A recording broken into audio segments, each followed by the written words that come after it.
Hello dear friends. You and I have already familiarized ourselves with the diary of a German corporal.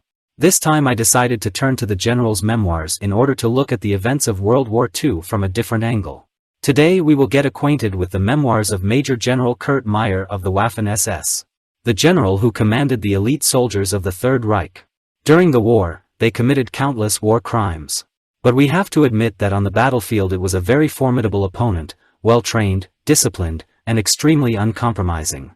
The more you learn about them, the more you begin to admire the people who broke the back of such a formidable enemy. Major General of the Waffen SS Kurt Meyer describes the battles in which he participated during the Second World War. He commanded a motorcycle company, a reconnaissance battalion, a grenadier regiment and an SS Panzer division.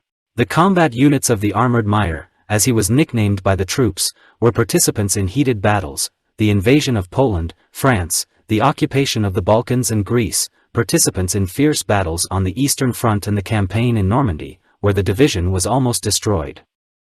Do not forget to rate the video, as well as leave your opinion about this material. Well, we're starting. The Polish campaign. We all stood and waited for this moment. Our eyes, which were already starting to ripple, were glued to the hands of the clock. At dawn, the engines of the cars roared. We increased our speed, went faster and faster, all the way to the border. I listened intently to the silence of the morning twilight. At any moment, clearing our way to the east, the first shells of our artillery were to begin their deadly flight. And suddenly hissing, howling and shrill screeching hung over us, creating the impression of even greater our own speed, which we felt with every nerve. Approaching the border, we took a cursory glance at our assault groups, while they were rapidly moving towards the border fences and destroying obstacles with high explosive charges. Machine gun fire swept down the street, and short blinding flashes of exploding grenades illuminated the targets. Our tanks and armored vehicles broke into the village of Gola at full speed. Infantry assault detachments captured the bridge over the Prasna River. It was already prepared for demolition and fell into our hands unharmed. In a matter of minutes, the village was occupied. Polish soldiers were getting out of their positions, dumbfounded and stunned, walking towards us with their hands raised. They still did not fully believe that just 10 minutes after the start of hostilities, the war was over for them. I stopped in front of the body of a Polish officer. The bullet pierced his throat. Warm blood gushed from the wound. Yes, it was a war. This is the first death I have seen in this war, clearly imprinted in my mind its grim reality. But it was necessary to move on. Uprooted trees and burned-out houses made it difficult to move. We could barely make out the road. The fog rising from the ground mixed with smoke from the explosions of shells and bombs. I couldn't stay with the regimental headquarters. After passing the goal, I moved forward with a reconnaissance patrol. Of course, as the commander of an SS tank destroyer company, I had completely different responsibilities. The attack of enemy tanks was not expected, and besides, my company was divided into parts between separate battalions of our regiment. I was not satisfied with the nature of the fighting, so I secretly followed the advancing tanks. Since 1934, I have watched the development of tanks as weapons in the exercises at Debrecen, and later at Zossen. Now I found myself in the war as a tank destroyer. The swirling dust and fog were still hanging in the air when I saw two of our tanks and a motorcycle platoon. Visibility was less than 300 meters. Suddenly, the ominous silence was interrupted by the impact of a Polish anti-tank cannon shell. The first tank spun and, covered in smoke, stood up. His rollers were still spinning when the second tank was also hit. Both of our tanks were at a distance of about 150 meters from the anti-tank gun, the position of which was well camouflaged. Shell after shell pierced the armor of our tanks, and machine gun bursts poured down the street, forcing us to seek shelter. We heard the cries of the crew of the reconnaissance tank and were forced only to watch, unable to come to the rescue. Every time a new shell penetrated the armor and penetrated inside the tank, the screams of our mortally wounded tank men who remained inside became louder. We tried to help our comrades who managed to leave the damaged tanks and get out of the shelling, but it was impossible. Enemy machine guns were hitting the street.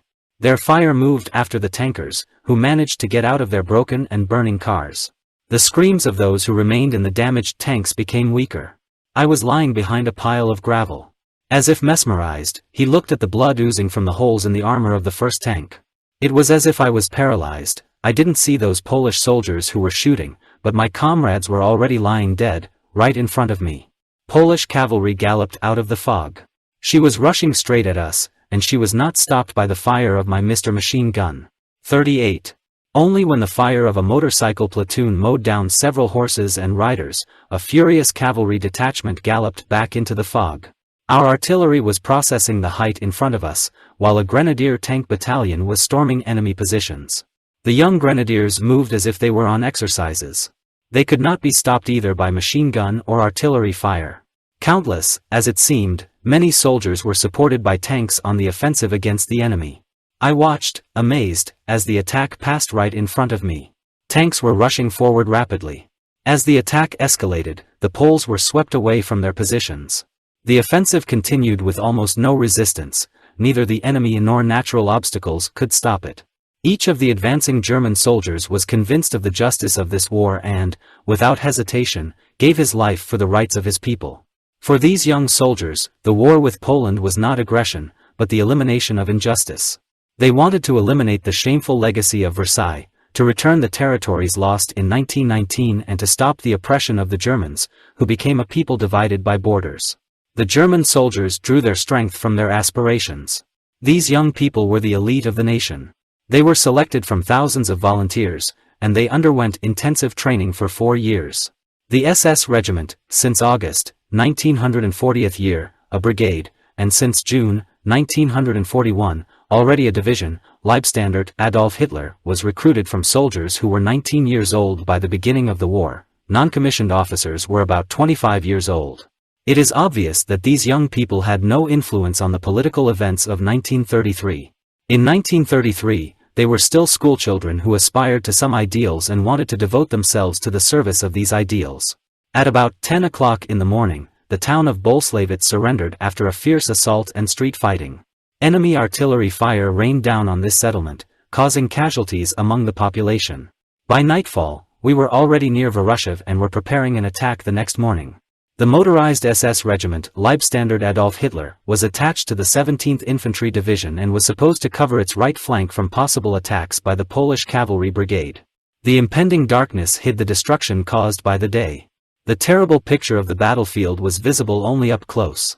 The glow of burning villages rose on the horizon, thick smoke crept over the desecrated land. We sat silently behind a dilapidated wall, trying to comprehend the first day of fighting, and listened to excerpts from Hitler's historical speech.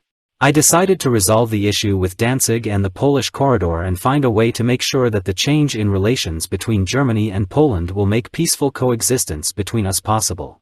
The Führer's words echoed in our ears for a long time. Our regiment again joined the battle across the Warta River as part of the 17th Infantry Division and advanced towards Pabianice near Lodz. On the 7th of September, at about 10 o'clock in the morning, we reached the outskirts of Pabianice and received orders to take up defense to the south along the hills stretching through Rzgałała, Rakua and Lodz. Significant enemy forces with anti-tank weapons occupied Pabianice.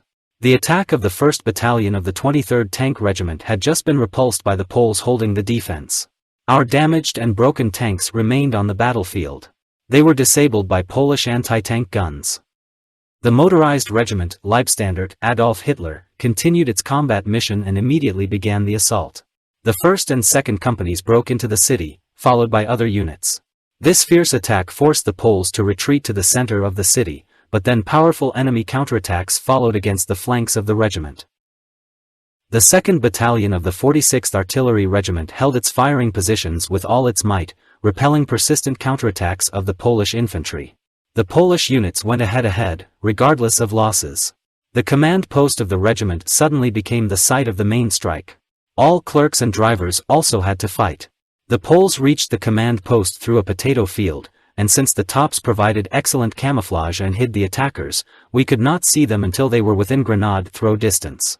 It seemed impossible to stop the enemy coming closer and closer. Then I jumped to my feet and from a standing position began to shoot at the potato field. It was the only way to get into the creeping Poles. To my right, a grenadier from the 13th Company fired at them as if he were on a shooting range, cue after cue. Our target shooting didn't last long. Suddenly I found myself back at the bottom of the trench, thrown there by a bullet that grazed my shoulder. My neighbor was killed after being shot in the neck. Never again will I try to stop an attack from a standing position. The attacks continued with the tenacity shown on both sides, and only in the late afternoon came the moment when the poles were broken. They surrendered by the hundreds and went on a long journey prepared for prisoners of war. Meanwhile, the 16th Tank Corps approached Warsaw and engaged in a battle with Polish units and formations defending the city, as well as with the remnants of Polish troops breaking through in the eastern direction. The commander of the Tank Corps, General Gepner, welcomed the advanced units of our regiment in Nadarzen. We were attached to the 4th Tank Division of this corps. The Leibstandarte Adolf Hitler was ordered to hold the Alterzew, Dominev line and not to let the Polish units coming out of the encirclement break through from the west to Warsaw. While on the march, the 1st Battalion of the motorized SS Regiment Leibstandarte Adolf Hitler was ordered to change direction and move north to Alterzew. Motorized infantry followed the detachments of tanks and armored vehicles. Columns of our troops disappeared into the night. General Gopner did not doubt the outcome of the war in Poland, but foresaw heavy fighting for his 16th Tank Corps. He believed that the Polish troops, still fighting in the encirclement to the west of Warsaw, would make every effort to break through to the capital through our positions. After a few kilometers, it became obvious that the coming night would bring with it a hard fight. We had to fight our way through the suburbs of Warsaw. From Alterzew came the loud noise of the battle. The 1st Battalion reached the main line of deployment and fought with significant enemy forces. On the road, the retreating Polish columns closed with each other and a complete jam was formed. During the night they were completely destroyed. Hundreds of dead lay among the rubble. The whole road was littered with broken artillery pieces, other weapons, abandoned ammunition. The merciless battle continued until morning, and both sides were waiting for dawn to come to sort out the situation. When dawn broke, the full horror of what had happened became visible. Not only a lot of Polish soldiers were killed on and near the road. Columns of refugees mixed with the troops were also shot by our fire. Dead and wounded horses hung in their harness by the wrecked wagons. Crying children grabbed their dead mothers or the mothers of their dead children. The wounded crawled out of the wreckage and called for help. The field dressing station soon overflowed. Poles and Germans helped the victims together. Not a single shot was heard. The war was suspended. The refugees were unlucky. They retreated from Poznan and joined the military columns, which, as it seemed to them, provided them with protection, and got into a meat grinder. This night for the first time truly revealed to us the true face of the war. There was no longer any difference between a soldier and a civilian. Modern weapons destroyed both of them. I didn't see a single German soldier laughing on the road of death at Alterzew. Terror touched them all. The September sun shone brightly on the blood-soaked road. More than 1,000 Polish prisoners were ordered to remove the rubble. 600 people were sent to the enemy's positions with a proposal to capitulate. A single anti-tank gun destroyed the enemy's armored train. Exploding ammunition flew into the air with a terrible roar and completely destroyed the train. In the next 2 days, powerful enemy attacks hit the positions held by the 2nd Battalion of the 33rd Infantry Regiment, the 2nd Battalion of the 35th Tank Regiment and our regiment. But the Polish attacks were useless. In vain I asked the commander to allow me to expand the scope of my duties and take a more active part in the battle. I had to be content with commanding a company that is scattered throughout our regiment in platoons. I reminded the commander at every opportunity that I was a tank driver and a motorcyclist, and I felt absolutely unnecessary in the place I was currently occupying. But it's no use, at the moment I remained a tank destroyer. During the night from the 12th to the 13th of September, a strong part of the enemy broke through the positions of the 2nd Battalion of our regiment. A total breakthrough seemed inevitable. Early in the morning we received a report that the 6th Company of the Leibstandarte was crushed, and the company commander was killed. He has always been close to me. We have served in the same regiment since 1929. However, we found it incredible what was reported in the report about the imminent breakthrough. We simply did not believe that the enemy could break through our defensive positions. Having received an order to find out if what the message says is true, I jumped into the driver's seat of a motorcycle with a sidecar. SS Obersturmführer Pfeiffer went with me, and we drove in the direction of Blonay. Pfeiffer died a few years later, commanding a tank company. After leaving, we quickly rushed along the road of death, in order to get rid of annoying flies as soon as possible. Besides, the corpses of the horses stank terribly.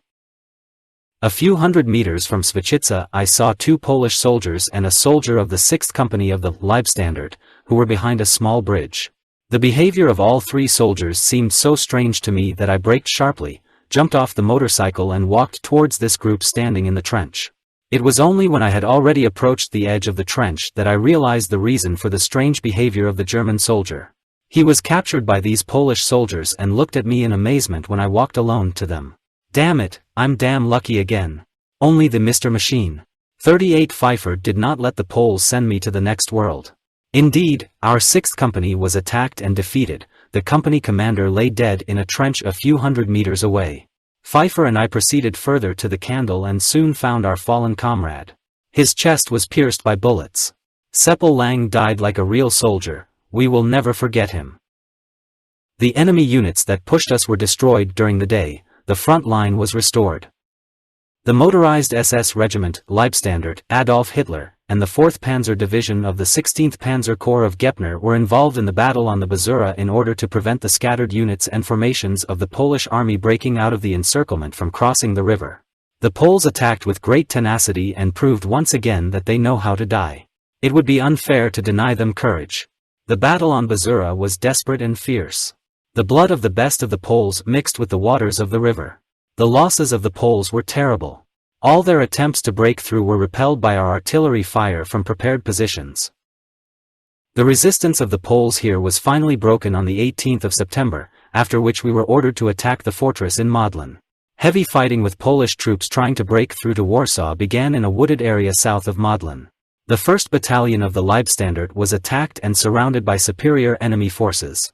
On September 19th, at 7 o'clock in the morning, Lieutenant General Reinhardt ordered an attack to rescue our 1st Battalion, as well as to break through to the Vistula River.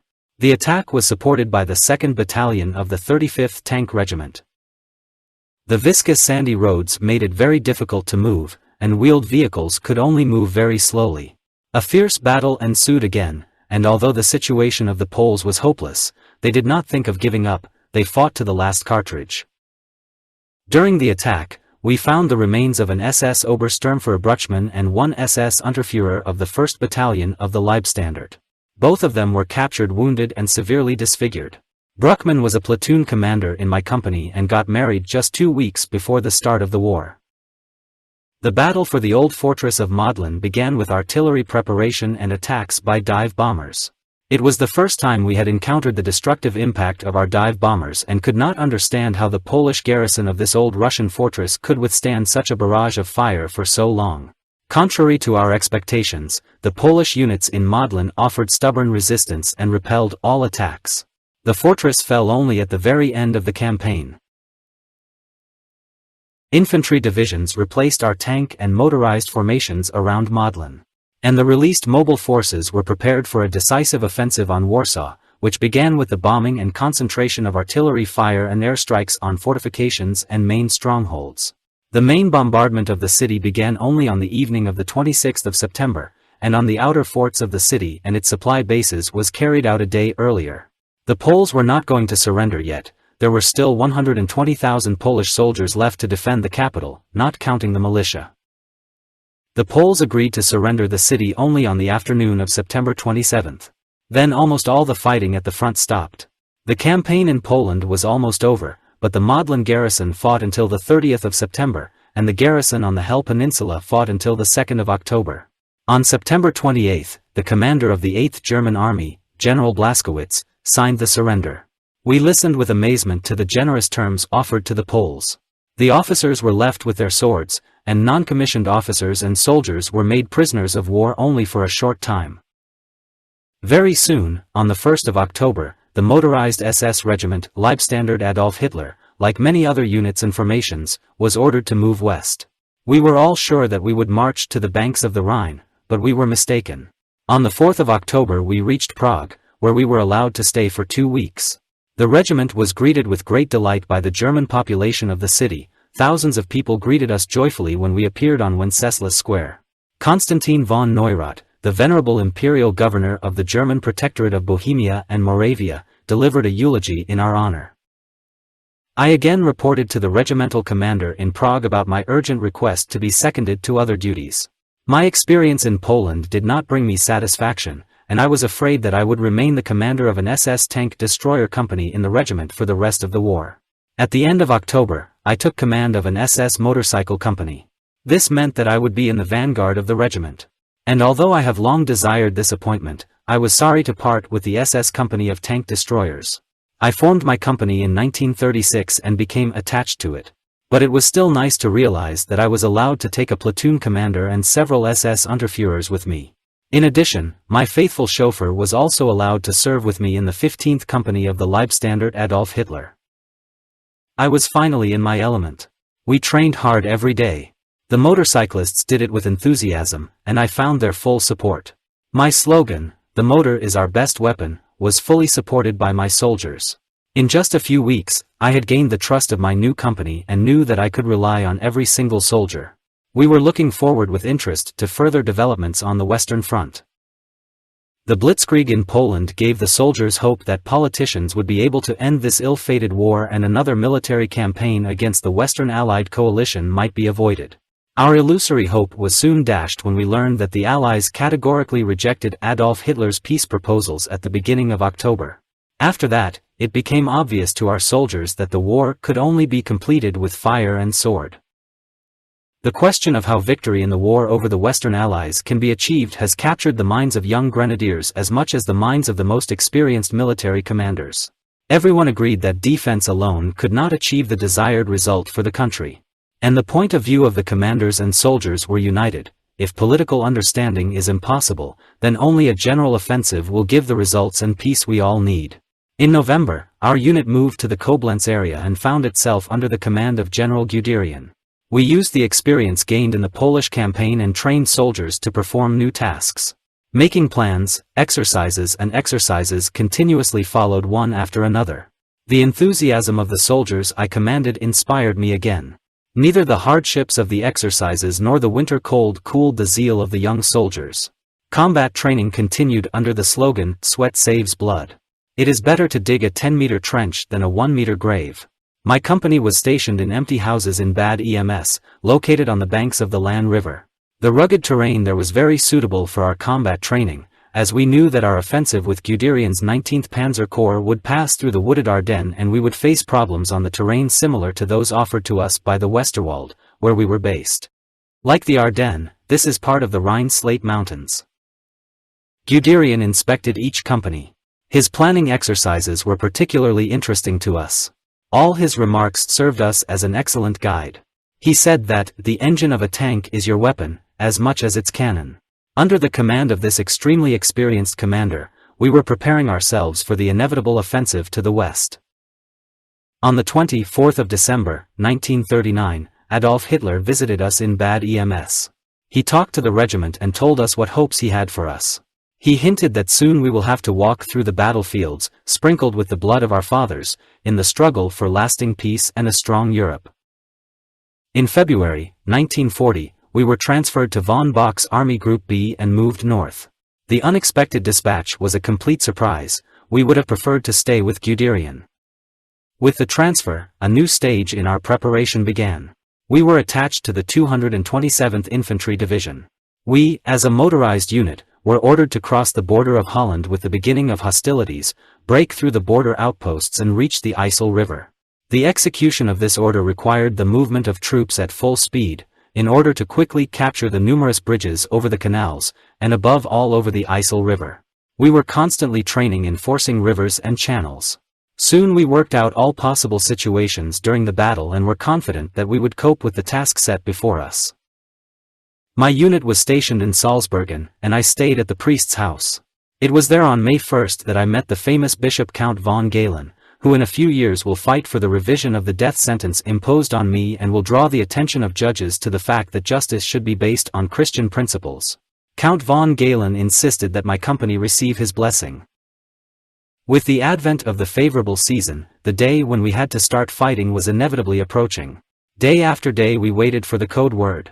On the 9th of May, 1900th year, the code was transmitted and operational readiness was introduced. At 2 o'clock in the morning on the 10th of May, the following code was given, Danzig. This was the final order to attack the Dutch border fortifications. We left Salzburgen in the dead of night and moved quietly in the dark. On both sides of the road there were people waving goodbye to us. They wished us good luck and a speedy return alive and well. The final preparations for the attack were completed at 4 o'clock on the morning of the 10th of May. I gathered my young motorcyclists again to remind them of the basic principles of action in combat conditions. When dawn broke on that fateful day on May 10th, I promised my soldiers that every officer of our combat group would always be on the firing line, thus confirming the principles of leadership we had adopted. In the presence of my soldiers, I shook hands with all my officers to emphasize my promise. The attack began at exactly 5 o'clock in the morning. Our assault squad ambushed an outpost near De Poppy and captured the Dutch, who were shocked by the suddenness of the attack. The bridge over the Vecht River was captured by us intact. The assault squad cut the wires of explosive devices. Over our head, countless U-52 transport planes were flying in a westerly direction. These were our comrades from the 22nd Airborne Division and other units flying to the landing sites. German warplanes, like hawks, whistled through the air and swooped on pre-planned targets. It was as if a fever had seized us.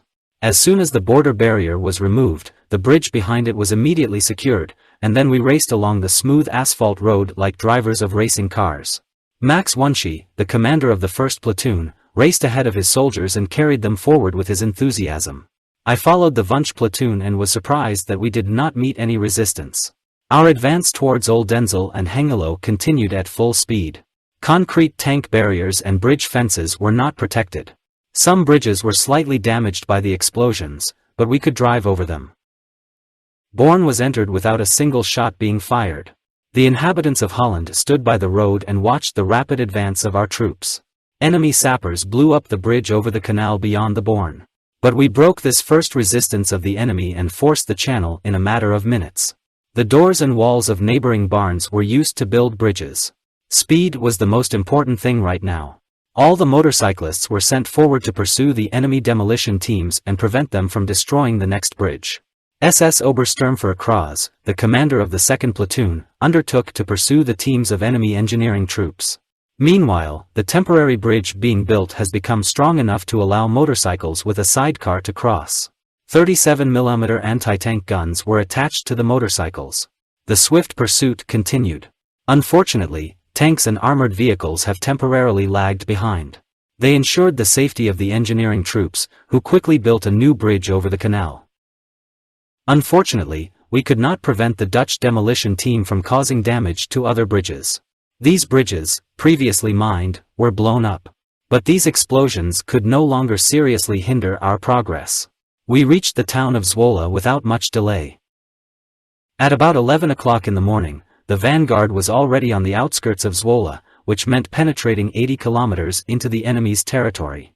The advanced platoon, under the command of Res, moved to the railway embankment to the south of the city, and then, behind the embankment, decided to advance further on foot. What a surprise awaited our soldiers in the next minute. The wonderful chestnut trees on both sides of the road were cut down to block the entrance to the city. But what is the use of the best obstacles if they are not guarded by soldiers ready for battle? To the north of the barricade, just a few hundred meters away, we saw a machine gun and long-term firing points, as well as anti-tank barriers. What is most surprising is that their defenders calmly and nonchalantly sat on top of these fortifications and had breakfast. They were enjoying the May sun, having left their combat posts in gloomy casemates and bunkers. 3 barricades prevented us from breaking right through the line of long-term fortifications and catching the Dutch by surprise. However, the fire opened by us according to the calculations of the pillboxes, who relaxed and missed our appearance, allowed our soldiers to quickly overcome the space shot from the pillboxes without losses. Before the Dutch had time to understand what was happening, our motorcyclists reached the pillboxes and disarmed their would-be defenders. However, it took a lot of effort to remove the trees. Our approaching tanks began to pull apart giant trees. The dismantling of the barricades took too much time, which I didn't like at all. It was impossible to let the enemy come to his senses. We had to take advantage of the surprise factor. Without a moment's hesitation, I jumped into the Dutch car and raced to Zwolle together with SS Obersturmführer Wunschie and an SS Grenadier.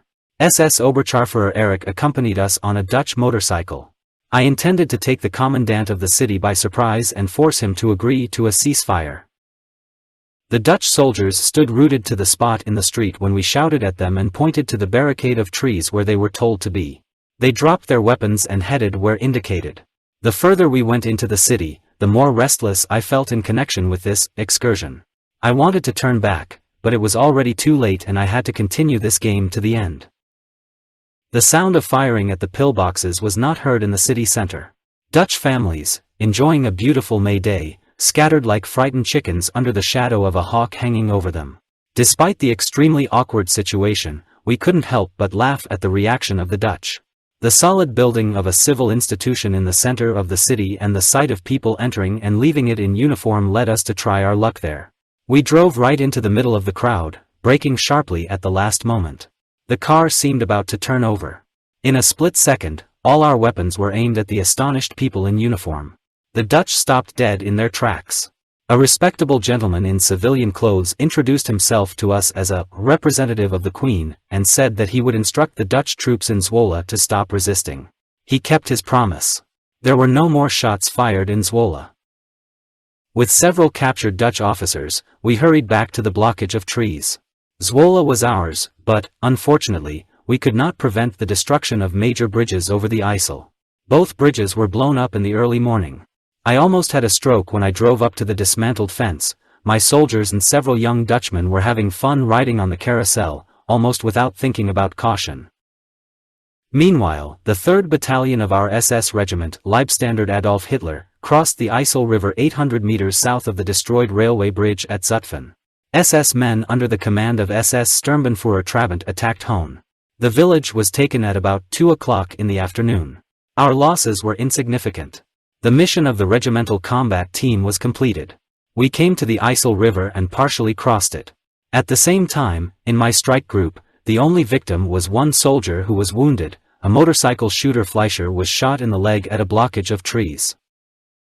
During the night, our regiment was withdrawn from the 227th Infantry Division and placed under the operational control of the headquarters of the 18th Army. The commander of the 227th Infantry Division, Major General Zickwolf, appreciated the rapid and successful offensive of the regiment. As the first officer who distinguished himself so much in this campaign, SS Obersturmführer Kraus received the Iron Cross of the First Class from the hands of the general. Kraus and his reinforced platoon advanced about 60 kilometers beyond IJssel and captured 7 officers and 120 soldiers. The attack on Rotterdam and The Hague. After the fighting at the turn of the IJssel River, the regiment was ordered to advance to Geertruidenberg and establish contact with the 9th Panzer Division. After some skirmishes with the Dutch infantry, we reached our destination in the late afternoon of the 13th of May. Contact with the 9th Panzer Division was established. The next morning at 4 o'clock in the morning we began to move forward, crossing the bridge over the Meuse. Thanks to the actions of the parachutists, the bridge was in our hands intact. Paratroopers were scattered over a large meadow on both sides of the bridge embankment during the landing. Many of the brave paratroopers were killed on the approaches to the long-term firing points protecting the bridge, but the surprise factor worked here too. The enemy did not have the opportunity to destroy this extremely important bridge. The way to South Holland and the coast was open. The 9th Panzer Division advanced to the port of Rotterdam and made contact with the 11th Company of the 16th Airborne Regiment. The company was thrown out near strategic bridges from gliders, captured these bridges and protected them from continuous attacks by the Dutch until the approach of our tanks. The task of the regiment was as follows. The reinforced motorized SS Regiment Leibstandarte Adolf Hitler, in cooperation with the 9th Panzer Division, will pass through or past Rotterdam and then continue the offensive towards The Hague. The regiment was preparing to attack south of Katendrecht. Preparations were completed by 1 o'clock. Rotterdam was to be attacked at 2 o'clock in the afternoon after artillery preparation and bombing by U-87 dive bombers and bombarders. My vanguard moved forward to the port of Rotterdam and stopped near a large Dutch liner. The ship has been burning since the 10th of May. His cargo consisted of American cars. At 2 o'clock in the afternoon there was a rumor that the Dutch were negotiating a surrender. The negotiators were General Student, Lieutenant Colonel von Holitz of the 22nd Airborne Division and Dutch Colonel Sharrow. During the negotiations, General Student was shot in the head, and he was taken away in a serious condition. It was necessary to confirm whether the Dutch High Command accepted our terms of surrender. I was with a group of officers on the bridge when several groups of an E-111 bombers approached Rotterdam. Dutch anti-aircraft guns opened fire on German planes. The truce was broken. We tried in vain to attract the attention of our pilots by launching red rockets in order to stop the bombing. We were standing in the middle of the target area of the air attack and believed until the last moment that we could prevent it, but, as we later learned, the pilots did not see our flares because of the fog. Thick clouds of smoke from the ship burning at the pier created a smoke screen over the city. When we heard the whistle of falling bombs, we cleared the bridge and hurried to the nearest basements. That's how it turned out. The bombing could no longer be stopped. Rotterdam has become a sea of fire. The last bomb fell at 4 o'clock in the afternoon. We looked at the burning city and for the first time experienced the horror of an air raid. The fire was rising everywhere like a wall. It was almost impossible to move through the streets. Our doubts about the negotiations on the streets of the burning city were dispelled by the order for an urgent departure. My vanguard was to contact the units of the 22nd Airborne Division in Oversea. We approached the maze of cluttered streets and searched for the way to the Oversea, going deeper and deeper into the burning Rotterdam, covering our faces. People fled from this hell to the port area. My motorcyclists were moving through narrow streets that seemed to be at the mercy of the devil. The shop windows around US were shattering with a crash. Burning clothed mannequins and ornaments on them created an unearthly picture. Then we moved along the deserted streets of the city. Not a single Dutchman was in sight. They were all driven out by the unbearable heat of the fires. Heavy armored vehicles moved through a dense curtain of smoke, and sometimes only the rear lights of a tank driving ahead or an armored car following it showed the way. There could be no mistake, because it was impossible to stop. The heat became unbearable.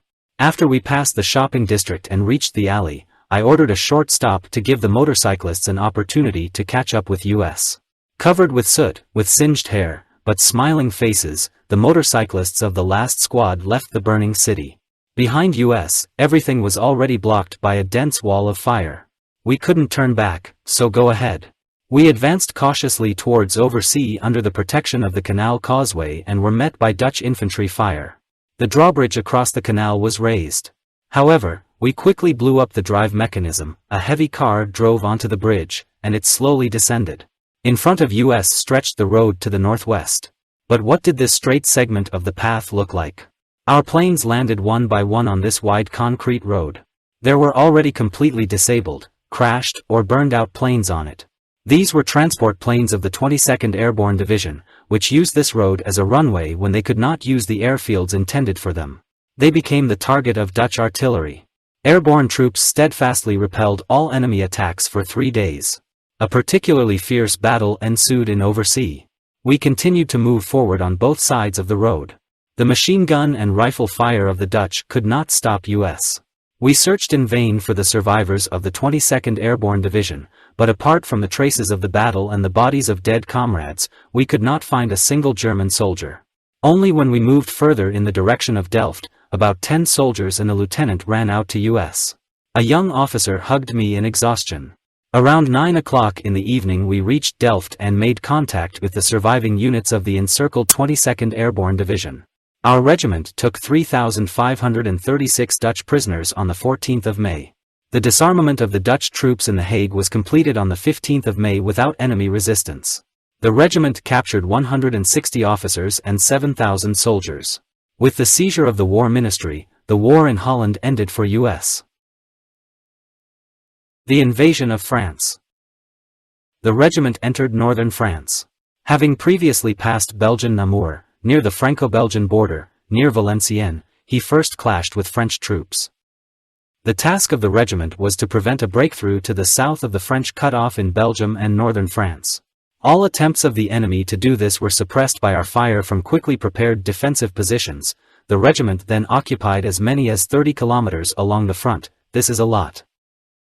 Not far from the old fortress of Le Quesnoy, which is 20 kilometers southwest of Valenciennes, a field from which the harvest had just been harvested made me feel unreal. A few hours before, thousands of Frenchmen were supposed to be camped here. Now there was not a single French soldier in sight.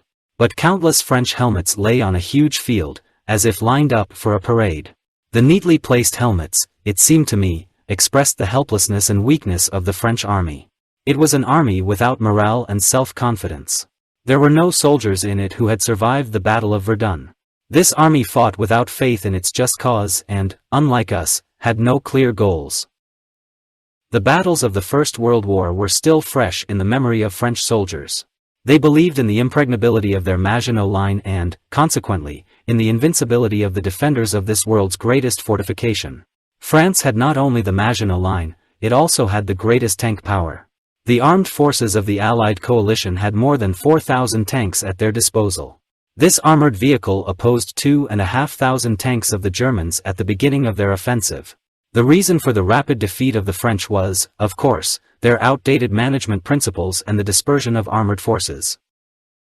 On the 24th of May, the motorized SS regiment Leibstandarte Adolf Hitler was transferred to the operational subordination of Panzer Group von Kleist and attached to the 1st Panzer Division.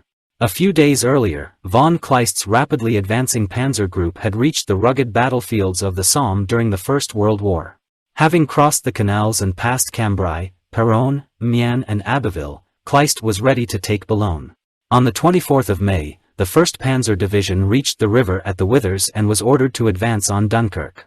As part of this operation, our regiment attacked Waffen. During the night march, I advanced with my vanguard up the river and further to Waffen Hill, whose 72-meter height allowed me to dominate the surrounding terrain, a swampy lowland. This hill strengthened the enemy's defenses on the opposite bank of the river, the bridges over which were destroyed, and the British and French troops occupied prepared positions.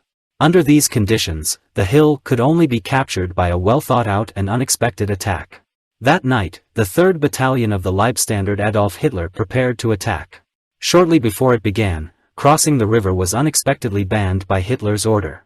The elimination of the enemy's Dunkirk bridgehead was entrusted to the Luftwaffe.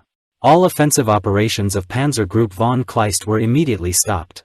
We were simply shocked by this order, since we were in an open space on the west bank of the river, and breathed a sigh of relief when we heard about Sepp Dietrich's decision to break through with a fight, despite Hitler's order. After effective fire training, the 10th Company of the Leibstandarte Adolf Hitler managed to cross the river and reach the outskirts of Waffen on the east bank of the river. The stubborn resistance of the British and French prevented the advance of the crossed units. Only thanks to the attack of the 3rd Battalion of the Leibstandarte, the height was in our hands. The hill, framed by the ruins of an ancient castle, gave us an excellent view to the east. We were standing on the ruins when the general commanding the 14th Tank Corps suddenly appeared and demanded an explanation from Sepp Dietrich why he was advancing despite the ban. Sepp Dietrich replied, "The area to the west of the river was perfectly viewed from the Waffen hill. This height stood across everyone's throat. That's why we decided to master it." General Guderian approved Sepp Dietrich's decision. A few moments after this conversation, we were all lying in the mud and had to crawl for our lives, looking for shelter under enemy machine gun fire. The agility with which the veteran tank men Dietrich and Guderian disappeared, hiding in the ruins, was amazing.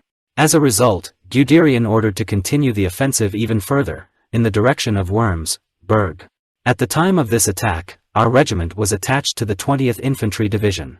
The 76th Infantry Regiment attacked on our right. The reinforced infantry regiment, Great Germany, was next to us on the left. The beginning of the offensive on May 27 was postponed because the building of bridges across the canal was not completed in time. At 8 in the morning, an enemy attack followed from a small forest area 2 kilometers east of Waffen Hill, which was repelled by our artillery. At 9 o'clock in the morning our regiment went on the attack and quickly advanced. At 10 o'clock in the morning, the regimental command post was shelled by enemy heavy artillery, which lasted until noon. In Bolzel, the 1st Battalion of the Leibstandarte met strong resistance and, in addition, was subjected to intense shelling from the flank in the area of the offensive of the Infantry Regiment, Great Germany, which was trailing behind and only after a while was able to secure the flank of our offensive. The motorcycle shooters were ready, waiting for the result of the attack. After the capture of Bolzel, my vanguard was planned to be released like an arrow from a tightly stretched bow and, catching the British by surprise, capture Worms. I couldn't waste any more time and tried to assess the situation with my own eyes after the attack of the 1st Battalion of the Leibstandarte Adolf Hitler. A motorcycle without a sidecar seemed to me a suitable horse for this purpose. The shelling at the intersection of roads forced me to drive along the road at full speed. Broken telephone wires lay on the road, turning the ride into an obstacle race. Suddenly I felt a jolt and, separating from the motorcycle, like a rocket, flew in the direction of the tree. From that moment on, I didn't remember anything. Apparently, someone picked me up and took me to the regimental command post. Sepp Dietrich's not particularly friendly voice brought me back to reality. In accordance with his orders, I was immediately put on a stretcher and received a doctor's order not to get up in any case, because I was shell-shocked from the blow. Some time later, being still a bedridden patient, I found out that our unit had started moving, and I saw my motorcyclists driving in the direction of Bolzel. The dull rumble of motorcycle engines was like music to my ears. My encounter with the tree was in the past. I had to lead my soldiers. Unnoticed by anyone, I jumped off the stretcher onto the road and jumped on the courier's motorcycle, and then quickly passed the advanced units of the company. The commander of the vanguard group, Wunshi, greeted me with a questioning look, but he did not have the opportunity to ask questions. Roaring engine, I rolled to the front platoon and followed in the direction of Bolzel. My soldiers followed me. They had no idea that I had just got up from the stretcher. We were met by rifle and machine gun fire from the outskirts of Bolzel. We also came under mortar fire. Mines were exploding on both sides of the road. It was not recommended to stop in such a situation. So we rushed to the entrance to the town at full speed. The motorcycles seemed to be flying over the cobblestones of the road. I knew that it only took a few seconds to get past the danger zone, and that my soldiers were following me without hesitation. To the left of the road I saw a machine gun nest. My motorcyclists were already out of his firing zone. At full speed we raced past the first houses of the town. Around a bend in the road, we saw the French hastily erecting a barrier of agricultural machinery. Without firing a single shot, Eric's group managed to disarm the builders of the barricade. Behind us, motorcycle gunmen fired at the gardens on the left and forced the shocked defenders of the city to cease fire and gather in the street. 15 enemy officers and 250 enlisted and non-commissioned officers went on the road to be captured. We had to report 2 victims. During the approach, SS Unterscharführer Peters was killed, and SS Oberscharführer Erich was shot in the thigh. Our bold strike was successful, but I had to hand over command of my vanguard to an assistant for a couple of days and obey the doctor's orders. On the 28th of May, the regiment, the 2nd Tank Brigade and the 11th Rifle Brigade launched an offensive against Worms. At 8 o'clock in the morning, the tanks began to move along with the grenadiers. The enemy tried to stop our tanks with their heavy artillery fire. The enemy had the upper hand in artillery. He also had numerous infantry units here. Just at the site of the 2nd Battalion of the Leibstandarte, 2 enemy regiments were discovered. I was at the command post of our regiment, and I was not allowed to leave it without permission. My motorcycle shooters were waiting for the development of events in Worms. They were supposed to be connected to the operation after the town was taken. The encirclement ring around Dunkirk was shrinking more and more. Sepp Dietrich and Max Wunshi went to the 1st and 2nd Battalions of the Leibstandarte to get a clear idea of the current situation. At 12 o'clock in the afternoon, a messenger returned with the bad news that they were cut off on the eastern outskirts of Eskelberg. The 2nd Company of the Leibstandarte tried to rescue its commander from a critical situation, but they were prevented by intense machine gun and artillery fire from the enemy. The attack of the 15th Company of the Leibstandarte was also repulsed by the fire of the defending British. The reinforced platoon of the 6th Company of the 2nd Tank Brigade under the command of Lieutenant Corder lost 4 tanks and could not overcome the open space. Lieutenant Corder and Sergeant Krommel were killed a couple of hundred meters from Eskelberg. Sepp Dietrich, who was surrounded, was clearly visible. He was 50 meters away from the enemy's positions. His car was parked at a roadblock. The staff car was on fire, and thick clouds of smoke were rising from the ditch. Fuel spilled into the ditch, and the dry grass caught fire. While all this was happening, Dietrich and Wunshi, covered from head to toe in mud, fleeing from the fire, lay down in a narrow pipe that passed under the road crossing. 5 of our T4 medium tanks and a platoon of T2 light tanks went on the attack in the direction of the outskirts of Eskelberg. Tanks, moving to the left of the road, advanced through the park, which was stubbornly defended by the British. The British set fire to the fuel, which was poured onto the paths of the park, so that further advance of the tanks became impossible. The entire location of our regiment was subjected to intense shelling. It was only around 3 o'clock in the afternoon that the 3rd Battalion of the Leibstandarte managed to break into the southeastern part of Worms. Our commander Sepp Dietrich was finally rescued from his predicament at 4 o'clock by the assault group of the 1st Battalion of the Leibstandarte under the command of Ernst Meyer. Unfortunately, the commander of one of the assault detachments was killed. He was the first non-commissioned officer of the regiment to be awarded the Iron Cross First Class for the Polish campaign. The 2nd Battalion of the Leibstandarte was steadily rushing forward, despite the stubborn resistance of the enemy, who was standing to the death. Our grenadiers took house after house and about 5 o'clock in the evening were able to make their way to the Worm Market Square. All enemy counterattacks were repulsed. During a sudden attack by enemy tanks, the commander of the 2nd Battalion of the Leibstandarte, Sturmbannführer Schutzek, was wounded. 2 enemy tanks were shot down and caught fire. The regiment captured 11 officers and 320 enemy soldiers. A huge number of artillery pieces, vehicles and ammunition were captured in Worms. At 11 o'clock in the evening, our regiment, supported by tanks, resumed the attack and forced the British to retreat. 6 more British officers and 430 enlisted men were captured during the night. By dawn, the regiment, without encountering serious resistance, reached the most important road. The enemy troops in the regiment sector were completely dispersed and tried to flee north to Dunkirk, abandoning military equipment and equipment. The roads leading to the coast and the harbor of Dunkirk were completely clogged. Endless columns of British trucks, tanks, and guns made any movement on them impossible. The amount of military equipment thrown by the enemy was huge. The retreat of the British took the character of a disorderly flight. At 4 o'clock in the afternoon, an order was transmitted from the headquarters of the 16th Tank Corps to withdraw from the battle and prepare for the march. The motorized SS regiment, Leibstandarte, Adolf Hitler, came under the operational control of the 9th Panzer Division and had to pursue the enemy fleeing to Dunkirk.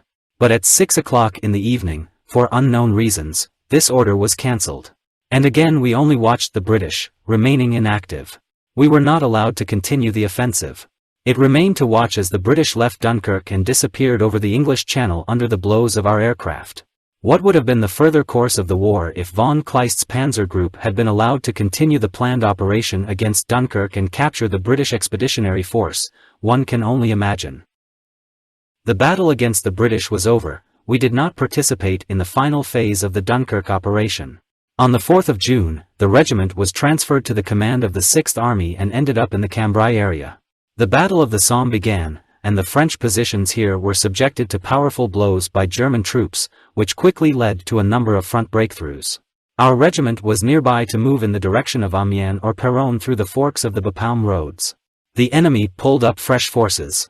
Probably, they were ordered to stop the deep breakthrough of the German troops and buy time for the withdrawal of the French troops fighting on the Somme in order to have time to create a new line of defense behind the Oise. But there was also the possibility that the enemy would try to quickly retreat to the south during the night.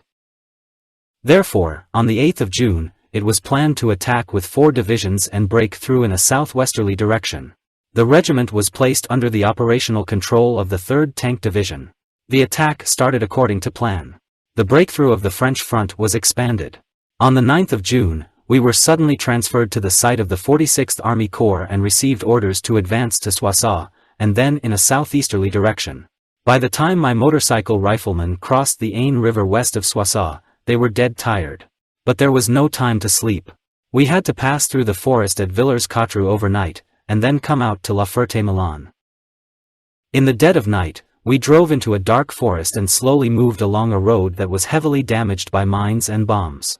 The 124th Infantry Regiment was encamped on both sides of the high road in the forest. Soon we passed our last combat guard positions and drove out into no man's land. French soldiers voluntarily surrendered. They mostly belonged to the 11th French Division. We were hindered by a dense beech forest, where we expected at any moment to stumble upon the enemy, and every sound seemed to indicate the presence of the enemy. This advance through the forest obviously had a special meaning for Sepp Dietrich. It was here during the First World War that he first took part in a tank operation and destroyed his first enemy tank. About 4 o'clock we reached Villers-Cotterêts and captured a number of French soldiers. The whole situation already bore the stamp of the imminent collapse of the French army. The scattered units of the 11th Division of the French offered only weak resistance. At 10 o'clock in the morning we moved in the direction of La Ferté-Milon and in the forest 4 kilometers south of Villers-Cotterêts captured some more soldiers of the 11th Division. At a short distance from La Ferté-Milon, our advanced units came under fire from enemy infantry, but then the village was quickly taken. The 1st Battalion of the Leibstandarte managed to take Château-Thierry on the move and advanced to the blown-up railway bridge. Château-Thierry, an important city for the Germans, was abandoned by the French, but heavy artillery fire rained down on its empty streets, turning the sleeping city into a rather uncomfortable place. On the 11th of June, my vanguard proceeded in the direction of Monrenil. We broke through several enemy resistance lines on the move. I could hardly restrain my grenadiers. The rush to the Marne has begun. The next day at 6 o'clock in the morning we drove through Monrenil and surprised the French during their wake-up call. They willingly dropped their weapons and went out onto the main street. At 9 o'clock we reached the Marne at Saint-Aug. The enemy columns on the southern bank of the river were scattered by fire from heavy machine guns and automatic cannons, even before we gave up our position to the 2nd Battalion of the Leibstandarte Adolf Hitler and undertook to pursue the already defeated enemy. Despite the fact that we had achieved our intended goals, access to the northern bank of the Marne, the 2nd Battalion of the Leibstandarte crossed the river at Saint-Aug to create a bridgehead, and thus provided the possibility of a subsequent attack on the railway embankment at the bend of the Marne. At 7 o'clock in the evening Noilly was taken, the embankment was captured. With the creation of this bridgehead, further operations over the next few days went more smoothly, and the enemy was deprived of the opportunity to gain a foothold in the bend of the Marne. During the night, the regiment was again subordinated to the 9th Panzer Division. At 1 o'clock in the afternoon of the unforgettable 14th of June, we listened to a special program. German troops enter Paris early in the morning. Soldiers of the 11th Company of the Leibstandarte Adolf Hitler broke into the church and began ringing the bells. We stood in silence and listened to the solemn ringing. No one was having fun, no victorious toasts were made, no bonfires were lit. Touched, we took it as a fact and watched the squadrons of our Ju-87 dive bombers flying through the Marne and bringing death south of Paris. In the evening of the same day, one of our best junior commanders died a brave death. He became an example for his entire platoon. We continued to advance south through Montmirail and Nevers with orders to establish a bridgehead across the Allier River near Moulins. The bridge on the motorway was blown up by the French before our eyes. The explosion occurred at the very time when the lieutenant of the 10th Infantry Regiment tried to cross to the opposite shore. The officer fell together with the bridge into the fast waters of the Loire. However, we managed to capture the railway bridge. It was set on fire by the French, but the fire could not destroy the metal structure of the bridge, and we were able to create a bridgehead. The enemy offered only weak resistance, although the French High Command still had 70 combat-ready divisions at its disposal. But the French army no longer wanted to fight. We met only isolated pockets of serious resistance. On the 19th of June I received an order to scout the road. At dawn, my vanguard advanced through wooded and hilly terrain, clearing its way with cannon and machine gun fire. The retreating French units again tried to create a defensive line to gain time. These attempts didn't bother us much anymore. We had only one goal, to advance further south. The flanks were no longer important. We moved along the roads like a fire-breathing dragon. It was impossible to stop. The fire was conducted only from combat vehicles and motorcycles on the move. Our offensive was beginning to look like a wild hunt. About 10 o'clock in the morning we reached a small hill and looked down at St. Pourçon. I was moving with the advance party and saw how the French soldiers were trying their best to erect a barricade on the road at the entrance to the city. The terrain on both sides of the road was open, and the road for about 800 meters in the direction of St. Pourçon went downhill. These unfavorable terrain conditions prevented a proper attack of the city. Therefore, I decided to take the French by surprise and capture their positions with a lightning attack. For this surprise attack, I chose an advanced unit under the command of SS Obersturmführer. I ordered the rest of the attacking platoon to follow 100 meters behind and provide the forward squad with fire cover. The French still had no idea that we were already so close to St. Pourçon. They calmly collected any available material to barricade the entrance to the city. Suddenly, for the French, our first motorcycle with a sidecar rolled down the hill and, like lightning, jumped out onto the road, shooting on the move. The other motorcycles followed him at full speed. Armored vehicles followed on both sides of the road and fired from their 20mm automatic guns, clearing the way for the advancing motorcyclists. Mortars were hitting the city. In just a few seconds, hell broke loose. I hurried after the advanced unit and saw fleeing and terrified French soldiers, panic-stricken, running out of houses into the street. Frantically gesticulating officers tried in vain to force the soldiers to fight. The shock was too great, and effective defense was no longer possible. Only bullets from individual rifle shots whistled over our heads. In a short time, a breach was made in the French barricade, wide enough for us to pass through. The French installed a 75mm cannon here, but its crew did not have time to open fire, our advanced units acted so quickly.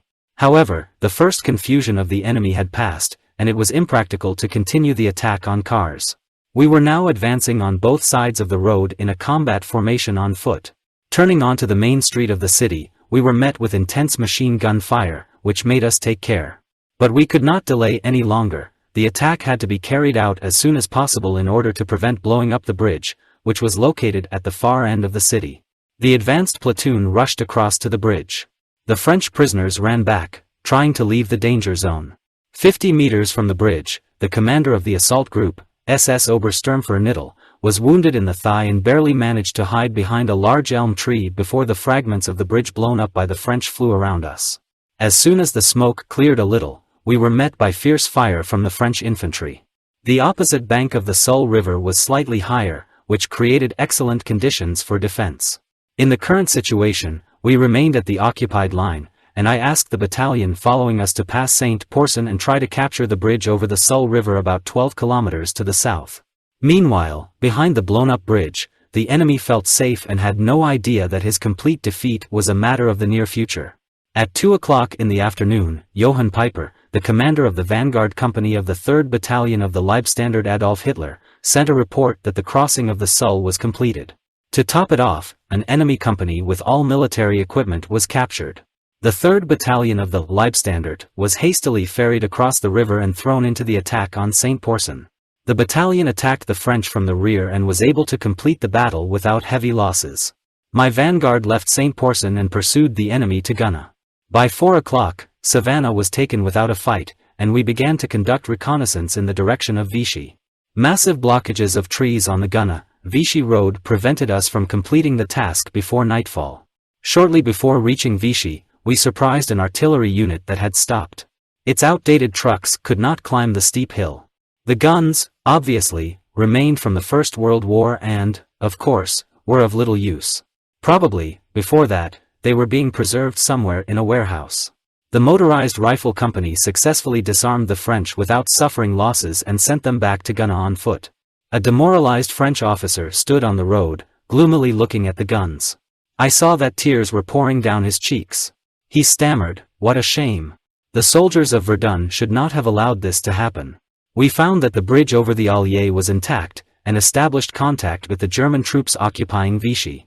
On the 19th of June, 17 officers and 933 soldiers were captured. All the prisoners looked exhausted and demoralized. On the 29th of June, the 2nd Battalion of the Leibstandarte Adolf Hitler reached the city of Clermont-Ferrand and captured 242 aircraft of various types at the airfield. In our hands were 8 tanks, a lot of cars and other equipment. In addition, the battalion captured a major general, 300 officers and 4,000 soldiers. Captured immediately after the start of the attack in Pont du Château, the French captain volunteered to be a parliamentarian. Despite his white flag, he was killed by shots fired by French soldiers when he drew level with the French positions to ask for the surrender of the so-called open city. On the 23rd of June, our vanguard moved in the direction of Saint-Étienne and 2 kilometers north of La Fiosse came under rapid fire from behind barricades on the road. The advance unit drove into the undergrowth on both sides of the road and tried to scout the approach to the far end of the barricades. I was moving along the moat with the 2nd squad and had barely passed the anti-tank barriers when intense shelling began and a tank rolled out from behind the barricade. He was moving through an open space, firing. We, like rabbits, huddled at the bottom of an anti-tank ditch and looked at the oncoming steel hulk. Neither alive nor dead, we watched as the caterpillars moved closer and closer to the edge and seemed to slide down into the concrete moat. Finally, the tank stopped right above us, right in front of the slope of the moat. The tank and our anti-tank gun engaged in a duel at a distance of only 20 meters from each other. The anti-tank gun fired first, and after a ringing blow, we heard the shrill whistle of a ricocheting shell. But the second shell did not penetrate the tank's armor either. It turned out to be too thick for the shells of our 37mm gun. We saw how the tank rolled straight at the anti-tank gun and fired at point-blank range at the gun crew. Before reaching only a few meters to the destroyed gun, the tank turned around and returned behind the barricade. We were relieved to see that the second shell had jammed the tank's turret and the crew could no longer properly aim the gun. Unfortunately, 3 tank destroyers from the calculation of the anti-tank gun were killed. They were the last of our soldiers to die in the French campaign. From the position of the advanced unit, I could see a total of 6 enemy tanks hiding behind the barriers. They were veterans of the First World War, who were built for the planned and failed offensive of 1919, they never participated in hostilities.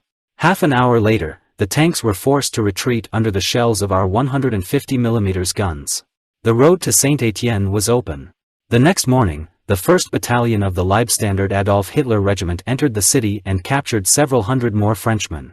At 9 o'clock in the evening on the 24th of June, we learned that an armistice had been concluded between Italy and France, although the armistice between Germany and France had been signed 2 days before, on the 22nd of June.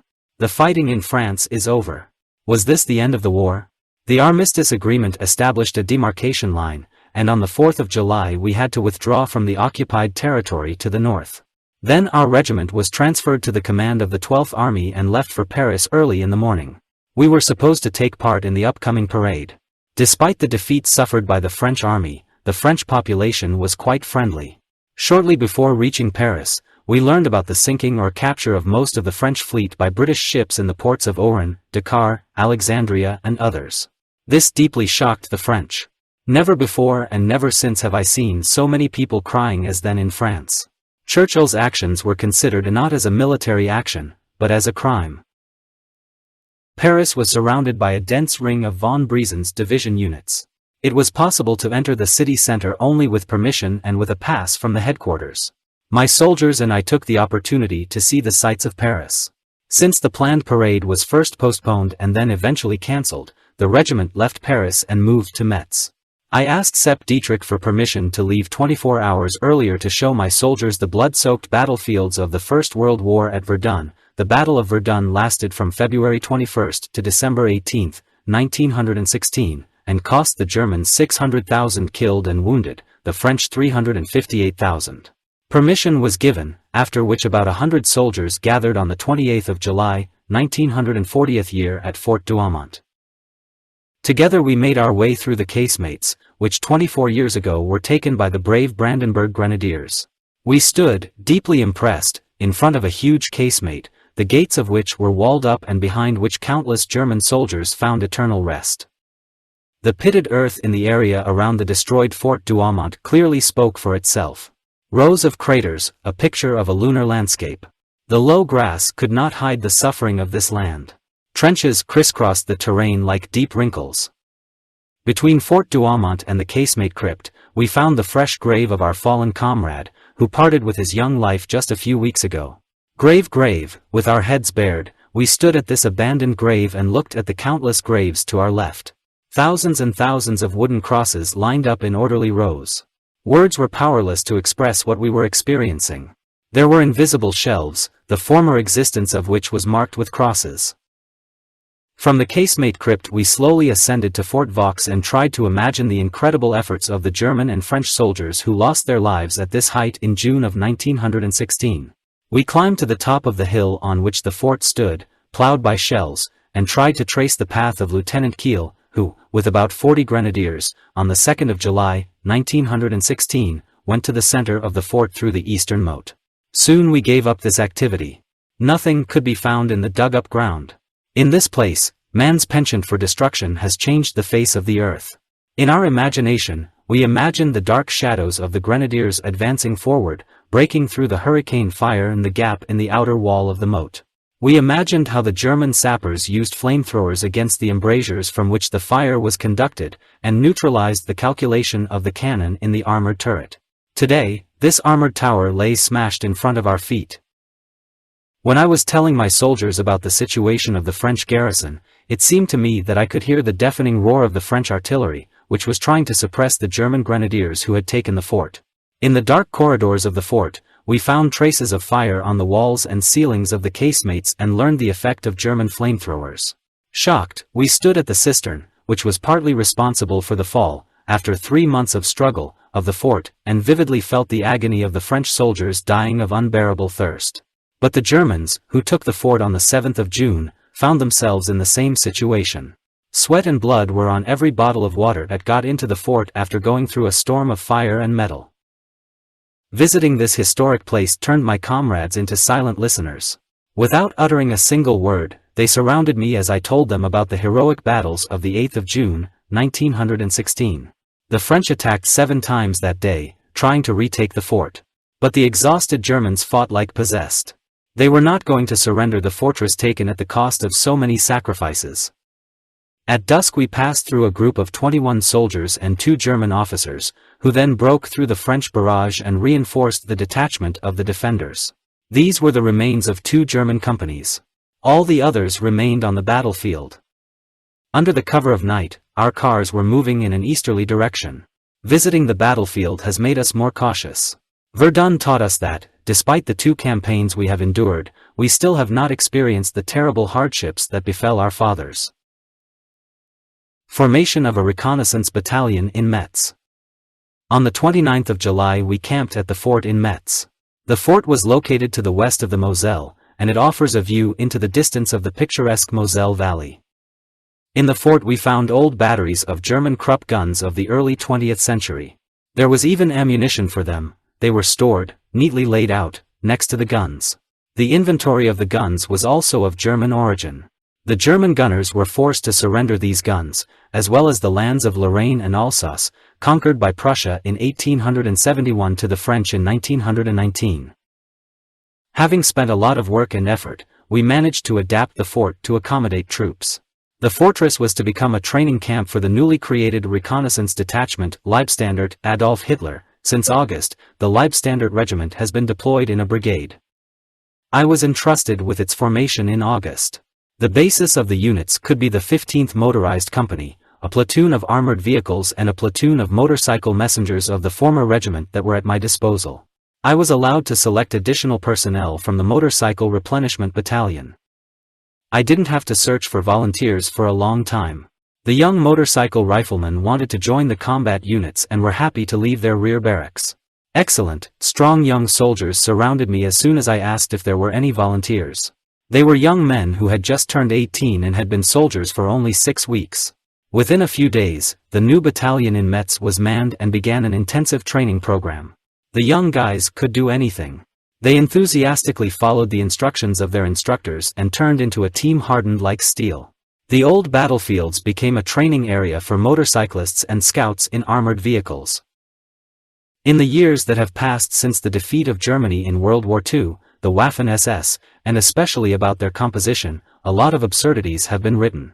I think you should get an idea of the origin and social composition of a typical SS unit. As an example, I will give an excerpt from the registration log of the 2nd Motorcycle Company of the Leibstandarte Adolf Hitler Reconnaissance Squad. Soldiers before conscription were engaged in the following areas of professional activity. Technical professions, 42%. Trade, 22%. Individual work activity, 14%. Agriculture, 7%. Unqualified, 15%. The average age of the soldiers was 19 years. The average age of non-commissioned officers was 26 years. In total, the servicemen of the unit had 450 brothers and sisters. All regions of the Reich were represented. It can be said with full justification that these troops represented a cross-section of German society and were neither a unit of the offspring of important people, nor mercenaries. 48 officers, non-commissioned officers and soldiers of this magnificent company were killed during the 6 months from the 10th of July to the 31st of December, 1941. 122 were wounded during the same period. In the heavy defensive battles near Rostov in December, 1941, the numerical composition of the company was reduced to a platoon. How dare today's public figures call these honest and self-sacrificing young people soldiers of the party? These guys fought for Germany and, of course, did not die for the National Socialist German Workers' Party, which ruled the country in those years.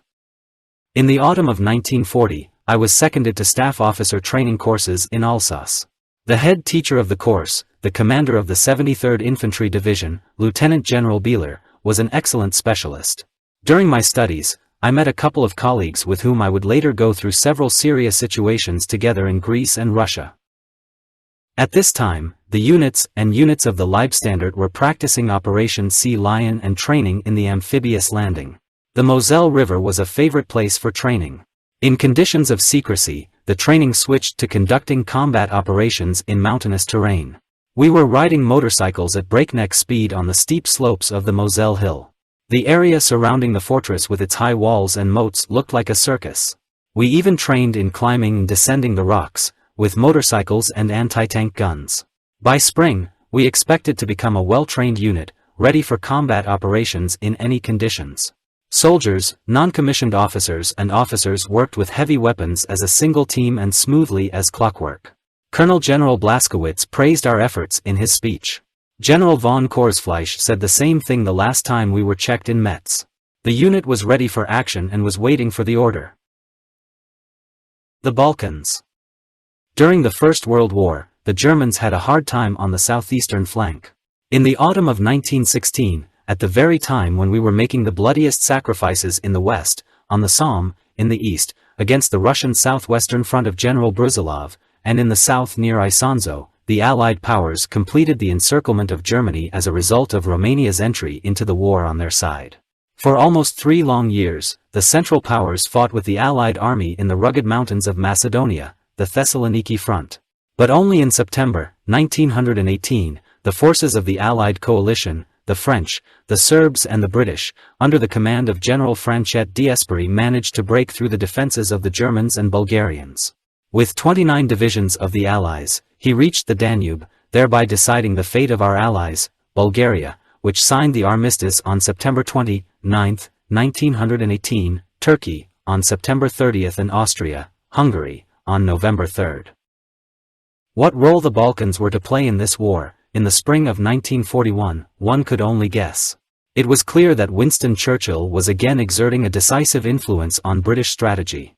He was the one who organized the landing at Gallipoli in 1915 and then in Thessaloniki. In the spring of 1941, London kept the expeditionary forces in the Mediterranean on alert and then landed them in Greece. In mid-February, British Foreign Secretary Eden and General John Dill, Chief of the British General Staff, were in Athens to discuss the deployment of British troops in Greece. In January, the first units of German regular troops entered Romania. These soldiers, as it was said, from training units, found a warm welcome among the population. At the beginning of February, we also received an order to perform. No one knew where this trip would lead. We crossed the Rhine from Strasbourg, and then proceeded through the amazingly beautiful areas of southern Germany to Bohemia. After passing Prague, we headed straight south and the next morning we saw the outlines of Budapest. Continuing through the Hungarian steppes, our train approached the Romanian border. We got acquainted with the Transylvanian Germans, mostly Saxons, and their beautiful country near the Hungarian-Romanian border and were greeted with extraordinary hospitality and cordiality in Brașov, Germanstadt and many other outstanding cities and villages in the Carpathians, which have long been inhabited by Germans. Our troops were stationed in the Kimpulung area. This formerly quiet station of the narrow-gauge railway has been completely transformed. There was a lot of activity everywhere. In the very first hour of our march along the road, an incident happened to me that had a response in the future. A Romanian lieutenant colonel, who was swearing at bad roads, asked me to pull his stuck small car out of the mud. There was a woman sitting in the car, obviously in severe pain. I quickly forgot about this case. However, in 1943, a Romanian colonel came up to me in Debrecen Skramnica and greeted me warmly. He kept telling his comrades that I was the savior of his wife and son. It took me quite a while to remember what he meant. The Romanian said that when the car got stuck, his wife was on her way to the maternity hospital and was about to give birth. They arrived at the hospital just in time, and the wife gave birth to a son. Naturally, we celebrated our meeting in Germany. After several weeks of parking in Kimpulung, we marched south to Bulgaria along muddy roads with deep ruts. Tank tracks sank deeper and deeper into the ground, and repair columns worked continuously. Bare wide expanses with almost no elevations or forest areas were visible on both sides of the road. From time to time we passed another poor village, in which, apart from a well and several dirty huts deeply embedded in the ground with several windows open to all winds, there was nothing else. Then one morning we saw a wide, earthy brown ribbon of the slowly flowing Danube. To the south of the Danube, the mountains of Bulgaria were visible in the misty haze. The sun flooded the earth with its mercilessly scorching rays when we entered Bulgaria over the bridge built by our military engineers. The Bulgarians greeted us joyfully. Many memories of the First World War were awakened, and Bulgarian peasants proudly showed us German awards. The march through the infamous Shipka Pass road was unforgettable. Dangerous sharp turns of the narrow road were nevertheless overcome rapidly under the supervision of repair teams. When nothing helped on the ascents, the Bulgarians borrowed their draft bulls. The long columns rolled steadily in a southerly direction, past Sofia into the Strumitsa Valley. There was a danger of crashing on the sharp ledges of rocks on the road. Drivers hardly managed to fit their heavy cars on the turns of narrow mountain roads covered with a thick layer of dust. These roads with their potholes, steep ascents and descents, turns that required the maximum possible from cars and drivers, have not seen such a huge amount of transport for many days. A 20-kilometer traffic jam formed in the Strumitsa Valley, which became a particularly serious obstacle to the movement of our troops. Sappers and military engineers built a new road, leveling it all the time, blowing up rocks and erecting new bridges. The danger of delaying the advance of troops soon passed. The columns quickly crossed the valley and dispersed into several valleys. High mountain ranges, hidden canyons and wide valleys effectively hid huge military formations. A large amount of fuel, ammunition and other supplies were stored near the roads. The approach march was completed. The assault companies were ready. Meanwhile, anti-German circles, incited by the British, seized power in Belgrade, and the original pro-Russian sentiments in Serbia played a special role. During the uprising, on the night of the 26th to the 27th of March, the pro-German government was overthrown, and Prince Regent Pavel was forced to leave the country. As a result, the situation in the Balkans has changed dramatically. The new government renounced the alliance with Germany and on April 5, 1941, concluded a treaty of friendship and non-aggression with the Soviet Union. After the coup in Belgrade, Hitler had already decided to eliminate the Yugoslav threat to our flank. In addition to the 1st Panzer Group of General von Kleist, operating from the territory of Bulgaria, and the 2nd Army of General von Wakes, concentrated in the former Austria, which were supposed to break through to Belgrade and occupy the north of Yugoslavia, the 12th Army under the command of Field Marshal General List, also from Bulgaria, attacked the south of Yugoslavia, on Skopje, and then advanced to Greece. The 12th Army had at its disposal 16 divisions plus the Infantry Regiment, Great Germany, and our SS Brigade, Leibstandarte. Hitler ordered an attack on Yugoslavia on the 6th of April, following the conclusion of the Non-Aggression and Friendship Pact between the Soviet Union and Yugoslavia on the 5th of April. The hot spring day was coming to an end. The heat in the Strumica Valley was almost unbearable. Due to the events in Yugoslavia, we moved to the northern part of the valley in Kustendil, which is located 20 kilometers from the Bulgarian-Yugoslav border. The 9th Panzer Division had already reached this border town and had orders to march on Skopje and, if possible, take this important hub town. We were to follow the 9th Panzer Division almost all the way to Skopje, then turn south and follow the Greek border through Prilep and Bitalya. My reinforced battalion formed up on the square in front of me. Darkness enveloped us when I told my comrades the most important details of our upcoming operation. They listened in silence as I explained the task of our vanguard and pointed out the expected problems. I also felt it necessary to remind them of the fierce battles that our fathers fought in the First World War in the mountains of Macedonia and during the capture of Monastir, a city for which a sea of blood was shed at that time and which was now one of our first goals. We wanted to take him swiftly and suddenly. When I spoke about this, I felt for the first time the boundless trust that bound me to my soldiers. I could lead them to hell and they would follow me. The night was damp and warm, little was said, and most of the soldiers smoked. Everyone wanted to be alone with their thoughts before the operation itself. A silvery moon cast a dim light on the soldiers, who were bent over, walking next to their motorcycles. The steep bare slope of the mountain ominously went up, opening before us as soon as dawn broke. The white road snaked steeply up the slope, and we knew that firing points and dragon's teeth were waiting for us at the Sticker Pass. The vanguard of the 9th Panzer Division left at dawn, moving westward across the natural border of a low mountain range. Beyond the Sticker Pass, he came across Yugoslav fortifications. Our heavy guns started talking. 88mm anti-aircraft guns and heavy anti-tank guns destroyed enemy firing points. In a matter of minutes, they turned into smoking ruins. Everything looked somehow unreal. Far to the east the blood-red sun was rising, and in the valleys the morning mist was mixed with dense clouds of dust. Bursts of red tracer bullets from our machine guns were leaving the pass we had captured down into the valley. Suddenly enemy planes appeared. Flying low over the mountains, they circled over the road in the valley and attacked Kjustendal. When the bombs fell on the city, its streets and roads in the vicinity were clogged with columns of our troops.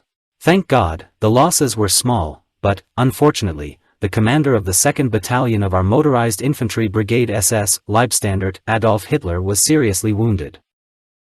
Moving in columns, we got closer and closer to the border and finally reached it in the late afternoon.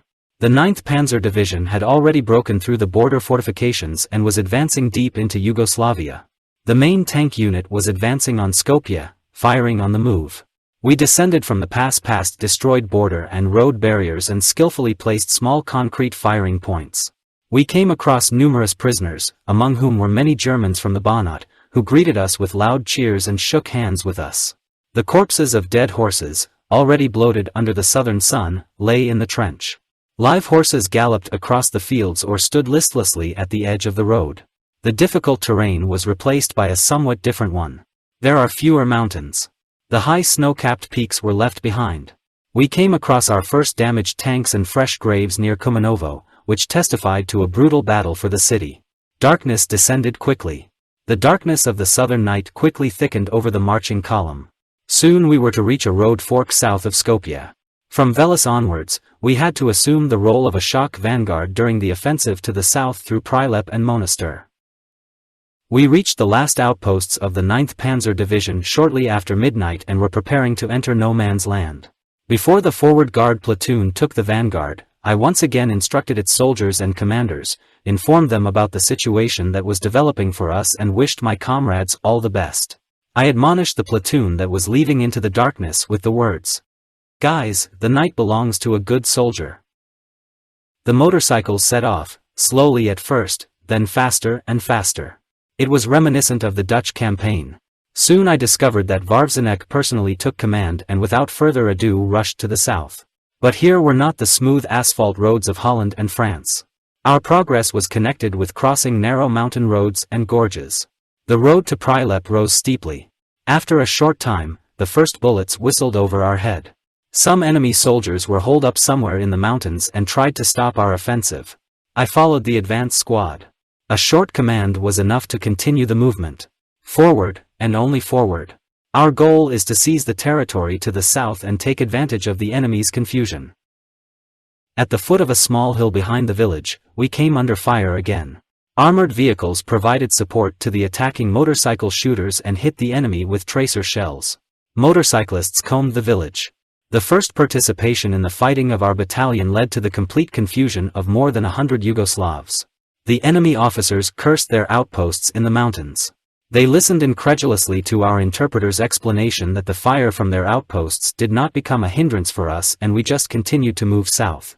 In half an hour it was all over. The motorcycle shooters were rushing forward. There was no holding them back. We kept moving on.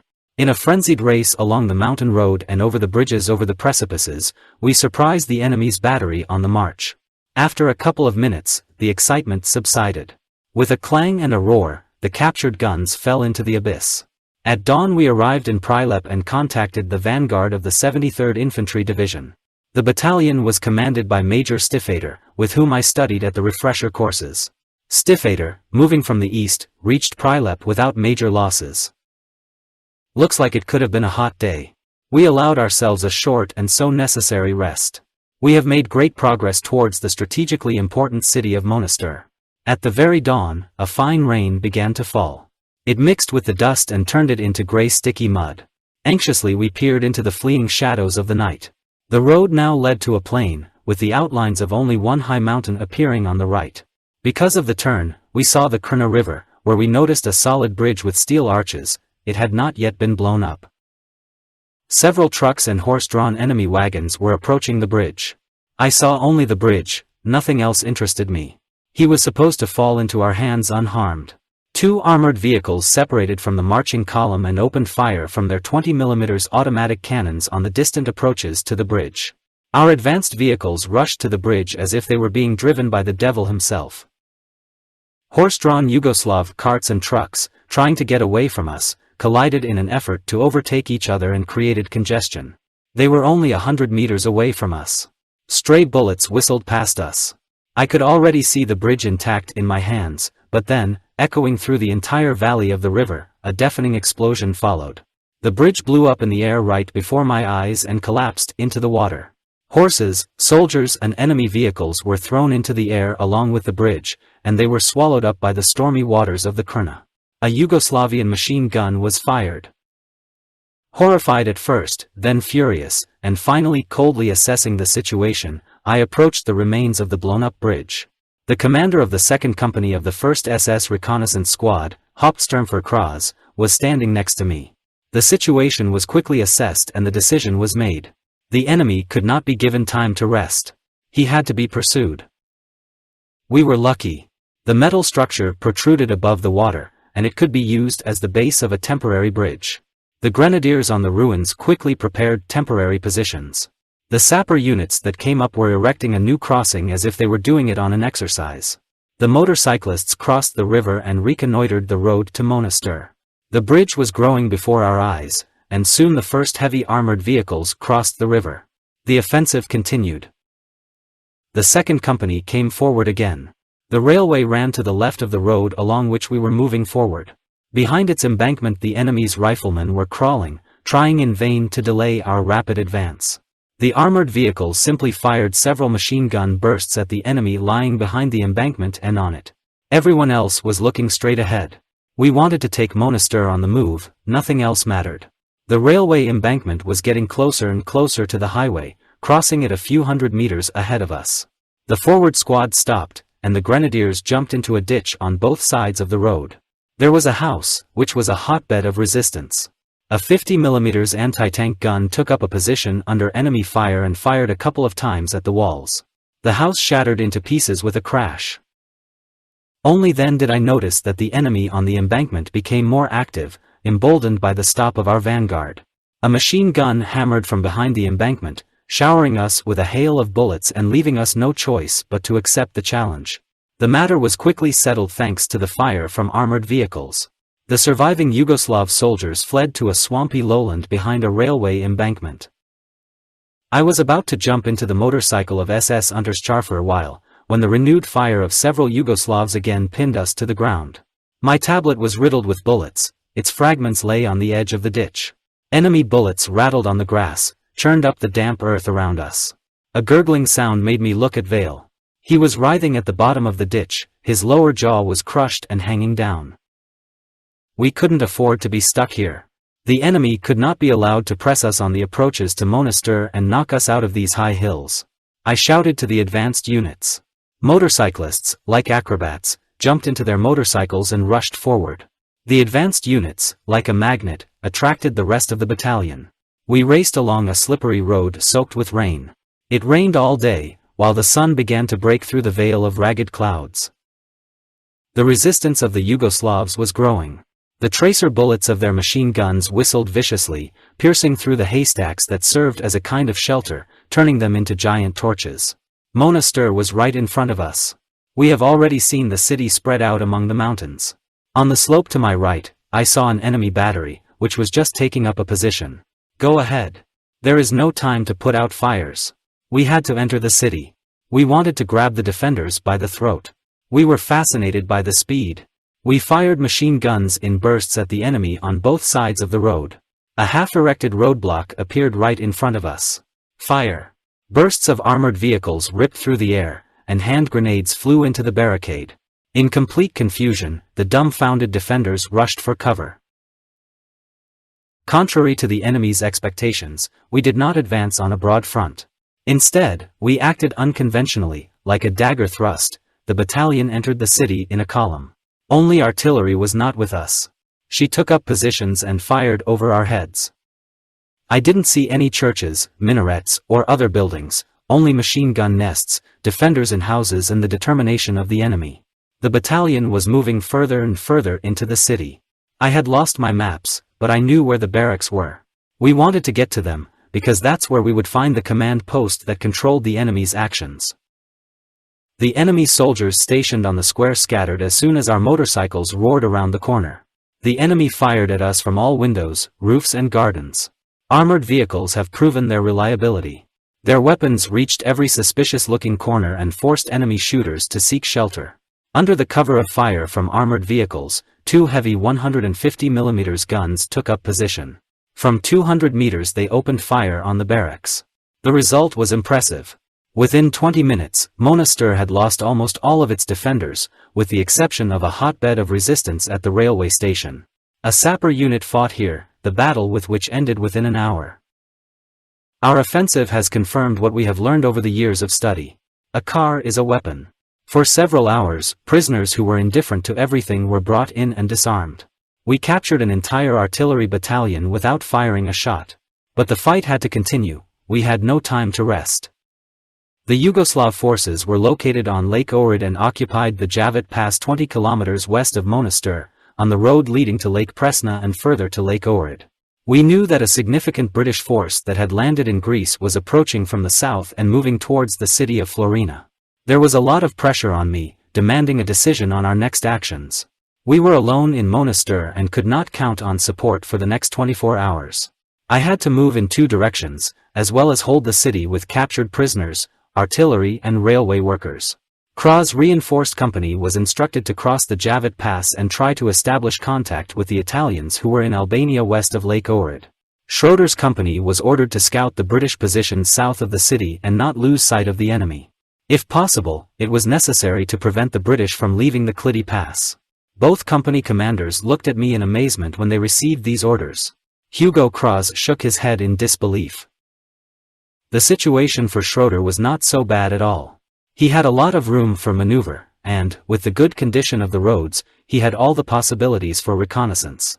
The companies set off. My motorcyclists, tank destroyers, sappers and grenadiers rode past me with joyful laughter. They were going into the darkness, into the unknown. The staff of the headquarters prepared for defense and maintained radio communication. We kept in constant contact with the companies and received messages from armored vehicles. We were constantly aware of their whereabouts. Within a few minutes, Krah attacked a battery located in the gardens area to the west of Monastir, which surrendered. I was still waiting for the order to open fire. By midnight, Krah had passed through several villages and was at the foot of the Javet Pass. Intelligence reported that the pass was occupied, and a well-equipped defensive position was set up along the crest of the mountain ridge. Enemy reconnaissance groups were captured. The attack of the pass was to begin at dawn. Schroeder also acted successfully and soon reported from the Greek territory, from Florina and Vavi. A curious incident occurred between these 2 settlements with the company. As the old saying goes, all cats are black at night. The next morning, Schroeder submitted the following report. I sent several reconnaissance groups from the crossroads and slowly followed the first one, which was conducting reconnaissance in the direction of Florina. Soon after, 2 armored reconnaissance vehicles emerged from the darkness, heading in our direction. Unaware of anything, we continued to move forward.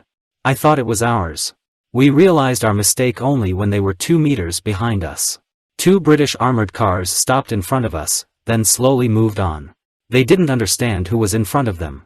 Apparently, they mistook us for Serbs. Having calmed down, I moved the company a few hundred meters forward and waited for the return of the British armored vehicles. Half an hour later they fell victim to our ambush on the road. We were able to find out about the intentions of the enemy. Australian troops, as part of the British forces, they occupied a hill and blocked the valley with extensive minefields. Schroeder kept the British in sight and continued his reconnaissance by combat. Our heavy guns and mortars obviously deceived the enemy about the true strength of our forces, and the British did not stick out because of their barriers. Krah's attack on the Javet Pass began early in the morning. The road here rose steeply uphill, so there was no question of a surprise attack.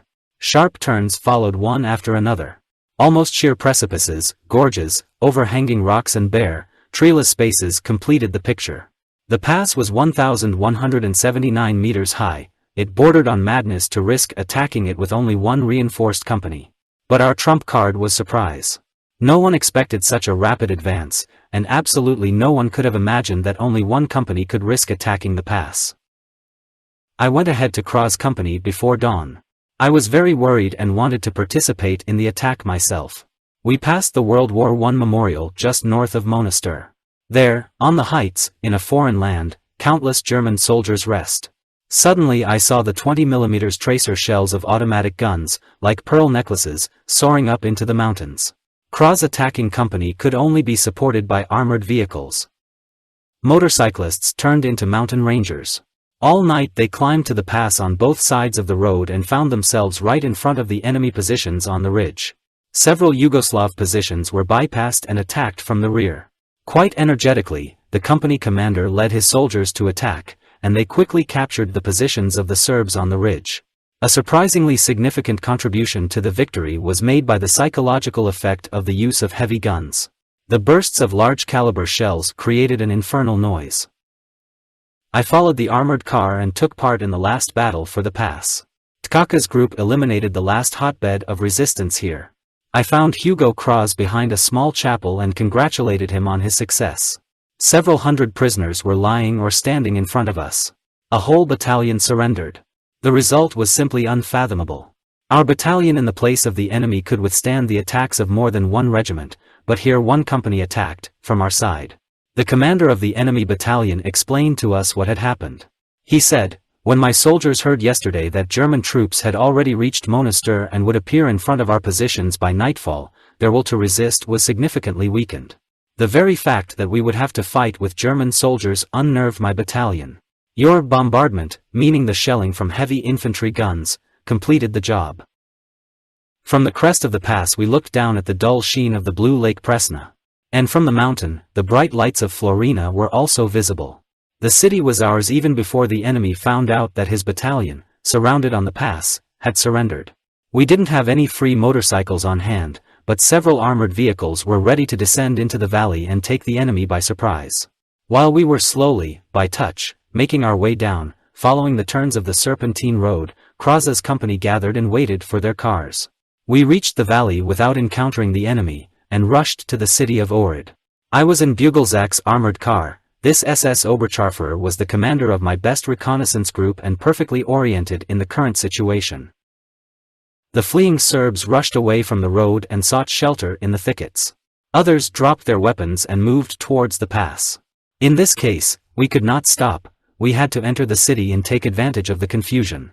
Under machine gun bursts, the road became free. The surprise factor worked 100%. Within a few minutes we were launching red rockets into the sky. Krause's company soon broke into the city and sent reconnaissance groups into the mountains to the west of Lake Ohrid to establish contact with the Italians. Within a few hours it was done. The first task of the reconnaissance battalion was completed quickly, successfully, and without unnecessary losses. I was proud of my soldiers and knew that I could rely on them in everything. I reported the latest success of my battalion to the commander of the Leibstandarte and together with him went to Schroeder's company, where we met with the commander of the 1st Battalion of the Leibstandarte Adolf Hitler, SS Sturmbannführer. His battalion was ordered to take the key positions of the British defending the Klidi Pass, thus allowing the breakthrough of the Leibstandarte and the 9th Panzer Division. The New Zealanders and Australians dug in properly on the mountain slope of the Klidi Pass. The enemy had time to create an impressive defense system here. Their artillery observers had a wide view of the plain on which our troops were to appear. Monastir was a kind of gateway blocking the way from the Klidi Pass, and the pass was the gateway from Yugoslavia to Greece. The enemy had all the advantages. Numerous minefields on the pass excluded the attack of armored vehicles. Our infantry had to take the heights in a difficult battle. The invasion of Greece. A sunny summer day, as it often happens in the mountains, was replaced by a rainy evening, and then by the icy cold of the night. Snow covered the slopes. Soldiers of the 1st Battalion of the Leibstandarte Adolf Hitler faced significantly superior enemy forces. He is thoroughly entrenched in anticipation of our attack. It happened at dawn on the 12th of August. The whistling of heavy shells broke the silence. Heavy anti-aircraft guns began to destroy the detected pockets of resistance, self-propelled guns rolled forward. I was standing at the optical tube, watching the attack of the 1st Company of the motorized SS Brigade Leibstandarte Adolf Hitler under the command of SS Obersturmführer Plays. Shots were still raining down from the mountain, the whole top was in smoke, and the air smelled of earth and gunpowder. Suddenly the artillery fire stopped. The infantry rushed to the attack, making their way up the mountain. Heavy self-propelled guns from the valley climbed up the slopes. We watched in amazement as the self-propelled guns moved forward. They were getting higher and higher, and then they joined the fight. No one thought they could be used here, but now they were up there, providing invaluable support to the infantry. Completely shaken by the unexpected German gunfire, the surrendered British descended from the pass. They were tall, strong guys and serious rivals. Our infantry advanced deeper and deeper into the British defense system. To clear the way for armored vehicles, our sappers engaged in minefields. But the infantry still had to do the hardest work, knocking the British out of their positions. We saw SS Sturmbannführer withstanding, shaken, over the remains of his dead brother, Franz. Franzl tried to cross the minefield and was torn apart by exploding mines. Play's company was already fighting right under the pass. Self-propelled guns could no longer support our infantry. We could not hear the explosions of hand grenades, but only visible clouds of smoke from them. The enemy's firing points were captured by our infantry in hand-to-hand combat, and the pass was stormed. The brave fighters of the Company of Plays defeated the enemy. More than 100 prisoners were taken, 20 machine guns and other military equipment were captured. Gerd Plays himself was wounded, but remained with his grenadiers until the end of the battle. The gates to Greece were open. However, the fighting continued. The 1st Battalion of our SS Motorized Infantry Brigade Leibstandarte Adolf Hitler attacked the retreating enemy at a furious pace. Enemy tanks were destroyed by anti-tank and self-propelled guns. Enemy planes tried to interfere with our offensive, but their bombs did not achieve the desired effect by the British because of the difficulty of bombing in the mountains. SS Hauptsturmführer, commander of a battery of 88mm guns, was captured and spent the night in a British column. At dawn, our infantry freed him, and at the same time captured a significant number of New Zealanders. Early in the morning, the southern descent from the pass was taken.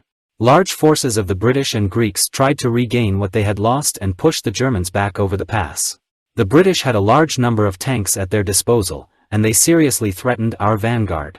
The 1st Battalion of the SS Leibstandarte Adolf Hitler Motorized Infantry Brigade had already entered the open area, and our self-propelled guns were still on the mountain road, which created a dangerous situation. The first enemy tanks were already halfway from the lead company when SS Obersturmführer Naumann suddenly appeared with his two 88mm guns, opened fire and put an end to the nightmare. British tanks one by one flew into the air or, smoking, froze. The tank attack was drowned in fire, death and debris. While the 9th Panzer Division was moving south, my reconnaissance battalion rushed in the direction of Lake Kastoria. The shadows of the night were already surrounding us when we saw the dark mountains and the Klajura Pass we needed.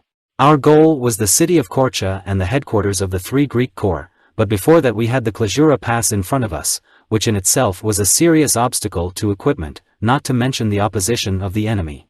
When we climbed to a height of almost 1,400 meters, the surrounding mountains seemed to press down on us. The progress was fast, the 2 ridges stretching in front of us were overcome in the next half hour.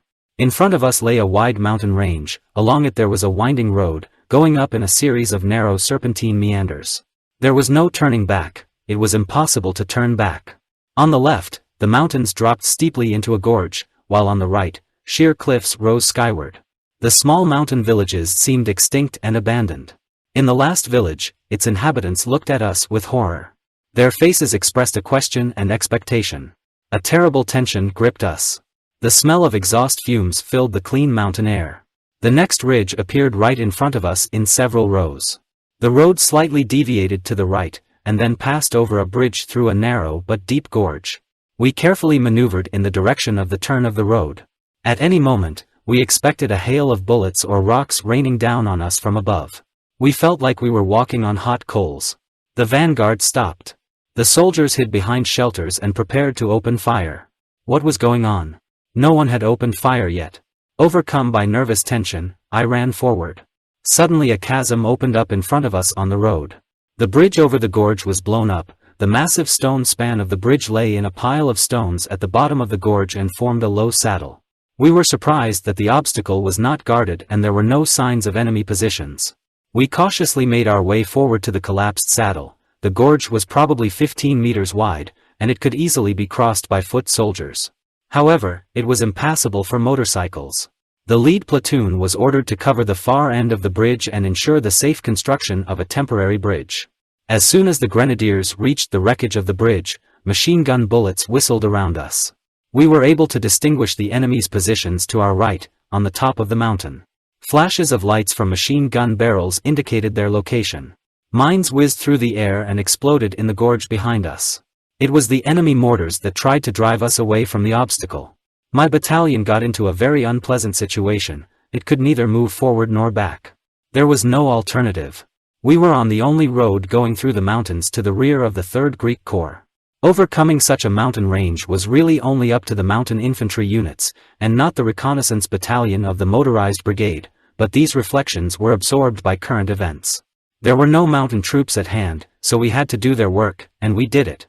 Both of our motorcycle companies attacked enemy positions at dawn, while I continued driving along the road with drivers, headquarters, and a company of armored vehicles, distracting the enemy's attention from the direction of the main attack. We will need heavy weapons and artillery only later. Meanwhile, darkness was falling on the gorge. The enemy from time to time opened disturbing fire on the obstacle. Our sappers, in order to level the approaches to the former bridge with an explosion, drilled holes for explosive charges. An explosion, and in a matter of seconds, masses of earth and stones collapsed into the gorge on top of the wreckage of the bridge. Now my mobile reconnaissance battalion has turned into a construction battalion. Strong grenadiers dragged boulders and dropped them down on the wreckage of the bridge. A live conveyor passed stone by stone. Soon after, the first anti-tank gun passed over the temporary bridge. As soon as the new bridge was completed, 2 motorcycle companies began climbing the mountain range. Motorcyclists have become mountain rangers. The grenadiers had to climb up to 800 meters before attacking the enemy's pockets of resistance. Both companies were going to the assault. Each of them, separated from the other by a chasm, had to act independently.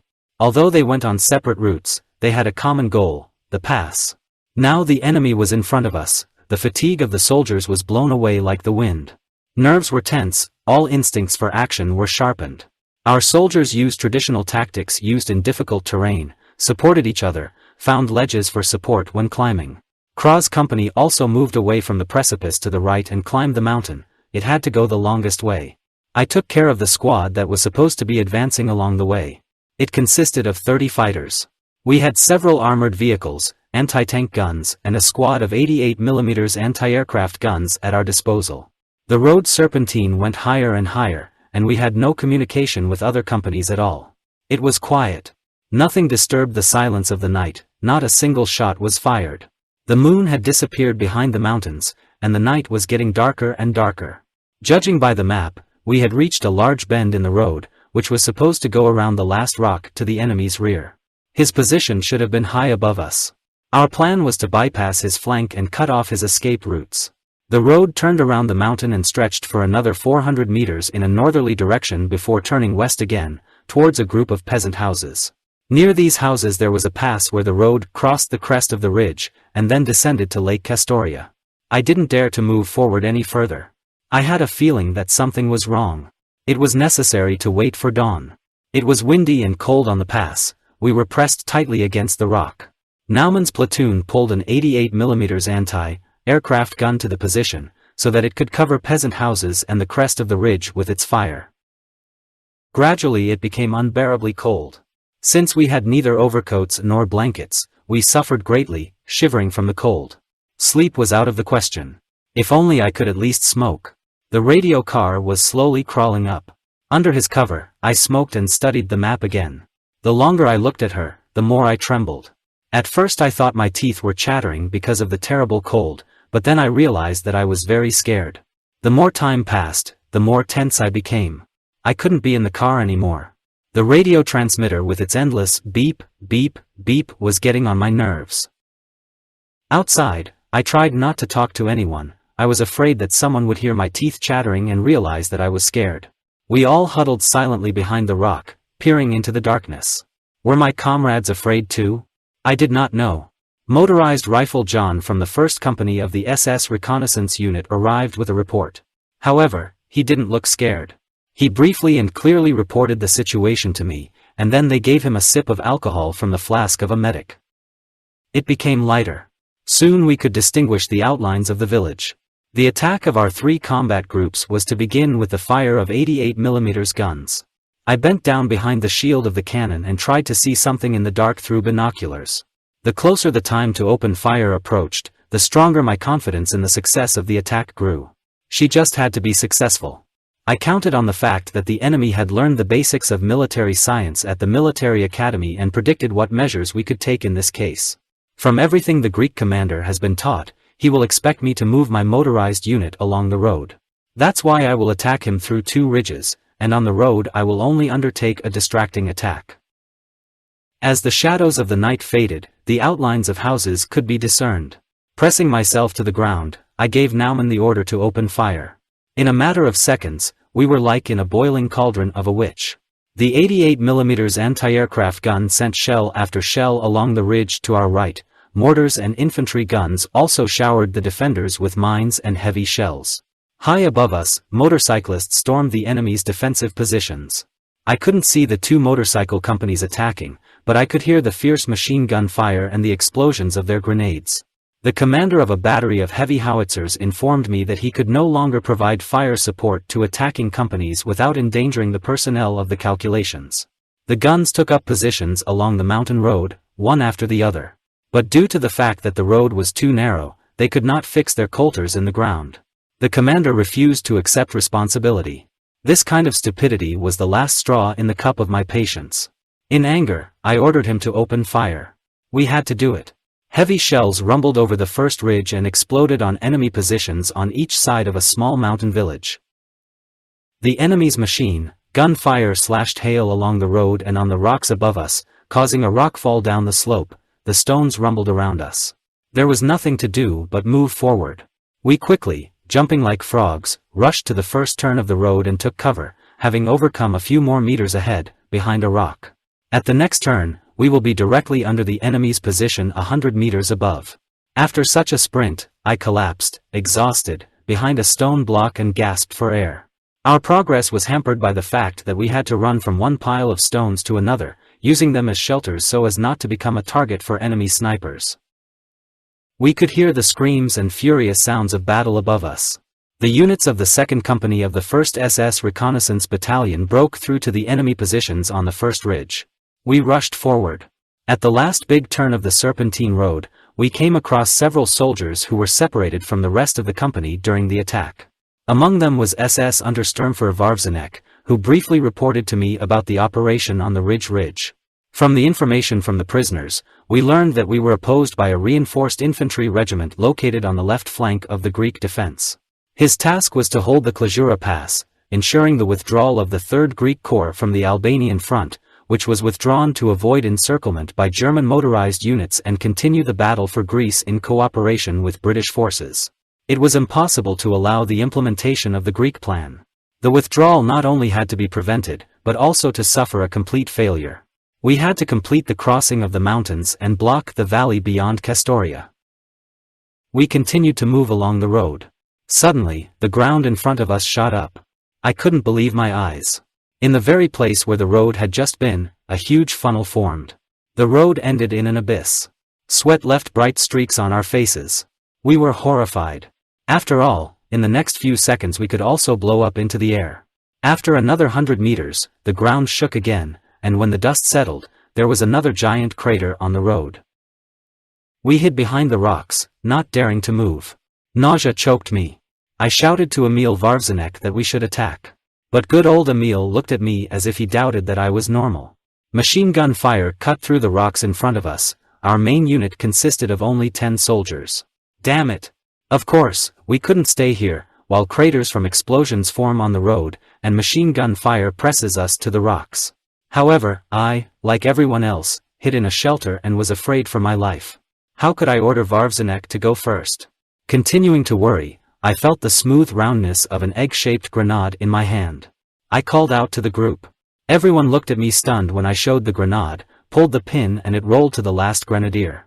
I have never seen such a friendly leap forward. As if bitten by a tarantula, we tore through the rocks and jumped into the newly formed funnel. The state of stupor was broken, the grenade did its job. We grinned together and rushed forward to a new shelter. At the top of the ridge, our attacking companies went deeper and deeper into the defense of the Greeks. Our 88mm guns were in clouds of dust and smoke from the bursting shells of the mountain artillery of the Greeks, but Naumann's anti-aircraft guns continued to fire. The shells of anti-aircraft guns pierced the road for us, burying the pockets of Greek resistance under piles of rubble. We were right under the crest of the ridge. Sweat blurred my eyes. I watched the fight through a veil of dust and dirt. We rushed like mad to the ridge. The Greeks were getting out of their positions, raising their hands up, stopping resistance. Their escape route was already covered by the fire of the 2nd Company of the 1st SS Reconnaissance Battalion, whose machine guns directly fired at enemy positions from a commanding height. My soldiers broke the resistance of the Greeks, supported by a battery of mountain guns, with the help of hand grenades. We made the trek through the mountains at the limit of our strength. My grenadiers did what others thought was impossible and what even today is considered madness. Klazura Pass is ours. But there was no time for a break. Only a swift pursuit of the enemy would bring us complete victory. Our sappers blasted rock fragments into craters on the road. The artillery changed position and fired at the retreating enemy. Whole columns retreated to the west and further south. The resistance of the Greeks, who, as a rule, bravely, until their last breath, held their positions, was broken. We captured more than 1,000 people, including a regimental and 3 battalion commanders. Only then did the full strategic importance of the position we had captured become clear to us. From the pass we could directly see the escape routes of the Greek troops from Albania, to which all our weapons were now directed. I wanted to move on after the fleeing enemy, but again on the road descending steeply, explosions thundered that stunned us. Precious time was lost on filling giant craters from land mines. The 2nd Company of the 1st SS Reconnaissance Battalion first went along the road and entered a small village. All its inhabitants left their homes and left. I wanted to regroup my battalion there, and then move along the main route of retreat of the Greeks. I was waiting for the 1st Company of the 1st SS Reconnaissance Battalion. Soon, young soldiers appeared. I could tell by their faces. They carried the remains of their company commander on a blood-soaked raincoat tent. Rudolf Schroeder was lying in front of me, his chest was torn to pieces. He achieved outstanding military successes, but was killed during the breakthrough of the enemy's defense system, commanding the lead assault group. We descended from the mountains in the late afternoon and explored the approaches to Kastoria, a town on the shore of the lake of the same name at an altitude of 630 meters above sea level. I wanted to conduct a reconnaissance and followed the reconnaissance group. Before a small bridge, we slowed down. Further on, the height of 800 was visible, dominating the approaches to Kastoria, as well as the escape routes of the 3rd Greek Corps. There was no movement visible on the bridge, it had not yet been blown up. Suddenly machine gun fire was opened on us. War correspondent Franz Roth, who was walking with the reconnaissance group, suddenly cried out in pain. The bullet literally cracked his skull. With a bloody head, but alive, the correspondent was sent back to his colleagues. The 2nd Company of the 1st SS Reconnaissance Battalion reached the bridge at nightfall, creating a small bridgehead. The company conducted reconnaissance north of Lake Kastoria and met stubborn enemy resistance. The attack on Hill 800 southwest of Kastoria began at dawn. Again our shells roared over us and smashed boulders, but the Greek artillery was more powerful here. The bridge collapsed from a direct hit. We were lying at the bottom of the trench, pressed into the muddy ground. The intensity of the artillery fire told me that a sudden assault would not be successful. A well-thought-out attack was required. Around mid-afternoon, the attack was resumed with the support of heavier artillery and the 3rd Battalion of the SS Motorized Infantry Brigade Leibstandarte Adolf Hitler. The battalion moved out to cover the Greek positions on the left and had to reach the main Greek withdrawal route before evening. In order to suppress the strong Greek artillery and help destroy the enemy's positions at an altitude of 800, U-87 dive bombers were called in support of my battalion. The operation was carried out with unsurpassed accuracy. U-87 struck enemy positions like birds of prey, making wide circles around the mountain, and then dived, with a howl, deep down. On the heights and the mountain range there were flashes from dropped bombs, there was a rumble. Mushroom-shaped columns of dust and stones rose into the sky, connecting with each other and drifting in a dark haze over the lake. A dense veil covered the mountain, showing the devastating effect of our bombs and artillery shells. Hell broke loose there. When the first bombs fell, the motorcyclists jumped out of their trenches and ran across the open field with difficulty catching their breath. Excellent shooting of anti-aircraft guns completed the work of U-87 and heavy artillery. It will be a long time before the Greeks come to their senses from the U-87 attack. By then it will be too late. The soldiers of the 2nd Company of the 1st SS Reconnaissance Battalion climbed the mountain and secured themselves among the rocks. The rest of the battalion rushed to Kastoria through a hastily repaired bridge. Unsuspecting Greek companies and batteries retreating from the mountains were so stunned that they did not fire a shot and voluntarily surrendered. However, one of the Greek batteries continued to fire and was smashed to pieces by us. The armored vehicles of our battalion roared past the Greek columns to the center of Kastoria. The chaos was complete. A local priest greeted me at the market square. I will never forget his brotherly embrace. Then I stank of garlic for several hours. At dusk, my brave comrades took over the defense of the northern approaches to Kastoria. Greek units marched from Albania to Kastoria after fighting with Italian troops. The Greeks gave the Italians a good beating, but now they were forced to withdraw under the threat of encirclement by the Germans. It was constantly raining. The thunder of a strong thunderstorm alternated with the roar of shells and bombs. Our strength was running out. We fell asleep right on the spot. The scope of our success became visible only the next morning. In the last 24 hours, my reconnaissance battalion has taken 12,000 prisoners and captured 36 guns. For the way my brave grenadiers showed themselves, I was awarded the Knight's Cross. The fighting with the trapped Greek army continued. The SS Brigade Leibstandarte, having overcome considerable difficulties, took the Katara Pass through the Pinned Mountains and forced the 16th Division of the Greeks to capitulate. The surrender was signed on April 21 in Larissa. Towards the evening of the 24th of April, when I was in Ioannina, west of the Katara Pass, I was ordered to pursue the defeated British troops. My comrades in arms had just managed to get a good night's sleep for the first time since the beginning of the Balkan campaign. In the morning, they woke me up from a dreamless sleep. The fuel tanks of our motorcycles and cars were filled to the brim from cans taken from the garage of the Greeks. No one bothered to collect the Greek machine guns stacked at the Ali Pasha Mosque in the old Turkish fortress, as well as the myriad of weapons left in the city. The Greek soldiers who retreated here, through the mountain passes, from Albania, left their weapons leaning against the walls of houses, shaved off their dark beards and went to the nearest bakery. They came out with loaves of fresh bread, a bunch of leeks, and if they were lucky, then with a few fish strung on a rod. Then they wandered south again. We intercepted them. This interception once again clearly demonstrated to us the difference between the road of the winners and the road of the losers.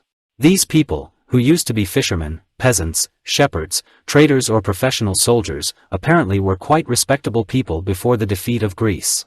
Now they were wandering chaotically through valleys and passes, returning home in disgrace. The war ended for them in hopeless confusion, even if we happened to see a lone colonel sitting upright in the saddle. It was decomposition. We were moving on and on. We were going to nail the British sooner or later. The battalion didn't stop anywhere, but along the way we asked a few questions in every village or small town. The one who managed to cut himself a piece of bread with fat spread on it along the way, until he ate it, covered it with his hand on top, so as not to eat at the same time a quickly adhering layer of dust and dirt. Only once, at the bay, I allowed myself a short stop. I found the orange groves here simply fascinating. The soldiers filled their helmets with fragrant fruits. We wanted to taste them and make sure that we were in the south.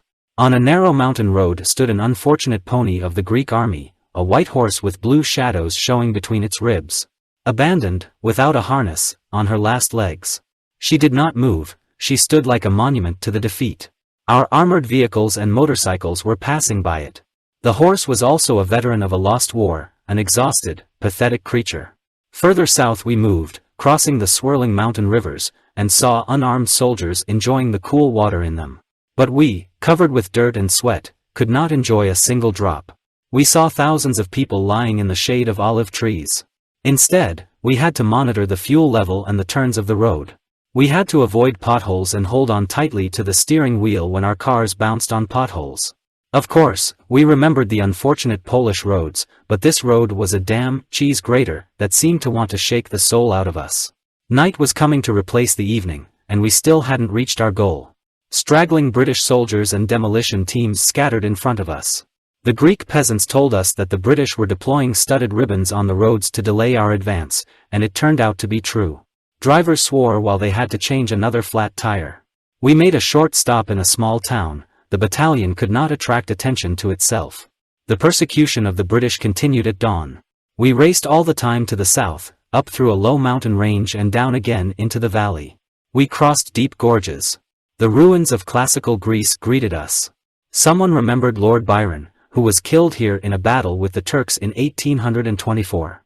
But we didn't have time to think about history. The city of Mesolongion appeared right in front of us. Soon we will reach the Isthmus of Corinth, and then we will be able to intercept the British. The vanguard carefully moved its route towards the city and drove out into its narrow streets. The population of Greece welcomed us. The last British troops had just left the city and were retreating along the coast along the road leading east, going in the direction of the Isthmus of Corinth. A dash across the Peloponnese. We endured a 250-kilometer hike through a mountainous country and stopped in front of the dark mountains towering over the Peloponnese Peninsula. We had no radio contact with the regiment. We were alone. British reconnaissance planes flew over us and circled over the port of Patras on the other side of the bay. We could see the ships in the harbor, and we saw a British destroyer sailing off to head south. We were following the tracks of the British demolition teams and were soon to reach the Isthmus of Corinth. But this kind of persecution has become uninteresting to me. Gaping craters on the road reduced our speed. I thought I would rather gain a lot of experience in road construction than intercept the British. The mountains on the other side of the Gulf of Corinth increasingly attracted my attention. On the way along the coast of the Peloponnese, at the far end of the Gulf, British units were moving from Corinth to Patras to reach ships and evacuate. I have to get there. But how to cross the bay?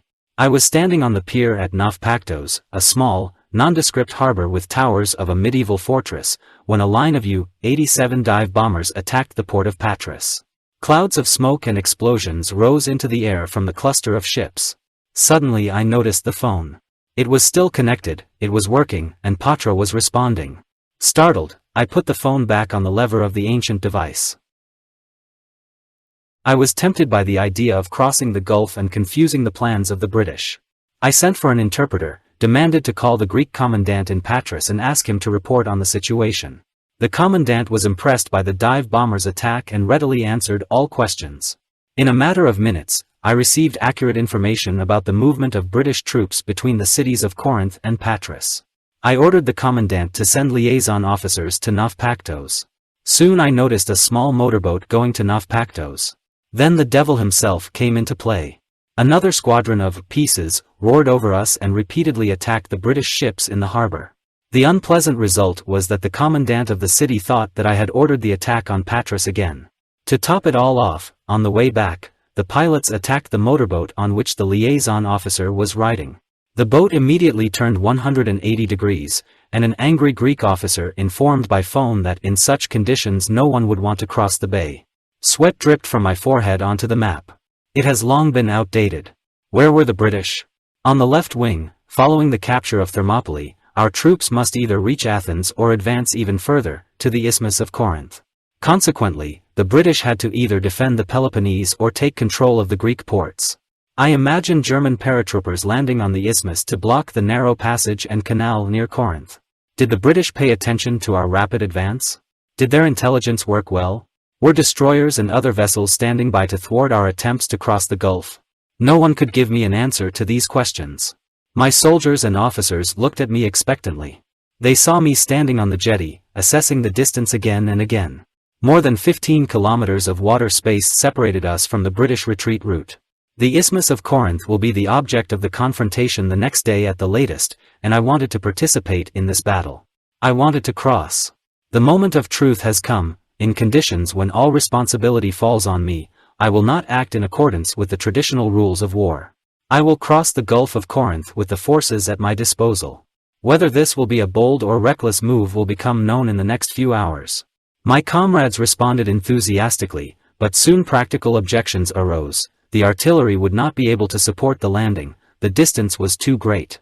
Military engineers drew my attention to the height of the waves and the condition of the miserable fishing boats. Objections were accumulating, but I had already made a decision. A surprise attack must be successful. We found 2 poor fishing boats in the harbor. Their crews were taken to the place. The 2nd Company of the 1st SS Reconnaissance Battalion was to attempt a reconnaissance. Strong hands of SS men lifted heavy motorcycles and put them in boats. The first boat took on board 2 motorcycles with a sidecar and 15 people. We loaded an anti-tank gun and several motorcycles onto the next boat. Combat mission, to block the road, and in case of an emergency to go to the mountains. Then the motorboats left the harbor. I said goodbye to Hugo Kraus and SS Sturmbannführer Gretzek.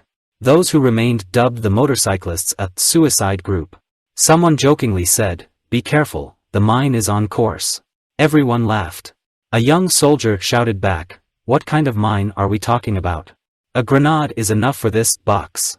The boat rocked violently. The waves splashed us with salty spray. The machine gunners took up a position on the bow. The anti-tank gun was ready to fire. All boats from our shore were sent to Novpaktos.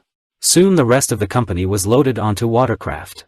And the first boats could barely be seen. 2 tiny dots were jumping on the waves.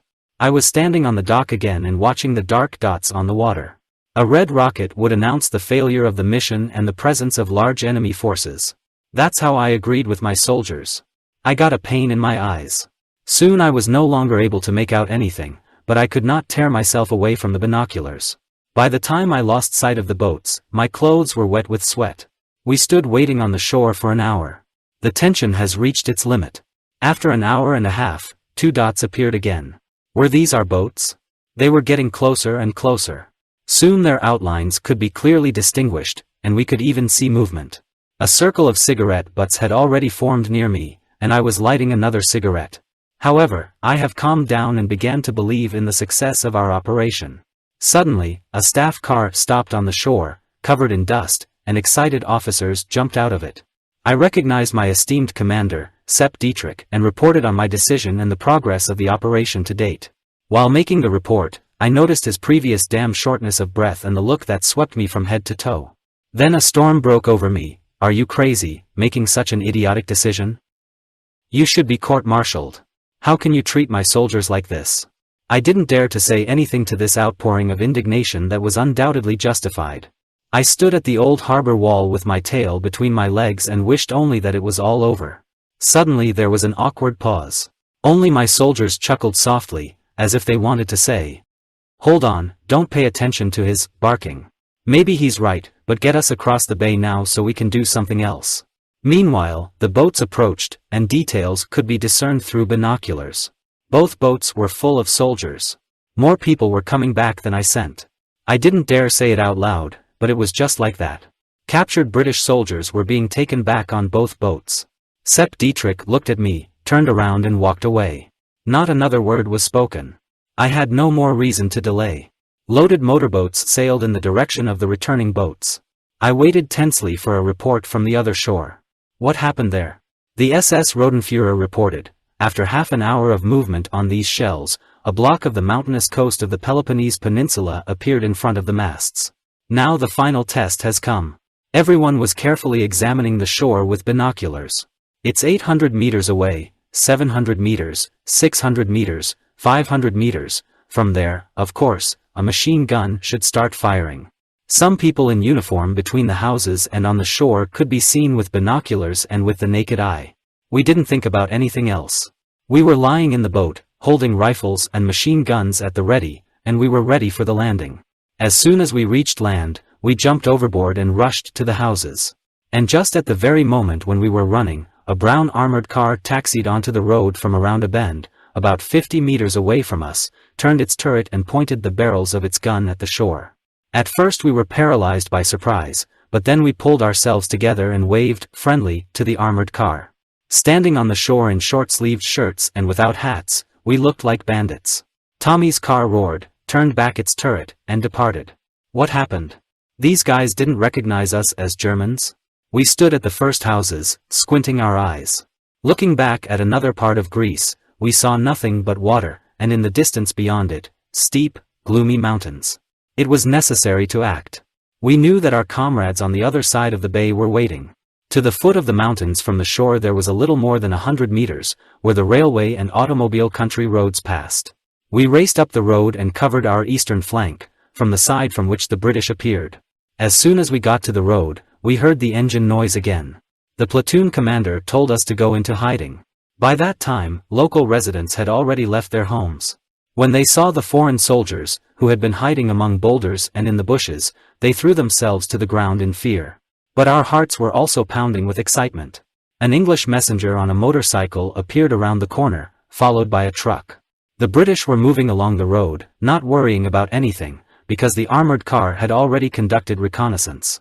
We let the British get so close that you could read the license plates until a shield with a feather and a knight's helmet with a cross, the emblem of the 4th Hussar Regiment, was above us. Then we quickly jumped up and shouted, "Hands up!" The brakes screeched. The British raised their heads and jumped off the truck. The foot of the messenger on the motorcycle felt the ground.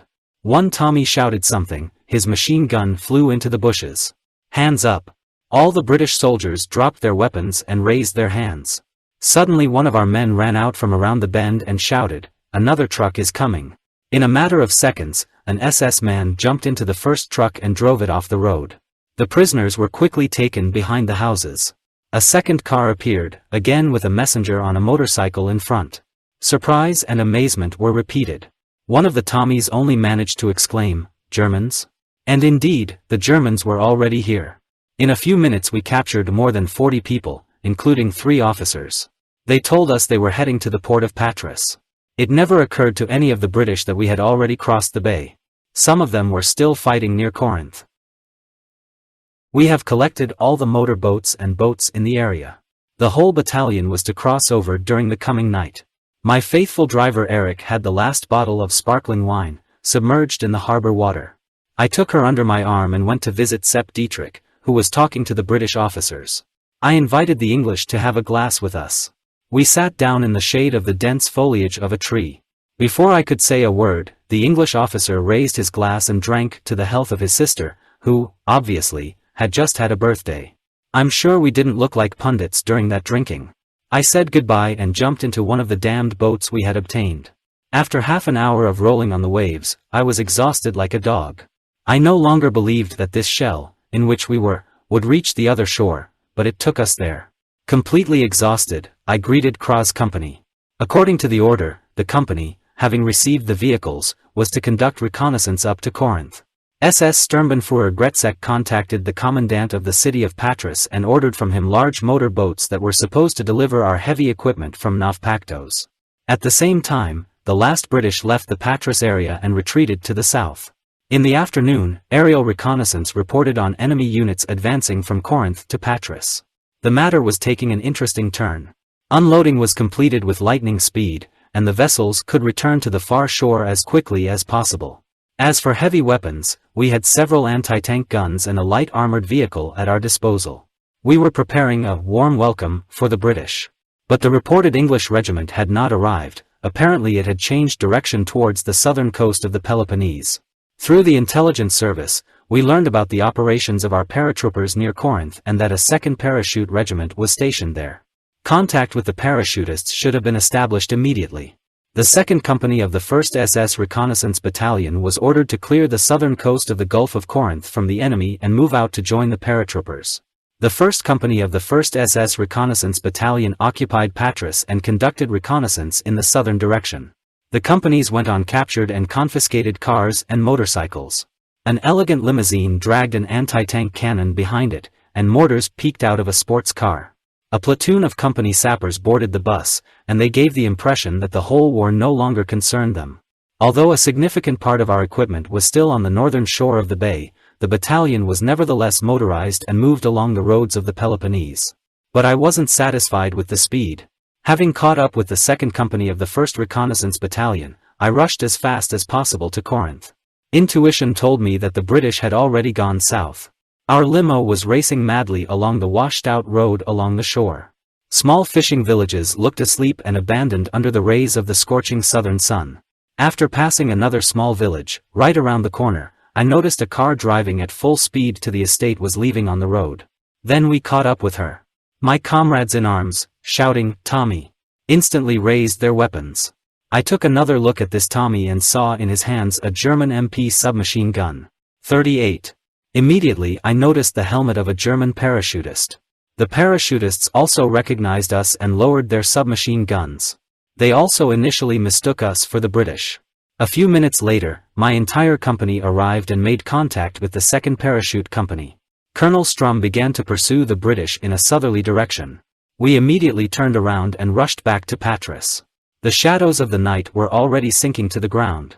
Meanwhile, the 3rd Battalion of the motorized SS Brigade Leibstandarte also crossed the Gulf of Petrakos and began to pursue the British retreating to the south of the Peloponnese. There was also a machinist in this battalion. He fired up the engine furnace in Patras and took the battalion south by rail along the western coast of the peninsula. At the brigade command post that day, I met the now friendly-minded Sepp Dietrich. Everyone was silent while I reported to him about establishing contact with the paratroopers. With a grin, he held out his hand to me and said in his Bavarian dialect, "Hey, Kurt, yesterday I thought you were crazy. Now I take back my words. It was brilliant.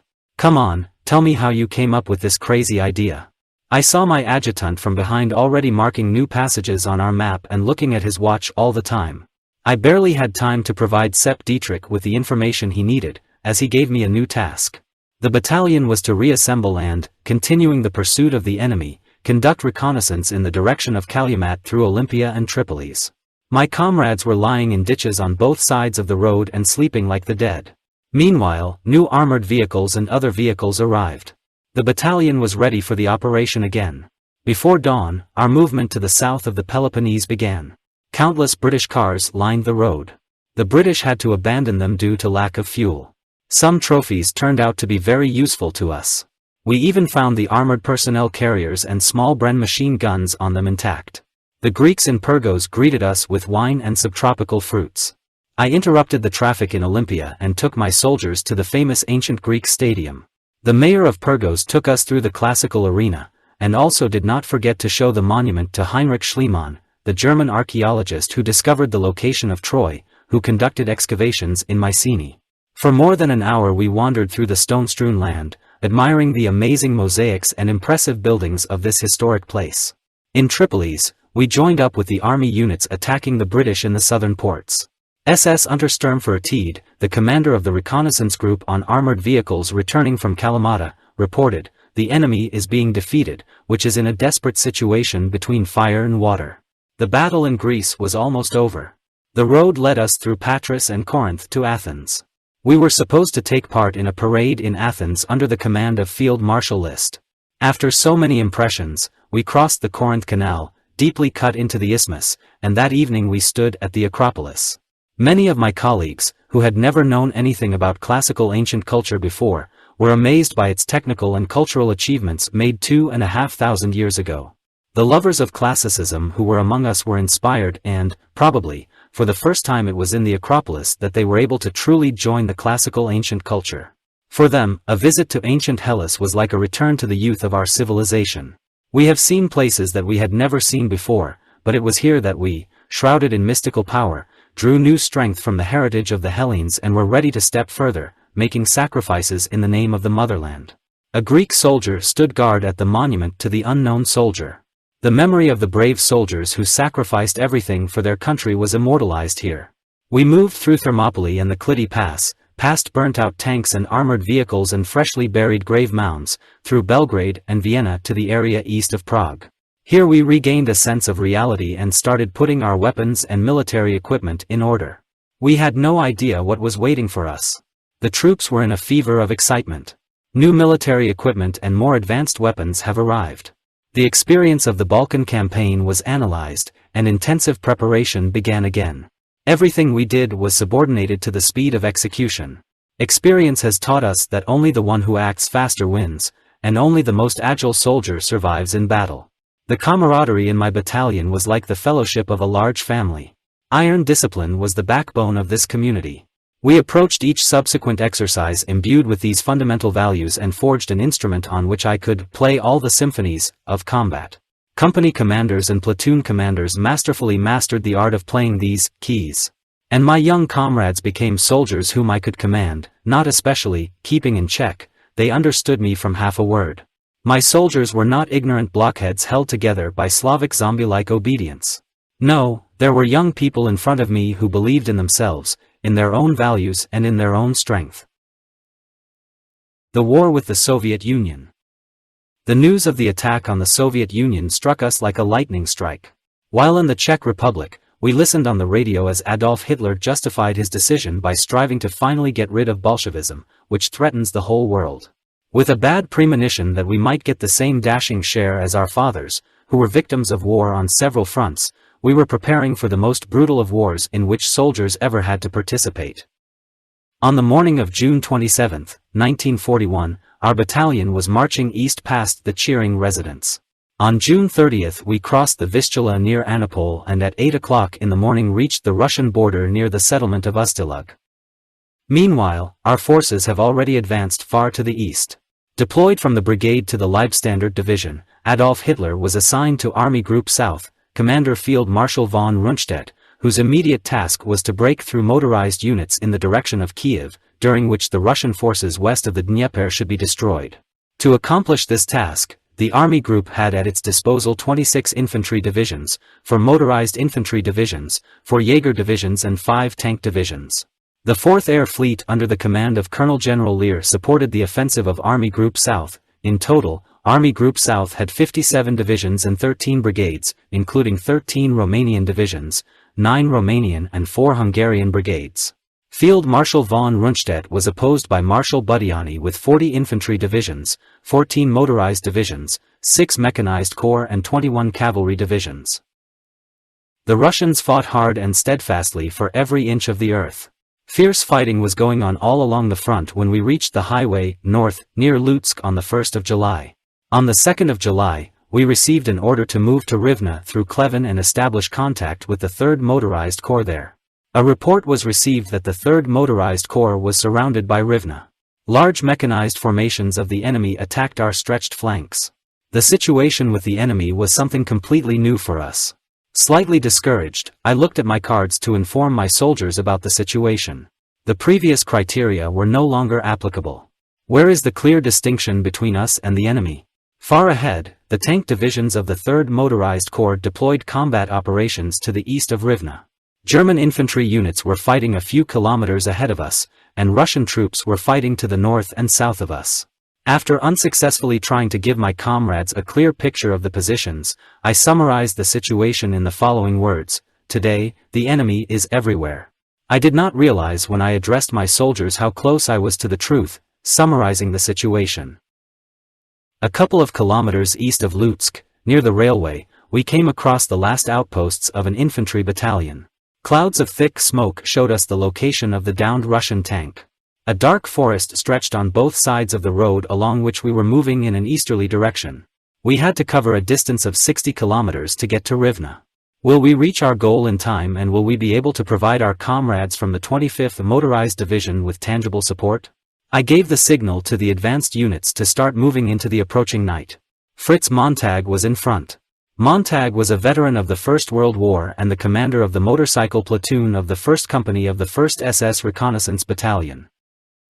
Slowly at first, then faster and faster, the vanguard moved forward into the dark forests. I wanted to shout, "Stop! What I've been drumming into you is not true. The car is not your friend. Move slowly, or you will come to your death." But my lips remained tight.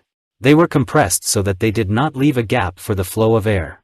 Squinting my eyes, I followed the advanced units of the column, deeper and deeper into the forest. There were damaged Russian tanks on the roadsides. Trucks and horse-drawn vehicles were abandoned under the trees. In one place we found 12 camouflaged Russian T-26 light tanks. There was no fuel in them, and they were also abandoned. The battalion, ready for battle, was moving through a huge wasteland stretching to the north. Suddenly I saw how the advanced platoon disappeared, and the 20mm cannon of our armored vehicle opened fire on individual bushes. Then 4 or 5 of these bushes moved towards us and started shooting from a distance of about 150 meters. Well-camouflaged Russian tanks attacked the marching column. In the blink of an eye, everyone hid in the thickets and watched the duel between our armored vehicles and enemy tanks. Several of our anti-tank guns entered the battle and put an end to the confusion. A few minutes later we resumed the march. The burning tanks lit up the night sky behind us for a long time. So at 7 o'clock in the evening we exchanged the first shots with the Soviet troops. In order to be sure that we would complete the task, I sent a combat reconnaissance group in a southerly direction and ordered them to go to Klavany through Alika and wait for the battalion in Klavany.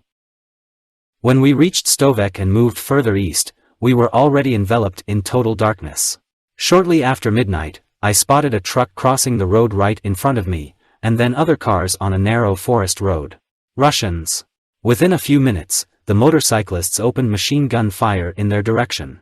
Several enemy trucks flashed like torches, and tall sheaves of fire lit up the intersection of forest roads. The forest had an unearthly effect. The darkness was overwhelming and extremely tense.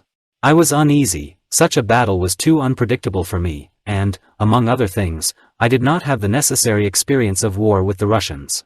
Hour after hour we moved in the dark. More than 30 kilometers still separated us from Rivne. A couple of kilometers from Kleven, just beyond the forest, which, thank God, we passed, we stopped, and the battalion closed ranks. We heard the noise of a fierce battle coming from the direction of Klavani. The fiery flashes rising up showed us the place of the battle. When I was about to move on the Peking, a terrible scream rang out behind me. Amid the explosions of grenades, cursing soldiers, the screeching of tank tracks and the roar of breaking metal, I could make out the outlines of a tank in a column. To my horror, I saw that the tank was going straight through the motorcycles. Then he turned sharply across the road to the left and disappeared into the darkness.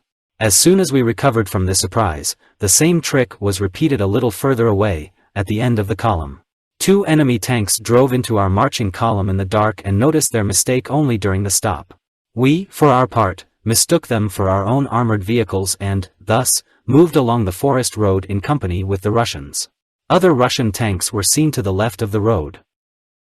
The combat reconnaissance group I sent to Alika contacted a part of the 3rd Battalion of the 1st SS Infantry Regiment and was under strong pressure from large Russian forces. The 12th Company of the 1st SS Infantry Regiment requested help, as the Russians surrounded it. So, as soon as it was light, we had to rescue the units that were in a threatening position and continue the offensive in the direction of Rivne. We quickly rushed forward. The Russians were fighting for the road. Meanwhile, it became quite light, and we could distinguish a long column of abandoned trucks. The enemy infantry was right in front of us in the fields of tall wheat and was trying to get the better of the 12th Company of the 1st SS Infantry Regiment. So far, the enemy's attempts have been unsuccessful. The SS Company received reinforcements in the form of our armored car just in time. Without wasting any time, we returned through the forest to Kleven. The village was taken, and the attack on Rivne continued. The road went in a southeasterly direction. A couple of kilometers from Klavani, the road descended, then again steeply ascended the mountain. I moved behind a platoon of advanced guards and surveyed the area with my binoculars. Suddenly it seemed to me that I saw an abandoned cannon on the slope. Among the green cereal field, I distinguished a couple of light areas. The gun was a light field gun of 75 mm caliber, which was left in the firing position. She made a depressing impression on us. For the first time we found a German gun abandoned on the battlefield. A few steps away from the cannon was a gutted ambulance. Its doors were open and covered in blood. In silence we explored the devastated area. Neither living nor dead soldiers were found. We slowly moved up the rise of the road. The prominent light areas became more and more clearly visible. We could distinguish large and small areas very clearly. I let go of the binoculars, rubbed my eyes, and picked up the binoculars again. Oh my God! Is this really possible? Could what I just saw be real? We covered the last couple of 100 meters quickly. The forward guard platoon dismounted and ran with me to the bright areas. Our steps slowed down. We froze. We didn't dare to go any further. The steel helmets were held in their hands as if they were at prayer. Not a single word has defiled this place. Even the birds were silent. In front of us lay the naked bodies of a mercilessly mangled company of German soldiers. Their hands were tied with wire. Wide-open eyes stared at us. The officers of this company found an even more brutal death. They were lying a couple of meters away from their comrades. We found their bodies torn to pieces and trampled underfoot. Still not a word had been spoken. Her Majesty Death spoke here. We walked slowly past our dead comrades. My soldiers were facing me.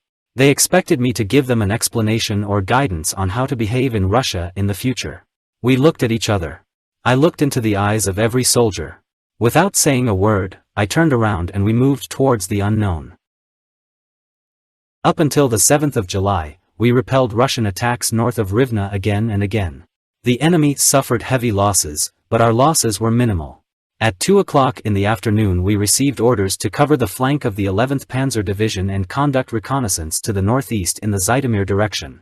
At noon the next day, we engaged in battles with large enemy forces in a forest area north of the village of Romanov. The enemy artillery fired disturbing fire. From the data received by intelligence units and from defectors, we recognized a motorized battalion with several tanks and batteries. By evening, as a result of a direct hit by a Russian shell, we lost an anti-aircraft installation. The wounded gun crew was evacuated. Meanwhile, the situation on the North Motorway has become critical. The tank divisions of the 3rd Motorized Corps advanced further in the direction of Zhytomyr and Kiev, and the 25th Infantry Motorized Division, which was supposed to provide cover for the stretched flank of the Corps, was attacked from the north by large enemy forces. The threat loomed over the highway north, a vital artery of the Corps. Therefore, on the 9th of July, we received orders to attack the enemy from the north, move through wooded areas to the north and establish contact with the 25th Motorcycle Battalion near the village of Sokolov. After massive artillery preparation, I wanted to carry out an attack by motorized units in order to immediately wedge into the depth of the Russian defense and realized the advantage of the surprise factor. The 1st Motorcycle Company of the 1st SS Reconnaissance Battalion took up an attack position behind a small rise. Fritz Montag went to the front patrol again. The company commander, my old and loyal comrade Gerd Bremer, repeated the battle order once again and went to his car. I forbade the company to engage the enemy or slow down before it reaches the edge of the forest. It was supposed to rush at full speed through the enemy's battle formations, and leave everything else to the next battalion to do. 2 anti-aircraft guns were mounted on each side of the road. They were tasked with opening fire as soon as the company went on the attack, providing fire support. Anti-aircraft guns will clear the way for the attacking company. At exactly 5 in the evening, our guns started talking, destroying the forest on both sides of the road. Motorcycle engines roared, motorcycles with sidecars and soldiers sitting on them looked like predators. Clinging to their motorcycles, my comrades rushed down from the rise and drove in the direction of exploding shells and the sound of enemy machine guns. In a few seconds, the company reached the edge of the forest and disappeared from sight. My driver pressed the accelerator pedal, and we raced after the company. Our artillery fire was still being fired at the edge of the forest. However, not a shot was fired in response to us. Dirty little horses chewed the bit. The Russians fled north on both sides of the road. But then what happened? The company stopped. She opened fire on fleeing Russians and individual pockets of resistance. The company began to advance on foot and was losing precious time. This should not be allowed. We had to reach a crossroads a few kilometers further north and prevent the organized withdrawal of the Russians from the forest to the left edge of our offensive front. Angry, I moved forward to resume my advance. Armored vehicles and assault self-propelled guns cleared the way for motorcyclists. In a matter of minutes, we captured Russian guns, tractors, and trucks. One thing you couldn't do was stop. It was necessary to keep moving and use the enemy's confusion. Exhausted, unarmed Russians approached us shouting something. At first I didn't understand what they were shouting, but then I heard, Ukrainian, Ukrainian. They rejoiced like children and hugged each other endlessly. The war was over for them. The intersection of roads was reached at 6 in the evening. We outstripped the Red Army columns retreating to the east and disarmed them. Now the Russians resisted only from time to time. They completely lost their presence of mind from the lightning advance of the battalion. Hundreds of prisoners were gathered on the road, many small arms and other weapons were captured. The enemy was in a situation that was in our favor. Their units have just begun to withdraw. Unfortunately, we lost a light armored car, which was hit by anti-tank gun fire during the battle, but, thank God, we could only complain that during the entire operation only one of our comrades was injured. Although we had adapted to the Russian style of warfare and felt completely superior, I thought it wise to move away and spend the night in the liberated area in the forest. The main forces of our division were still fighting somewhere and could only catch up with us by morning. The forest was alive. We heard the Russian columns retreating in an easterly direction. They were looking for a way to the east between the advancing German troops, through forests, swamps, relatively hidden places for observation. We lay down with weapons ready for battle at hand and waited for a new morning. The rustling of the branches of tall trees mingled with the distant rumble of the shots of several of our guns somewhere to the east. The morning sun was truly gracious, and the Lord gave us a wonderful summer day. I reluctantly gave the order to move north. The 1st Company of the 1st CC Reconnaissance Battalion had gone ahead again and was waiting on the road, ready to move, when I told Bremer to break through to the motorway. Overtaking my armored car, The soldiers waved their hands, smiling at me while finishing the remains of breakfast. What will the new day bring? I quickly and briefly instructed the commander of the 2nd Company of the 1st SS Reconnaissance Battalion, Kras, and followed the company of the Combat Marching Guard. For about 5 minutes I followed in front. In addition to my commander's car, converted from a medium armored communications vehicle, 2 messengers on motorcycles kept me company. Heinz Drescher, my brilliant translator, and I were sitting on an armored car when we overcame a small rise, and were able to scout the route for several kilometers. From a distance we could see the last motorcyclists disappearing around the corner. The main forces of the battalion would follow us in a few minutes. They were waiting for the artillery to join the column. We silently looked ahead and enjoyed a beautiful sunny day. It's amazing how during a combat operation you quickly forget bloody battles and consider even a few minutes of peace a gift from God. The deep silence was broken by an event that, perhaps, was the most interesting of all that happened to me during the years of my frontline life. To my great surprise, I saw a Russian anti-tank gun in a firing position, already driving past it. Behind the shield of the cannon, the tense faces of several Russian soldiers were visible. I wanted to shout, but I suppressed the scream and let my armored car drive forward another 200 meters before I stopped it. Messengers on motorcycles were briefed about the gun, and I went with 2 officers and 4 soldiers into the forest to neutralize the forgotten anti-tank gun from the rear. Like redskins on the warpath, we made our way through tall thickets of heather and blueberries, from tree to tree. I was looking at the gun through the trees. The gun crew was no longer visible. Maybe the Russian gunners escaped? Have they abandoned their weapon?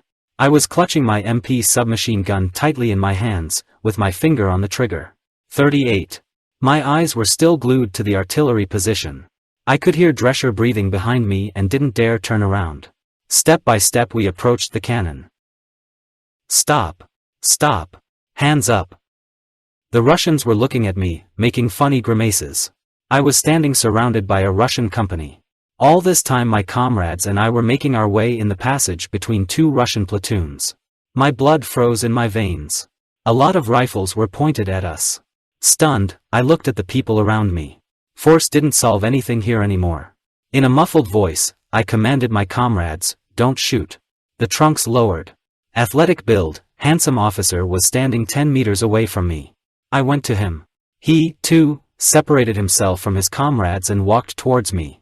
It became quiet. Russian soldiers and my comrades watched this meeting. We stopped 2 meters from each other, each took his weapon in his left hand and almost simultaneously greeted the enemy. Then we took the last step and shook hands. All this time I didn't feel any emotions. I didn't feel beaten or victorious. When we straightened up after a slight tilt, each declared the other his prisoner. The Russian was laughing as if I had given out the best joke of the year. His big blue eyes sparkled mischievously, looking at me, while I put my hand in my pocket and pulled out a pack of cigarettes for him. He politely waited until I pressed the cigarette between my lips, then lit the fire with a match. We both behaved as if we were alone on a wide plain and as if the war had long been forgotten. The Russian spoke Russian only in broken German, and I didn't speak Russian. I called Drescher over and managed to whisper to him, "We need to buy time." Drescher and the Russian launched into lengthy negotiations about whose side should lay down its arms. While all this was happening, I went from one Russian to another and offered cigarettes. With a grin, young Russian soldiers took cigarettes and sniffed before inserting the end of the cigarette between their lips. They enjoyed the aroma of cigarettes. I patted each Russian on the shoulder in a friendly way, indicating that they should put their weapons on the ground. But in the blink of an eye, the pack was empty. Only then did I realize that I had moved away from Drescher somewhat and was standing alone among the Russians. I was overjoyed as soon as I was reunited with a group of my friends around Drescher. From the officer's intonation, I realized that his patience would soon come to an end. Very slowly I moved closer to the edge of the forest to force Drescher and the Russian to continue their negotiations outside the forest. I was waiting for the battalion to approach. He could appear at any moment and stop this nightmare. All 3 of us were standing at the edge of the forest and trying to explain to the Russian once again that his unit was surrounded, and the vanguard of our first tank group had almost reached Kiev. Then the Russian shook his head vigorously and told Drescher to tell me that he was an officer, not a dumbass. At that moment there was an explosion on the road, and I saw a light armored car engulfed in flames. A Russian anti-tank gun knocked him out from a distance of about 20 meters. Clouds of thick smoke rose into the sky. Since I knew that all my cars were always moving quite dispersed in order to have a sufficient firing area, the next car could appear at any moment. Her tower will appear from behind the rise at any second. The Russian insistently demanded that I put the machine gun on the ground. I asked Drescher to explain to the Russian officer that I did not understand the last sentence and that he should show me. The Russian looked at me incredulously and put his beautiful automatic rifle with an optical sight on the road. He shouldn't have done that. With the speed of lightning, I was near the weapon, stepping on it, and stood up, pressing my shoulder on the shoulder of the opponent. And we both stood like statues between the Russians on one side of the road and my comrades on the other. All my soldiers have moved to our side of the road. From the depths of the forest, the commissar's voice was fanatically calling for action. More and more Russian rifles were pointed at me, and I even pressed closer to the officer. Even Drescher hid in a ditch. At that moment, a shadow ran past me. I didn't dare look back, but nevertheless I realized that these were my armored vehicles. Everything happened at lightning speed. The commissar's commands left no doubt that the fire could be opened at any moment. I looked into my opponent's eyes for the last time. He felt what was coming. Calmly, he looked back. Then I shouted, "Fire!" Explosions of fragmentation shells of automatic guns of armored vehicles shook the forest. My comrades threw grenades across the road, and I instantly jumped into the ditch. The Russian commander was lying on the road. The war was over for him. We tried to retreat, but it was impossible. There was a small bridge ahead. The armored vehicle had to go forward a couple of 100 meters when a Russian anti-tank gun transferred fire there. It was getting uncomfortable. We expected the Russians to attack across the road at any moment. At that moment, something happened that I will never forget. Our youngest messenger on a motorcycle, Heinz Schlund, who later became the champion of Germany in the 1500 meters race, jumped up, ran to his motorcycle with a sidecar, jumped on the seat and disappeared. I saw him driving to the armored car, shouted something to its commander, and then returned to us. He waved at me. I jumped up and sank across between the seat and the stroller. And we rushed back to our battalion. The 2nd Company of the 1st SS Reconnaissance Battalion dismounted, and Hugo Kraus led the attack. Heavy guns, mortars and infantry with small arms quickly took up positions. The fight was tough. The Russians fought behind every tree. But it was useless. 15 minutes later it was all over. I looked for the Russian commander and found him with a bullet-pierced chest. He was buried in the same grave as my comrades who fell in this battle. After the battle, we reached the highway north, along which units of the 25th Infantry Motorized Division and support units of the 13th and 14th Tank Divisions were moving. Among the Russians killed was Commissar Neumann. We were curious if he was German. The 25th Motorcycle Battalion engaged in a fierce battle north of Sokolov and requested our help. I provided them with a pair of assault self-propelled guns, which soon provided support to the battalion. Our battalion, as a covering force, occupied a section east of Sokolov, about 20 kilometers along the front. At 3 o'clock in the afternoon, traffic on the motorway was interrupted. The enemy forces crossed it to the west of Sokolov and thus cut off all supply routes of the 3rd Motorized Corps. A section of our battalion was subjected to hurricane fire. Our headquarters is located under a wonderful oak tree 100 meters south of the highway. Machine gun fire pierced the dense foliage of the tree so that the green leaves, whirling, fell to the ground. Peter got me a plate of rice pudding, which I ate with great appetite under the protection of a thick trunk. Only now, many hours after the incident with the Russian commander, I found time to think about food. Suddenly, the rice became tasteless, and I got goosebumps all over my body. At dawn, the headquarters was within reach of heavy artillery. Companies reported enemy concentrations in wooded areas north of the highway. With the help of artillery and other heavy weapons, we tried to eliminate the detected enemy clusters. But the Russians were not going to lose their presence of mind. I was worried about my motorcyclists, because the site was unusually large, and there were no reserves at hand. The company's armored vehicles scurried back and forth along the highway to cover the gaps in our defenses. It looked like it was going to be a hot night. I went back to the right flank of the sector to visit 2 motorcycle companies. The 1st Company of the 1st SS Reconnaissance Battalion with its right flank on the Tania Bridge was subjected to particularly brutal attacks. Both companies are well entrenched. My motorcyclists dug into the ground for the first time in this war. Machine guns and small arms were fired at my armored vehicle along the entire stretch of the way. Russian bullets pounded on the armor and ricocheted, making a singing sound that filled everything around. The personnel of the battalion dug in, and everyone, from cooks to clerks and the last driver, were in firing positions and waiting for the night. At 11 o'clock in the evening, the expected Russian attack began. A terrible hail of metal fell on our sight. The hideous cries of "Urara, Urara" made our blood run cold. These unnerving screams were something new for us. Flashes lit up the darkness. Tracer bullets created a colored track in the night.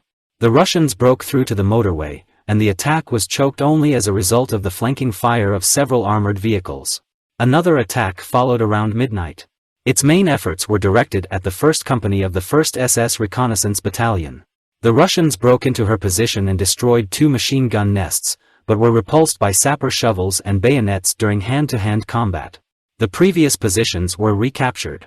Enemy artillery fire became more intense for the first time. A battery of heavy rail guns shelled with intense fire the intersection of roads to the south of Sokolov and the battalion headquarters to the east of the intersection.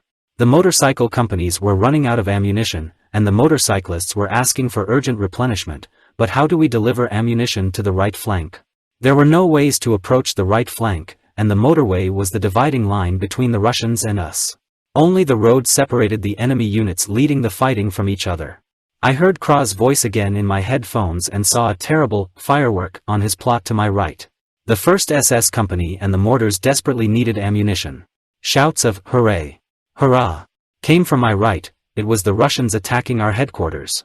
A platoon of anti-aircraft guns opened fire on the attackers. He fired anti-aircraft shells, giving a lot of fragments when they burst. The anti-aircraft guns concentrated their fire primarily on the thickets of bushes at the far end of the road. Then Peter removed the camouflage covering from the left headlight and drove off, lighting his way down the road. During the movement, bullets hit the armored vehicle several times, but ammunition was delivered to the companies.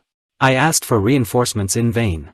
The arrival of the other battalions could be expected by noon at the earliest. They were just being removed from the fortified line. And again the enemy's heavy artillery fire rained down on the right flank of our section. Russian artillery shells mounted on railway platforms shook the forest on the site of the 1st Company of the 1st SS Reconnaissance Battalion, and about 1 o'clock in the morning the third avalanche of Russians fell on us. A few minutes later, the flanking company requested help. The enemy wedged into her defensive positions, and hand-to-hand combat ensued. The crazy creatures, Russians and Germans, were fighting for their lives. Every man for himself. I couldn't take it anymore. I tore off the headphones, jumped into an armored car and drove. Without looking to the left or to the right, my driver drove straight through groups of attacking Russians who crossed the highway where there were gaps in our defense. We moved without turning on the headlights, and therefore saw only the shadows of those who crossed the road. The brakes screeched as the car made a left turn on the road and then disappeared behind a small rural building. The motorcyclists were just repelling the last Russian attack. She completely drowned, having been rebuffed by the defenders. The attackers were completely destroyed. The screams of people, mixed with the clatter of machine guns and the dull explosions of grenades, made any communication impossible. Krah and I crawled behind the wreckage of the wall, probably 20 meters south of the road, and tried to see something in the morning fog. Russian heavy mortar fire covered the entire area. Several motorcyclists carried out a seriously wounded comrade from the battle, and then tore his tunic to provide first aid. I looked out and saw my old comrade Gretzek. His eyes were closed, and his chest rose and fell weakly. He was mortally wounded. I called out to him, called his name. I wanted to bring him back to life, but it was all in vain. Death was already coming into its own. His lips were moving, as if Gretzek wanted me to convey his last farewell words to his wife and children. His eyelids lifted so that his eyes, which no longer saw anything, became visible. Then the head slowly fell to one side. A bullet in the heart ended his life. SS Hauptscharführer von Berg was in the first single trench. He was a platoon commander of the 1st Company of the 1st SS Reconnaissance Battalion. The impact of a shell in the chest tore him out of our ranks. Jupp Hansen, an old friend of Berg's, screamed for help. His screams were choked with gushing blood. A splinter or bullet pierced his lung, and the wound turned out to be fatal. Hansen was dragged to the shelter, put on a raincoat tent. Jupp recognized me, wanted to speak, but couldn't do it anymore. He died a few hours later. The new day has come and highlighted the gloomy landscape. The scorched terrain, craters, uprooted trees, broken equipment and blackening ruins could drive a silent, faint-hearted witness to madness. In front of me was a 1-ton tractor. It had been a good illuminated target at night and was now a smoking ruin. A faint smoke curled across the roadside. The driver was driving. His uniform was burned on his body, only black ash covered his charred chest in some places. The blackened skull with empty eye sockets was still pointing in the direction of movement. I wanted to shout, to scold all this madness of war, but I rushed into the next trench and answered the fire of the Russian, who was lying behind a bush no more than 50 meters away on the other side of the road. Looking at the prostrate, earth-scraping people around me, I imagined the bloody fields of Verdun. My comrades and Russian soldiers were lying dead in the trenches. They killed each other. The survivors threw the dead out of the shallow trenches. They wanted to live and sought shelter. The day came. There was not a single living Russian in sight. The battlefield was empty. In front of us were meadows overgrown with flowers and swaying fields of grain. Not a single shot broke the silence of the morning. My comrades, who were pressed to the ground, crouched down, then stood up, at first fearfully, and then without fear. The first soldier got up, lit a cigarette and looked in the direction of the enemy. Everyone was fascinated by the motorcyclist standing there. Nothing happened. Shouts and words of encouragement were passed from trench to trench. Life has taken us in its arms again. She was taking her own. I shook hands with Hugo Kraus. During the night, he was the backbone of the defense. He was blinking nervously. We shook hands, and there was bitterness in his words. Both of us have lost more of our comrades in the last 2 days than in all previous campaigns combined. We were informed by radio that we would be relieved by the 3rd Battalion of the 1st SS Infantry Regiment, which should arrive at the place by noon. Just when we were about to return to the battalion headquarters, SS Untersturmführer Baumhart asked me to scout the thickets 150 meters north of the road. He had recently noticed some movement there. Peter taxied in the direction of the thickets and wanted to go around them at a distance. He skirted the thicket in a smaller and smaller radius, but I did not notice the enemy. Then Peter drove up very close. I was leaning out of the hatch of the tower. Suddenly, out of nowhere, a Russian officer jumped out. After making one jump, he was already standing on the slope in front of our car and shooting. Staggering backwards with my whole body from his extraordinary speed, I fired my pistol and ducked. The car stopped. It didn't move. I yelled at Peter. There was a loud bang in the gearbox. The armored car jerked and went jerkily. Peter tried to throw a grenade into the thicket, but it immediately rolled under our armored car, where it exploded. Peter never repeated such close combat tactics again. Upon arrival at the 1st Company of the 1st SS Infantry Regiment, we came directly under the fire of Russian guns, which did not shake the morale of the battalion at all. The grenadiers under the command of Fritz Witt never showed indecision. This battalion was already a strong, fearless, fire brigade. In a road ditch, I met an old friend with whom I was trained at the YouTube in the 1134th year. Kwasowski, a tall guy, received a serious leg injury. A shell fragment shattered his foot. With his folding knife, this native of East Prussia made the last incision and separated the foot from the body. The shift arrived at the place without delay. Soon SS Hauptsturmführer Hempel was killed. He was a good friend of Gretzek. We buried the deceased under the roar of Russian artillery. The farewell speeches were drowned out by the noise of roaring engines. The freeway was open again. Columns of German troops rolled to the east. We moved to Zhytomyr and fought on the outskirts of Kiev together with the 13th and 14th Tank Divisions. Then our battalion was replaced by an infantry division reconnaissance battalion and released for other tasks. While Kleist's 1st Tank Group was advancing through Zhytomyr to Kiev, units of the 6th Army attacked the Russian forces near Uman, having taken Vinnytsia before that. To the south, the 17th German Army was advancing. The divisions of the 3rd Motorized Corps involved in the offensive on Kiev were then replaced by units of the 6th Army and turned to the southeast, to Kirovograd and Kremenchuk.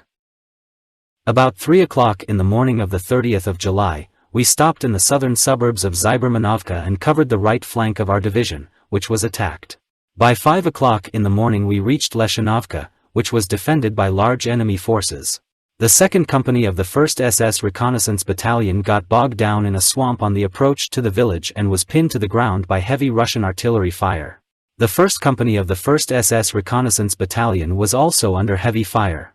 Around noon, Russian troops tried to break through to the east. Enemy tanks raced at full speed straight at the motorcyclists and tried to crush our anti-tank vehicles. The motorcycle company's exit from the battle proved impossible due to Russian artillery fire. During this fierce battle, SS Untersturmführer Baumhart, who commanded a platoon in the 2nd Company of the 1st SS Reconnaissance Battalion, was killed. The company commander, SS Hauptsturmführer Kras, was wounded. SS Obersturmführer Speth assumed temporary command of the company. A shell fragment tore off the lower jaw of one of our youngest comrades, SS motorcyclist Guzman. Risking their own lives, his comrades evacuated him. A Russian company was captured by a sudden attack of several armored vehicles. The company had orders to ensure passage over the bridge. On July 31st, the battalion transferred to the operational control of the 48th Motorized Corps, which was tasked to reach Novoarkhangelsk and complete the encirclement of the Russians in the Uman pocket. We reached Novoarkhangelsk exactly at noon without fighting. This large village is located on the left bank of the small river Sinyuka, which flowed from north to south and was impassable for tanks because of its steep banks. As soon as we reached the first houses of the village, we came under intense artillery fire from the west. To the northwest of the city I noticed a German battery, several armored vehicles and motorcycles moving away to the northeast. These German troops apparently mistook us for Russians. We tried unsuccessfully to contact this German unit with flares. However, their fire could not be stopped, and then they withdrew. As we learned later, it was the 16th Intelligence Battalion. He broke away from the enemy in the wrong direction and, accordingly, forced us to work once again. In the village, small arms fire was opened on us and we had to fight our way to the bridge. There we found an abandoned armored car of the 16th Reconnaissance Battalion. The bridge itself was damaged by mines. In our rear, the 1st Battalion of the 1st SS Infantry Regiment has already reached Novoarkhangelsk and has captured the southeastern part of the village with a fight. After that, I felt much calmer. We could rely on Fritz Witt. The 1st Battalion of the 1st SS Infantry Regiment and the 1st Reconnaissance Battalion joined. We've always gotten along well with each other. By 6 o'clock in the evening, the village was entirely in our hands. However, apart from my armored vehicles, there were no other available reserves. When darkness fell, the Russians attacked the battalion's positions, advancing from the northeastern outskirts of the village with large infantry forces and 8 tanks. Our anti-tank guns opened fire with direct fire. But what is it? Tanks did not bother at all. They continued to advance on the motorcyclists. Shells ricocheted off the armor of Russian tanks. Thank God, the motorcyclists were among the houses and, thus, were able to hide from the tanks. The Russian infantry also wedged into our positions and pushed our company. The tanks made a great impression on my soldiers. I was hoping it wouldn't turn into a complete rout. I thought maybe our cannon on the bridge would have better luck. I jumped into the assault gun and drove to the bridge, where I met Montag's platoon, which was going to be located on the near bank of the river. I couldn't believe my eyes. Motorcycle companies were rushing to the bridge and wanted to move to the opposite bank. A couple of words were enough to normalize the situation.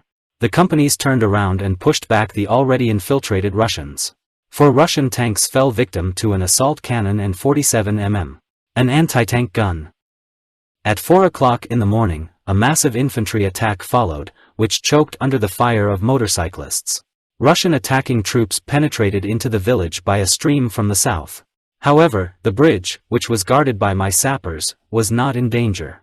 At dawn, the Russian troops that broke through were partly repulsed, and partly captured. All other attacks were also repulsed with heavy losses from the enemy.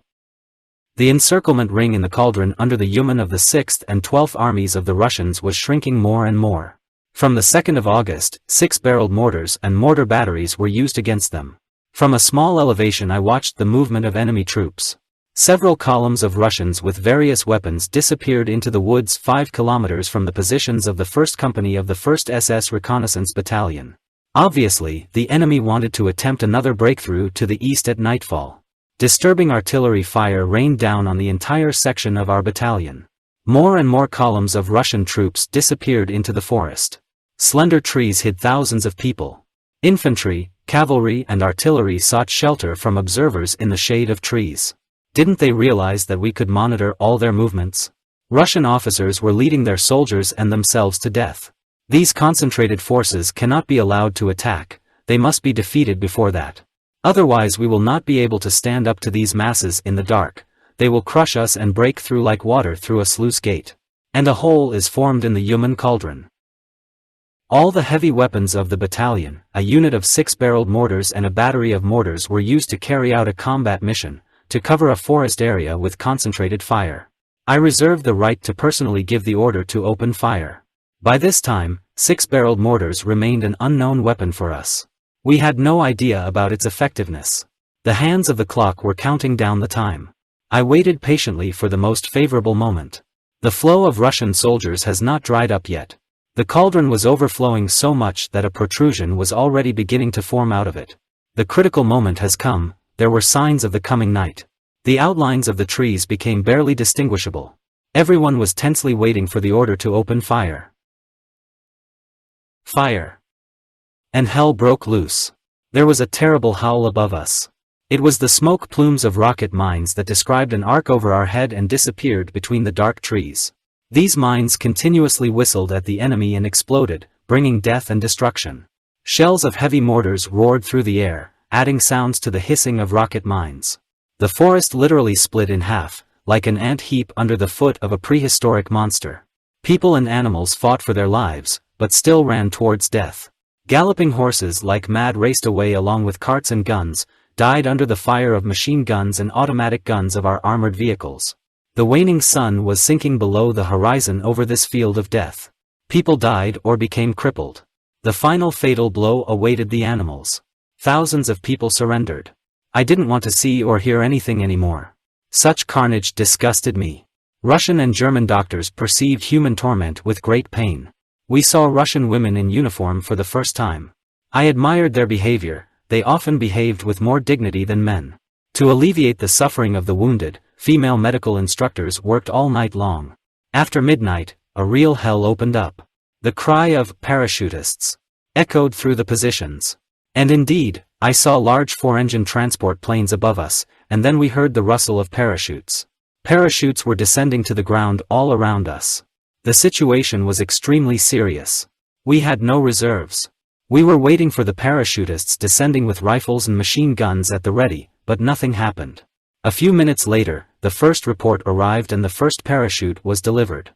These were not parachutists, the enemy was dropping ammunition, food and fuel for the surrounded troops. In the late afternoon, our site was transferred to the 297th Infantry Division. The battalion was withdrawn to the center of the village. During the following night, a crowd of logistics workers suddenly rushed across the bridge, ammunition carriers and wagons. It was the enemy infantry that penetrated the artillery park, where there was a panic. The battalion immediately launched a counterattack and captured several hundred Russian soldiers. The battles for Uman are over. The 6th and 12th Russian armies were mostly destroyed. Up to 140,000 prisoners, both army commanders, 317 tanks and 858 guns fell into the hands of the Germans. The 1st Tank Group was again released and sent to the southeast to cut the escape routes of the Russians retreating in front of the 11th Army. On the 9th of August, the battalion received an order to conduct reconnaissance in the direction of the settlement of Babri. For many hours we walked through a thick layer of dust and dirt to the southeast. The Russian cavalry shadow followed us at a respectful distance, not giving us the opportunity to get rid of such an annoying company. At dawn on the 10th of August, I noticed a cloud from an explosion on the horizon, to the right of the direction of our offensive. This armored car of the 16th Reconnaissance Battalion ran into an anti-tank mine. Soon we captured a team of Russian miners. A team was formed to dig out the newly laid mines. The prisoners were from the 12th Cavalry Division, which was retreating to the east with a fight. I led the battalion straight east through the high grain and potato fields, and then turned south. Suddenly we found ourselves in the rear of the enemy's rear guard. Our motorcyclists destroyed several armored vehicles, trucks and anti-tank guns. Clouds of thick smoke rose straight into the sky. While pursuing the retreating Russians, the advanced platoon came across field fortifications that were so well located that they were noticed only at the last moment. One of our best non-commissioned officers was killed during the battle.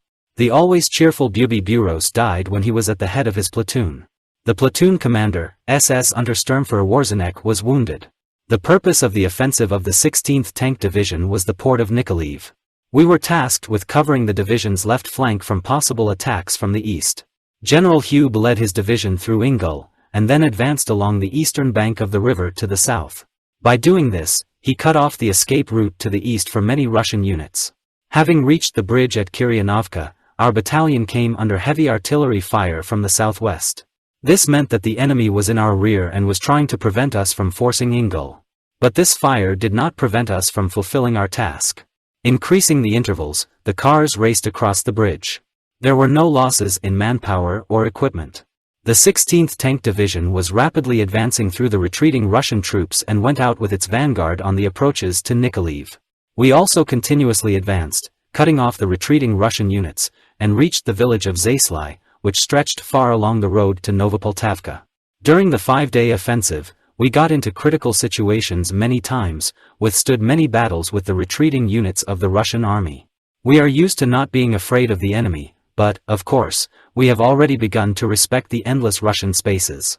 2 lakes bounded this extended settlement to the west, and it was convenient to defend it from this side. The last Russian troops left the settlement around noon, retreating to the east.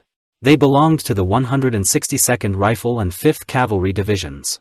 The church under the Bolsheviks was used as a barn and a cinema. The staircase from the bell tower was obviously put on firewood and burned in the stoves. Red banners hung from the ceiling. Suddenly an infirm, toothless man approached us, introducing himself as an Orthodox priest. He asked permission to serve the service. Tears flowed down the wrinkled face of the priest, and the villagers entered the modest room, and he read the first sermon in many years in a trembling voice. The old people listened to his words with awe. The young people stood in the square in front of the church with curiosity, but in some confusion. At night, the noise of a fierce battle could be heard from the west. This is the 16th Tank Division advancing on Nikolaev. At dawn I climbed the bell tower and looked at the typical rural landscape of southern Russia. Huge fields stretched out in all directions, and a network of dusty country roads stretching deep into the black earth stretched to the village like a spider's web. It was visible how dust was swirling on all roads, and enemy planes were rising and landing near the neighboring village of Novopetrovka. As expected, the Russians surrounded our battalion. There is no need to explain what will happen if Nikolaev holds out for some more time and the enemy tries to cover the flanks of the 16th Panzer Division. The thick clouds of dust in the west and east spoke for themselves. It's going to be hot. Motorcycle companies moved to positions on the outskirts of the settlement, and they just had a morning checkup when large enemy forces were spotted in the east. At the same time, the enemy column moved towards the settlement from the west. The Russians had no idea that we had taken the settlement yesterday, and therefore went straight into the trap set by our sapper platoon and several armored vehicles. The dam that separated the 2 lakes became the Russian ruin. Many enemy soldiers who did not have time to resist and even make at least one shot were captured. The bell tower became my command post. From there I could observe the enemy's movements and take timely measures. More and more Russians appeared from the direction of Shivanka and disappeared into the swaying wheat field to turn around from there for the planned attack of the settlement. I calmly watched the development of the situation, because a field strip of at least 400 meters approached the village. Under such conditions, any enemy attack would drown in its own blood. Russian artillery batteries occupied positions on the horizon. Mounted messengers galloped across the black earth. We had a lot of targets for our guns in front of us, but we had to save ammunition. Our lines of communication were infinitely long, and ammunition became truly precious. We were waiting for the right moment when each shot would successfully do its bloody job. Small black dots were moving towards us through the ripening fields. From time to time, the sun was reflected in the shiny metal, shining brightly against the background of more even daylight. The dots were getting closer and closer. They no longer resembled ants, they could clearly be recognized as Russian infantrymen. Their battle formations were excellent. They advanced in a widely dispersed formation. Groups of soldiers pulled anti-tank guns, horses stayed behind. I carefully, like a chess player, assessed the situation and prepared the weapon that would be the most deadly for the enemy. The Russians advanced stubbornly, but cautiously. Not a single German soldier was to be seen on the outskirts of the settlement. The village was supposed to look unoccupied for the Russians. Only reinforced platoons of motorcycle companies remained in position. All my other units were awaiting orders to attack north and south of the village. I wanted not just to repel the attack, but also to destroy the Russian military unit. Such a moment came at 11 o'clock in the morning. The Russians were covered with fire from all kinds of weapons, and terrible gaps formed in their ranks. Our mortars and field guns tried to destroy the enemy's guns with accurate fire. The attacking Russian chains lay down. Then they jumped up and ran forward to their deaths. Officers and commissars tried to restore the course of the attack, but I saw only individual Russian soldiers running forward. Most remained lying on the ground, as if they had been nailed. The moment has come for motorcyclists and armored vehicles waiting in the wings. They moved east, and then turned around and drove the Russians to our positions. By the middle of the day we had captured 650 people and more than 200 were killed. According to the testimony of the prisoners, the commander of the 962nd Rifle Regiment shot himself after shooting one of his officers. Since this regiment originally numbered only 900 soldiers, it was practically exterminated as a result of the losses incurred. Over the next few hours, we were attacked several more times. In the afternoon, heavy artillery fire was opened on the village. It was conducted from the west. And although we expected an attack from both directions, still this blow took us by surprise. In the blink of an eye, the front line changed, and we took pre-prepared positions to the west of the village. Unlike the first attack, this one was carried out by motorized forces. Several amphibious light tanks, these were obsolete T-38 light tanks, and armored vehicles formed the main unit of the Russians. The Russian artillery hit the position of our battery, where a truck with ammunition exploded. We let the Russians get closer again, and they ran into our concentrated fire again. Amphibious tanks were the first victims. They were blown up. Black clouds of smoke covered the battlefield, while our armored vehicles and tank destroyers moved forward. They were hitting the partially dispersed Russian battle formations. One of our tank destroyers stopped and smoked. Red flames erupted from within and engulfed the driver before he could be rescued. 2 other crew members were pulled out of the fiery hell and the flames were extinguished on them. I had a ringing in my ears from the screams of a seriously wounded mechanic driver who was burning alive. However, I tore my eyes away from what was happening around the burning tank destroyer and turned the binoculars to the southwest. Clouds of thick dust heralded the arrival of new columns of Russian troops who were trying to break through to the east. Our armored cars and tank destroyers, like panthers, pounced on these columns and shot the cars, turning them into flaming wreckage. Russian soldiers tried to run away in all directions, but only a few managed to escape. Most of the attackers soon had to wander along the road leading to captivity. During the report on the situation, I heard the screams of the wounded and the heartrending screams of our burned comrade. He was lying on a stretcher and begged me to finish him off. Burned hands lay on the charred body. His hairless head, sunken lips, and blackened torso were one continuous wound. The lower part of his body was protected from the fire by trousers and therefore did not suffer so much. I felt disgusting and could not utter a word of consolation. In such a situation, they would be shameless lies. My soldiers were staring at me intently. Again and again the young soldier begged for relief from his suffering. The doctor said there was no hope. He didn't even see where an injection of painkillers could be made. The doctor could only shrug helplessly. A chilling scream drove me out of the field dressing station. I was unable to say goodbye. I couldn't even put my hand on his forehead. One last look, and I ran out. With the end of the day came the end of our comrade's life. We held the village of Zaslav, repelling Russian attacks until August 17th, and conducted reconnaissance far to the south, all the way to Snizhirevka. The fact that the Snizhirevka station was cleared of the enemy was reported at 7 o'clock in the evening.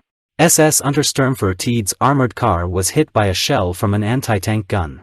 They reported that Tied was missing. Tied had just learned about the birth of his first child a few hours earlier. The 16th Tank Division managed to capture the city of Nikolaev and drive the Russians back to Kherson. In Nikolaev, the amazed grenadiers found a battleship under construction with a displacement of 36,000 tons, which has not yet descended from the stocks. On the 18th of August, our battalion was assigned to conduct reconnaissance in the direction of Kherson.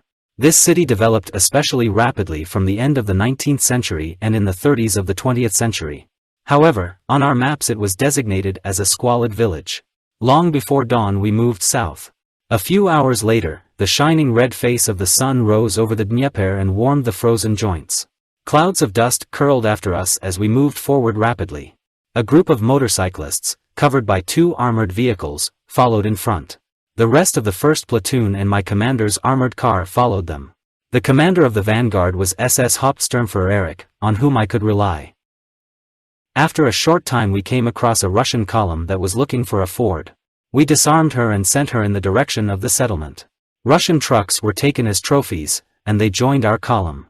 The prisoners were glad that the war was over for them, and willingly obeyed commands. On both sides of our route we found huge vineyards and fields of tomatoes and cucumbers. Soon the whole battalion was greedily devouring tomatoes. Orchards covered the western slopes of the Dnieper Valley, but the fruits were not yet ripe. Our advance to the south continued. My soldiers smiled at me as I drove past them, or passed me radio messages. As experienced people, they, of course, managed to notice that at the moment we are not conducting reconnaissance, but just resting.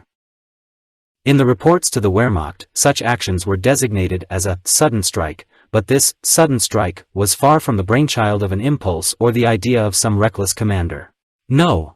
The sudden strike was in most cases an operation planned in advance by the responsible commander. Such a commander owned the situation and was eager to achieve great success thanks to cold-blooded planning, fearlessness and courage, quick actions. A necessary condition for this kind of fighting was, in addition to military abilities, outstanding human qualities. The commander must enjoy the absolute trust of the soldiers and be in the true sense of the word the combat leader of his unit or unit. The order to deliver a surprise strike cannot be given from above. The General Staff does not have the ability to issue commands on the actual battlefield based on intuitively prompted conclusions. The prerogative of delivering a sudden strike is exclusively and completely possessed by the combat commander himself. Often a lightning operation seems reckless on the part of a commander who is accompanied by luck, but reality has another side. Such a commander literally puts himself in the enemy's place. He knows the failures that the enemy suffers.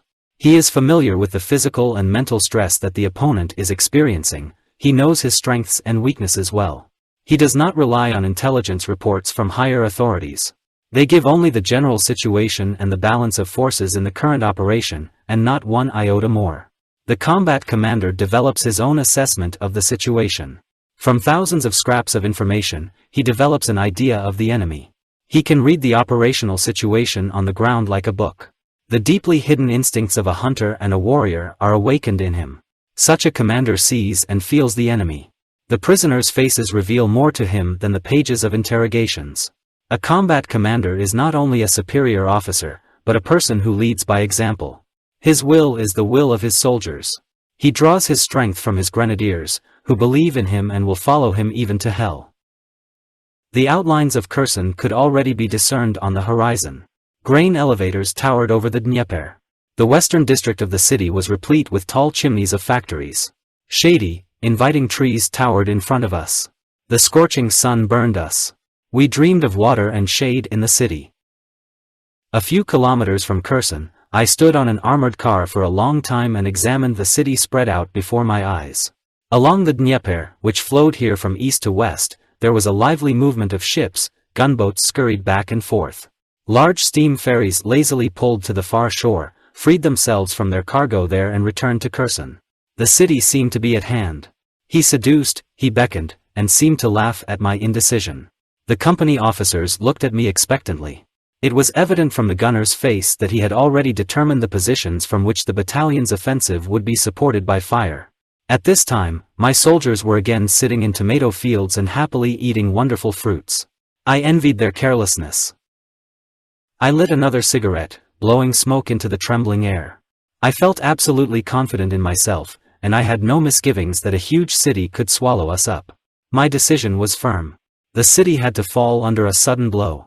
The Russians were expecting an attack from the northwest of Nikolaev. In this direction, they prepared their defense. It was there that the Leibstandarte division was ready to attack. We drove to the city along a country road along the Dnieper and immediately crushed a company of Red Army soldiers who were erecting a barrier on the outskirts of the city. Out of surprise, the soldiers of the Red Army forgot to exchange shovels for weapons. But now modern multi-story buildings have grown up in front of us. The enemy machine gun whipped up the ground around. The battle for Kherson has begun. SS Hauptsturmführer Erich touched his steel helmet with his index finger, shouted, "Go!" to the head office and rushed at full speed across the wide square. He disappeared behind a wide street leading to the center of Kherson. The platoon followed its leader. Armored vehicles fired their guns into the space in front of the houses. The muffled explosions of hand grenades indicated that a melee had begun. I followed the leading platoon and suddenly found myself at the Dnieper again. The road twisted like a snake, passing through the old fortress district. From the southeastern bank of the river, Russian artillery began an intensive shelling of the road. Soviet sailors fought with the fury of wild cats. The fire forced us to leave the vehicles and continue the fight on foot. A row of houses sheltered us from the view from the east bank of the river. Pressing tightly against the walls, we fought for every house on both sides of the street. Eric fought like a lion. This blonde warrior roared, jumped from aisle to aisle, setting the pace of the attack. Machine gun fire struck sparks from the sidewalk. The attack stopped. Machine gun fire was an almost insurmountable obstacle for the head units. But there was no stopping for Eric. He knew that we had to reach the port to prevent the Soviet troops from organizing a defense. Eric was lying a few steps away, holding the machine gun tightly in his strong hands, his legs pulled up to his body. Throwing his helmet back, he commanded, "The first platoon is moving out, crossing the road. Get ready. Go." I saw young soldiers jump up, rush across the street and fall to the sidewalk as if they were knocked down by a cue. Their concerted dash deceived the enemy machine gunner. Soon he was no longer firing. We reached a small square. The sailors took up a position among the ornamental bushes and tried to stop our advance. While making a throw, I suddenly saw Eric fall to the pavement. The machine gun fell to the asphalt with a metallic clang. Eric bent over, his hands searching for something to grab onto. He was scratching the ground with his hands. The grenadiers dragged their platoon commander to the wall of the house and shouted for the orderlies. The bullet split Eric's skull. I wanted to say a few words and shake his hand, but he didn't hear anything else. It was his last fight. 2 days later, after dictating the letter to his wife, he closed his eyes forever. In the person of Eric, the company lost one of its best non-commissioned officers, and I lost one of my most loyal soldiers. The battle became fiercer. Russian guns were beating down the street. Fuel depots were burning. Thick smoke billowed high into the air, everything flew up from the explosions. Wanting to find shelter in the street being shot through, I leaned on some gates with all my weight, but they were bolted. Bullets hit the sidewalk and ricocheted with a screech. I thought the game was over and ran down the street, fired at by the sailors. It seemed to me that the shelter would be a kiosk. But bullets split its thin wooden walls, and machine gun bursts shattered the kiosk into pieces. A chainsaw couldn't have done it better. Pressed tightly to the ground, I waited for the end of the firefight between the Soviet soldiers and the soldiers of my first platoon. Again I was between two positions. After a few minutes, the situation was defused, and the attack on the port continued. The Soviet troops withdrew to the port area. 2 large ferries, located on the pier, picked up those fleeing. We were getting closer. The whistling falling mortar mines hindered our rapid progress to the port, but there was no stopping us. Street after street, house after house passed into our hands. Lined with nails with wide caps, our boots clattered loudly on the sidewalk of this strategically important city on the Dnieper. Our machine guns were hitting the pier. They were not heavy weapons, but the effect of their shooting was deadly. Ignoring the people still running towards them, the ships sailed off and headed for the southeastern shore. While the ferries were moving heavily and clumsily away from the pier, people clung to the sides of the ships, hanging like grapes. Barrels of oil and fuel flew into the air, and people caught on fire jumped to their deaths, disappearing into the flow of a strong river current. Some Russians came out of this hell in tears, some sought salvation by rushing into the Dnieper. A tractor with an anti-aircraft gun passed through the thick smoke from burning barrels and took a convenient firing position. As soon as the gun was brought into combat position, the first shell burst out of the barrel and exploded in the bow of one of the large ferries. The cannon was standing under a hail of fire in full view of the Russian gunners. Ammunition, vehicles, and fuel left behind burned and exploded, debris whistling around the cannon standing alone on the dock. Abandoned horses, not knowing where to go, and jumping at random, fell, choking, into a brownish fast stream. A large barge drifted to the shore, not controlled by anyone, and ran aground. Russian soldiers tried to swim to the saving shore. Only a few managed to escape. Most of them were carried away by the current into the sea. I heard SS Obersturmführer Naumann shouting as he directed the second gun of his platoon at the firing position. He screamed in the heat of battle and rushed to the first gun. Oh my God! At that moment I saw the danger, but the grenadiers at the cannon obviously did not notice it. absorbed in the firefight. The guns slowly rolled along the pier and plopped into the Dnieper. Fortunately, all the soldiers were alive, but our cannon was missing. It was a big loss. The firing in the port subsided, only a few shells howled over us and exploded somewhere in the city. The connection with the Leibstandarte division, attacking from the northwest, took place at 4 o'clock in the afternoon. The battle for Kherson was over. With the elimination of fires in the port, work began to restore and maintain order in the city. It was cleared of debris, citizens came out of hiding, and the first children began to communicate with German soldiers. On the 22nd of August, our battalion was replaced by the Hitzfeld Regiment. The 73rd Infantry Division reached the Dnieper and prepared to cross it north of Kherson. Continuous fighting until the very last moment imposed exorbitant demands on our battalion and cost him dearly. Heavy losses spoke eloquently about the need for people to rest and repair equipment. The officers and soldiers did everything in their power to fulfill their tasks. The battalion had been feeding on its own for a long time and required a thorough medical examination. And finally, we felt an urgent need for replenishment, both in personnel and in military equipment. The Leibstandarte division was withdrawn from the front line and had to be re-equipped and replenished within a week. We were glad of this break and enjoyed the few remaining sunny days of rest as a gift from God. All our desires were satisfied. We went to bed at the end of the day and basked in relative peace, but soon there was concern. Soon it became clear to us that there was no question of any repairs. Repair and restoration services really tried to repair weapons and military equipment, but their efforts were a drop in the bucket. There were not enough spare parts. The battalion partially adopted captured equipment. Replenishment of personnel also had to wait a long time. Day after day flew by, but there was still no replenishment eagerly awaited from Germany. The result of this re-equipment was that serious problems had to be raised before senior commanders. In the initial period of the war, we had a specific and achievable goal in front of us, the Dnieper. We were fully equipped when we started moving towards this goal and fought with absolute confidence in its achievability. But now, after so many battles and reaching this water line, our battalion was no longer a full-fledged combat group. We could only exhibit a part of our former lineup. It didn't take much effort to calculate how much time would pass before our proud battalion ceased to exist as a combat-ready unit. What will happen when we cross the Dnieper with this battered battalion and move east? What are our goals? Will we be able to reach them before the onset of winter? We talked about the Don, the Volga, and the Caucasus. The endless length of Russian spaces overwhelmed us. We started thinking in Russian, nothing. Let's break through. I again led my vanguard battalion to the Dnieper on the 8th of September and crossed the river on the 9th of September at 5 o'clock in the evening. The bridgehead on the left bank of the river was taken by the 73rd Infantry Division under the command of General Bieler. We slowly crossed a rickety pontoon bridge over a wide expanse of dirty waters. Assault guns and tanks were transported separately on ferries. The commander of the crossing area handed me an order from the Army Corps and at the same time informed me that my battalion, upon completion of crossing the river, should be attached to the 73rd Infantry Division. The division commander was waiting for me southeast of Berislav.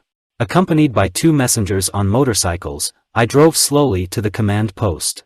Grave Russians and German soldiers were seen everywhere along the road, fresh graves of fallen soldiers. In view of the expected night operation, I allowed my soldiers to go to the river to swim. I found the headquarters of the 73rd Infantry Division in the orchard. I was given the task to break through from the bridgehead to the south, advancing on the settlement of Novaya Mayachka, aiming at the village of Kopani, and take up a circular defense for the night. Colonel Hitzfeld's regiment was supposed to be our neighbor on the left. Immediately after the general's first words, I signaled one of my motorcycle messengers to send a command to the battalion to be ready for the performance. He rushed back to the battalion to start preparing for the march there. In the course of receiving the order, I transmitted through another messenger an order to the battalion to start moving. He drove his motorcycle and relayed this order. A few minutes later I saw that my company commanders were already waiting for me. They were chatting with Major Stiefvater. After a detailed briefing, General Bieler offered me a cup of coffee and asked, "When will you be able to move?"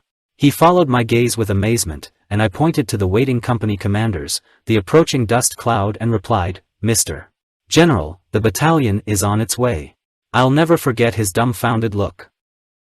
The collapsed, broken and dusty road slowed down the pace of our movement.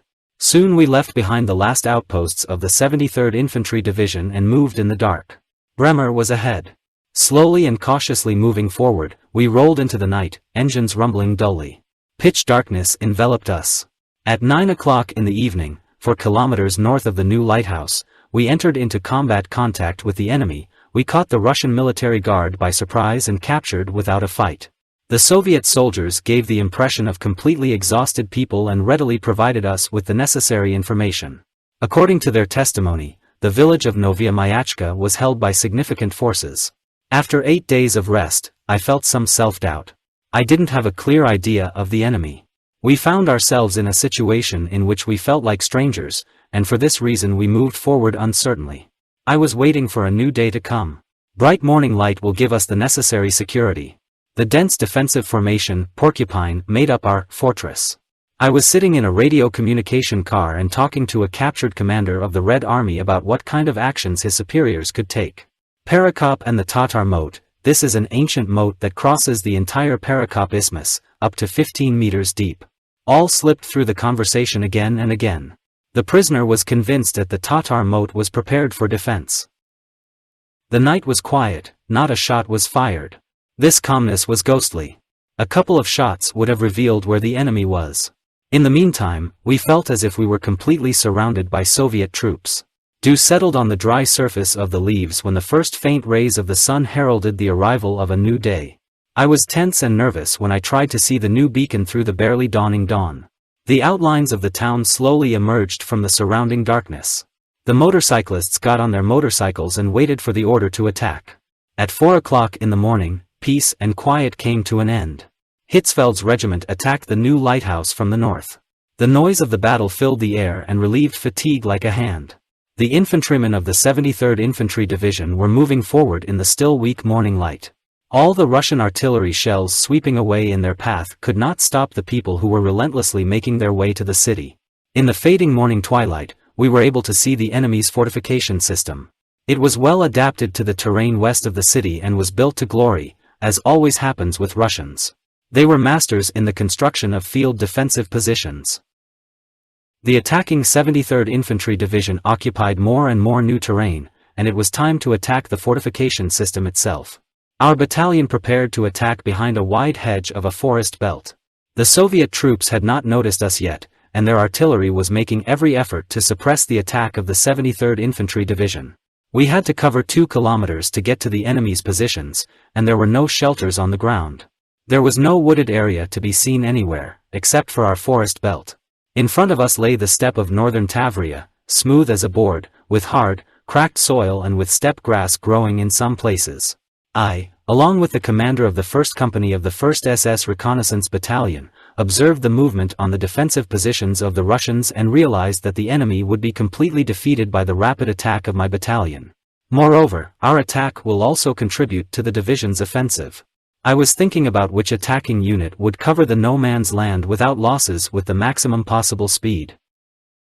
The steppe spaces made me think of the swift cavalry attacks of the past. The devil himself was probably whispering to me at that moment, what if a swift attack by my motorcyclists leads to success? I didn't dare voice my thoughts. I still considered such an attack to be madness.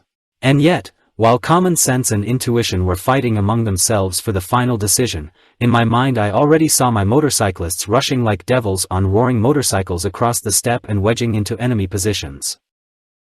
My soldiers looked at me in silence, and I looked over the steppe again and again, calculating the distance. I lowered the binoculars and looked searchingly into Bremer's eyes. How will he react, assessing the situation, if I order his motorcyclists to attack? Does he expect that something unusual is expected soon? His gaze was open, and his face did not express any surprise when I stated my intention to attack the enemy on motorcycles and armored vehicles. My greyhounds received the order with icy calm and as a matter of course. Artillery and other heavy weapons took their intended positions. Motorcyclists deployed on a wide front, while under the protection of a forest belt. The armored vehicles moved forward at predetermined intervals, so as to be able to open a barrage without hindrance. Overcome with feverish excitement, I climbed into my armored car and threw my arm vertically upwards. There was no turning back. The die was cast, the uncertainty evaporated. Our armored car slowly rolled out from behind the shelter. We were in the sight of the Russians. The first enemy shells were about to fall on us. I pulled myself up, looked out of the armored car and looked ahead. We were moving between two motorcycle companies. The motorcyclists jumped into their cars with the agility of monkeys. After driving 100 meters, I could no longer make out anything. Shadows were rushing and falling in front of us. The attack turned into a race. Will it be a race with death? Russian shells howled over us and exploded where we were just a few seconds ago. Artillery fire drove us even more, the speed increased. We had to outwit the Russian fire control system and break into the positions of the Soviet troops like real devils. Caught up in the excitement of speed and intoxicated by the roar of engines that penetrated us to the marrow of our bones, we looked out for the enemy with narrowed eyes. Our target was where our artillery was performing its deadly task, where the blood of Russian soldiers was already sprinkling the ground. The picture of destruction spurred us on. We hurried to death like possessed. Suddenly the first Russians appeared. Faces stared at us, distorted with horror. They dropped their weapons and ran west. We advanced through the defense system, past the trenches, past the crumpled bodies of dead and mortally wounded soldiers. Many Soviet soldiers fled in disorder in the western direction, where they were surrounded. However, the Russian artillery was still somewhere in the firing position. We couldn't stop our frantic pursuit in any way. The enemy trucks tried to escape, but were set on fire by the automatic cannons of our armored vehicles. We drove past abandoned guns and rushed on, passing the new lighthouse and following in the direction of the old lighthouse. The tension gradually subsided. There were no signs of life around us anymore. The steppe lay before us as extinct. On the other hand, the terrain behind us resembled an anthill. Both their own and others equally provided assistance to the wounded. An exchange of handshakes with Colonel Hitzfeld, a brief orientation on the situation at the command of the 73rd Infantry Division and the offensive to the south continued. 534, mostly wounded, Soviet soldiers were captured during the attack. As for our personnel losses, 2 soldiers were killed in battle, a sergeant and 2 more privates died of wounds. The attack was crowned with complete success, but nevertheless I never again gave the order for such a motorcycle attack. With the onset of darkness, we went out under Kalinchak, using the surprise factor, attacked the city and took it. An enemy armored vehicle exploded in flames, 221 Russian soldiers joined the ranks of prisoners of war. Reconnaissance groups reported that the area 10 kilometers east of Kalinchak is free of the enemy. At midnight I received an order from the infantry division to break through the isthmus of Perekop with a sudden blow and wait for further orders on the approach to Ishin. During various campaigns, I often received orders and assignments that had nothing to do with the basics of classical military leadership, but this order surpassed them all. Did my responsible bosses really think that a sudden strike on the Perekop Isthmus could open the gates to the Crimea? My company commanders looked at me in some amazement when I gave them this order and briefly instructed them about the situation. Crimea is separated from the mainland by the Gulf of Sivash or, as it is also called, the Rotten Sea. This so-called sea is a system of shallow bays with highly mineralized water and is almost impassable. Because of the shallow water, it was an insurmountable obstacle even for assault boats. 3 main routes led to the Crimea, the Perekop Isthmus in the west, the railway crossing over the Chongar Peninsula in the center and the narrow strait at Genichesk leading to the Arabatskaya Strelka in the east. The Perekop Isthmus is 8 kilometers wide at its narrowest point, dug up by an ancient Tatar moat up to 15 meters deep. The terrain here is flat as a pancake and crossed by several beams. They served as the battalion's only shelter. The ancient fortified town of Perekop was located right on the northern side of the Tatar moat. The railway went through the Perekop Isthmus to the Crimea. In view of such favorable opportunities for defense and the fact that over the past few days we have taken prisoners from 3 different enemy divisions, no one believed that the isthmus would be a simple barrier. On the 12th of September, at about 4 o'clock in the morning, my battalion moved to Perekop. We made contact with the forward battalion of the 73rd Infantry Division under the command of Major Stiffater at 5 o'clock. Stiffater joined my battalion. The distant horizon slowly grew out of the twilight of dawn. The steppe sparkled with the most amazing colors. There was not a single living human being in sight anymore, only my soldiers were moving forward, jumping like frogs. SS Untersturmführer Montag led an advanced platoon. SS Untersturmführer Westphal was in the lead marching patrol. I followed, nervously scanning the horizon, trying to see signs of any movement. But there were no people or animals in sight. Only the play of colors from the rising sun gave the plain an amazing, fabulous look. I sent Buettner's platoon far ahead to scout the area along the coast of the Perekop Bay near the 2nd Alexandrovka. From there, the terrain to the north and south of the Tatar moat should have been clearly visible. Suddenly I noticed several horsemen on the horizon, who circled on the spot, and then disappeared in the direction of the village of Preobrazhenka. Their fleeting appearance excited us. The village of Preobrazhenka was behind a small rise, and only a few houses were visible. Greatly alarmed, we examined the horizon, continuing to move. We drove, increasing the distance between the cars. We had a feeling that the peace could be disturbed at any moment by the howling of shells and mines of large-caliber mortars. The Soviet troops had to use these convenient defensive positions. The ghostly calm foreshadowed a battle. There were no fleeing Russians, no madly galloping cavalry detachments, no roar of car engines, nothing indicated flight or even withdrawal. The steppe was empty. There wasn't a soul in sight. This fact alone indicated strict management and strict control on the part of the enemy command. My soldiers were hanging over the sides of the cars again, even the motorcyclists of the leading platoon were sitting obliquely on their cars. I was standing on the running board of a speeding armored car following in the center of our battle formation. My watch showed 6 o'clock in the morning, when the Westphalian department was slowly approaching the houses of the Transfiguration. A huge flock of sheep blocked the entrance to the village. It went into the steppe. Suddenly the silence was broken by an explosion, followed by another, a third. The sheep were tossed in the air. The distraught animals raced, looking for salvation, jumping on each other to get out, but they flew into the air. Turning aside, the sheep fell into a minefield. The plaintive bleating of the dying animals filled the air. It was mixed with the dull sound of exploding anti-tank mines. Crouching to the ground, ready to throw and trembling with excitement, we expected bright flashes of shots from the Soviet troops. We ran alongside the cars, intending to enter the village and gain a foothold there. However, not a shot had been fired yet, only the mines were completing their deadly work. All that was left of the large flock of sheep was a twitching bloody mass and a couple of animals struggling to break free. But then it happened. The long-awaited voice of the front sounded. Russian shells whizzed over us and exploded in the marching column of Stiefvater. His soldiers ran back, first one at a time, and then in large masses. I rushed forward, wanting to get to the first houses of the village, from where Perekop should be visible.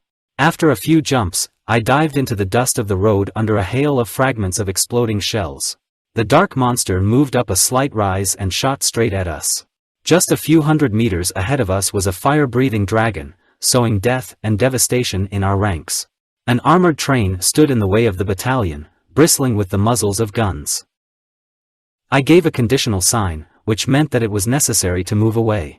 My motorcyclists turned around on the spot and rushed back in a wide front, while armored vehicles fired at the train and retreated, hiding behind a smoke screen. The anti-tank gun fired shells at the armored train, and a few seconds later it flew into the air itself. The clang and crash of the crushed steel carriage drowned out the screams of my dying soldiers. 5 batteries of heavy and 2 batteries of light guns were firing at us. Only columns of dust could be seen behind us. I breathed a sigh of relief. There were no burning tanks or armored vehicles in sight. I crawled forward a few more steps and was able to distinguish deeply echeloned field fortifications with a strip of barriers made of ditches and barbed wire. The armored train chugged away in the direction of Perekop. I could see the Russian infantrymen in their trenches at a distance of only 50 meters from us, their machine guns pounding, forcing us to crouch to the ground. We had to get rid of them, or we were in danger of being captured. Now it was the turn of our shells, flying whistling over us, to force the Russians to seek shelter, although we ourselves had to squeeze into every fold of the terrain. Wounded soldiers were lying around me. SS Unterstscharfer Westphal had his arm torn off. SS Rottenführer Stoll was a few meters away from me. He was moaning in pain. Only Helmut Bulk was not injured. The motorcycle with Stoll's sidecar was still in order. Its engine was running against the background of the sound of a machine gun. Bulk shouted something to Stoll, pointed to the motorcycle and began to make his way to Stoll. I bent over SS Untersturmführer. All efforts were in vain. Shrapnel tore his back. When he was gulping air, I could see his lungs shaking. The roar of the engine proclaimed the salvation of Stoll. Bulk drove wounded soldiers to safety, ignoring the fire of the Russians. He made 3 trips, risking his life for the sake of his comrades. 3 times he returned for a load of groaning wounded. Another of our comrades was still lying in the steppe grass. Like us, he was in the dead zone, behind a small rise. Soldier G was a reservist, married, happy father of 2 young sons. He crawled into a shallow hollow, his shock of blonde hair splattered with blood. The words came from his lips with a groan, "Get out of here. It's no use, it's all over with me." I tried to calm him down, but in vain. Several motorcycles roared up behind the remnants of the advance group. I couldn't take my eyes off G. His hand was clutching the butt of the pistol.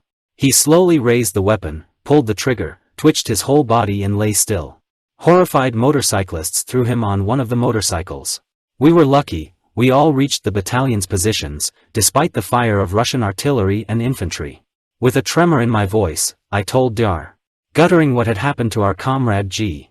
And only then learned that he had suffered and shot himself, having lost his manhood in this battle, torn off by a shell fragment. Rural died while the doctors were fighting to save him. What they could was not enough. Retreating, we, together with a detachment of Stiefvater, took up a position 4 kilometers west of Preobrazhenka, where we expected the approach of the 73rd Infantry Division. At 7 o'clock in the morning, Buettner's platoon reported that the western shore of the Perekop Bay was free of the enemy. From there, the area south of Perekop, including the Tatar moat, was clearly visible. Von Buettner reported on strong field fortifications, barbed wire fences, guns and tanks dug into the ground. Half an hour later I was convinced of the accuracy of his report. The attack on the isthmus could only be carried out by a strike of several divisions with the support of heavy artillery. Therefore, I was thunderstruck when in the middle of the day I received an order to continue the attack on the isthmus. I refused to lead my comrades to certain death, referring to my first report and to the unusually strong fortifications in the offensive zone. In the division, I was told to personally report this to the divisional commander. After several hours of traveling, I arrived at the command post in a small village northeast of Kalinchak. I expected a lot of scolding because of my refusal to carry out the order and was surprised when General Beeler greeted me very amiably and agreed with my assessment of the situation. In the evening, I briefly explained to Colonel Hitzfeld the situation at the site of our battalion, and then led the battalion to Chaplinka, where new directives awaited us. We were leaving the front, pursued by enemy dive bombers and accompanied by enemy artillery. In Chaplinka, I received orders from Sepp Dietrich to advance further east, to the central part of the isthmus of the Chang'ar Peninsula near Sokov and, if possible, to take it by surprise. Meanwhile, it was already 4 o'clock in the afternoon, and we had to carry out the operation in the coming night. When I arrived at the battalion, my young soldiers had already got on their cars, and 5 minutes later we set off to the east-north of Savash, going deeper into the dimly gleaming steppe. At 6 o'clock in the evening we passed Vladimirovka, where we were shelled from the Crimean Peninsula by rhinos. These are batteries of 122 mm guns that tried to stop our offensive. We proceeded eastward without loss. I wanted to cover as much distance as possible before it was light and dark. We spent the night in the village of Gromovka without coming into contact with the enemy. At 4 o'clock on the morning of the 15th of September, the 2nd Company of the 1st SS Reconnaissance Battalion stood ready to move in the vanguard. Steam was coming from the hot coffee in the hands of my soldiers, and I, together with SS Obersturmführer, weighed the situation and evaluated the latest intelligence data and the testimony of prisoners. Aerial and ground reconnaissance reported well-equipped field fortifications that stretched in a semicircle around the railway crossing called Sokov. Breaking through the fortifications seemed impossible. We had neither the necessary forces nor the appropriate weapons at our disposal. In addition, aerial photographs of reconnaissance aircraft south of Sokov showed guns on reinforced concrete firing positions that dominated the narrow isthmus. Thick fog lay on the steppe, and visibility was less than 20 meters. The last factor led me to the idea of using the fog to appear right under the nose of the enemy battery and break through to the defense line at Sokov. I was sure that the fortifications closest to the shore were weaker and no one would think that a motorcycle unit could be so abnormal as to storm a system of defensive fortifications 200 or 300 meters in front of the barrels of artillery batteries. The fog will last at least another hour. During this time, it was necessary to master the traveling at all costs. During a long hike through the Nogai steppes of northern Tavria, I first felt the terrible emptiness of open spaces. We drove west for hours without meeting a single German soldier. Left to themselves, The rapidly advancing vanguard battalions rushed deep into Russian territory and fought their way forward far to the east, but the German troops did not seize the region. The yawning emptiness of the steppe had a depressing effect on us. How will we conduct further operations in the east? What units and formations will be thrown against the enemy forces in the Crimea? We began to look beyond the immediate concrete battle and guessed the operational task of the army in the east. No one believed that the formations at hand were sufficient to hold the front during the winter months. German units and formations were battered and urgently needed rest, replenishment and repair.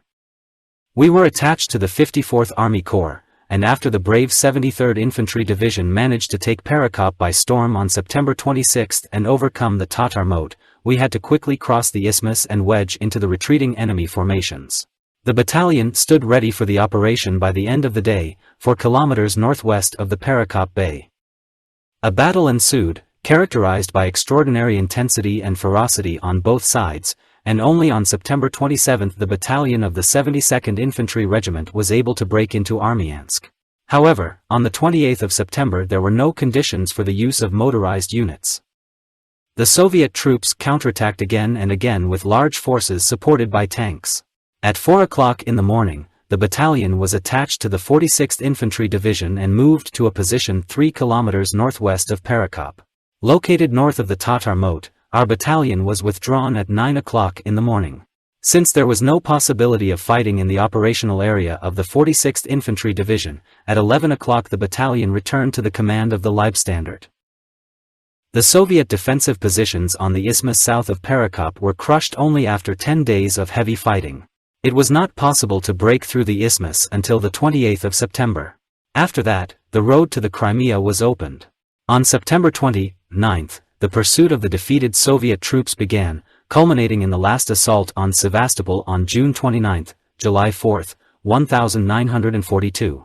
While the 54th Army Corps fought hard for every inch of land south of Perekop, and the main army command planned to send the Leibstandarte to pursue the enemy after a successful breakthrough, events occurred on the eastern front between the Sea of Azov, Melitopol and the Dnieper that required the immediate transfer of the division.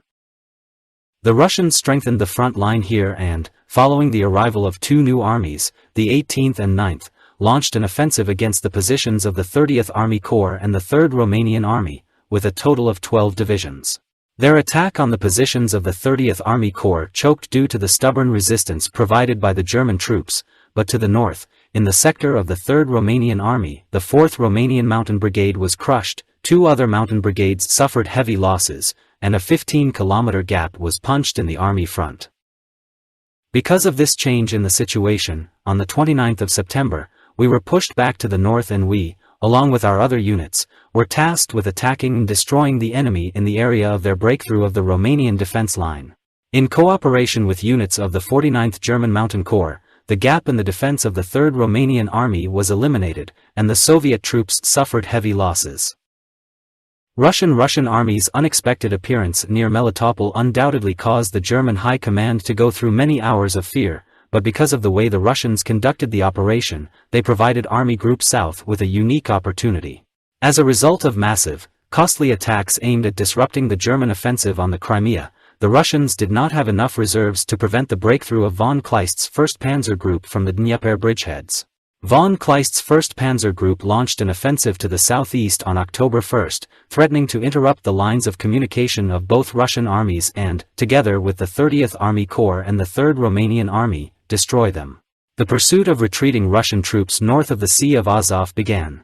From the 2nd to the 4th of October, von Baden's battalion, the fighter anti-tank battalion of the 72nd Infantry Division and our battalion fought together against large enemy forces near the village of Elizavetovka to the northwest of Berdyansk. Soviet troops suffered heavy losses in these battles. They repeatedly turned to flight in front of our more advanced weapons and more mobile battalions and at the same time suffered heavy losses. The steppe naturally gave our vanguard battalions a huge advantage and put the enemy infantry, which had a significant numerical superiority, at a disadvantage. On the 5th of October, our infantry divisions attacked deeply echeloned positions between Melitopol and the Dnieper. A deep anti-tank ditch stretched throughout the attack sector and was stubbornly defended by Soviet troops. Minefields and wire barriers hindered our progress. Our battalion was tasked with capturing the crossing of the Malaknaya River and holding the bridge, ensuring the advance of infantry along it. Again we followed the attacking infantry battalion and waited for the signal to start the operation. Our brave infantry had to fight their way through many minefields. Russian anti-personnel mines were enclosed in wooden hulls and were not detected by mine detectors. There were also anti-tank mines in wooden hulls. Around noon, the German infantry still overcame the anti-tank ditch, breaking through the main strip of Russian defense. A crossing was immediately created across the moat in order to introduce my battalion into the breakthrough. In anxious anticipation, the 1st Bremer Company of the 1st SS Reconnaissance Battalion positioned itself at the head of the column behind my armored car. The Soviet troops were retreating. We could see individual batteries retreating to the rear positions. Our time has come. We had to wedge into the retreating enemy formations and seize a bridgehead behind the bridge over the Malaknaya River. The hunt has begun. Full of enthusiasm, the advanced platoon rushed forward like a greyhound released from a leash. Bremer and I followed him in a cloud of rising dust. Only individual mortar shells created obstacles to our progress. The battalion advanced through the lines of the retreating enemy and at 12 o'clock in the afternoon proceeded through Fedorovka, where the first batteries of guns and several hundred prisoners were captured. We saw the Russians retreating all over the foreseeable space. The whole front was in motion. Our lead armored vehicle was hit by a direct hit of a shell. Motorcyclists eliminated an enemy anti-tank gun that was firing from a cornfield. The tractor of our anti-tank gun moving ahead ran into a mine. The pace of the pursuit accelerated.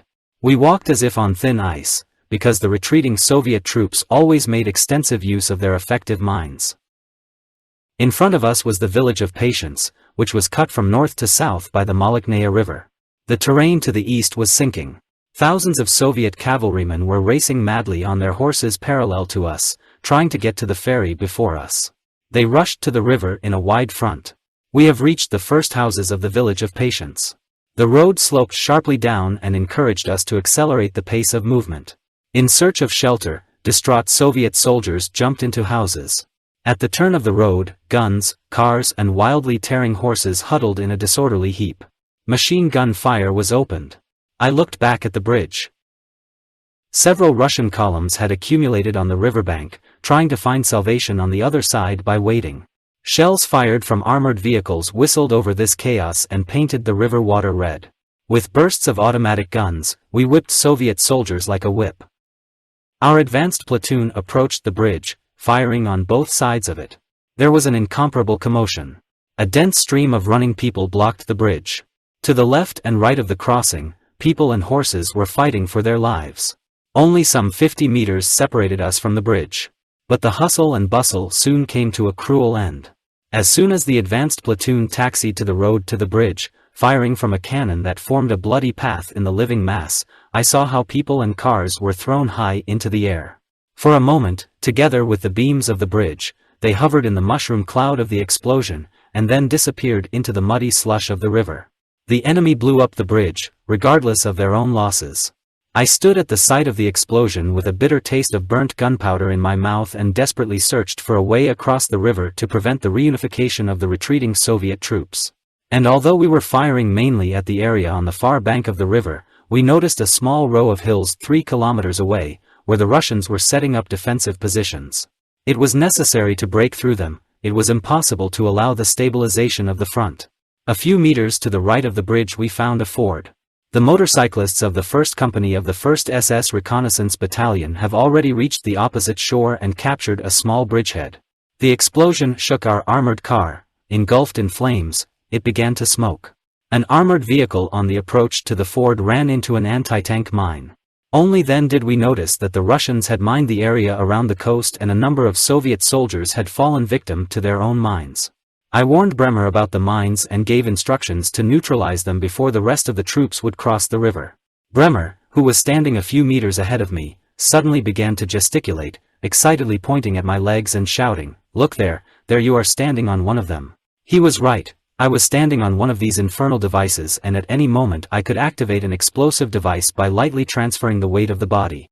Meyer, apparently, stood on an anti-tank mine. It was triggered when pressed from 200 to 700 kilograms. We tried to get out of this inhospitable place as soon as possible. By 3 o'clock in the afternoon, it was already possible to lead the entire battalion across the temporary bridge over the Molotnaya River. On its eastern shore, we managed to create a bridgehead of 3 kilometers along the front. Witt's battalion joined us. The pursuit was to continue from early morning. I was relieved to learn that our losses amounted to only 4 soldiers killed, and of the wounded, only 1 died of wounds. Soviet troops suffered huge losses in manpower and equipment. It was difficult to count the prisoners. At night, the battalion's location was subjected to disturbing fire, the nature of which indicated the continued withdrawal of Soviet troops. Based on the testimony of prisoners, the course of hostilities all this time and the data of frontline intelligence overnight, I concluded that the Russians were retreating. The onslaught of von Kleist's 1st Tank Group, which was advancing from the Dnipropetrovsk bridgehead in a southeasterly direction, was obviously taken into account by the Russian command. While it was still night, I pulled back the combat guard posts and prepared the battalion for the day. My soldiers knew that we were going to cut deep into the battle formations of the retreating enemy and, maybe, we would depend on our own resources for days on end. Attacks and counterattacks will follow each other, including, probably, rude and ruthless backstabbing. We wanted to confuse the Soviet troops, disrupt their plans and deal them a fatal blow. As soon as dawn broke, I looked at my sleeping soldiers, huddled and curled up by their motorcycles, guns and tanks, which, along with raincoat tents, protected them from the night cold. As always, when I was faced with the need to make a decision, and the life and death of my soldiers were in my hands, my whole body trembled and I smoked cigarette after cigarette. The time before the first exchange of shots, the first combat contact with the enemy, always weighed on me like the heaviest load. But when the combat collision had already occurred and I was standing in the middle of the fight, this pressure seemed to evaporate. Soldiers of engineering and sapper units moved forward. Their sturdy backs bent under the weight of the explosives. A few hundred meters in front of us was a crossing over an anti-tank ditch. It was blown up at night. We had to collapse the walls of the moat into the moat itself in order to level the steep edges and use the masses of crumbled earth to build a crossing. The motorcyclists were nearby to immediately rush across the moat. Our mortars and artillery were also ready to open fire. The hands of my watch moved inexorably forward, and, again in its turn, night came, swallowing the light of day. Green thickets and trees loomed out of the darkness. Several isolated shots of the Russians thundered at our bridgehead. The rooster crowed his morning greeting. Morning came. I walked to my armored car, taking long steps with stiff legs, and climbed on it. From here I could survey the thickets far beyond the anti-tank ditch and behind our sappers moving forward. Armored vehicles silenced several enemy machine guns. The weak barrier of the enemy was shot down. This secured the crossing of the moat. As expected, the Russians withdrew at night, so obviously we will not meet their large forces, at least for the next 2 or 3 hours. On that day, the 2nd Company of the 1st SS Reconnaissance Battalion was in front. I felt some anxiety after the company had a new commander, who had previously taught tactics classes at the cadet school and was skeptical about my non-standard methods of warfare. I had another heart-to-heart talk with SS Hauptsturmführer, and told him not to stop without my order. He had to move forward at the maximum possible speed in the designated direction. I was moving with the front company. After a short battle near the village, the enemy's broad rearguard was crushed, and at 9 o'clock in the morning we reached Astrakhan. The Russian prisoners captured by that time belonged to the 35th Rifle Regiment. The regiments were hastily retreating in a southeasterly direction. We entered the offensive line of the 30th Division. An interesting, truly impressive picture appeared before us. As far as the eye could see, the Russian units fled, rode, and galloped to the east. An artillery unit with horse-drawn guns was going down the slope. The guns were swinging in different directions. She was trying to take a firing position to meet us properly and disrupt our further movement. We were hit by Russian mortars, the mines of which were already lying dangerously close to our battalion. But the retreat of the Soviet troops turned into a disorderly flight when the commanders were already poorly in control of the situation. It would be pointless to get involved in a shootout with the Russian rearguard and waste precious time. I gave the order to SS Hauptsturmführer to continue the offensive without slowing down, and not to worry about the threat to our flank. My order and the corresponding signals to my young soldiers added fuel to the fire. The motorcyclists descended on the Soviet troops like a tropical storm and split the mass of fleeing people in two with their machine gun fire. Heavy armored vehicles were behind the flanks of the motorcyclists, providing their cover. Assault guns sent shells at distant targets. Enemy ammunition trucks roared into the air, and artillery batteries formed a disorderly cluster of horses, crews and guns. In the background, 2 old Soviet planes flew over the wide steppe like burnt moths. They did not dare to approach within the range of our anti-aircraft gun. A few seconds later, Bremer was standing next to me. I pointed to the enemy artillery advancing to the positions and the advanced units of our battalion disappearing in a cloud of dust. Words were not needed. What we learned during long grueling training sessions in training camps and at the training ground, at this moment fully bore fruit. Widely dispersed, the company raced towards the firing guns. From the flanks, the company burst into the positions of the Russian artillery like a pack of wolves, silencing 6 guns. SS Obersturmführers Hess and Wolf were severely wounded in hand-to-hand combat. A lot of Red Army soldiers were walking in a westerly direction with their hands up. Everywhere, wherever the eye could reach, Soviet troops were visible, turning into a disorderly flight. Bremer was rampaging like a loose hound, leading his company into the thick of the pandemonium. Guderian's words were justified again, the machine is a weapon. Our lightning speed literally demoralized the Soviet troops. I led an advanced company and rushed with my motorcycle messengers through the ranks of the Soviet troops. The main forces of the battalion followed behind at intervals of 5 minutes. There was a collective farm in front of us. Orchards and tall deciduous trees surrounded the peasant houses. As I approached this small group of houses, I began to doubt. I didn't see any movement. Neither Soviet soldiers nor civilians were visible.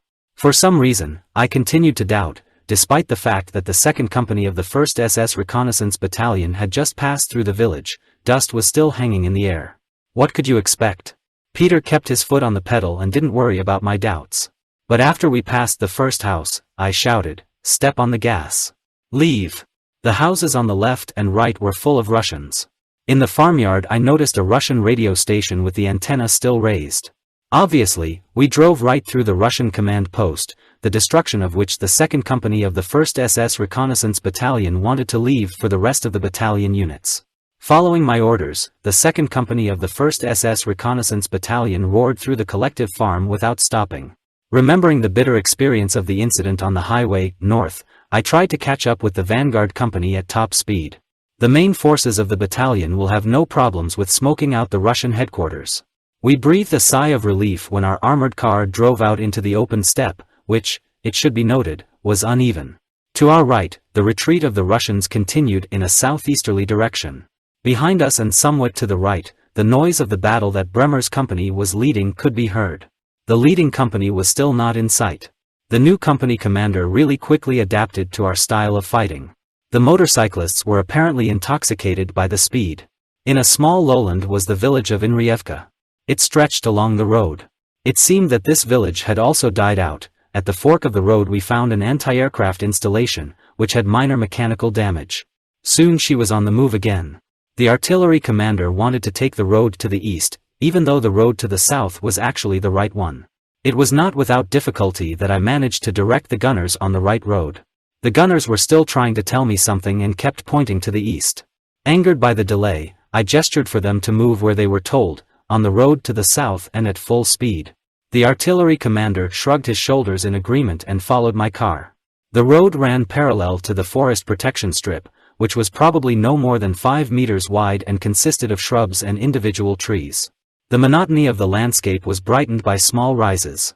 In the lowlands, we came across a group of armed Soviet soldiers who were marching south and, seeing us, stopped dead in their tracks. I angrily gestured to the Soviet soldiers to drop their weapons on the ground and move north. At the same time, I began to express dissatisfaction with my adjutant, because the 2nd Company of the 1st SS Intelligence Battalion did not even disarm these Russians. As soon as we came out of the lowlands, I noticed other Russians walking briskly away to the south and taking their rifles with them. Some of the officers still had their tablets with them. Here I completely lost patience and cursed the commander of the 2nd Company of the 1st SS Reconnaissance Battalion. Of course, we had to move quickly, but not at the expense of not disarming the prisoners. The last squad of the company needed to be assigned exactly this task. In front of us and to our right, thousands of Soviet infantrymen and enemy artillery batteries were visible, rushing away along the slopes and ridges. We wedged ourselves into the stream of fleeing Russians for about 30 kilometers. Soon the time will come for the battalion to come close to the village of Novospasovka and, perhaps, to risk an assault. The masses of the retreating Soviet troops will have to huddle in front of this village. There we could reap the fruits of our operation. Hermann Weiser, my trusted adjutant, nodded in agreement when I informed him of my decision. A few hundred meters ahead of us was the Romanovka collective farm. The windbreak forest belt ended, and the terrain here rose a little. Instead of a strip to the south, a small river flowed, immediately in front of the collective farm, forming a small swamp. I could not see the left side of the village, I could only take in the row of houses on the right, stretching from north to south. The village street was at least 20 meters wide. To the west of the collective farm along the ridge of mounds, the flight of Soviet troops continued. I have never seen such an exodus. Another 50 meters, and we reached the first houses of Romanovka. Meanwhile, the hands of the clock were already approaching 3 o'clock in the afternoon, and the sun burned mercilessly. A stormy atmosphere hung over the countryside and over the panic-stricken masses of people fleeing from us. Hot air rippled between the houses along the long rural street. As in other villages, there were no signs of life to be seen. Those fleeing bypassed the village side. Weiser's piercing scream hit me like a whip. Peter stopped. A shadow flickered through the wall to our left. I saw how Weiser fired a pistol at the corner of the wall, with the other hand he threw a grenade into the same place. Damn! I noticed a Russian anti-tank gun in a firing position and a number of Red Army men crouched in a corner. I jumped to the right, jumped across the street, flew into the dunghill and suddenly saw the horror in the eyes of 2 Russians, lying down near their machine gun. Obviously they just woke up. We lay across from each other and waited to see who would make the move first. I didn't dare look at the road. A direct hit swept the crew of our anti-aircraft installation to the sides. The screams of the soldiers turned into howls.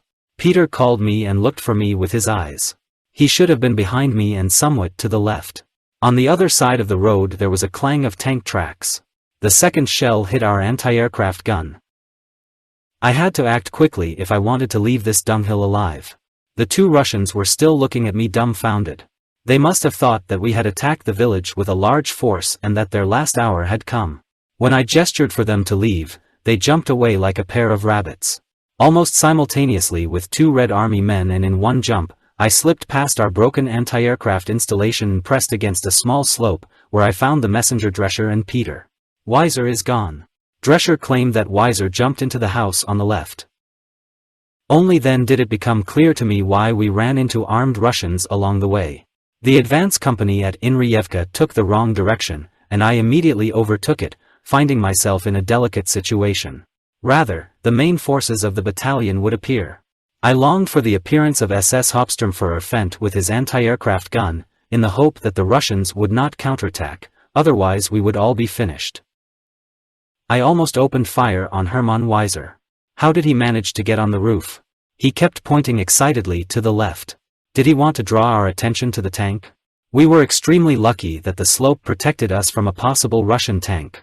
I moved a little higher up the slope until I noticed a small plane on the outskirts of the village. This jalopy took off from the collective farm airfield. Maybe we've reached headquarters again? The minutes dragged on like hours. To our right, the Russians were still withdrawing through the mounds. We pressed closer to the ground. The tank changed position. The sound of its caterpillars approached, then departed again. Suddenly, a staff car jumped out of the first collective farmyard at full speed, making such a sharp turn that for some time it was balanced on 2 wheels. At first we were speechless with surprise, but then we opened fire on the car with all kinds of weapons. However, he left, leaving a huge cloud of dust behind. At last we heard the sound of engines behind us and the rumble of caterpillars. The anti-aircraft guns were approaching. Our position and the broken anti-aircraft gun for the grenadiers were a sufficient guide to action. With a deft turn, the driver turned the tractor so that the gun was immediately in position for firing. A few seconds later, explosions of fragmentation shells rumbled along the road.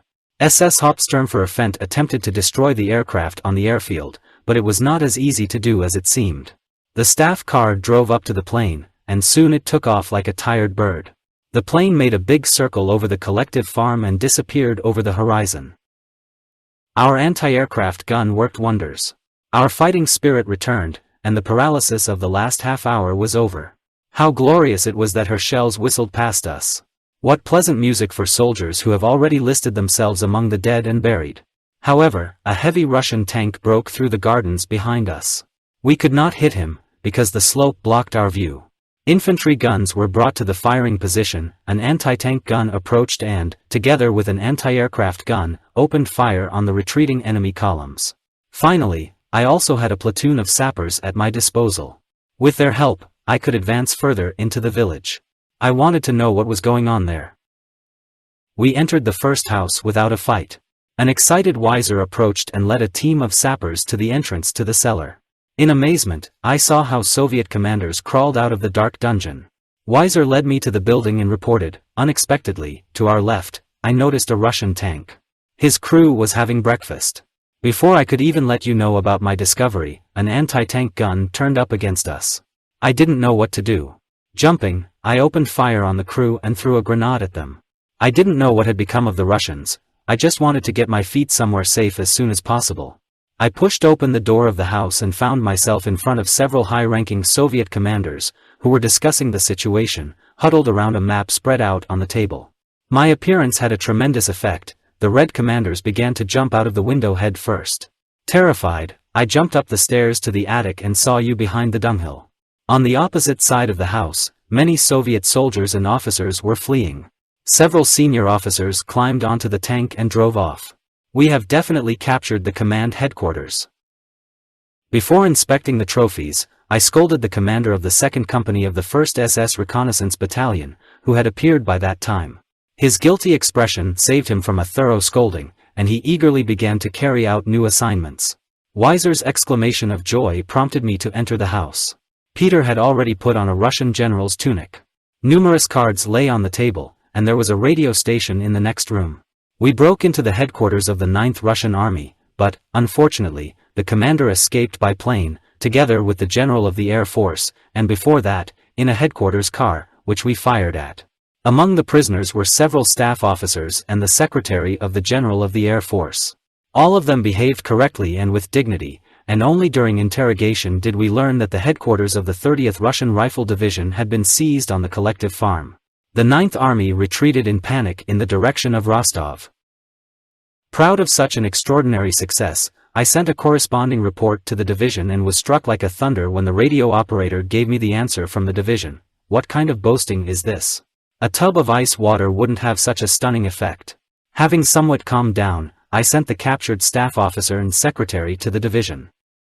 Soon my radio operators began broadcasting orders in Russian. We wanted to deceive the retreating Russians and force them to go on the defensive, thereby giving Mackensen's motorized corps the opportunity to slam the lid of the boiler. But the Soviet troops were unstoppable. Their disorderly retreat continued.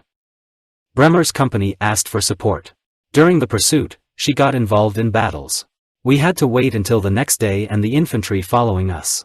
For the first time, we failed to make an inventory of the trophies. All around us were abandoned guns, tractors and horse harnesses. Numerous prisoners marched westward, many Russians were killed. We lost 3 people killed, 27 wounded and 1 soldier missing. Just before dark, Witt's battalion arrived and completed their search of the village. Bremer returned to the battalion by midnight. With the 1st Battalion of the 1st SS Motorized Infantry Regiment, which was in our rear guard, we continued the offensive on October 7 with orders to take the port city of Berdyansk. We passed the outposts in a cold autumn fog. The 1st Company of the 1st Reconnaissance Battalion was in front. We met wrecked and abandoned Russian guns, armored vehicles and tanks. At Berdyansk we ran into a small enemy force that was retreating as fast as they could to the east. On the main street of Berdyansk, we found many Russian civilians who had been shot. Some victims with severe bullet wounds crawled towards us, begging for help. Unfortunately, I never found out why the Soviet troops massacred civilians. The collective farm in Androvka was taken after a short but intense battle, and we continued the pursuit at full speed. Strong enemy artillery columns retreated through the low hills in front of us and to our right. They were overtaken and captured by us so quickly that the Soviet gunners did not even have time to bring their guns into combat position. By 10 o'clock in the morning we could no longer count our prisoners and trophies. The day was an exact copy of the previous one and we couldn't pick up the pace. Then we moved through hilly terrain. A few kilometers ahead was the small river Berta, which flowed southward into the Sea of Azov near Berdyansk. If the Soviet troops were going to withdraw systematically, then they would have to hold the western bank of this river and engage our forces here, delaying our offensive, so that the retreating troops could be sent to organize defense at the turn of the Meuse River or even to the Don itself. The Russians had to fight for time and space, and we shouldn't have let them. Their units and formations, pressed by us, had to be destroyed until they were entrenched. The mobility of German units and formations was supposed to ensure their victory. The Germans could no longer be allowed to drag themselves into long, protracted battles. At the same time, if we count our losses, it turned out that the combat effectiveness of our troops was already below a critical level. None of the units were fully equipped, and each of them could deploy only the remnants of its former combat power. Even the last soldier knew that we had to use the crossing near the village of Novospasovka, jumping through it at full speed, and, most importantly, prevent the bridge from being blown up. And again everything was decided by minutes. The vanguard platoon of the 1st Company of the 1st SS Reconnaissance Battalion rounded a low hill, and a view opened to them down to the village of Novospasovka. The village is in a lowland. The riverbed washed away the banks, which were almost sheer. A modern concrete bridge was thrown across the river. The horses forded the river and with difficulty climbed to the opposite bank. The whole lowland was a swollen mass of retreating people, wagons, equipment. But to our right, along the heights, the defeated Soviet units were retreating eastward and further along the bridge, or else they were trying to ford the river in order to ease the load on the bridge. It was assumed that the 1st Company of the 1st SS Reconnaissance Battalion, using the confusion of the enemy, would take the bridge with a sudden blow. From the middle of our column, motorcyclists, armored vehicles, and tank destroyers roared down the smooth slope into the very middle of the Russian troops in a wide front. The fleeing Soviet troops did not even think about resistance. In a wild panic, they rushed down the slope into the very bed of the river. Horse-drawn artillery, army transport vehicles and foot soldiers formed a chaotic crowd. The horses stood in the water, unable to climb the opposite bank. More and more people crossed the river to avoid captivity, but they fled to their death. Shells and bullets flew out of countless barrels, which sowed death among the fleeing mass. Control of the retreating troops was no longer possible. People fled in panic for their lives. The 1st Company of the 1st SS Reconnaissance Battalion burst into this chaos and, firing from all trunks, rushed to the bridge. Several armored vehicles cleared the bridge with fire from the heights. Only the dead and dying remained on it. Suddenly I saw the 1st platoon rush forward, as if bitten by a tarantula. He slipped over the barrier, jumped off his still-moving machines and eliminated the crew of the Russian heavy anti-tank gun. This gun was already in firing position. A few more seconds, and the crossing would have become a bloodbath for us. With fire support from the 2nd Company of the 1st Reconnaissance Battalion and armored vehicles on the hill, the 1st Company of the 1st Reconnaissance Battalion of the SS attacked at speed and was soon on the eastern outskirts of the village. I moved forward with the company along the main street of the village and struggled with my doubts. To continue or not to attack Mariupol? In view of the rapid retreat of the Russians, the situation demanded that we move further to Mariupol, trying to push the large Russian forces to the coast of the Sea of Azov. The retreat took place in a southeasterly direction, that is, towards Mariupol. Why should we then waste precious time on the capture of Berdyansk? The city will inevitably fall when Mariupol, located even to the east, falls. I stood with a few soldiers, deepening my study of the map.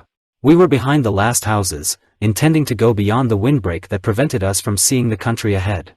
Franz Roth, the war correspondent, was with us when he suddenly cried out as though he had been stung. He pushed me over the lane, and not particularly politely. Franz could not utter a word and was literally beside himself. He wanted to start filming everything that happened with his movie camera. At a distance of no more than 20 paces ahead was a monstrous Russian tank, which seemed at any second to move or open fire. The street was empty in the blink of an eye. SS Unterstscharfer Bergmann grabbed explosives and made his way under cover of fire through a small orchard to blow up a tank. We held our breath as we followed the man's heels. The tank didn't move. His engine was silent. Maybe this monster had mechanical problems? Bergmann prepared to charge, took a deep breath and rushed to the tank. At any moment, explosives could fly to the stern of the car, in the next second disabling the engine. It should have happened any second. A shot broke the silence. I saw how Bergmann fell and the explosives fell into the sand, a few meters from the tank. A pistol shot from a tank became fatal for our comrade. There was an explosion, but the Russian tank remained unscathed. After that, an assault gun moved into position and sent shell after shell into the steel giant from a distance of no more than 25 meters. Nothing happened, the shells did not penetrate the armor. The Russians seemed invulnerable. Gun Commander Isaac shook his head in resignation and cursed floridly. His weapon had a worthy opponent. Previously, we were able to destroy the first T-34s, which we already had the pleasure of meeting, mainly with the help of an incendiary mixture from backpack flamethrowers or heavy anti-aircraft guns. During a combat encounter with a T-34, I was standing in the garden of a small house with a few soldiers and climbed to a small hill to have a better view. The rise was apparently a cellar for storing potatoes. We stood for some time on the dais, when suddenly my faithful dog Pat violently threw himself into the hole. The dog found more than a dozen Russians in the cellar.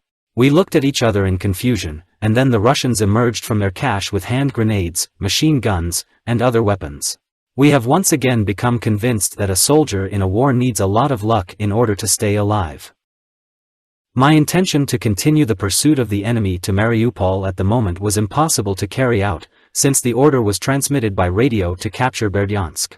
And again the 1st Company of the 1st SS Reconnaissance Battalion went ahead and, crossing the hills, went to the Sea of Azov. Several Russian batteries were captured by a surprise attack and disarmed without firing a shot. A cold wind whistled over our heads, and a reconnaissance aircraft flew over the convoy and dropped a message attached to a smoke bomb in front of the armored vehicles. The message said, "There are only insignificant forces in the city. The enemy column is 10 kilometers west of Berdyansk. Several more enemy columns are moving parallel to each other in the direction of Mariupol, being east of Berdyansk. I received a message 8 kilometers north of Berdyansk. Cold, hunger and fatigue were forgotten.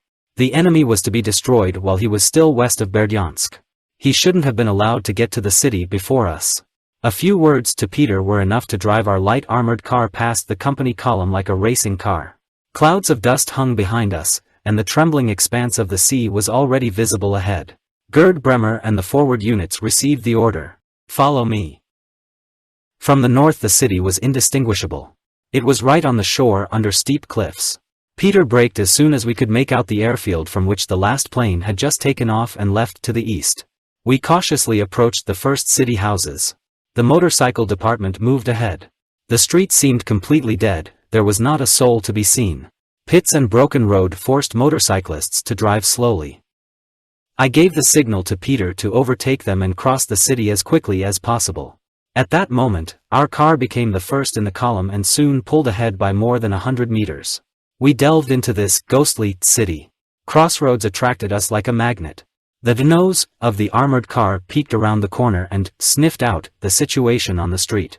Then our car made a quick dash and stopped at the next corner. So we moved from one street to another, setting the pace for the motorcyclists. Standing on the bandwagon, I hid behind the turret and held my carbine in a stranglehold while Peter prepared to drive the car to the next corner. Not a sound was heard, all the windows were tightly closed, not the slightest movement was visible. Before the armored car disappeared around the corner, I looked back to see if the motorcyclists were following us. Suddenly the armored car jerked back, and I was already lying on my side right on the street. Bullets whistled overhead, horses reared up and galloped along the street. Conducting random shooting, the Cossacks dismounted and rushed to the nearest houses. Their commander drew his revolver and opened fire. At that very moment, I heard Peter's voice behind me, "Sturmbannführer, I've already taken it off." He was right. Nagin fell on the road. Horses without riders galloped west, and the wounded Cossacks leaned against the walls of houses. Our commander's armored car came across a Russian cavalry detachment. If we were going to surprise and destroy the column to the west of the city, even more haste was required. Bremer drove like lightning to the outskirts of the city and waited there for further orders. The Soviet column came closer and closer, completely oblivious to our presence. We could already distinguish every soldier and every vehicle. These must have been the remnants of an infantry regiment that had been fighting on the coast south of Melitopol and was now trying to link up with the main body. In the meantime, the battalion had moved into position on both sides of the road and was awaiting my order to attack. I had time. I waited for the column to disappear into the lowlands and begin to climb the nearest slope. Minutes dragged by in agonizing anticipation of what would happen. The motorcyclists sat on their motorcycles and enjoyed their last puffs of cigarettes. At that moment, the advance units of the enemy were only 300 meters away and were moving without worrying about anything. I even somehow felt sorry for this Russian part. They covered the withdrawal of their comrades, and then were left to their own devices. Before the doomed Russian unit realized what was happening, motorcycle companies and armored vehicles rushed down both sides of the Russian column and surrounded it almost without a fight. More than 2,000 Soviet servicemen were taken prisoner with weapons and military equipment. 2 artillery batteries were captured. Since the 7th of October, our losses were estimated at only 1 killed. The brave SS Unterstscharfer Bergmann died in a battle with a tank. Having captured the enemy column, we made contact with the forward guard of Baden's battalion. I personally went to the battalion and congratulated Baden on the award, the Knight's Cross. His battalion occupied Berdyansk while we moved back to the village of Novospasovka and prepared for further pursuit of the enemy in the direction of Mariupol. For the first time we had the priority right to a short rest under the cover of the infantry. The 3rd Battalion of the 1st Infantry Regiment covered us from the east. At midnight the mail arrived from home. It was delivered by our supply officer, SS Sturmbannführer Walter Everett. He always used every opportunity to help the veterans, knowing everything about their needs. We were indebted to him. Before we could look back, a new day had dawned. I could hear the roar of the engines of the starting cars and the clang of the utensils of the field kitchen, but I did not have the strength to get up and finally move away from sleep. However, Peter kept trying to wake me up, until I finally stood in the middle of the room, raising a mug of hot makefak. "This is ersatz coffee," to my lips. The dull roar of the engines of the assault guns and, of a higher tone, of motorcycles drove me out into the village street. The noise of engines has always been music to my ears. In order to alleviate the load on the units, in the advance of the forward units we decided to use the movement of rolls, that is, to alternate the units that were in the forefront. The lead platoon, reinforced with armored vehicles and anti-tank guns, moved at full speed ahead of the main body and waited for their approach at predetermined points. The battalion followed the leading units at a constant speed. The country was very hilly and treeless. Newly planted gardens could only be seen in the built-up areas. In the first 20 minutes we moved along a wide dusty road without meeting the enemy. There was no abandoned equipment, no Russian fighters, which would indicate that this was an escape route. We moved towards the light of the coming new day from 5 in the morning and at any moment expected the fire of the defenders, but we encountered enemy resistance only at about 8 o'clock near the village of Mangusha. The 1st Company of the 1st SS Reconnaissance Battalion attacked in marching order and broke right through this village. It was difficult to understand on what basis it was planned. Mangush occupied a fold of terrain on both sides of our path of advance. Moving through the village, I noticed enemy infantry between the houses and in the gardens. But we did not have time to defend this settlement. We had a bigger goal ahead of us. We had to get to Mariupol. The infantry following us will be engaged in the destruction of the remnants of enemy units. Our battalion moved forward unceasingly. The fire opened on the move. 2 kilometers east of the village of Mangusha, advanced units found well-designed Soviet field fortifications. It was the outer defense ring of Mariupol. These fortifications, due to the rapid advance of the German troops, could not be fully used by the Russians. There were few troops left to defend the city, but nevertheless there were all the possibilities for a stubborn defense. The defensive position stretched along the ridge, on the path of our march, and completely dominated the area. We again chose an unusual form of attack, intending to drive into the ridge under the cover of fire from our artillery and heavy infantry guns. The vanguard company received an order to start a fight, only bypassing the Russian positions, hitting the defending Russians from the rear. The units following our battalion, with the support of assault guns, were to advance on enemy positions from the flanks. The order was given verbally and through messengers on motorcycles. I was with Bremer as he prepared, along with my old combat comrades, to charge across the ridge into the unknown. Self-propelled guns roared forward after the advancing company, shells fell among the defenders and pressed them to the ground. The position on the ridge was reached in a few minutes, advanced units penetrated into it, and then from both flanks it was captured by the units moving behind. During the offensive, SS Untersturmführer Schultz, the commander of the forward guard platoon, was wounded. But the Russians quickly recovered from the unexpected blow. Fierce fighting continued, especially to the right of the road. The young, enthusiastic commissar spurred his unit on again and again. But not only the cries of the commissar provoked his soldiers. His own example of personal courage urged them not to stop resisting. I will never forget the last impression I had of this man, stretched out to his full height, throwing the last grenades in his area. Then he threw the last grenade on the ground in front of him and fell on it with his whole body. The explosion tossed up the body, pieces of it fell to the ground. Such was the end of the fanatic. 2 Soviet batteries that fired during our offensive were captured. Unfortunately, during this operation, Eric, the younger brother of our already fallen comrade, was killed. I transferred his body to the wagon train to keep him safe. More than 300 Soviet prisoners were lined up in front of the newly captured defensive position. The prisoners claimed that they had an order to retreat to Rostov. So, go ahead. There was no time to waste. The Soviet troops had to be struck while they were on the march. At 10 o'clock in the morning I stood on the highest point to the right of the road and looked at Mariupol. He was several kilometers away. The road led straight to the city. On the outskirts of the city, roadblocks were visible, armored vehicles arriving and departing. But what else happened? A long column marched into the city from the northeast. This column of Soviet troops stretched for several kilometers. Artillery separated from the column and took up a firing position opposite us. We also saw a group of Soviet troops marching west of the city. Russian troops retreated along the Berdyansk-Mariupol road. Judging by the map, both columns would have to use the only bridge at Mariupol if they wanted to continue their retreat to the east. I concentrated for several minutes examining the columns of Soviet troops and could not make a decision. The huge city with its gigantic steel mills, shipyards and airfields, the soldiers that the city constantly absorbed into itself, could impress me. The eastern column of Soviet troops stretched out to the horizon. Dark as a cloud, it rolled inexorably towards the city. Was it even conceivable to consider attacking such a mass with forces of less than 1,000 soldiers? So a Soviet plane took off and flew east. Wasn't this a direct challenge to us to risk an attack despite our misgivings? Did the sending of the planes mean that the city was abandoned? As always at moments of decision, I went to the forward unit and listened to what my young soldiers were talking about. If the plan was bad, if it didn't look promising, then my guys became a kind of litmus test, looking at me with indifference or wandering around aimlessly with their weapons. However, if there was the slightest chance of success, then I felt their readiness to attack, their silent trust, which prompted me to give the order to attack.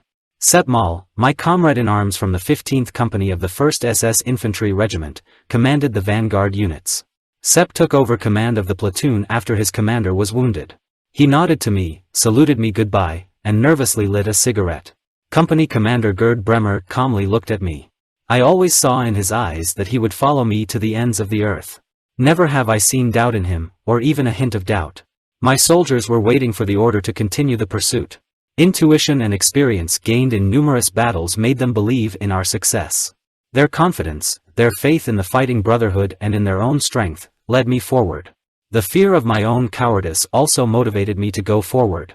The clock showed 10 o'clock in the morning, when our advanced units went on the attack, and the first Russian shells exploded dangerously close to them.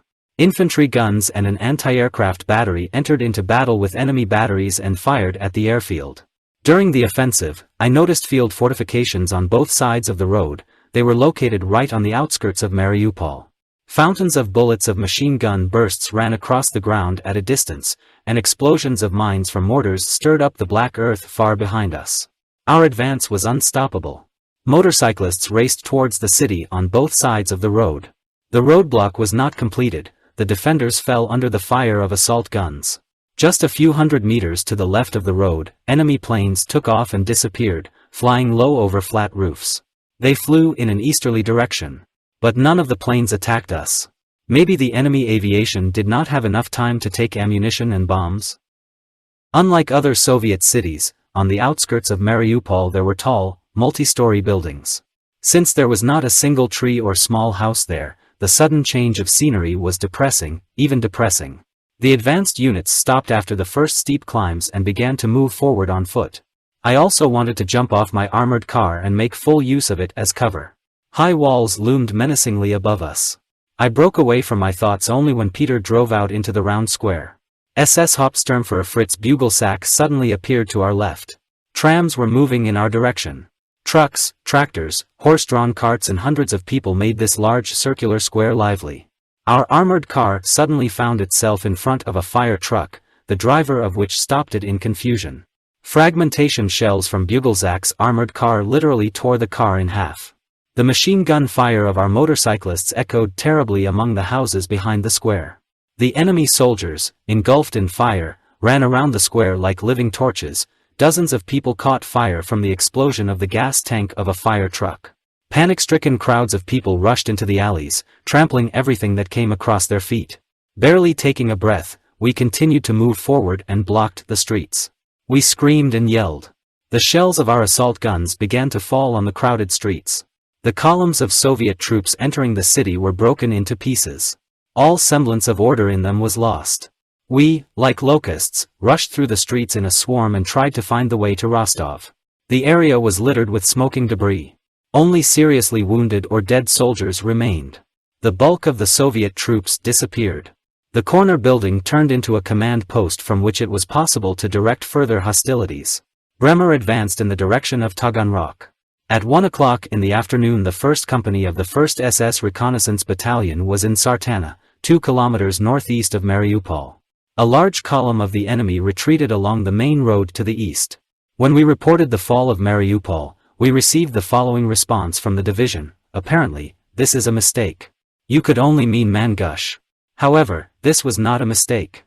The city was taken by a daring assault by a handful of German grenadiers, whose speed prevailed over the inertia and indecision of the defenders. The success of the day came at the cost of a wounded officer, a non-commissioned officer, and the lives of 4 soldiers who left us forever. The following infantry took over the clearing operations in the city and set up outposts outside and further east. We were amazed at the inspection of the huge Azovstal plant. It stretched for several kilometers along the seashore and was equipped with modern production facilities. The plant came into our hands safe and sound. The battle on the Sea of Azov ended with the fall of Mariupol. In total, more than 100,000 Soviet troops were taken prisoner in this battle, 212 tanks and armored vehicles and 672 guns were captured. From October 10 to 12, the battalion fought in the area between Mariupol and the Meoz River, a few kilometers west of Taganrog.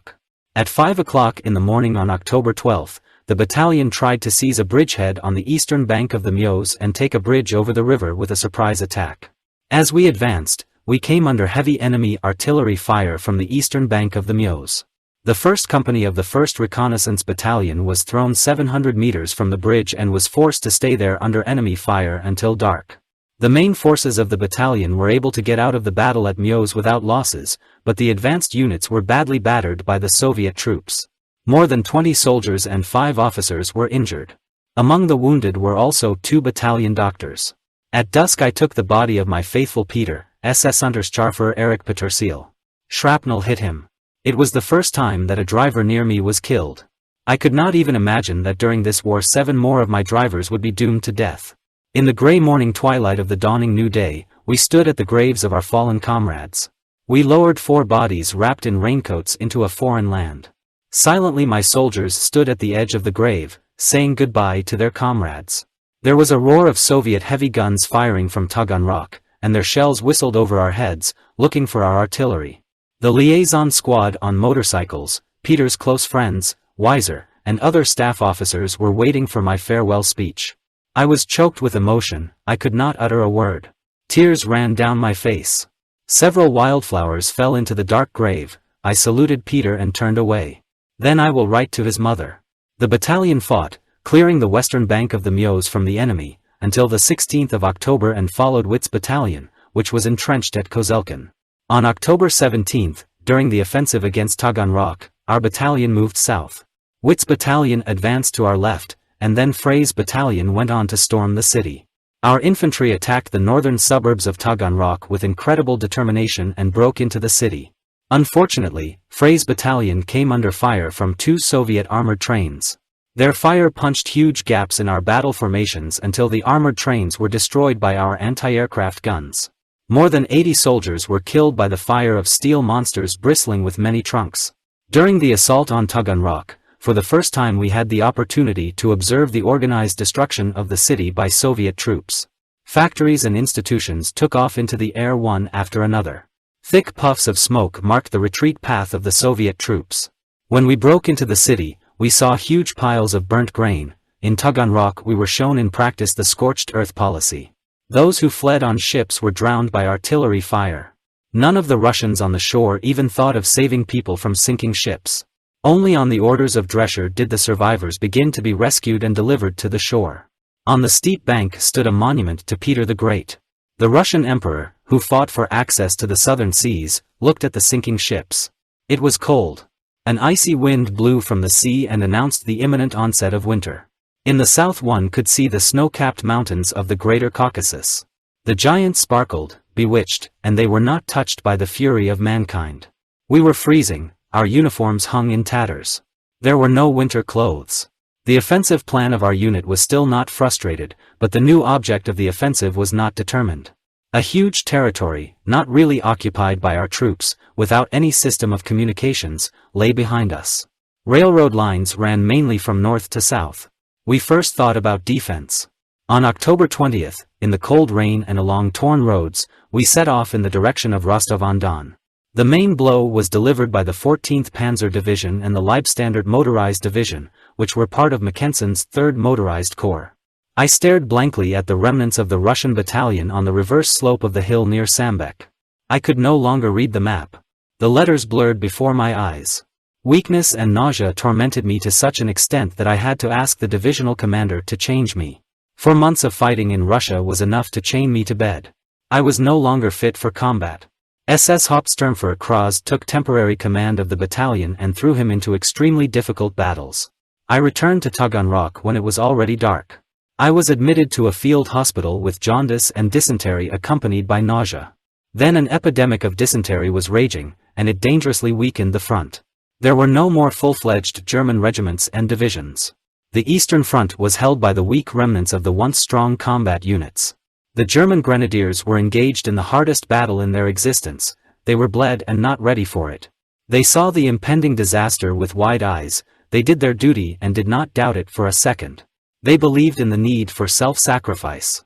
I left the field hospital after almost 2 weeks. I was still rather weak on my feet, but reported on my arrival to the unit, after which, without much ceremony, I was transferred by the commander to the officer reserve and was supposed to be at the division headquarters. By this time, the Leibstandarte division had gone on the defensive west of Rostov. She worked closely with the 13th and 14th Tank Divisions and beat off all the blows of the Soviet troops. The 3rd Corps' area of operations ran through barren fields, and the bitter cold had frozen the ground hard as stone. It was impossible to dig a trench or even to equip an acceptable position. The weather has become our fiercest adversary. My battalion took up defensive positions and fought against the 253rd Russian Division under the command of Colonel Okatsky, formed only in August in the North Caucasus. The division was recruited from the Kuban Cossacks, who did not like the Soviet regime too much. In my absence, the battalion became even weaker, especially felt the lack of officers. The 2nd Company of the 1st SS Reconnaissance Battalion was commanded by SS Obersturmführer Albüter. He was wounded, but refused to leave his company. The 3rd Company of the 1st Reconnaissance Battalion was stricken with severe diphtheria, which further weakened the battalion's combat capability. On November 1st, SS Obersturmführer von Byutner was wounded near the village of Alexandrovsky. Together with the division commander, I visited my old comrades in Alexandrovskoye on November 2nd and attended the presentation of the Knight's Cross to Gerd Bremer. I noted with satisfaction the genuine joy of the motorcyclists in connection with the Bremer Award. Rhoda deserved this recognition for her achievements. Frost gave way to rain. Water accumulated in trenches and in deep road ruts and was constantly poured into uniforms. Cars, guns and tanks bogged down in the mud. The grenadiers walked in it knee-deep. Supply became almost impossible and could only be provided by horse-drawn transport. Cars crawled like turtles. Fuel consumption and losses of military equipment did not match the results. The army was drowning in mud. Losses due to disease increased indefinitely. The frost period began already in mid-November. We had to pick out frozen cars from the mud one by one and warm up the engines using additional tools. We have become a crippled army. Just at this time, I attended a very important meeting at the command post in the village of Lachinov. It concerned the important role of oil. Colonel General von Kleist, General von Mackensen, Sepp Dietrich and several oil experts were present. They were convinced of the need to seize the Russian oil fields in Baku in order to continue the war. In this regard, the capture of Rostov became an absolute necessity. Lower-ranking servicemen listened in silence when the figures for oil production and consumption were given, and the needs of the economy and the army were discussed. We did not have the necessary data and experience to evaluate these performances. However, from a military point of view, the situation was different. Everyone warned against an attack on Rostov, pointing to heavy losses in units and, moreover, to the fact that the army was simply not ready for such an operation. The divisions were drained of blood, there was a shortage of military equipment, and the situation with the winter uniforms necessary for conducting a winter campaign was extremely bad. Fur coats and hats were delivered from Mariupol with great difficulty. German soldiers could not be distinguished from the Russians already at a distance of 100 meters. The state of health of military personnel also left much to be desired. The commanders of divisions, units, and formations assessed the situation with absolute accuracy when they said, "We will attack, we will take Rostov and we will pursue the Soviet troops beyond the Don, but we will not be able to reliably defend the captured city." In mid-November, 11 soldiers of the 2nd Battalion of the 1st SS Infantry Regiment were found in a sewer pit in the NKVD building in Taganrog. They were captured in September and, judging by the testimony of the civilian population, were thrown into the pit alive. The decision to attack Rostov was made on the 14th of November. The main blow was to be delivered from the west by the Leibstandarte Motorized Division, as well as the 13th Tank Division, from the north by the 16th Tank Division. The attack was to begin on the 16th of November. However, it had to be postponed for a day, because due to severe frosts there were not enough tanks and armored vehicles ready for the operation. My battalion advanced along the road and immediately came under heavy barrage fire in a heavily mined and fortified area. Every piece of land had to be reconquered with unprecedented effort at a temperature of -30 degrees Celsius. The road to Rostov was recaptured only thanks to the exceptional tenacity of the SS men. It was the first time my soldiers had fought without me, and they had probably fought some of the hardest battles they had ever been in. Fierce fighting unfolded along the entire front around Rostov. The attacking divisions suffered heavy losses, fighting in heavily fortified and mined terrain. Gerd Plays, the gallant commander of the 1st Company of the 1st SS Reconnaissance Battalion, lost both legs and died on the way to the field hospital. Fritz Witt fought side by side with his grenadiers. Colonel General von Mackensen showed a brilliant example of true Prussian prowess. Patiently, gathering all their will into a fist, the troops of the 3rd Motorized Corps led by him continued to walk through the snowdrifts and went on the attack along with the Leibstandarte. Grenadiers and generals went on the assault shoulder to shoulder across the icy fields near Rostov. The counterattacking T-34s crushed the light anti-tank guns of the 60th Motorized Division and threatened to break through, but then stood up in flames under fire from anti-aircraft guns. Tears of rage ran down the faces of the gunners of the light anti-tank guns. They were powerless against steel monsters. The German 37mm anti-tank gun has become a museum piece. Its caliber was no longer sufficient to destroy enemy medium and heavy tanks. The grenadiers and tankers continued to attack with amazing tenacity and stamina, and on the 21st of November they stormed the desperately defending Rostov. The 1st Company of the 1st SS Infantry Regiment managed to capture the bridge over the Don and occupy a small foothold. The commander of this company, Heinz Springer, was wounded 6 times during this operation, and 12 soldiers remained in the company. The result of the battle for Rostov was summed up in the following order. Commander of the 3rd Motorized Corps. Corps Headquarters, November 21, 1941. Hull Order. Soldiers of the 3rd Motorized Corps. The battle for Rostov has been won. On November 17, before noon, the Corps launched an offensive, carrying out the task of capturing Rostov and capturing a bridge across the Don River. The task was successfully completed by the 20th of November. We have taken over 10,000 prisoners. Also, according to the last count, 160 guns, 56 armored vehicles, 2 armored trains and a large number of other military equipment. Soldiers of my corps. We can all be proud of this great, new and successful demonstration of unit action, to which each individual soldier has made an invaluable contribution. Neither the icy wind, nor the severe frost, nor the lack of winter clothing and military equipment, nor the darkness of moonless nights, nor the enemy tanks, his rocket artillery and thousands of mines, nor the field fortifications, which took more than 1 week to build in advance and the huge size of which we all saw, and even more so the Red Army men themselves. Nothing could stop our triumphant offensive. As a result of a carefully and skillfully prepared unexpected frontal offensive to the east by the energetic division Leibstandarte, with the active support of the tanks of the 13th Tank Division, the enemy defenses were swept away from their positions.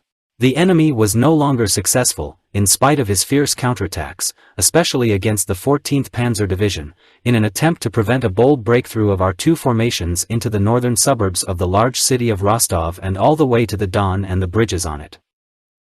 The remnants of the retreating enemy troops tried to escape by crossing the Don. Thanks to their determination, the 1st Battalion of the 1st SS Infantry Regiment of the Leibstandarte Division, a unit accustomed to winning, even managed to capture the Rostov railway bridge intact. At the same time, with a decisive offensive carried out far to the east and southeast, the 60th Motorized Division successfully covered the open flanks of the corps and took the village of Oksayskaya, while units and subunits of the 13th Panzer Division quickly and decisively pursued the enemy retreating to the east. In addition, all parts of the corps, as well as the air units, especially our wonderful, impeccable air reconnaissance pilots, have made a significant contribution to our overall success. We have cut off the only effective link between the Russians and the Caucasus once and for all. Now we must hold on to what has been won in order to open the door to new victories as soon as the Führer orders them to be won. We also salute him with our Sieg Heil. Signed, von Mskensen, General of the Cavalry. The victory was won, but, as it turned out, a catastrophe was already brewing.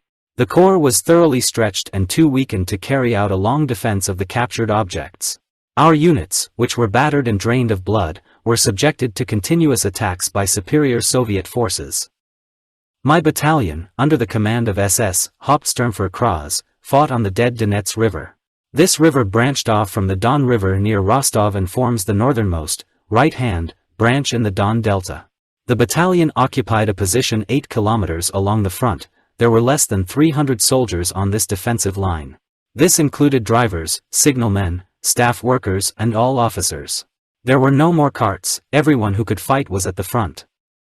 As the Soviet troops attacked the German front northeast of Rostov again and again, they threw one after another the newly formed divisions across the icebound Don, trying to crush the German forces weakened by heavy losses. The stamina shown by the German soldiers in these heavy battles almost reached the limit of human capabilities. The widely dispersed positions were located on the steep, icy northern bank of the river and were facing south, towards the frozen floodplains of the delta and the main channel of the Don. Only with great difficulty and with the help of explosives was it possible to knock out shallow trenches in solid ground. To protect themselves from the severe frost, warm clothes were pulled from dead German soldiers and even from dead Soviet soldiers. For 3 days, the Russians were actively reconnaissance on our weak front of defense. This indicated the coming offensive. My comrades looked at all this without fear and excitement. They performed their duties almost fatalistically. A few officers were in their sectors, like shepherd dogs, guarding the soldiers entrusted to them. I found Hugo Kras and Hermann Weiser in a small house, where they assessed the testimony of a deserter from the Russian Cavalry Division and prepared their units for the upcoming defensive battles. The position of the 1st Reconnaissance Battalion, weakly held but defended by battle-hardened soldiers, was bombarded by Russian artillery of all calibers on the 25th of November at 5 o'clock in the morning, and then attacked. Losses from this fire shaft were almost zero. Where nothing stands, nothing can be destroyed. But then my soldiers' blood almost froze in their veins. In the twilight of the morning dawn, large masses of Russian infantry appeared, who, with songs and shouts, rushed to the offensive on our positions. The front ranks joined their hands, thus forming an unbroken chain that stepped on the ice in time with the wild singing. The mines of our mortars made large holes in the ice, forcing the Soviet troops to break their chain. But the mines could not stop the mass that had set in motion, advancing on my comrades like a well-oiled mechanism. In the middle of the river, Soviet soldiers came under our fire and fell on the ice like ripe wheat under a scythe. My soldiers lost faith in God and humanity as the advancing Russian soldiers advanced, climbing over the fallen and continuing the assault. The attack was carried out by 2 rifle divisions and 1 cavalry division. 3 newly created divisions in an attack on several hundred people, stretched over 8,000 meters and almost alone, each was left to himself and had to cope with such a mass. 2 battalions of a Russian rifle regiment broke through in the area of the 2nd Company of the 1st SS Reconnaissance Battalion and were already in our defensive positions, threatening to break through the entire front. 2 Russian rifle regiments attacked the central part of the battalion's defenses and were also close to breaking through. A counterattack in the area of the 2nd Company of the 1st SS Reconnaissance Battalion had to be carried out immediately, but at the moment no one was on hand to carry out this urgent task. Soviet troops attacked along the entire front with unprecedented intensity, threatening to deprive the handful of soldiers lying behind their machine guns. The Russian assault was like a tidal wave rushing from the Caucasus and breaking on the steep bank of the Don, losing its strength here. The first rays of the sun, breaking through the thick clouds, illuminated the terrible picture. Throughout the entire space, where only the eye could reach, the Don and its channels were dotted with dark dots, some of which moved with great difficulty, while others were gradually covered with snow. The attack of the Soviet troops was repulsed with heavy losses for them along the entire front. However, thousands of Soviet soldiers lay down and waited for the night. Riderless horses galloped south, their shrill neighs like the call of death. The enemy forces that had broken through in the area of the 2nd Company of the 1st SS Reconnaissance Battalion were swept away by our immediate counterattack. 6 officers and 396 soldiers of the Red Army were taken prisoner. 310 dead Russian soldiers were counted in this sector alone. Judging by the testimony of the prisoners, the attack was aimed at cutting off Rostov from the west. The attacks continued unabated on the 26th and 27th of November, despite heavy losses. It was a mystery to us how people with such a desire could allow themselves to be led to the slaughterhouse like lambs to the slaughter. Despite the masses of dead, mangled bodies lying motionless on the ice, new Russian formations joined the battle and rushed towards death. The Russian attack on the 27th of November began at 4 o'clock in the afternoon with artillery preparation and a barrage of guns of all calibers, especially using rocket artillery, but this last attack in the area of operations of the 1st Company of the 1st SS Reconnaissance Battalion was repulsed by 8 o'clock in the evening. Separate enemy units broke through to the positions of the company and were blocked. The counterattack was scheduled for the 28th of November. The battalion's losses were heavy and affected non-commissioned officers and officers. Battalion Adjutant SS Obersturmführer Weiser took command of the 2nd Company of the 1st SS Reconnaissance Battalion. SS Obersturmführer Albüter was again wounded. The last attack against the 2nd Company of the 1st SS Reconnaissance Battalion came mostly on the left flank and was repulsed with terrible losses to the Russians. The attacking Russian formation was formed in June in Krasnodar as an infantry division and was first brought into battle here. The battalion that attacked our left flank at the beginning of the assault consisted of more than 500 personnel. In the attack across the Don, 135 soldiers of this battalion were killed and more than 100 wounded were taken prisoner. The other 37 who were captured by us were unharmed. The enormous merits of our unit can only be truly appreciated by those who themselves have experienced the paralyzing effect of severe frost and the psychological burden of endless battles. I saw soldiers lying behind their machine guns with tears of despair rolling down their faces as their hands flashed, changing one after another machine gun belts with cartridges, and again bullets rained down on the attacking masses. Albüter, acting company commander, led his motorcyclists in a counterattack without boots. They were cut off their feet shortly before the attack. Both of his legs were severely frostbitten. In this battle, every fighter became a winner. Entirely relying on their own strength, every second soldier was in a prone position behind a machine gun. He fought in the hardest battle of his life without prompts, orders or other actions from higher commanders. The wounded were bandaged, as it was possible in such a severe frost, and transported by truck to Taganrog. The soul-rending screams of our wounded soldiers, who were in unbearable pain, were harder to endure than the most terrible attack. Since we understood that our daily losses would not allow us to successfully defend ourselves for a long time, it remained to guess where our front would collapse. The fight did not stop even after dark. The area in front of the positions of the 1st Company of the 1st SS Battalion was cleared of the enemy with the help of several assault guns. By 9 o'clock in the morning the breakthrough was liquidated. More than 300 dead were left lying on the approaches to the positions. The prisoners dragged their wounded comrades with them. But even after this costly battle for the Soviet troops, they continued to attack. Only at about 2 o'clock in the afternoon the enemy retreated to a distance of 3 kilometers, but constantly increased the fire of his artillery. The fighting in other sectors of the front took place in similar conditions and seriously weakened the German defense. The danger of a breakthrough in any part of the front around Rostov could not be overlooked, and this was well understood at the headquarters of the command of the 1st Tank Army. We were all unanimous that the front line should be shortened if we were to avert a catastrophe which, under the circumstances, could lead to the collapse of the entire front. We didn't have any reserves left. The steppe was empty. Only deep snowdrifts and telegraph poles broke the monotony of the snowy spaces. The best option for defense would be a line along the Meuse River to the west of us. Only there could we hope to stop the far superior forces of the Russians and prevent a breakthrough of the front. Some time ago, in order to establish points of passage in the direction to the rear, head marching outposts were sent. Any retreat was to end in defensive positions on the Meuse River. They should be occupied by all personnel to the last soldier. A further retreat along the snowy steppe would bring unimaginable losses in manpower and equipment. While the heavy fighting on the Don somewhat subsided and the Soviet attacks were repulsed with heavy losses, the superior Russian forces resumed their attacks in the sector of the 60th Motorized Division and broke through the weak German front northeast of Rostov. The Russians also broke through on a wide front, crushing the left flank of the 1st Tank Army. The front trembled. At this time, heavy stubborn battles continued on almost the entire Soviet-German front right up to Leningrad. The German army in the east could no longer successfully resist such a huge, superior force as the Red Army. Icy cold, completely unsuitable clothing and terrible losses, as well as insufficient replenishment in personnel and military equipment, made successful operations simply impossible. We fought for our own lives. In the afternoon, the 3rd Motorized Corps was ordered to leave Rostov and withdraw to a previously prepared defensive line on the Meuse. In the fiercest battles, the Leibstandarte division managed to leave Rostov on November 29, withdraw without heavy losses and, with the support of the 13th Panzer Division, by the end of December 2, gain a foothold in prepared defensive positions on the Meuse River. I participated in the withdrawal together with the division headquarters. We rejoiced at the order to withdraw from the city and reduce the front.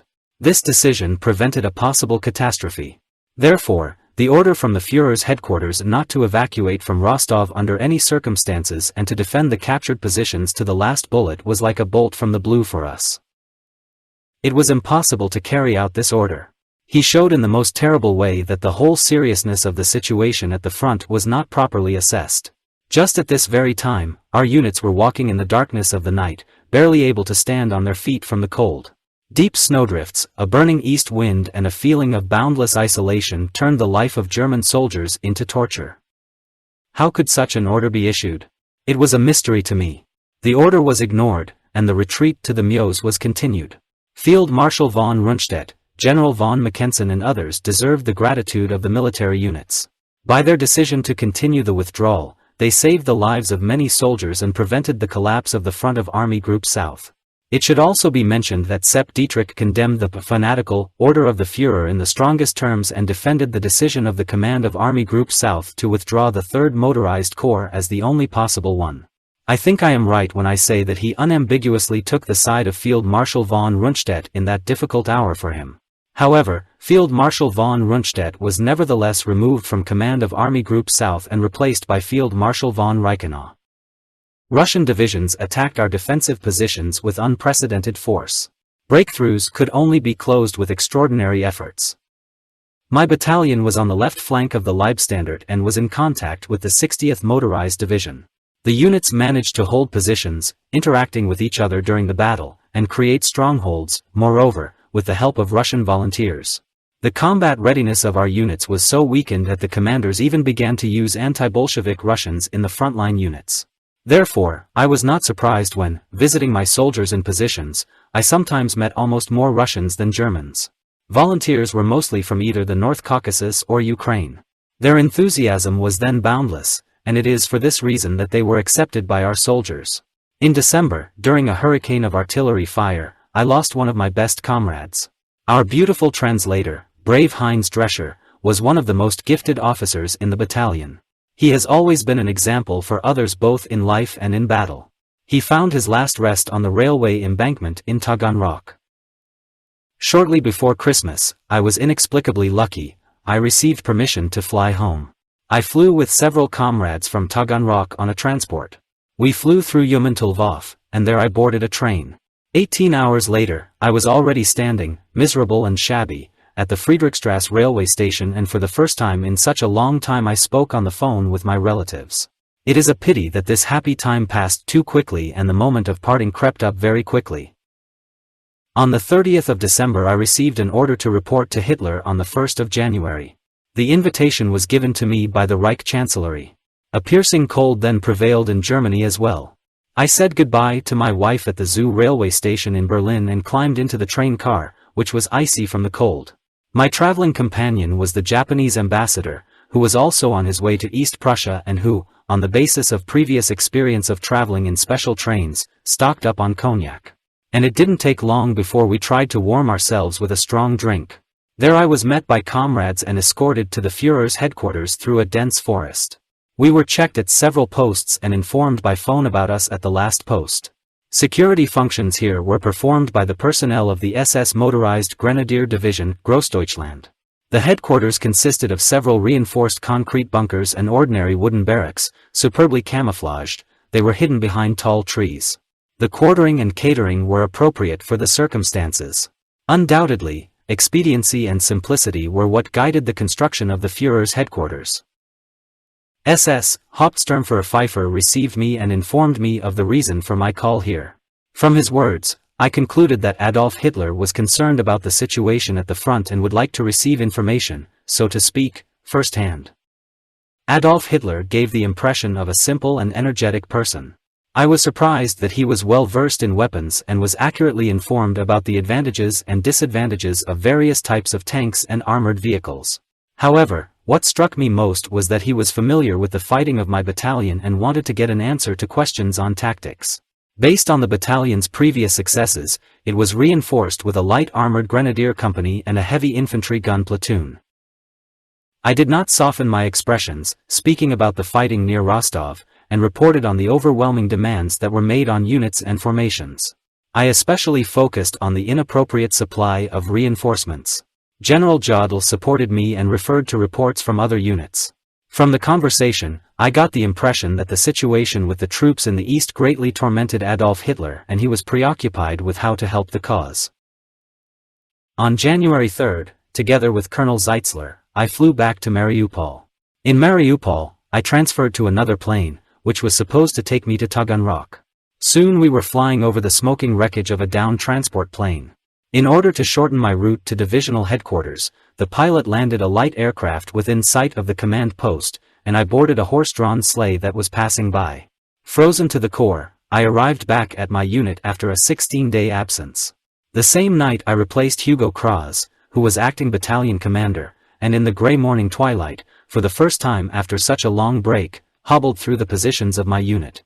From the beginning of the Russian campaign until December 15, 1941, the following losses were noted in my battalion. Killed: 6 officers. 9 non-commissioned officers. 79 enlisted men. Wounded: 20 officers. 33 non-commissioned officers. 308 enlisted men. Missing: 1 officer. 2 non-commissioned officers. 7 enlisted men. Replenishment received: 11 officers. 1 non-commissioned officer. 180 enlisted men. During the same period of time, the 1st SS Reconnaissance Battalion captured 112 commanders and 10,102 soldiers of the Red Army. Our defensive position ran right through the village, on the forward slope of a long ridge. Water meadows stretched before us, their icy cover only here and there interrupted by small thickets of willows. The Russians took up their positions opposite us. In some places they were only 100 meters away. The front has calmed down. With the exception of reconnaissance and shelling, no other military operations were conducted. In the current situation, I considered patrolling unnecessary, and, accordingly, I had no casualties for weeks. The positions continued to be thoroughly equipped. Special importance was attached to the installation of minefields in depth. Earthworks were carried out with the help of the local population. The troops provided food and medical care to the locals. I refused to force people out of their homes and hunt them through the snowy expanses. This would result in inevitable losses. The respect we showed led to the fact that the population helped, for the sake of good relations between them and the military. Therefore, it is not surprising that in a short time the battalion had the best equipped defensive positions and we were visited by officers from neighboring units and units. In our dugouts it was almost homely. At the beginning of the year, I learned something that I would not like to hide from the reader. One day, my driver, Max Bornheft, placed a plate of small pieces of meat in front of me, explaining that they were pigeon thighs, which he'd got, thanks to his good connections, in Taganrog. When I started eating this delicacy, I had doubts. I told Max that while it was all delicious, none of the thighs had ever flown through the air like a pigeon's. But Max didn't make me speculate for long. He said rather dryly, "No, they didn't fly, they jumped. You eat frog legs." After the frosts ended, a period of impassable mud began, which made the supply of troops almost impossible and prevented offensive operations. How should the war continue? This question aroused our burning interest. A defensive option was unthinkable, but the German troops on the Eastern Front lacked the strength for a large-scale offensive.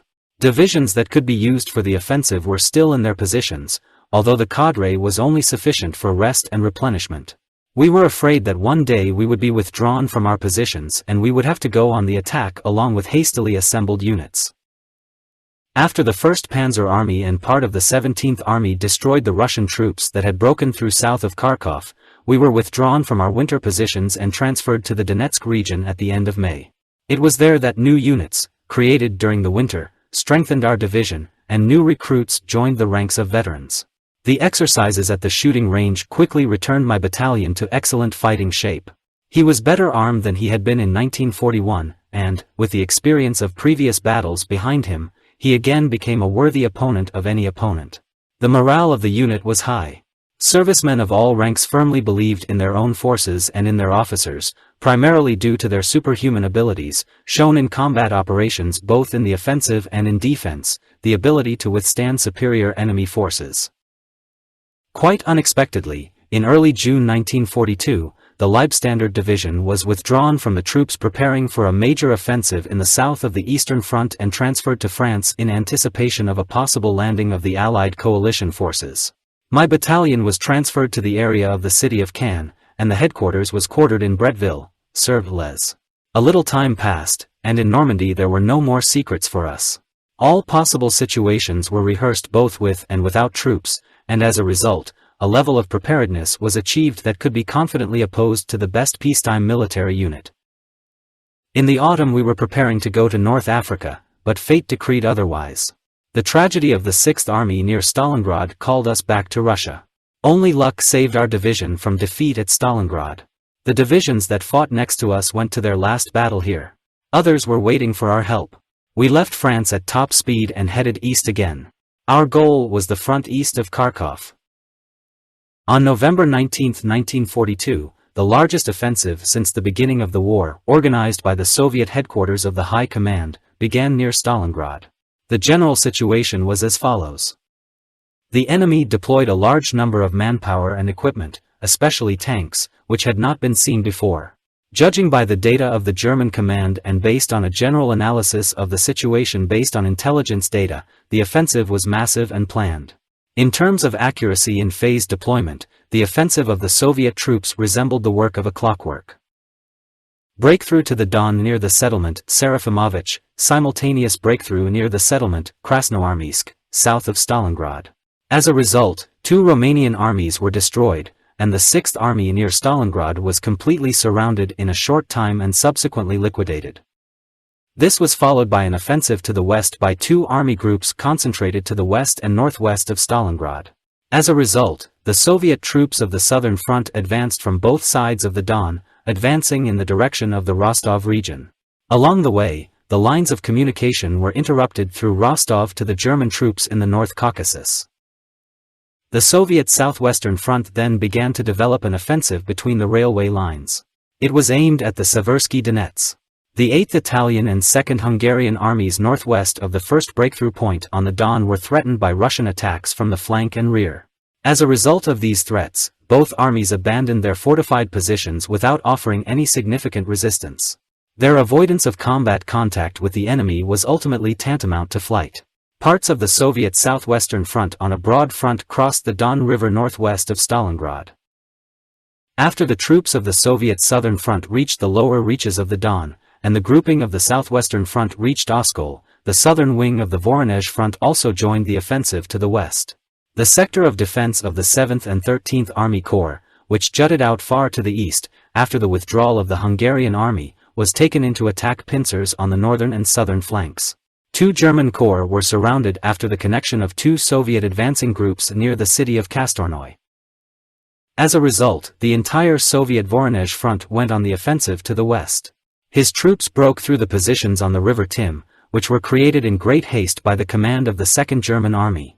In the course of further offensive battles in the western direction, Kursk and Arwelsk were taken by Soviet troops. The southern wing of the Bryansk Front was advancing from the Livna area, threatening the right flank of the 2nd Tank Army, which was making a retreat. The central grouping of the front advanced from the area southeast of Orel, advancing on Orel itself. The strategic goal of the Russian winter offensive and its moves were quite obvious.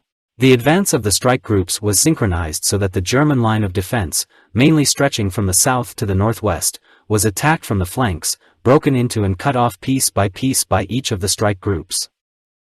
In accordance with the plan, the operation was carried out on the territory south of Stalingrad to the heights near Orel. The results were not long in coming.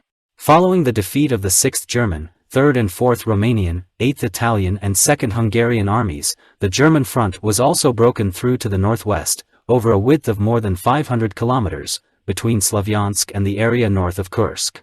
The armies of the 2 Soviet army groups were steadily advancing westward. The goal of the operation, the collapse of the German Eastern Front, seems to have been achieved in its southern sector. The headquarters of the Russian Supreme High Command announced the Dnieper as the next target for the offensive. They did not take into account the fatigue of the troops, the growing supply problems, and the losses incurred during the offensive. It seemed that the Russian commanders cared little that only part of their artillery could keep up with the rapid advance and that the rifle units consisted almost entirely of newly mobilized civilians. Artillery was almost not used, and the staffing of the units was ensured by the mobilization of untrained and poorly armed conscripts. On the other hand, a significant numerical superiority of the Red Army was achieved as a result of the loss by the German command of 5 German and Allied armies. It was assumed that a large mass of advancing Soviet troops would defeat the far inferior to her in number of remnants of German troops defending on the southern sector of the Soviet-German front. However, the decisive factor was that the Soviet command missed the climax of its offensive. And he came, apparently, on the Seversky Donets. Logistic support units and ground services of the air forces of the Red Army were forced to give in to huge distances in the conditions of a winter campaign. The combat power of strike groups was wasted during offensive battles to a depth of several hundred kilometers. The superiority of the German command and control system, as well as the superiority of the German combat units, therefore, could be of decisive importance, despite the large numerical superiority of the enemy. The SS Motorized Corps, consisting of the 1st SS Panzer Grenadier Division Leibstandarte Adolf Hitler, the 2nd SS Panzer Grenadier Division Reich and the 3rd SS Panzer Division Totenkopf played a major role at this decisive moment. By the end of January 1943, the Russians had reached the frontier on the Seversky Donets and its tributaries. They pulled up their units for a further offensive to the west. As for our forces, the 320th Infantry Division was in Svetovo. The 292nd Infantry Division, after having been badly battered during the retreat, was understaffed at Kupiansk. Parts of the Grenadier Motorized Division, Grossdeutschland, were defending to the west of the village of Valyuyek, and in the area of the village of Korochi. Kramer's Special Purpose Corps collected the remnants of the battered German and Hungarian troops, retreating from the upper reaches of the Don. Huge gaps formed between the formations of the German troops. A German general was appointed to command the remnants of the 8th Italian Army. By this time, the SS Motorized Corps with its units, the main forces of the SS Grenadier Motorized Division Reich, and the strike units of the 1st Grenadier Motorized Division Leibstandarte Adolf Hitler, had already arrived in the Kharkov region. The division Leibstandarte was located on both sides of Chugov on the Seversky Donets River. The decision of the headquarters of the main command of the armed forces to engage the SS Motorized Corps in a massive counterattack after its regrouping was upset by the rapid advance of the Soviet troops. First, it was necessary to prevent a breakthrough into the Corps deployment area. Parts of the Grenadier Motorized Division Reich were moved forward to cover the area west of the Veluki. Deep snowdrifts and severe frost impeded the advance of the units. We disembarked east of Kharkov, and the battalion was ordered to establish a bridgehead near the village of Chagiva and make contact with the 298th Infantry Division. Over the years, we have developed a habit of not discussing orders that seem impossible to carry out, and not taking into account the superior forces of the enemy. The usual standards for waging this war were no longer suitable. The German soldiers were expected to display truly phenomenal abilities. We were not surprised when it was assumed that the Leibstandarte was supposed to defend a front 90 kilometers wide and disrupt the offensive of the Russian Sixth Army. Thick boards cracked under the weight of armored vehicles moving cautiously along a long wooden bridge across the Seversky Donets River near Chugov. I led my battalion to the old Russian positions of the winter battles of 1941. They stretched along the river, and I thus saved my soldiers from having to dig new trenches in the frozen ground.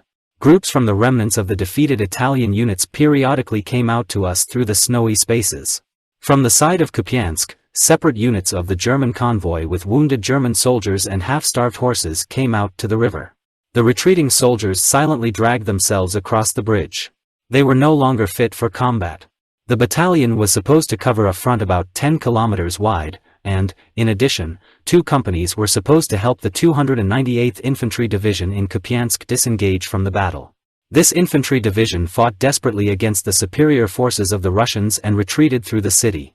The 2nd Company of the 1st SS Reconnaissance Battalion under the command of SS Obersturmführer fought north of Kupiansk and was currently making its way to Kupiansk. The solid line of the German front no longer existed. The situation continued to worsen inexorably.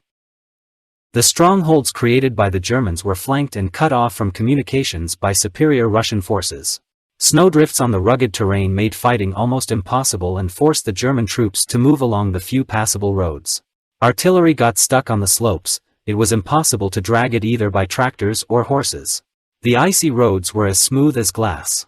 Familiarization with the situation on the map and visiting elements of the 298th Infantry Division on the spot led me to the conclusion that the division's position became undefended and would be crushed in 24 hours at the latest. A few days later, the Russians will attack my battalion and try to capture the crossing at Chugov. Nidal's company remained with the infantry division. She was to conduct rearguard action using her armored vehicles on the road and then return to her battalion in positions east of the Seversky Donets. I returned to the battalion at dusk and found in its disposition a lot of German soldiers who had lagged behind their units. They were terribly pleased that they were able to join the German part. The situation became even more threatening. Soviet troops rushed forward to the Seversky Donets, threatening to cut off the units that were fighting east of the river. I was very worried about Nidal's company, which was still with the infantry division. In the meantime, with all the means at our disposal, we improved our positions and equipped them for all-round defense. Luckily, our armament was also replenished with new systems. A dozen anti-tank guns and 6 heavy infantry guns were delivered to us from the railway sidings. The shortage in personnel was made up from among the soldiers who lagged behind their units. The 3rd Company of the 1st SS Reconnaissance Battalion was able to break away from the Soviet troops on the Kupiansk-Chugov road and arrive at the battalion without serious losses. The 298th Infantry Division continued to fighting its way westward through snowdrifts and icy winds across the off-road south of the road, losing all of its artillery in the open snow. At the moment, all communication with the division was interrupted. I moved in the direction of Kupiansk with 2 escort armored vehicles in order to orient myself in the situation with respect to the enemy. A vicious snowstorm hit us in the face when I saw a bullock sleigh a few kilometers ahead. We slowly approached them. 2 armored vehicles stopped and provided cover. Was the sled a trap? They were SS Unterscharfer Kruger, who, despite being wounded, was able to hobble to the sled and eluded the Russians. I learned from Kruger that there were still soldiers who had strayed from the infantry division in the vicinity. Half an hour later, on the vast snow-covered plains on both sides of the road, we found about 20 soldiers of this division. I have rarely seen such gratitude as those of these soldiers. After all, they almost lost their lives. Overnight, endless drifts of snow would have buried them here forever. We watched the vague outlines of Russian tanks slowly making their way to the west along the left and right sides of the road. The tanks avoided movement along the road, tacking over very rugged terrain, apparently trying to pincer our bridgehead on the move and crush it with their armored jaws. As a result of my observations, our anti-tank defense was suitably echeloned, and the tank destroyers were prepared to meet the enemy. The collision was to occur within the next 24 hours. Will we be able to withstand the onslaught of the Soviet troops, or will we yield to superior enemy forces? The Red Army soldiers, intoxicated with victories, were going to pass a death sentence on us. My soldiers studied the situation down to the smallest detail, and also learned how the fighting was supposed to be conducted. I intended to deal a crushing blow to the Soviet troops without putting my own at great risk. While the anti-tank guns took up positions on both sides of the road, the nimble tank destroyers and assault guns positioned themselves on the flanks of the battalion. I kept in touch with all units, either by radio or telephone. The units responded in a fraction of a second and were confident in their abilities. They did not feel fear of the advancing Russians. At the dawn of the next day, the white expanses of snow still lay, sparkling, in front of our positions, and the sun foreshadowed a wonderful winter day. The slightly sloping terrain rose up in front of us for about 1,500 meters, making it impossible for the attackers to take cover or camouflage. Woe to the attackers if they act as I expected and send their infantry down on both sides of the road. In this case, the long slope will be disastrous for the advancing Russian soldiers. We were located under tall trees and could only be seen at the last moment. To ensure complete success, I gave orders not to rush to open fire, and to do so only on my command. Well prepared, we waited for the start of the battle. From an observation post high above the western, right bank of the river, I was already informed of the approach of the Russian vanguard. Our artillery was silent. It was assumed that the Soviet troops would believe that they had destroyed the last German combat-ready unit east of the Donets and that only the weak forces of this division were in the bridge area. Around noon, the Russians moved to our bridgehead, advancing to the left of the road. At first they stopped on a ridge, viewing the Seversky Donets and its wooded banks from a height, then they again moved on and advanced in attacking formations. On the extreme right flank of the Soviet troops, I saw 2 KV tanks, which, if they do not change direction, will fall directly into the net of anti-tank guns. Their fate was already sealed. The lead attacking unit hesitantly approached our positions. So far, we haven't fired a single shot. Everything was calm. I was not able to observe Bremer's sector, but I was constantly kept informed of what was happening in his company. More and more Russians were moving over the ridge and striding down the slope. The whole slope was covered with small black dots. Every now and then the head unit stopped and listened attentively. Hearing nothing and not seeing any movement in our positions, the advancing Russian soldiers again marched in a westerly direction. How were things with us? My soldiers crouched in their trenches and waited for the fire order to force them into action. They were dying. They had been in the cold for a long time, lying on the ice and snow, clutching weapons to themselves with stiff fingers. In the next few seconds, they will engage the Soviet troops. I heard in my handset a countdown from the left flank. The phone worked all the time. Artillery reported target coordinates. Bohr radioed, another 500 meters. A few minutes later, only 200 meters separated the Russians from the 1st Company of the 1st SS Reconnaissance Battalion. The company asked permission to open fire. I forbade. Both Russian tanks moved down the slope to catch up with the lead attacking unit. The voice of Bohr, who was acting commander of the 1st Company of the 1st SS Reconnaissance Battalion, was heard in the receiver, another 100 meters. The voice became preoccupied because I still didn't react. The tanks advanced to a mark of about 150 meters to our positions, when, after my command, fire. Death fell on the chains of Soviet soldiers, and one of the tanks was hit by an assault gun. The harvest of death was horrendous. The rearguard units of the Russian troops soon stopped all movement. They fell into a death trap. The slope became fatal for them. However, what was the use of our successful actions in the defense to the east of Chugov, when the front was unstable for several hundred kilometers? On February 8, a crisis was already developing on both flanks of our defense front near Kharkov. 2 Russian armies closed the encirclement from the flanks. To the south, the 320th Infantry Division was ordered to withdraw too late, and from the 5th of February it had to slowly fight its way to the west. The Russians probed the Leibstandarte from the front and bypassed the southern flank. Between our flank and the flank of the 320th Infantry Division there was a gap of 40 kilometers. The advance of the Russians west of Zmiev threatened the southern line of defense near Kharkov. The task force, Kempf, with tanks from the Leibstandarte, was thrown with the task of blocking the Russian road to Kharkov. Our northern flank was also threatened. German troops were fighting northeast of Belgorod and had already been outflanked.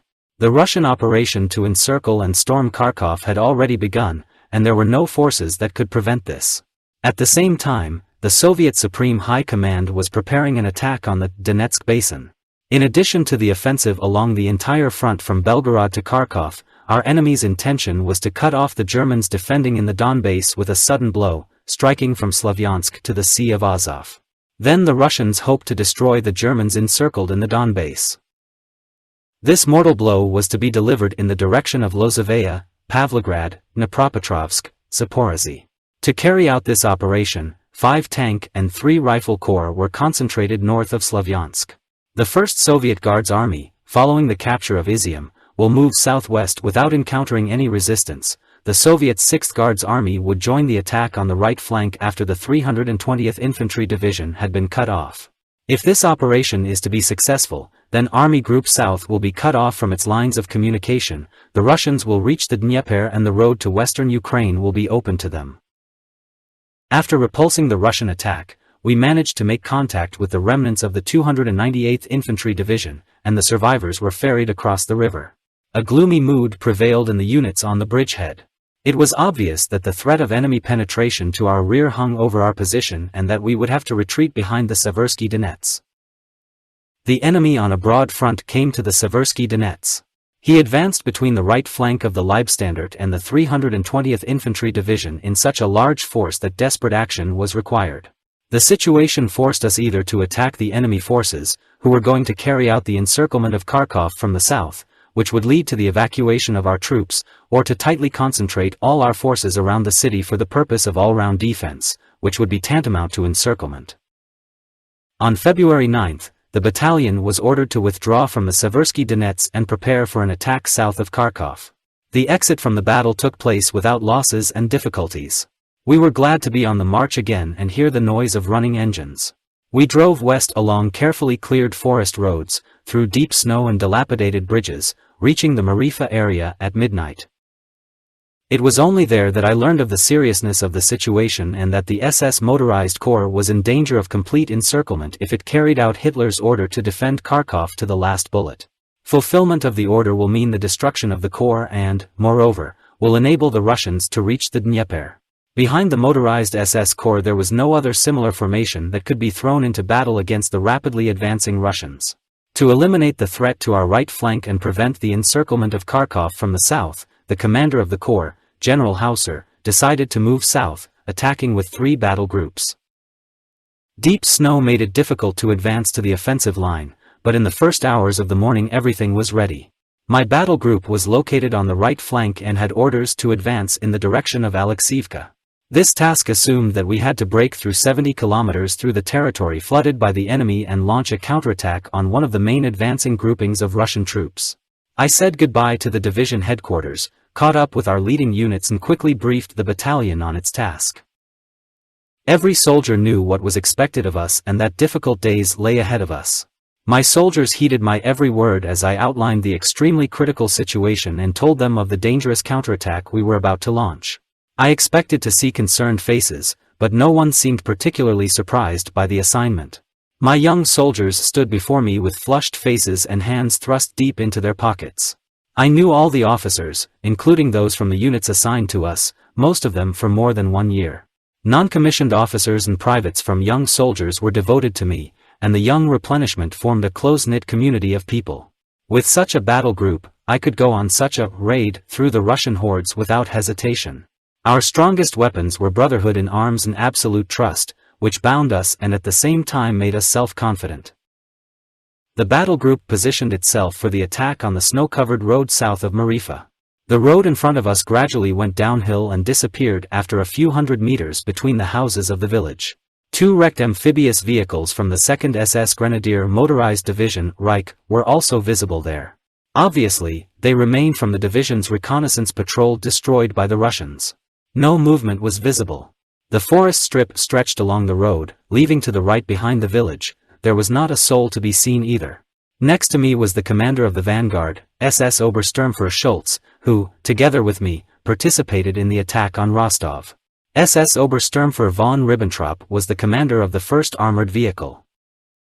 We did not dare to advance in scattered formations. Deep snow cover made any maneuvers on rough terrain almost impossible and time-consuming. Yes, and fuel consumption would jump to an unthinkable value. We had to stay on the road, maintain our pace and use the element of surprise. Schultz was ordered to move through the village under the cover of fire from armored vehicles and wait for the battalion at a small forest. In no case should he wait for us in the village, let alone get involved in a fight there. I wanted to confuse the enemy with the rapid advance of the vanguard platoon and lead my battle group south at breakneck speed. Schultz climbed into the sidecar of the motorcycle and raised his hand. He waved to me and shouted to the driver, "Let's go." In a matter of seconds, the first squad disappeared between the houses, while the rest of the platoon raced behind the lead squad. Max Werdinger, my new driver, heard about our latest operations and broke into the village. The battle group in full strength followed immediately behind us. At that moment, everything came alive. Soviet soldiers ran out of their houses in a panic and fell under our march column, but only a few opened fire. The bulk of the Red Army tried to get to a small wood. To our left was a Soviet anti-tank gun with a crew ready to open fire. She came under fire from our column. Around the next bend, we saw that SS Obersturmführer Schultz was lying in the snow. Despite my warning, he jumped off his motorcycle and returned fire on the Soviet soldiers. A bullet in the chest ended his life. SS Oberscharführer Sander picked up the body of his fallen platoon leader. Later, a grave was dug for him in the frozen ground with the help of an explosion. Our dive bombers circled over us and flew off in a westerly direction. They took off from the airfield in Kharkov. They waved their wings in solidarity and fired at the enemy columns with their airborne weapons. We learned from the testimony of the prisoner that we had penetrated the vanguard of the 6th Guards Cavalry Corps and were moving straight through the corps. We stabbed like a dagger into its head columns, advancing in a westerly direction. On the afternoon of February 11th, a heavy snowfall began with a blizzard. Snowdrifts made any progress impossible. We had to clear our way with shovels. The blizzard with terrible force held us in its arms. Our cars were literally right next to each other. Overtaking was impossible. The road became a deep trench in the snow. Armored vehicles pushed through the snow like snowplows. Meter by meter we moved through the gleaming white wall. The enemy appeared only in vague outlines. Both sides battled the all-powerful weather. At dusk we found ourselves in front of a wide depression. I wondered if we should have risked leading the battle group into the snowy valley. According to the map, the valley must have been 1,000 meters wide and 50 meters lower than the surrounding area. On the other side of this barrier was a village. We had to get to it if we didn't want to be completely covered in snow. Several people on skis were sent to investigate. Wonshi and I, awaiting the return of reconnaissance, were with our forward guards.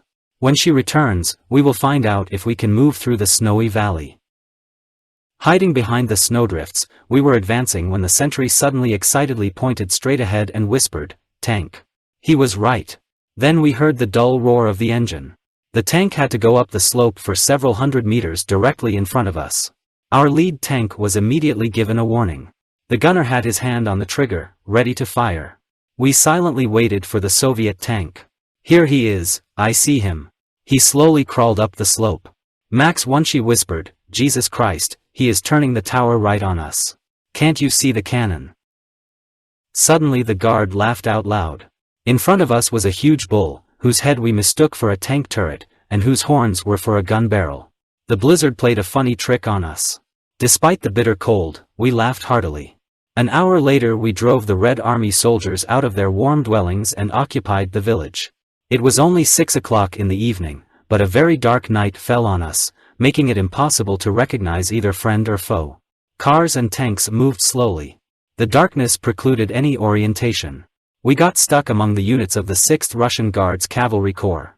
Our artillery and convoy were cut off from the main forces of the battle group. The enemy wedged in split the march column into two halves. Artillery took up all-round defense. I learned by radio that the attacking enemy units were already 25 kilometers to the west of us and went to storm Krasnograd. In Krasnograd, there were already troops of the SS Grenadier Motorized Regiment Thule of the 3rd SS Panzer Division dead. He was hastily thrown into the gap to prevent the advance of the enemy.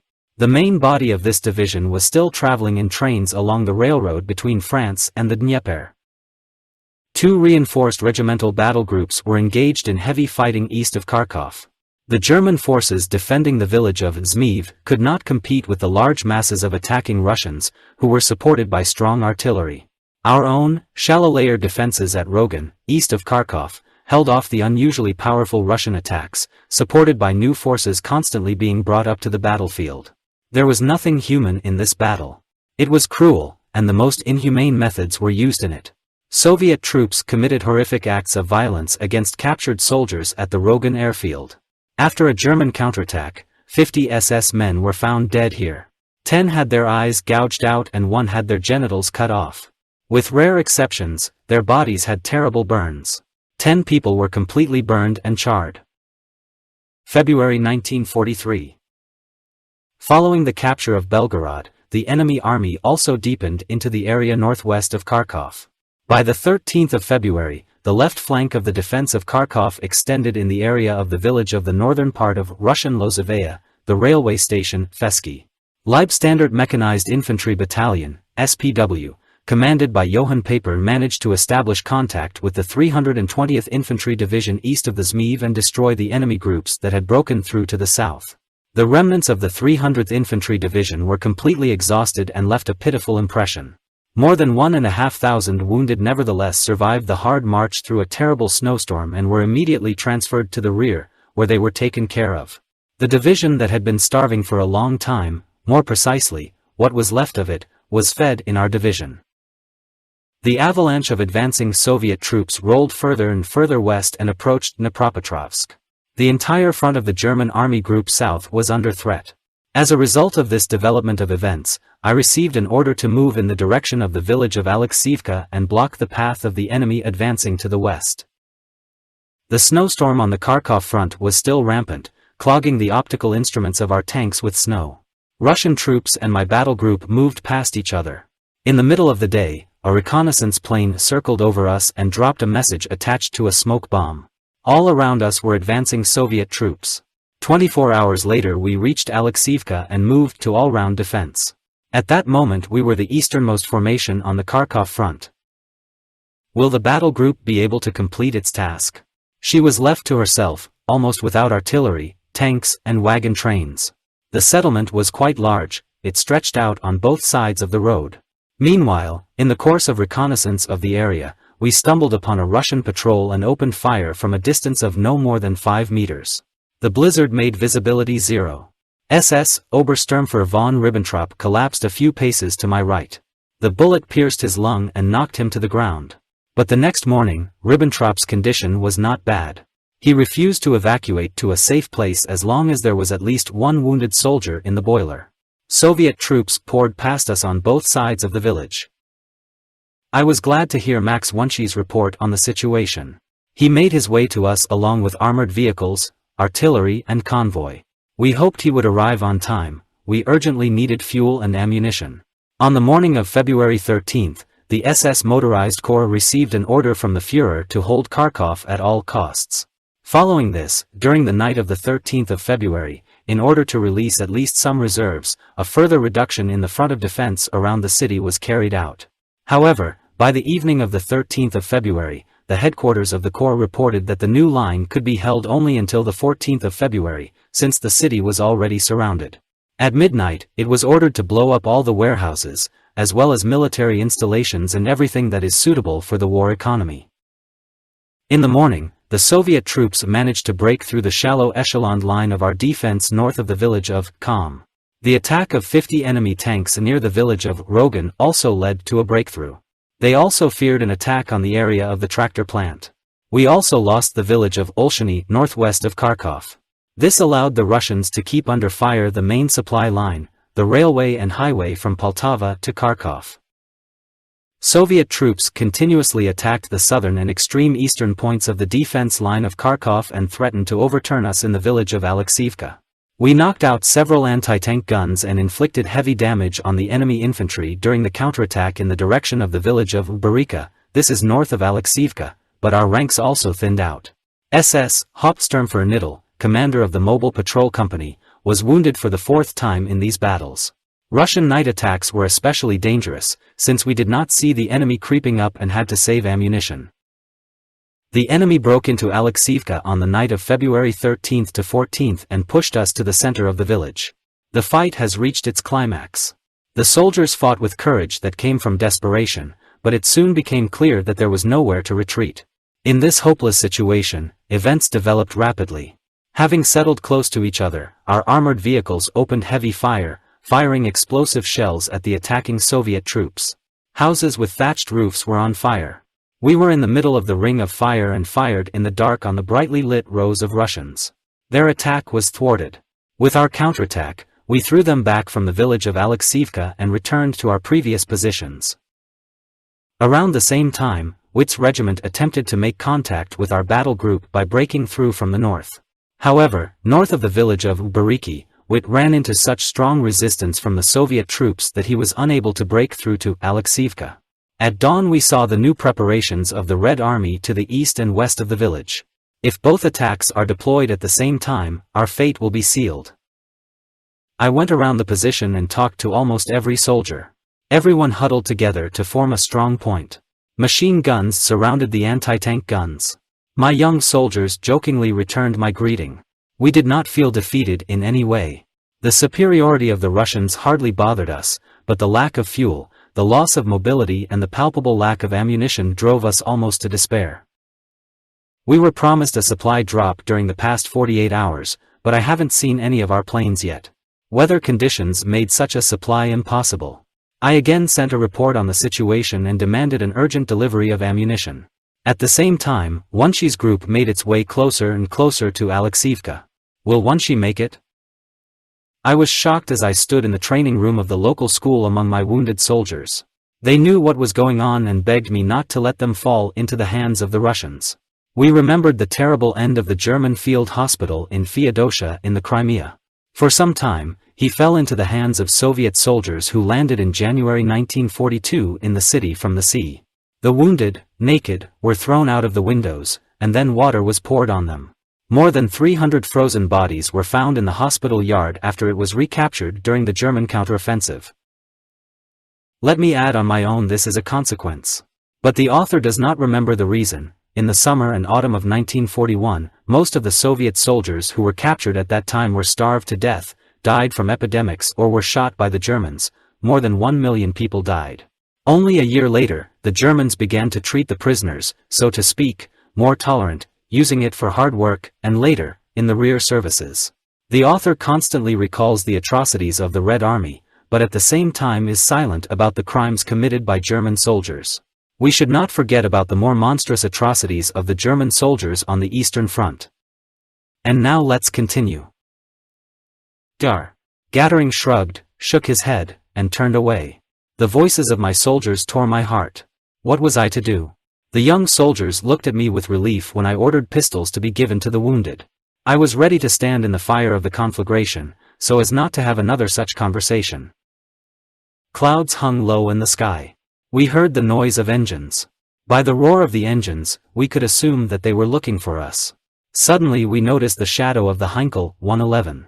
Will he bring us salvation? A few minutes later the shadow was over us again. The plane was flying directly over Alexeivka.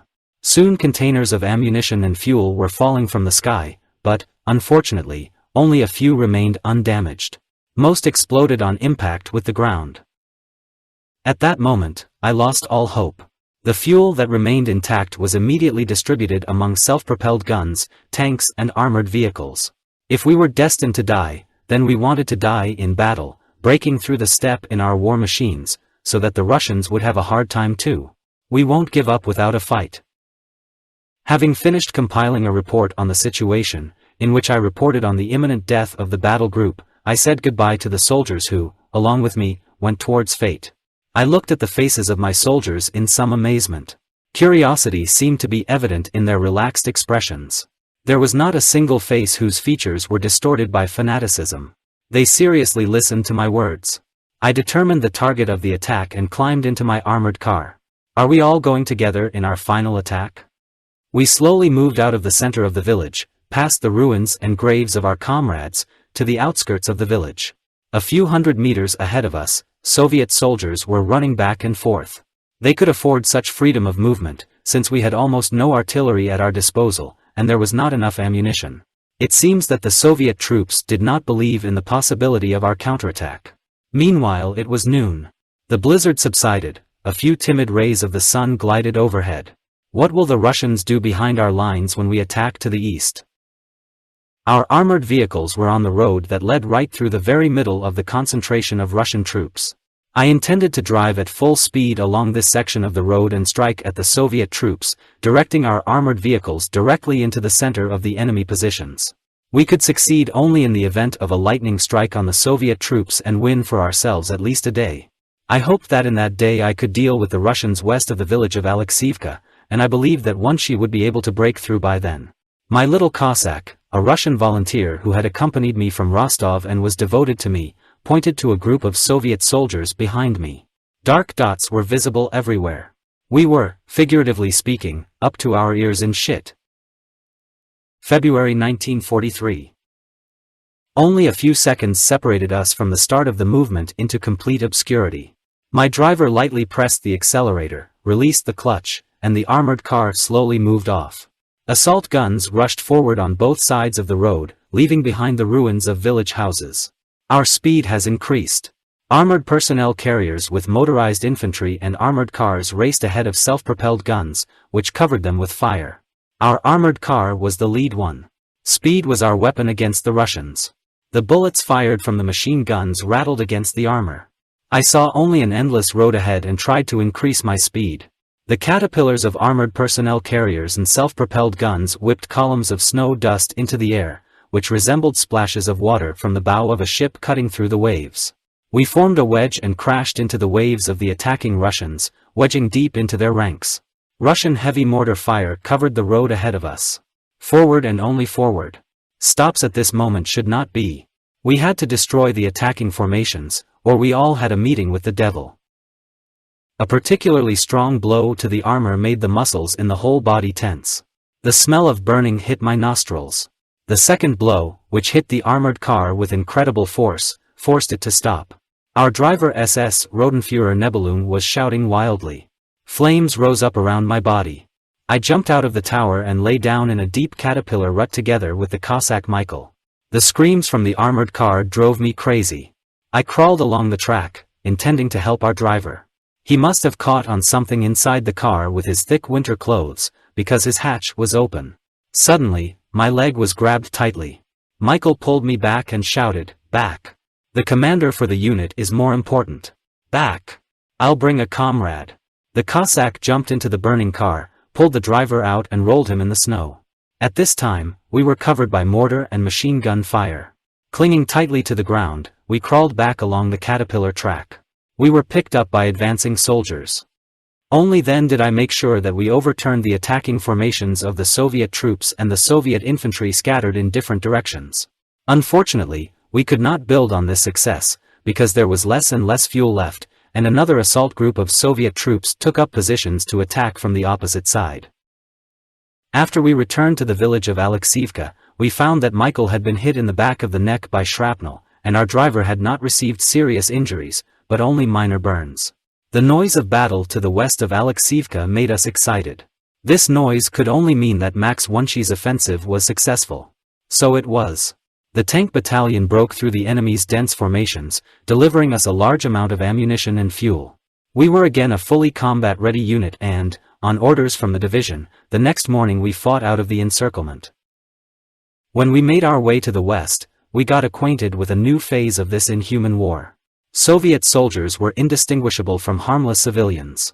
For the first time, enemy soldiers set up ambushes in cities and in the countryside, when they could not be recognized as regular military units. We began to get nervous. Local residents did not dare to extradite Red Army soldiers disguised as civilians. The enthusiasm of the advancing Soviet troops and the attitude, to them and to us, on the part of the population required special vigilance on our part. My old comrade Fritz Montag, who was assigned to act as commander of a headquarters company, fell on mines and tore off both his legs below the knee. When he was brought to me on a motorcycle with a sidecar, he was still fully conscious. He died a few days later and was buried in Poltava next to General von Briesen. The battles were becoming treacherous. Meanwhile, the situation around Kharkov became catastrophic. Contrary to all common sense, the city was ordered to be held. Since the requests of the SS Motorized Corps to leave the city were rejected, with reference to the Führer order of February 13, the commander of the corps, General Hauser, decided to issue his own withdrawal order in order to prevent encirclement and give them freedom of maneuver for the necessary counteroffensive. The enemy units, which had broken through on the eastern sector of the front from the southeast, reached the northeastern outskirts of Kharkov on February 14. Paper's Motorized Infantry Battalion, which launched an immediate counterattack, engaged in a fierce night battle with the Russians, unable to clear the area of the constantly rising enemy forces. In the city itself, residents began to help the advancing Russians. In the course of movement, our columns came under fire, which was carried out from the houses. In this situation, the shock group of the SS Motorized Corps was ordered to stop the attack in a southerly direction and hold the occupied territory. The Corps was supposed to remove the troops defending Kharkov and send a tank formation to the northwest in order to recapture the village of Olshiny, occupied by the enemy. This order could not be carried out, since in order to complete this task, in the existing state of the roads, only 2 days were required to concentrate and advance troops. The Corps commander, General Hauser, described the situation again that evening in order to receive an order to leave Kharkov. On the night of February 14 to 15, the enemy broke through our battle formations in the northwestern and southeastern parts of the city. The tank battalion of the 2nd SS Grenadier Panzer Division Reich was able to inflict heavy damage on the attackers during a counterattack in a northwesterly direction. The enemy advance was temporarily halted. The command of the SS Motorized Corps once again reported to the Army Command about the seriousness of the situation. By noon on the 15th of February, no decision had yet been made. Using the last opportunity, at 12 o'clock on the afternoon of February 15, the Corps commander, General Hauser, ordered the 2nd Reich Grenadier Motorized Division to leave their positions and fight their way into the northern part of the city in order to prevent the encirclement of 1.5 German divisions. With the support of the armored vehicles of the Reich Division, these formations managed to get out of the encirclement and break through the city and further south. This decision was reported to the headquarters of Army Group South and to the headquarters of the Army at 1 o'clock in the afternoon. General Hauser joined the fighting units. At 5 o'clock in the evening the order came again demanding to keep the defense at all costs. General Hauser's reply was, "The matter is settled. Troops are being evacuated from Kharkov." Thanks to the decision of General Hauser, thousands of people survived or escaped many years of captivity. Moreover, it made it possible to create a more or less dense front line of defense southwest of Kharkov. The rearguard of the 2nd Company of the SS Panzer Grenadier Division Reich fought its way through the city on the 16th of February. Counteroffensive. The operation could be considered a success, if only because the encirclement of 1.5 divisions was prevented due to the abandonment of Kharkov, and we were now able to defend along a much shorter front line. The decisive significance of our retreat from Kharkov was that the greater part of the SS Motorized Corps could now be freed up to attack in a southerly direction to link up with the counterattacking troops of Army Group South, to which we were now subordinate. The situation on the northern edge of Donbass developed as follows. The enemy flanked Army Group South near the city of Slavyansk with large forces of General Popov's tank and rifle units and steadily advanced towards the Dnieper through the cities of Pavlograd and Novomoskovsk. The advanced enemy units have already advanced almost to Dnipropetrovsk and Zaporozhye, and on the left flank of the offensive, to Krasnoarmysky. On the Dnieper, we had almost no combat-ready formations at our disposal. The Steinbauer Group, whose personnel was represented by vacationers and the remnants of broken combat units, was transferred from Dnipropetrovsk to Novomoskovsk and covered the western outskirts of the latter. The enemy has already occupied the eastern part of the city. The 15th Infantry Division was unloading in Dnipropetrovsk, which sent a regimental task force to cover the village of Sinelnikova. The left wing of the Russian 6th Army, whose strong formations took up positions opposite the front line of the Leibstandarte Adolf Hitler division, had already begun to encircle the SS motorized corps. The advance units of the Russians had already crossed the Krasnograd-Novomoskovsk road leading south. The troops of this group rushed to the west. Other Russian forces set their sights on Dnipropetrovsk. Immediate countermeasures were a matter of life and death for Army Group South. Following the retreat from Kharkov, 2 SS divisions were able to redeploy. The 2nd SS Panzer Grenadier Division Reich concentrated on the right flank of the corps in the area of the city of Krasnograd, and on the 19th of February moved to the northeast to resist the onslaught of the enemy. During the gradual withdrawal of its left flank, the 1st SS Panzer Grenadier Division Leibstandarte Adolf Hitler remained on the previously established front line, supporting the Army Corps of Routh. She provided indirect support to the Reich in its offensive, conducting local attacks on its sector of the front and pulling the Russian forces on itself. Our troops have gained a second wind. Finally, the days when we only retreated are over and the time has come for the counteroffensive. The seriousness of the situation and the importance of the upcoming battle were clear to every soldier. My battle group was ordered to change the battalion of motorized infantry on Papers armored personnel carriers near the village of Eremivka and stop any further advance of the Soviet troops here. We advanced through the positions held by the Kras battalion. He entrenched himself in strongholds widely dispersed along the front line. The battalion was supposed to hold a defense line at least 5 kilometers wide. We solved the problem by destroying the Soviet units that broke through these strongholds during the day, and in the evening we set up barbed wire between the strongpoints, covered by fire. February 1943. Me with Johann Paper occupied 10 kilometers of the actual front line. Paper captured the village of Eremivka after a fierce battle and was supposed to hand over to me the forward bastion of our defense formed as a result of his attack. Several knocked out T-34 tanks served as protection from the wind in the cold blizzard that constantly hit our forward posts from the east. Johann Paper briefly outlined the situation to me and drew my attention to the active movement of troops east of Yermivka. It looked like the Soviet troops were preparing to attack. In the icy cold, we turned the village of Eremivka into a real stronghold. From here, I was going to withdraw units of tanks and armored vehicles of the combat group in lightning raids against the advancing Soviet troops. We found strong Russian units and formations moving south of our position in the direction of Krasnograd and leaving only weak barriers against us. From our advanced observation posts we could trace the route of the Russian columns in every detail. The reinforced regiment of Russians proceeded past us and rushed to the Krasnograd. He posted only a weak guard against us. This was a direct challenge for us. Should have attacked. The next day, as soon as it began to get light, the battle group moved south. She left only artillery, supplies, and tank destroyers in the stronghold. We left the stronghold unnoticed by the enemy. Cloudy weather favored our intentions. Our artillery covered well-known positions east of Eremivka with distracting fire in order to mislead the enemy as to our true intentions. Our column was barely visible among the snowy expanses. Each vehicle was covered in white camouflage paint, and the soldiers wore white camouflage coats or white winter uniforms. We quickly, like a snake, moved over rough terrain. The battle group stopped at a slight rise. The enemy columns were constantly moving in a western direction. The village, stretching along the road, swallowed up another column of Soviet troops, and she disappeared from view. About 1,000 meters still separated us from the Soviet troops. Should we take advantage of this and attack along this slightly sloping road? The Red Army men had been marching in a westerly direction for almost 24 hours. Will their superiority be too great? Will we run under the protection of our anti-tank guns? I stood in the vanguard of the battle group, together with Wunshi, the commander of the tank battalion, and the company commanders of the 1st SS Reconnaissance Battalion, and chose the best method of attack.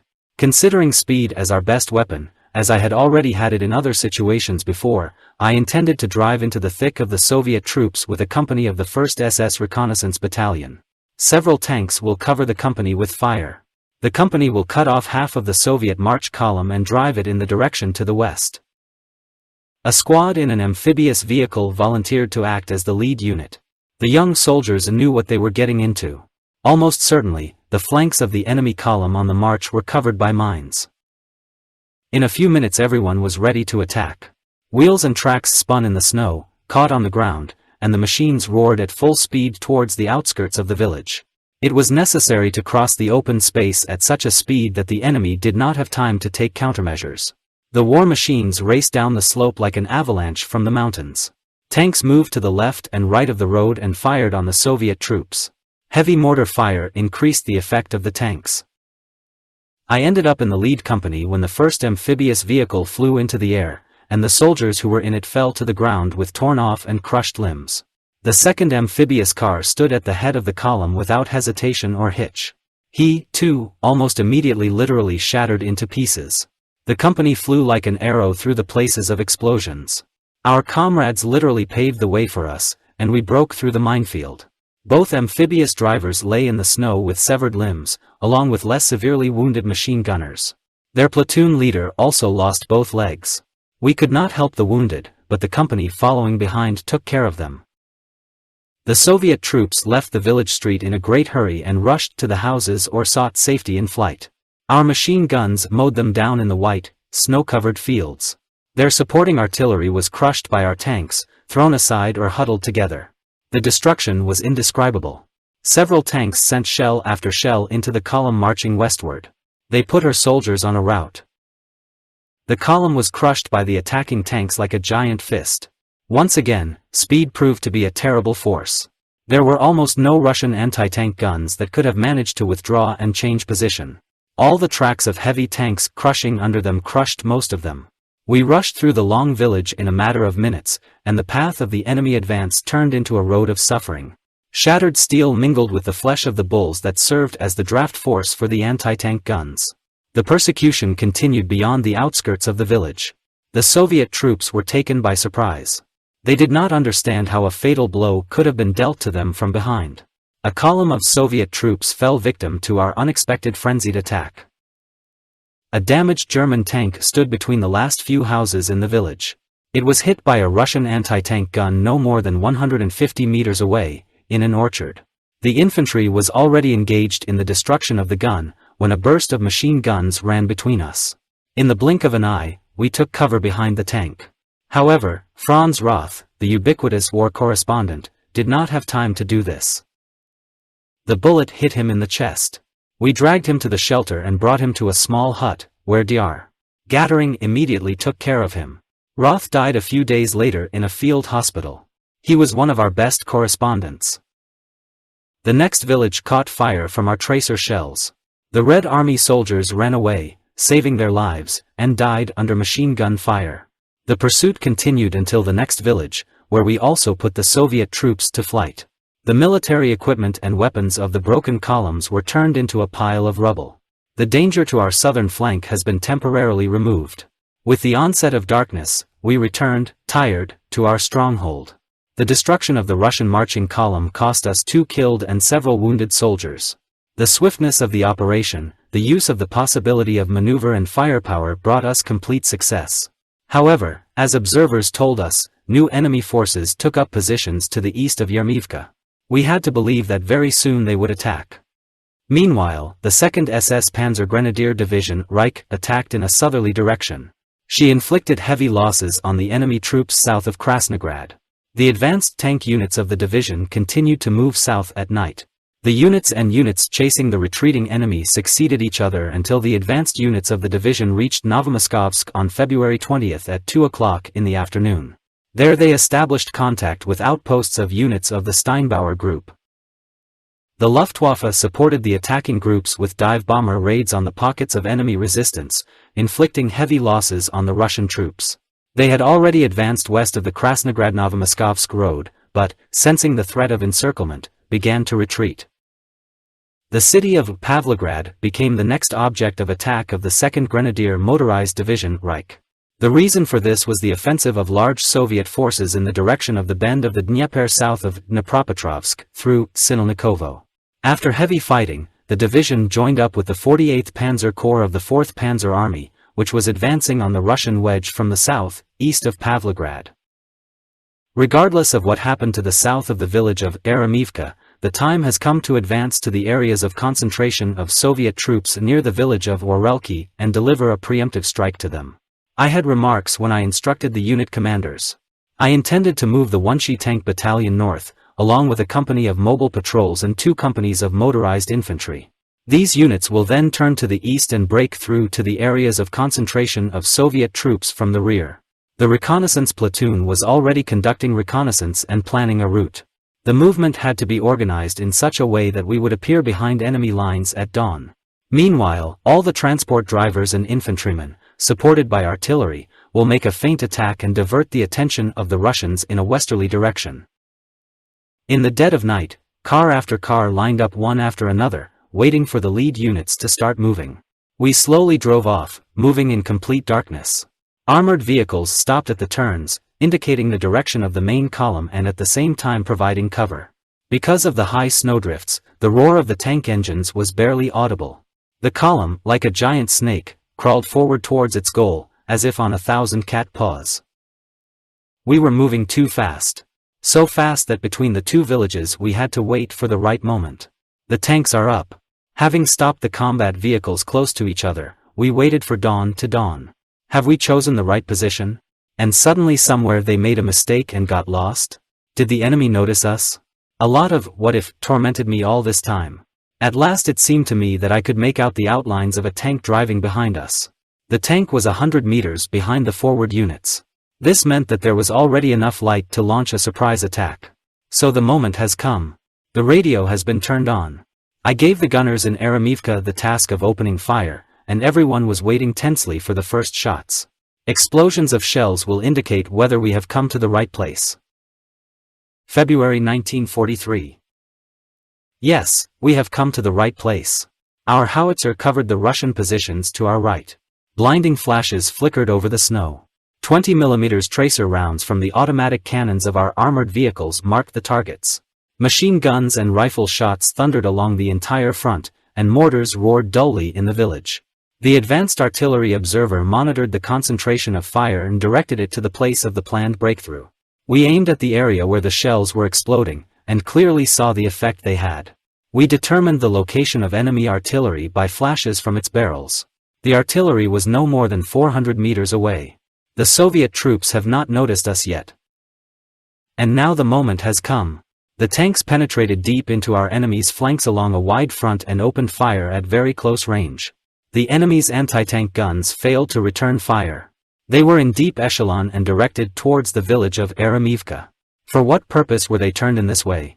The Soviet commander, who was in charge of arranging the positions of anti-tank guns, did not think about the rear and flanks without equipping spare positions. The German infantry jumped off the vehicles and rushed into the houses, dragging the Soviet soldiers taken by surprise out of them. Almost point-blank shots from tanks destroyed several trucks with "Stalin's organs" on them. Dangerous fireworks demonstrators soared into the heavens. Trucks literally shattered into pieces. Small pieces of them fell on us.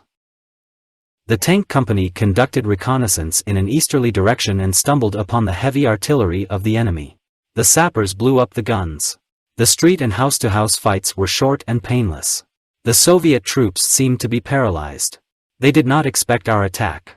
The Soviet divisional commander was killed while fleeing, his remains were found in an orchard. We made our way from house to house. Suddenly, Obersturmführer, Bremer's chief of staff, collapsed a few meters ahead of me. A Russian bullet that hit the stomach knocked him to the ground. A soldier burst into the larger house and warned us about the snipers who were shooting at us from the attics through the thatched roofs. A loyal soldier who dived through the door collapsed with a bullet through his head. The house caught fire. We immediately captured the staff officer. He was the chief of staff of the Soviet division. Within half an hour the village was ours. Our artillery performed admirably. The barrage of fire came crashing down in front of us like a crushing fist. It is not surprising that we were grateful for this to the forward artillery observer, but as a result he was in the thick of the retreating enemy. We broke through about 2 kilometers deep into the enemy positions and completely dispersed the enemy. Black dots scattered in disarray across the vast snow-covered fields. The anti-tank guns were crushed by our tanks. All the Soviet guns were pointed west towards Yermivka, and the fatal blow fell on them from the east. Thick, suffocating smoke hung over the village as the last shells whistled past the battle. The field hospital vehicles rolled west. Our fallen comrades lay in front of me on raincoats. We said goodbye to them. Then they were put on tanks. None of them were left by us. Their peace will not be disturbed. We have previously discovered that after our departure, the Russians plundered and destroyed the German graves. The Russian staff officer made a good impression on us. We had to leave the house in a hurry, as the thatched roof caught fire and blazed like a torch. The lieutenant colonel readily answered all questions that were not directly related to the current operation. Just a few days ago he was sent to the front after graduating from the Frunze Academy in Moscow. Before sending the captured Russian officer to the division, each of us said goodbye to him, and he said, "We will win the war against Germany with American help. You are now losing the war, but one day we will be friends. Together we will continue the fight and achieve the final victory." At about 3 o'clock in the afternoon, the last tank went back to Yermivka. Deeply shocked, I said goodbye to the mortally wounded SS Obersturmführer Bohr. There was already a sign of death on his face when he asked me, "Can I return to the battalion?" On the way to the field hospital, Bohr left us forever. The bitter cold forced us to huddle together in the few remaining houses, and only sentries had to endure the harsh conditions of the Russian winter outside. My soldiers suddenly gave way to jubilation and surrounded me, shouting like savages. My hand hurt from their shaking. In complete amazement, I learned that I had been awarded oak leaves to the Knight's Cross. After the first astonishment, I left the house and began to look for my fallen comrades. Not a sound was heard. The front was calm. Only at a great distance were bright flashes visible. I could barely make out the fresh graves. There were no crosses or stones marking the final resting places. The snow was packed tightly and barely stood out against the background of the surrounding space. Our comrades were not to be disturbed. We wanted to protect them from vandals. Snowflakes fell from the sky and covered the graves, which looked like deep wounds. The dark place is gone. The merciful Lord covered the scars. I felt no relief from this transformation. The soldier who warned me about Russian snipers in the morning also rested here. Without his warning, I would probably already be lying next to him. I was called to the Führer's headquarters, and 24 hours later I flew from Poltava to Vinnytsia. The steak was distinguished by its simplicity. The first thing I did was to ask me to phone my wife in Berlin. The call was made within minutes, and I felt great joy at being able to talk to my wife and our children.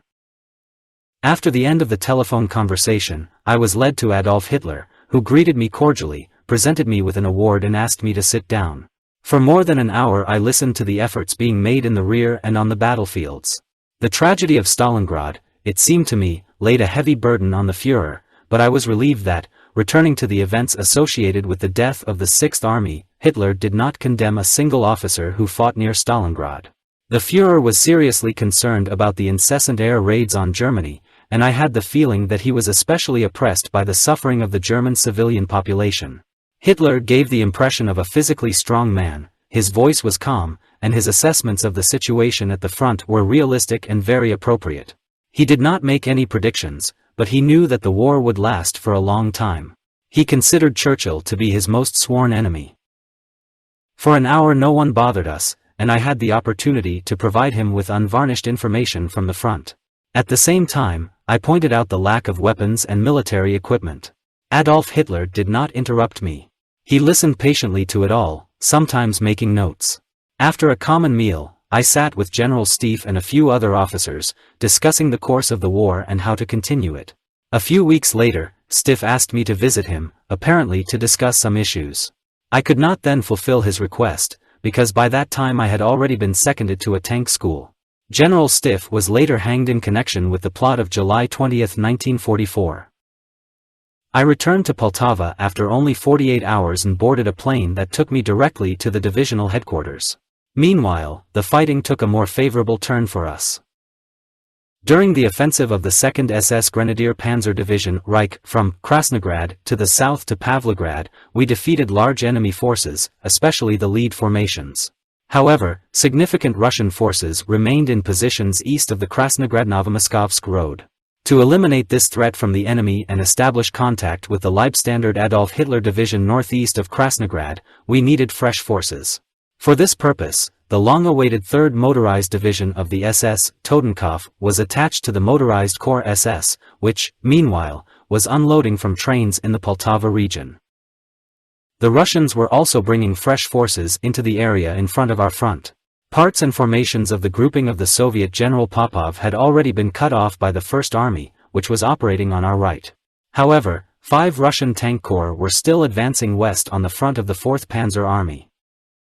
The mild weather, which had settled by February 20th, favored offensive operations. Most of the roads were free of snow, and this significantly increased the mobility of German tank and motorized units and formations. It was important to prevent those enemy forces that were retreating to the northeast from evading envelopment. They had to be stopped and defeated. The attacking German divisions took advantage of the narrow front and provided strong cover for the flanks of the advancing groupings. These attacks were carried out with the active support of the Luftwaffe. The main path of the enemy's offensive, in the direction of the southwest, was cut, and his units and formations that had pulled ahead found themselves in a difficult situation. Our units took Lozovaya at 2 o'clock in the afternoon. Despite this, our lines of communication and, accordingly, the left flank of the army remained under the threat of those battered enemy forces that were cut off from their own supply lines in the areas of the Samara and Oral rivers. These enemy units were ordered to retreat and regroup in the area of Orelka, Lozovaya and Panyutino and were now breaking through to the east and northeast in small groups reinforced with armored vehicles. Other units and formations of the enemy from the area south of Pavlograd began to break through the next day to the north. One of these formations, with the support of armored vehicles, on the 28th of February struck at the command post of the corps near the village of Yurievka. Shortly thereafter, another large formation attacked the command post of the 15th Infantry Division near the village of Orelki. February 1943. On the 27th of February we reached our first goal. The offensive of the attacking mobile group of the Soviet General Popov was thwarted. She was not allowed to achieve her goals. Meanwhile, the division Leibstandarte completed its defensive mission. Despite the large width of the division's defense sector, its assault groups inflicted heavy damage on the enemy with constant attacks, first on one flank, and then on the other. The division stopped the enemy advance on Poltava. Since the 28th of February, the enemy has been regrouping his forces in front of the right flank of the Leibstandarte division. The Russians were pulling up 2 tank corps and 3 rifle divisions of their 3rd Tank Army from the area between the settlements of Lubedin and Valki in order to throw them against the SS Motorized Corps, and we have not yet established the area of their concentration. Now offensive tasks were set before us. The main blow was delivered to the northeast. The first target was the line of hills between the villages of Barakoy and Efremovka. The division Leibstandarte Adolf Hitler advanced together with parts of the task force Kempf. The 2nd SS Motorized Division Reich advanced on the 1st of March along the road north of Krasnograd. The division continued its offensive on March 2nd in the direction of the hill near Starovorovka. To the right, the 48th Tank Corps advanced, taking the Barika on March 2nd. The 3rd SS Motorized Division Totenkopf moved north, despite the great difficulties caused by the condition of the roads. Then, on the 2nd of March, she turned to the northeast in order to destroy the enemy units located here, according to reports. Baum's battle group met fierce Russian resistance here. From reports on March 2nd and 3rd, it could be established that the left flank of the division, east of the village of Eremivka, ran into enemy forces advancing into this area from the north. It became clear that the enemy had failed to determine the direction of our offensive. He directed his regrouped units directly between the formations of the attacking SS Motorized Corps and the front of the Leibstandarte Adolf Hitler Division. As a result, the right flank of the 3rd Motorized Division of the SS Totenkopf turned inward. The division fell upon the enemy at a time when he was just concentrating. The enemy tried to avoid pincers by launching powerful counterattacks to the southeast and northeast. This was not successful. The main enemy forces were defeated by the 3rd Motorized Division of the SS Totenkopf, the southern wing of the Leibstandarte, attacking in an easterly direction, and units of the 2nd Grenadier Motorized Division Reich. 3 divisions in the course of 3 days of heavy fighting made concentric attacks. U-82 dive bombers provided us with air support and inflicted heavy damage on the enemy. The retreating columns of the enemy were defeated in the course of their pursuit. They posed a certain danger to our rear for several more days. The Soviet general who commanded the 16th Guards Corps was found dead just a few hundred meters from the command post of the SS Motorized Corps. The villages, Taranovka and Okachai, were taken by the 2nd SS Grenadier Division Reich by the evening of March 4 after a fierce battle. The Leibstandarte Division joined the offensive from its positions northwest of the village of Staroverovki and connected with the 2nd Grenadier Motorized Division Reich. The 3rd Motorized Division of the SS Deadhead completed the defeat of the encircled enemy on the 5th of March. The losses in personnel of the enemy were high, and the place of their encirclement was littered with a large number of weapons and vehicles. In general, 2 tank corps and 3 rifle divisions could be considered destroyed. The 3rd Tank Army of the Russians was significantly weakened as a result of this battle. The 1st SS Panzer Grenadier Division Leibstandarte, which was again attached to the SS Motorized Corps, closed its battle formations at the reached line after capturing the village of Stanichi and regrouped for the offensive. By March 5, she was in position next to the 2nd SS Grenadier Panzer Division Reich. On the same day, the 3rd Motorized Division of the SS Totenkopf was released and also reattached to the corps. Until now, the condition of the roads favorable for the attack had deteriorated significantly, and the snow cover in the northern part of the area we had reached was still deep, preventing a quick operation. Should the offensive continue? Should Kharkov be recaptured? Or was it necessary to continue the destruction of the enemy forces in front of the Kempf task force? The next goal was to be the line of the Mzar River. On March 6, the SS Panzer Corps began its advance towards the Mzar River, with the 2nd SS Panzer Grenadier Division Reich on the right, the 1st SS Panzer Grenadier Division Leibstandarte on the left, and the 3rd SS Panzer Division Totenkopf behind the left flank. The 2nd SS Grenadier Panzer Division Reich, after a hard battle, ousted the enemy from the New Vodolaga. The SS Grenadier Motorized Division Leibstandarte reached the line Moskoltsovo, Lyakovo, Gavrilovka, and one of its battalions broke through to the northern bank of the Bamza. The rugged terrain delayed our neighbor on the right, who nonetheless secured his right flank behind the village of Taranovka and captured Borki. The 2nd Motorized Grenadier Division Reich, on the night of March 7 reached the line of the river Bamza, and the Grenadier Motorized Division Leibstandarte increased its bridgehead on the northern bank. It got warmer, and the night frosts were no longer strong enough to keep the ground frozen. The condition of the roads as a result of mixing snow with mud has become even more critical. Soldiers and military equipment were forced to act at the limit of their capabilities. On the other hand, the Russians showed signs of weakness. In the battles between the Donets and the Dnieper, they suffered heavy losses. They tried to counterattack the advancing SS Motorized Corps, but their forces were not enough for this. Our command was faced with a dilemma: should we attack in the direction of the northwest, helping the advance of the Kempf task force, or attack Kharkov? It was decided to continue attacks to the north. On the morning of March 6, with my battle group, I was on the left flank of the Leibstandarte Division, where I received orders to attack in a northeasterly direction and at the same time cover the left flank of the division. Deep snow made it difficult to move forward. The road was not visible because of the snow, and sometimes one could only guess where it was. We slowly crawled up the rise to a low height, from which there should have been a good view in the direction of the northeast. Before us was a wide field of snow. The small village, which was defended by Soviet troops, was 500 meters to the right. It was seen how the Red Army men scurried about there on their business, unaware of our whereabouts. In the distance we saw the squat houses of another village, and it was this village that I decided to make the first object of our attack. She was about 10 kilometers away.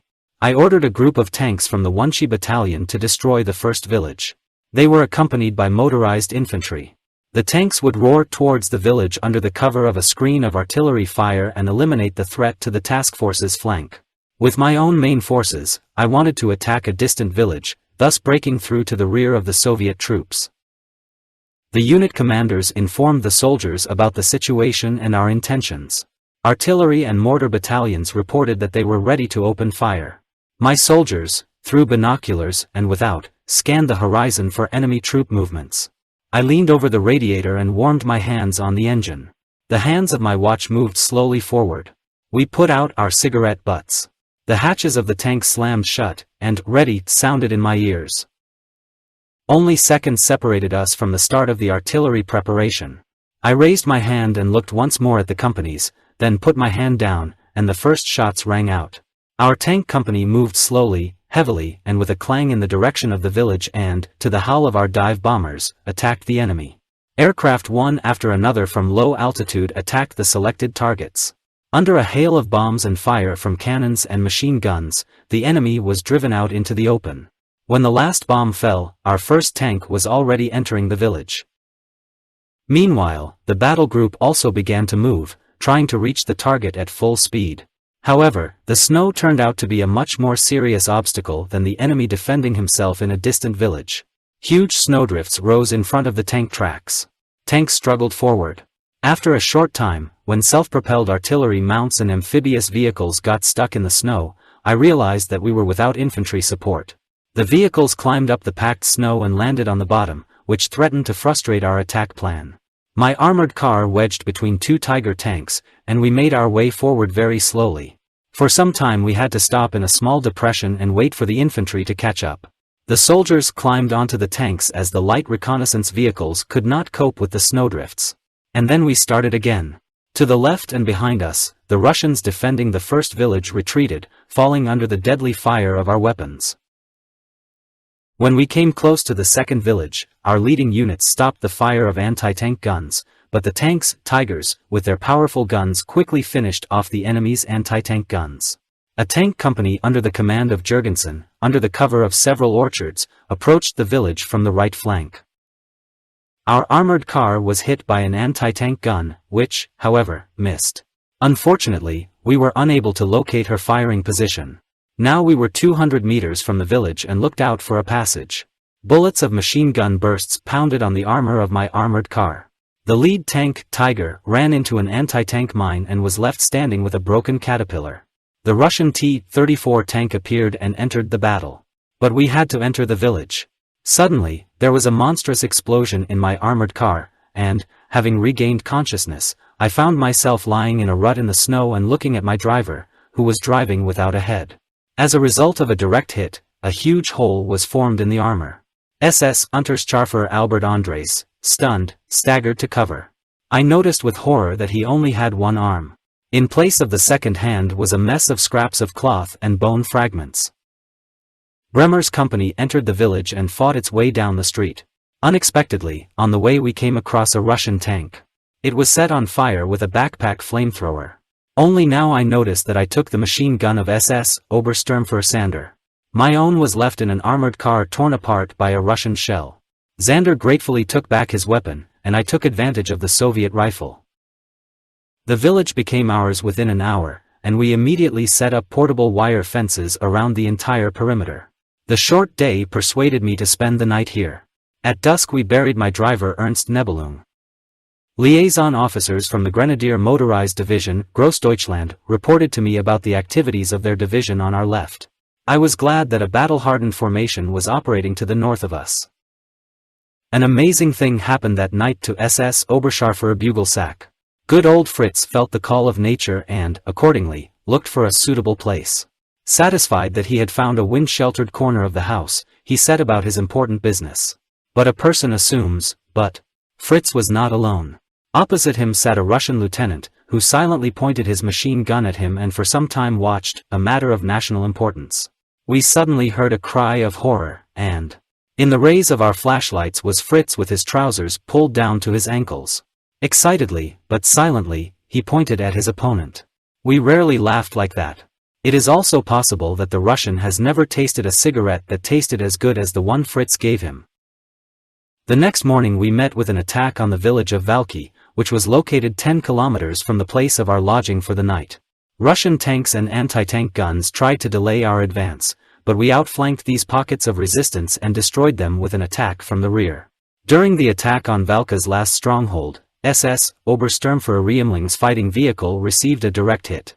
Reimling had been awarded the Knight's Cross just a few days before. In the face of his crew, we have lost brave comrades. After several fierce battles, I reached the Mza River near the village of Valky while in the company of Weiser. The bridge over the river was intact, but I did not believe the Russians and ordered to attack on the ice of the river. The bridge must have been mined. The company took up a position behind small houses and barns and kept close to the river bank, preparing to attack. From time to time on the other side I noticed the head of some Russian. Our tanks were at the back, and it was assumed that they would cover our charge across the ice with fire. Bremer's company fell behind and dragged behind. I feverishly thought about how best to get to the other side and take the village by storm without bringing artillery and mortars into battle. From the other side came the clang of tank tracks. The Russians were pulling up their T-34s. My young soldiers looked at me as if they wanted to say, "Listen, buddy, you are dragging us into shit again. Then it doesn't hurt you to think about how to get us out of it again." I think they thought it funny that I was lying like a big dog on a chain, which cannot get the bone and helplessly lick his lips. But now I understand what to do. The company with lightning speed, as if fired from a cannon, crossed the river on ice and occupied the other side. I rushed forward across the ice along with a detachment of the headquarters company. The transition on the ice was almost effortless. The Russians did not fire a shot, but sat in a daze with their weapons and yielded. What prompted us to such a rapid throw? Well, something like this. Please pay attention. The first one to reach the other side gets 3 weeks vacation. Attack. Never before, not later, have I seen such a friendly start. Then everything happened with lightning speed. Our tanks crossed the bridge, which by that time was already safe for passage. They marched forward through the streets and, with the support of the infantry, drove out the remaining Russians. We overturned the enemy artillery battalion, while it was still in firing positions, and took several hundred prisoners. A few kilometers east of the village of Valki, we met Paper's motorized battalion. Company reconnaissance discovered the torn bodies of 4 of our comrades. They were laid in a row and deliberately crushed by tank tracks. While my battalion rushed north, Paper reached the Schlyak railway junction, where we again joined on the 8th of March. On the same day, the division Leibstandarte moved forward, up to the western outskirts of Kharkov. Despite the anti-tank defense and enemy counterattacks, our offensive was unstoppable. We wanted to recapture Kharkov. The 3rd Motorized Division, Totenkopf, which was advancing on our left, took Stary Merchik, and its reconnaissance detachment reached the village of Olshan. The offensive on the right of the 2nd Panzer Grenadier Division, Reich, was seriously hampered by the rugged terrain. In addition, the threat to its flank from large enemy forces east of the Rakitno-Lubedin line forced the significant forces of the division to be pulled east. On the 9th of March, we reached the Yuta River and took Olshany. Task Force Kempf was also rapidly advancing on its right flank. The final decision was dictated by the development of the situation. There was only one goal, Kharkov. That evening, the vanguard of the Leibstandarte Division had already reached the settlements of Krost on the Yuta River and Polavaya on the Lopan River. It was decided to attack the city on March 10 with the forces of the SS Motorized Corps. The last orders were given on the evening of March 9. The attack was to be carried out in 3 directions, with the Leibstandarte attacking from the north and northeast, and at the same time the Reich Division would attack from the west.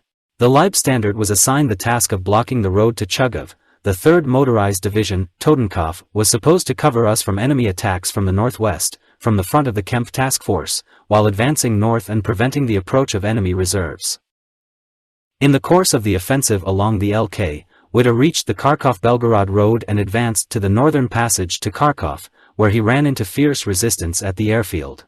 For the construction of defensive structures, the enemy used the civilian population. I contacted Fritz Witt on the road and learned that he intended to attack the airfield and then move on to the central square of the city. To the right of Witt, the 2nd SS Panzer Infantry Regiment of the Leibstandarte Division, under the command of SS Standartenführer Wisch, advanced. He, too, was successful. I proposed, in cooperation with Witt, to send a battle group through the forests north of Kharkov and block the Kharkov-Lipsy road. Bremer's company was again ahead. We drove a few kilometers in the direction of Belgorod and turned east into forests drowned in deep snow. The country road ended at the collective farm, and we noticed a Russian patrol heading east. There was no question of turning back. I wanted to go through the forest and thus penetrate into the eastern part of the city unexpectedly for the enemy. The forest road went through a forest of tall, slender trees. She ran past a small lake, and then turned east. The scouts soon discovered several sledges pulled by draft oxen, which were pulling anti-tank and other guns. We no longer had any doubts. If sledges could pass here, then tanks and other combat vehicles should pass. I ordered Bremer to move east and await further orders at the edge of the forest. The advanced squad under the command of SS Unterscharfer Stoll disappeared between the fir trees, leaving behind a veil of snow dust. Two self-propelled guns followed, which very soon got stuck on the slope. They slid from side to side and could slide onto the ice of a frozen lake. With the help of the soldiers of the company, they hardly passed this dangerous place. In order to avoid such a risk in the future, the forest road had to be put in order as quickly as possible. A few minutes later, hundreds of motorcyclists, infantrymen and tankers were already paving the way around the dangerous area. The frozen, hardened earth was hollowed out with shovels, crowbars and axes. And we succeeded. Soon the marching column was on its way again. Bremer followed the lead squad. Enemy cavalry watched us from behind snow-covered trees. The forest road was getting narrower. My armored car made a road right through young fir trees and birches. We were followed by an 8-wheeled armored vehicle. The further we went deeper into the forest, the more doubt seized me. Maybe I'm throwing the fire team into a hopeless situation again?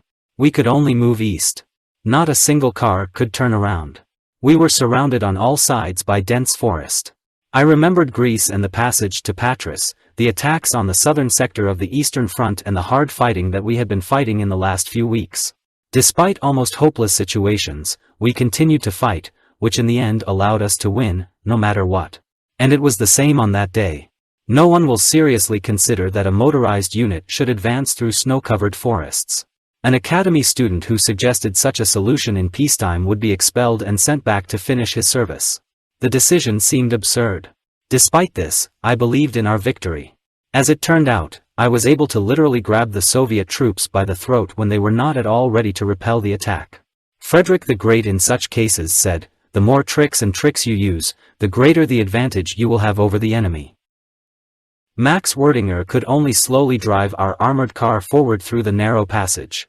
Snow fell into the car even after a very light touch of the branches. It wasn't the most pleasant ride. It was getting brighter up ahead.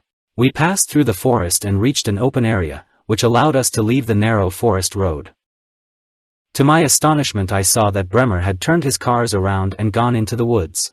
I crept towards the Bremer and instinctively pressed myself into the ground as soon as I glanced up the slope in front of us. Infantry, artillery and several tanks moved in the direction of Belgorod. It wasn't the panicked part in front of me, on the contrary, it was a well-organized formation that performed a tactical maneuver. It will be more than 1 hour before our entire task force passes the forest and is ready for combat operations. We should be content with the fact that we have not yet been discovered. An attack by Soviet troops in such a situation would have resulted in our battle group being destroyed. Our advantage in attack and firepower cannot be realized. However, as already mentioned, turning around was out of the question. Our part should lie low and wait for a favorable moment to enter the battle. Perhaps the next day will bring with it a better opportunity to do so. In any case, it will be dark in an hour. At this point, our forces consisted of 4 amphibians, a light armored car and an 8-wheeled armored car. In total we had 23 soldiers with 4 machine guns and personal pistols and rifles. This group of German soldiers watched the Russian marching column from a distance of about 800 meters. The column consisted of hundreds, if not more, of Soviet soldiers with all kinds of weapons. The terrain sloped slightly towards the road, and then gradually rose on the other side of it. While on our side the slope was covered with forest, the far slope was an expanse of snow stretching to the east, where there was no cover. We stood motionless in our positions. Suddenly we heard the growing rumble of U-87 dive bombers. We couldn't see the planes yet, but they were approaching from the west, which meant they were coming with a full load of bombs. Will they attack the Russian column moving in front of us? To our left was the village of Bolshaya Danilovka. The roar of engines was now heard above us. Shadows ran across the snowy expanses. We came out from behind the trees and stood like spectators in a theater who were offered a particularly interesting performance. The Stukas flew over the column, described a large arc in order to gain altitude, and dived from the south. Their bombs rained down, spreading death and destruction. The horse-drawn sleigh raced up the slope, and the tanks exploded when bombs hit them directly. Any semblance of order disappeared in a few seconds. The horse-drawn sleigh went off-road, and the entire distant slope was dotted with countless black dots. This was the infantry fleeing. The Soviet military unit was no longer controlled by its commanders. As if electrified, I stared at the disorderly mass of people, took out a rocket launcher and launched a red rocket into the air. Bremer understood immediately. Stoll's squad jumped into the cars and raced down the hill. The machine guns of the signal armored vehicles hit the Soviet troops and covered us with their fire. We rushed down the field road, screaming and screaming, in defiance of all accepted rules of warfare. Our horns and sirens made an infernal noise. We attacked the demoralized column. Red flares still shot high into the sky. The dive bombers recognized us. They flapped their wings and fell upon the fleeing mass of people, clearing the way for us with their cannons. We got to the road. The Red Army soldiers threw down their weapons. U-87s sped a few meters over our heads and flew around us in an unbroken line. They took us under protection, covering us with fire. They hauled along the road again and again, preventing the Russians from bringing up troops. But then our armored car appeared at the edge of the forest, and its shells flew north with a whistle. Already Stoll's squad moved forward with the first tank. Here are 3 more tanks and Max Wunschie reached the road. At this point we were advancing from both sides. The Russians must have been under the impression that this was a planned, well-thought-out attack. We couldn't let them recover. Soon, hundreds of captured Soviet soldiers were gathered in the garden. We couldn't stop there. On the contrary, we had to take advantage of the effect of the attacks of dive bombers and continue the offensive in the direction of Kharkov. Stoll's squad, signal armored cars and several motorcycle liaisons roared south towards the location of the Soviet units. The offensive was covered by 2 tanks, one on each side of the road. Our friends U-87 retired. They ran out of ammunition. Now, in full measure, all the consequences of our wild raid were obvious. The sky was calm again, and the nerve-wracking roar of the planes no longer hung over us. We broke through the Soviet column in a pair of ridiculous armored vehicles. The shells fired from the cannons of our tanks whistled over us and exploded to the south. The Russians, who were trying to refocus on the road after the bombers had left, came under our machine gun fire. Soviet troops again fled. The enemy radio station remained on the road, and the radio operators came under our fire. The officers fled under the cover of a peasant's house, and we destroyed their communications vehicle with hand grenades. Fire and smoke showed us the way. Forward and only forward. I was afraid to stop. All our strength was in motion. Our extremely high speed, lethal force of machine guns, grenades thrown on the move and the roar of our tank cannons led to the fact that the Soviet troops in great haste got out of the way, moving south to the city.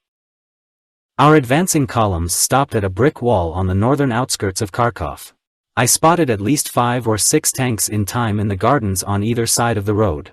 To our left, the crew of a Russian tank was busy removing camouflage from their T-34. Machine gun fire forced the tankers to lie down. The shooting drove the rest of the tank crews out of their houses. No one expected the German offensive in this place. Despite this, the situation became dangerous for us. Stoll barely had time to jump into another car when his car stopped. I saw Stoll's driver disappear into a haystack. The first Russian tanks were moving into firing positions. We had to retreat. We had to get out of here as soon as possible, otherwise we would have come under fire from Soviet tanks. Before that, we drove more than 7 kilometers to the south. Behind me sat a captured Russian major wounded in the stomach.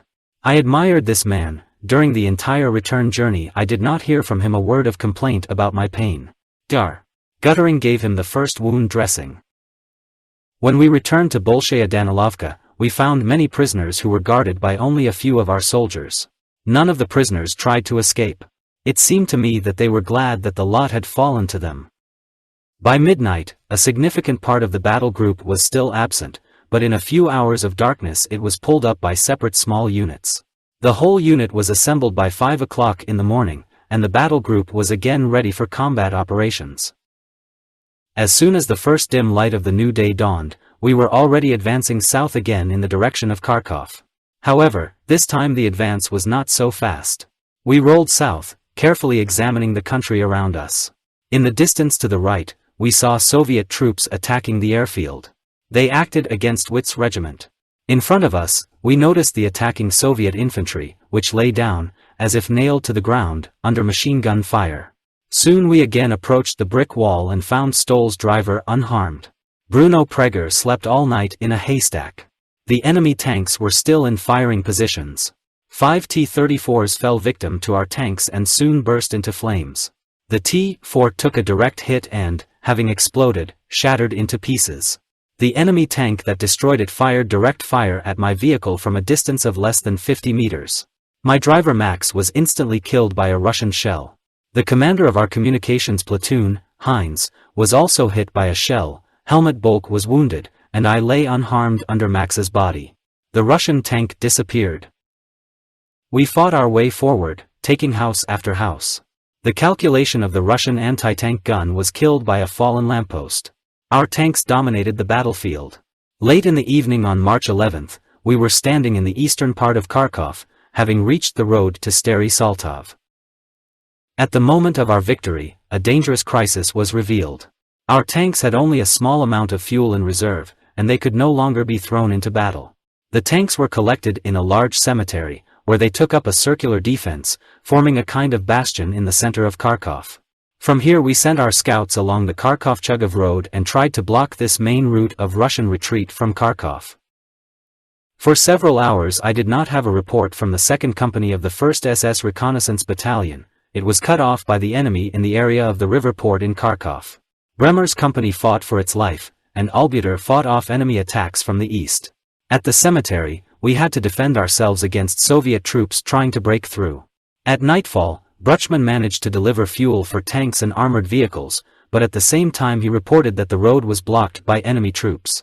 A few days later they were destroyed by units of the 3rd Motorized Division, Totenkopf. Witt's regiment broke into the city with a surprise attack from the north. In the course of heavy street fighting, he made his way to the central square of the city and took up defensive positions here for the night. On March 12, the task force passed several blocks, and then blocked the road to Chugov. Then it was the turn of the Soviet troops to attack us. They wanted to overthrow us. We focused on a small area.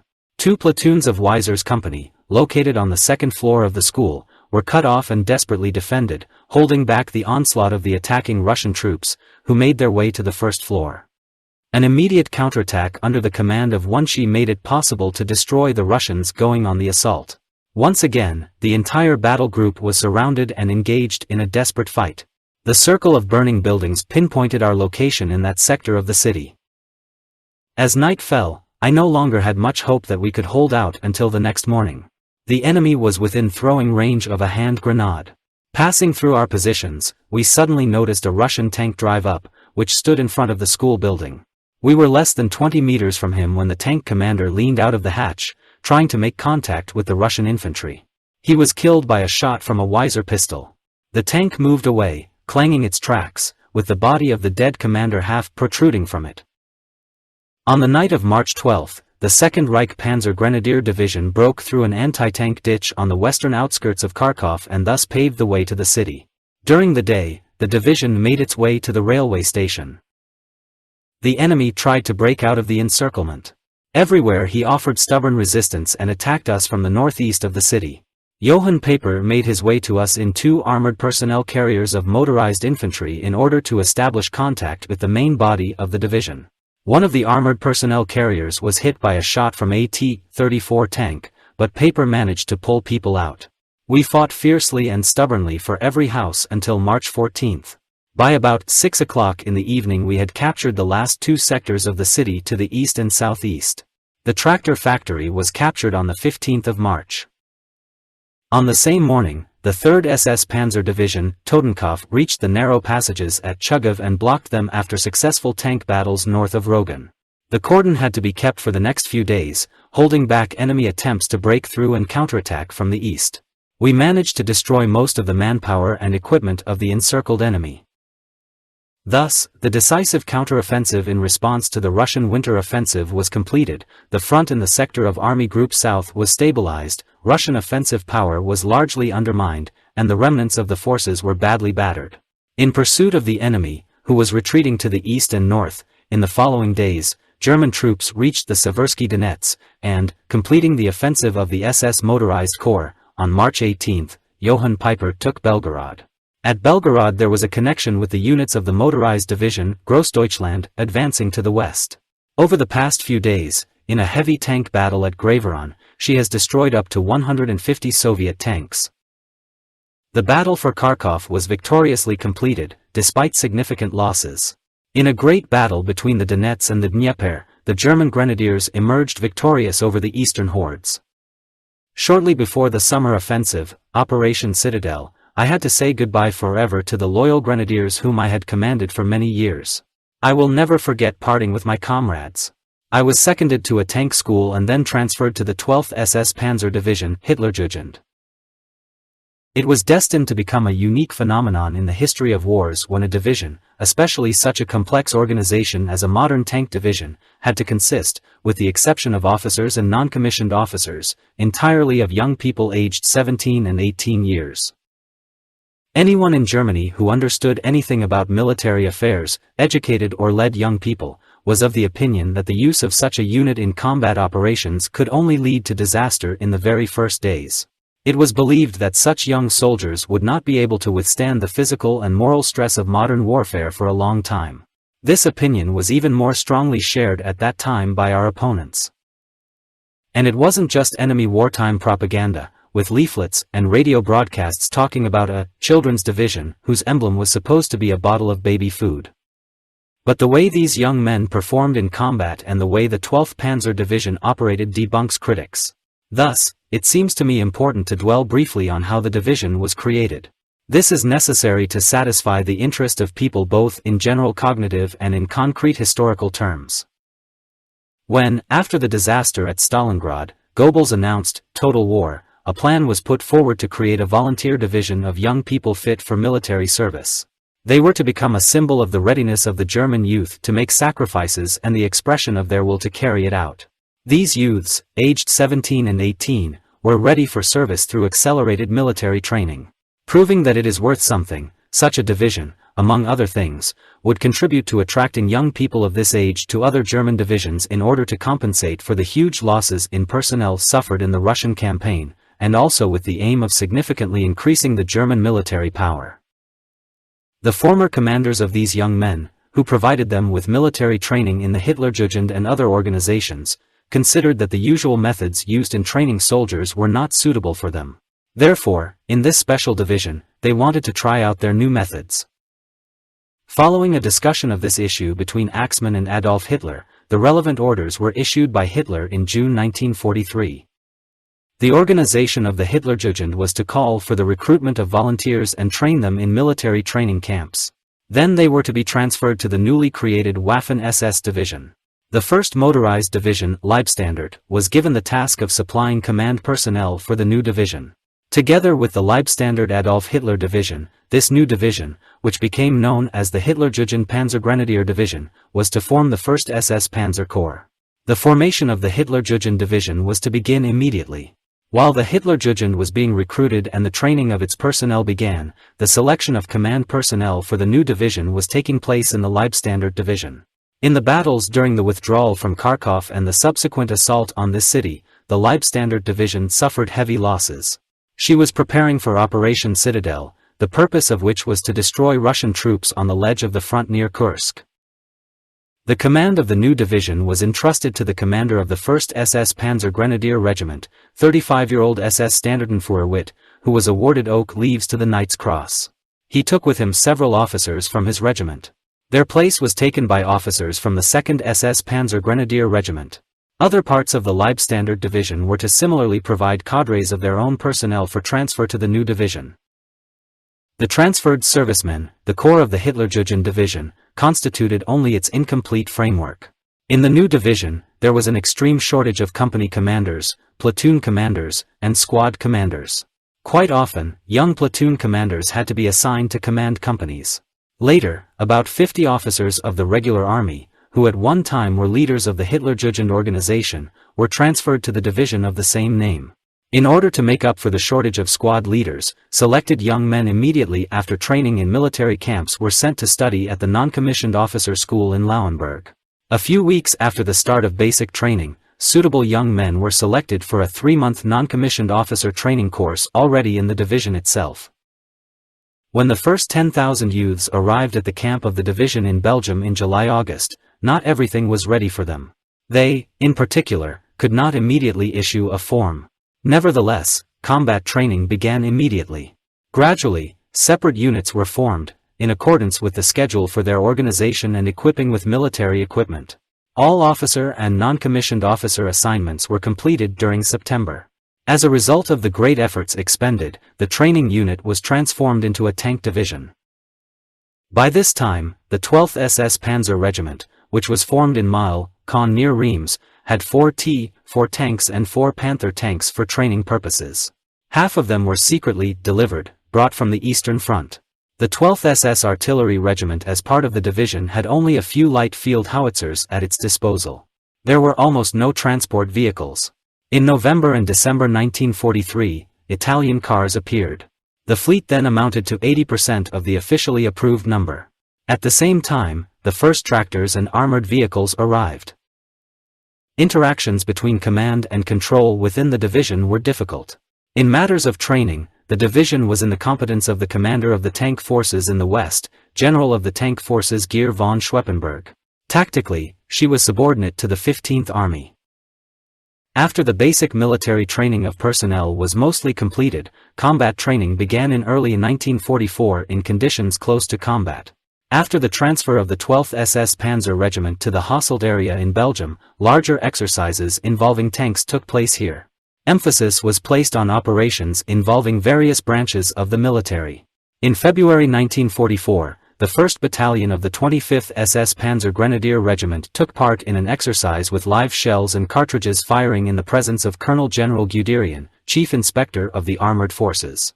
In March, the Commander-in-Chief of the troops in the West, Field Marshal von Rundstedt, attended the exercises of various branches of the military. In both cases, the level of training in the division was approved. The coherence of the work of the headquarters was checked in numerous radio sessions. One of them took place under the leadership of the Corps Command in the Dieppe area. During the exercises, so many difficulties arose with Italian vehicles that were completely unsuitable for us, that in the end the High Command gave instructions to replace them with German military vehicles. Most of the young men came to our division with all their youthful enthusiasm. They were eager to show themselves in action. Enthusiasm were to be maintained as basic values, and where they were not, they were to be awakened. Since young people were still developing, the principles and forms of training had to be somewhat different from those used in the training and education of other recruits. Many generally accepted principles of military training were replaced by new ones which, when all is said and done, were born from the depths of the German youth movement that came into being at the turn of the 19th and 20th centuries. There was no obvious boss-subordinate relationship, recognizing only orders and unconditional obedience. Relationships between officers, sergeants, and other ranks developed like those between older and more experienced soldiers and green rookies. The authority of the officer lay in the fact that he was a role model and mentor for young soldiers. The officers tried to reproduce relationships similar to those in the family, as much as possible in a war. Young people were taught to take responsibility, to be ready for self-sacrifice, not to be afraid to make decisions, to be disciplined. They instilled in them a sense of collectivism and comradely mutual assistance. If the officers saw that their young subordinates were already showing these qualities, then they were taught further. The leadership of the division was convinced that young soldiers would achieve more if they were imbued with understanding and the need to complete the task. They would correctly understand their role in this. Thus, the analysis of received orders, based on a comprehensive assessment of the current situation, became the usual operational procedure. During the training of personnel, drills and ceremonials were avoided. Everything was focused on training in combat operations, and this process took place in conditions as close as possible to the situation of a real battle. Physical hardening was achieved through sports activities. Forced marches were frowned upon and considered unnecessary and harmful. On the basis of the installation of the General of the Tank Troops of Schweppenberg, the art of marksmanship was improved. These classes were held exclusively in the field. No training firing was carried out at ordinary garrison shooting ranges. At the direction of the Chief Inspector of the Tank Troops, Guderian, representatives of our division, together with the officers of the School of Panzer Troops in Bergen, developed new methods of gunfire for the grenadiers of motorized formations, which appeared in the spring of 1944. The inspection of the infantry troops rejected them. Based on the installation of General of the Panzer Forces von Schweppenberg, special emphasis was placed on camouflage and noiseless movement, as well as ensuring the security of communications and maintaining secrecy. And most importantly, combat training was to be carried out day and night, in conditions close to combat, to include, in particular, the development of close combat techniques. To intercept enemy radio communications, the division received a reconnaissance communications platoon. Later, this platoon proved to be excellent during the fighting. Based on the guidelines of the General of the Armored Forces von Schweppenberg, tactical exercises on command and control of troops were used to practice actions in a wide variety of situations that related to offensive operations and actions against enemy airborne troops. Since young people were still growing organisms, and at home they did not eat well during the war, they were given additional rations in excess of the army food ration. Therefore, in the division they developed well physically. Those under 18 were not allowed any cigarettes, instead they were given sweets. There is no reason to believe that the division had any privileges in equipping it with weapons and military equipment. This should already be clear from what has been said above. Everything had to be conquered with great difficulty. The organization of the division, like all Waffen SS Panzer divisions, differed from Army Panzer divisions only in that our Panzer regiment had 3 Panzer battalions, not 2. Unlike a tank training division, it had only 1 motorized infantry battalion in armored personnel carriers. On the basis of the training received and the instructions that were given in accordance with the fundamental principles set forth here, of course, they are not set out in full detail, our soldiers went into battle, encouraged by the thought that their participation in the hostilities would be decisive for the defense of Germany and for her final victory. They were imbued with the belief that Germany's cause was just and that justice was on her side. Young soldiers went to war excellently prepared. Few divisions were trained at such a high level. Thus, their participation in hostilities was fully justified. Allied invasion. On June 6, at about 7 o'clock in the morning, the Hitlerjugend division received an order from the headquarters of the SS Panzer Corps to take part in hostilities. It was placed under the operational control of Army Group B under the command of Field Marshal Rommel. We were instructed to concentrate in the area of Lisieux to the east of Caen. Before that, the division was supposed to arrive directly at the 81st Army Corps in Rouen. This order had a disastrous effect. The previously prepared approach paths were not used. The only thing that now mattered was to bring the division closer to the coast as quickly as possible. It was also not clear how to involve the division in combat operations. All this required a lot of time compared to the previously planned rapid advance from the areas of concentration of the division to the combat zone. We failed in our attempt to change the new orders in the primary instance, in the corps to which our division was attached. There was no telephone connection with Army Group B. The order for the march, including the areas of concentration, was prepared at the headquarters of the division immediately and arrived at the units at 9 o'clock in the morning. The reinforced 25th SS Grenadier Regiment set out at about 10 o'clock in the morning, the reinforced 26th SS Grenadier Regiment at about 11 o'clock. Both of them, and the 25th SS Grenadier Regiment, which acted together with the 2nd Battalion of the 12th SS Panzer Regiment, and the 26th SS Grenadier Regiment, which acted together with the 1st Battalion of the 12th SS Panzer Regiment, were redeployed to the area east of Lisieux. For this period of time, the divisional headquarters was located east of the Filly-sur-Avre, where radio contact was established with it. Only the reporting point was established in Lisieux. At about 3 p.m., the division received an order by telephone from Army Group B to concentrate in the area east of Caen and prepare for an attack. The division was first transferred to the operational control of the 84th Army Corps in Saint-Lô, this is the west of Normandy. Later it came under the jurisdiction of the 1st SS Tank Corps. At 4 o'clock in the afternoon, 16 hours after the first report of the enemy, the reinforced 25th SS Grenadier Regiment received the order to join the battle. The regiment was to attack the area west of the line, Carpiquet, Verson, Louvigny. On its left flank, the reinforced 26th Grenadier Regiment was to concentrate in the area, Saint-Mouvier, Christo, Fontenay-Pesnel, Chaux. The 12th SS Tank Engineer Battalion was to attack in the Esque area, the 12th SS Reconnaissance Battalion in Tilly, sur Selle. Support formations were to be located east of the Orne River in the Forêt de Grimbas and Forêt de Cuaby area, moving west only after nightfall. The divisional headquarters was relocated to the northern outskirts of Forêt de Grimbas. The time has come. The soldiers got into their cars. Messengers on motorcycles roared down the streets, war machines roared. How often have we experienced such moments of launch? In Poland, Central Europe, the Balkans, Russia, and now back in Central Europe. We old soldiers looked to the future with concern. We knew what was coming. On the contrary, our wonderful young soldiers looked at us with laughing eyes. They didn't feel fear. They were confident in us, they believed in their strength and will to win. How will these young people show themselves? Enemy attack aircraft flew over us. They swooped down on the marching column, tearing the flowers of life to pieces.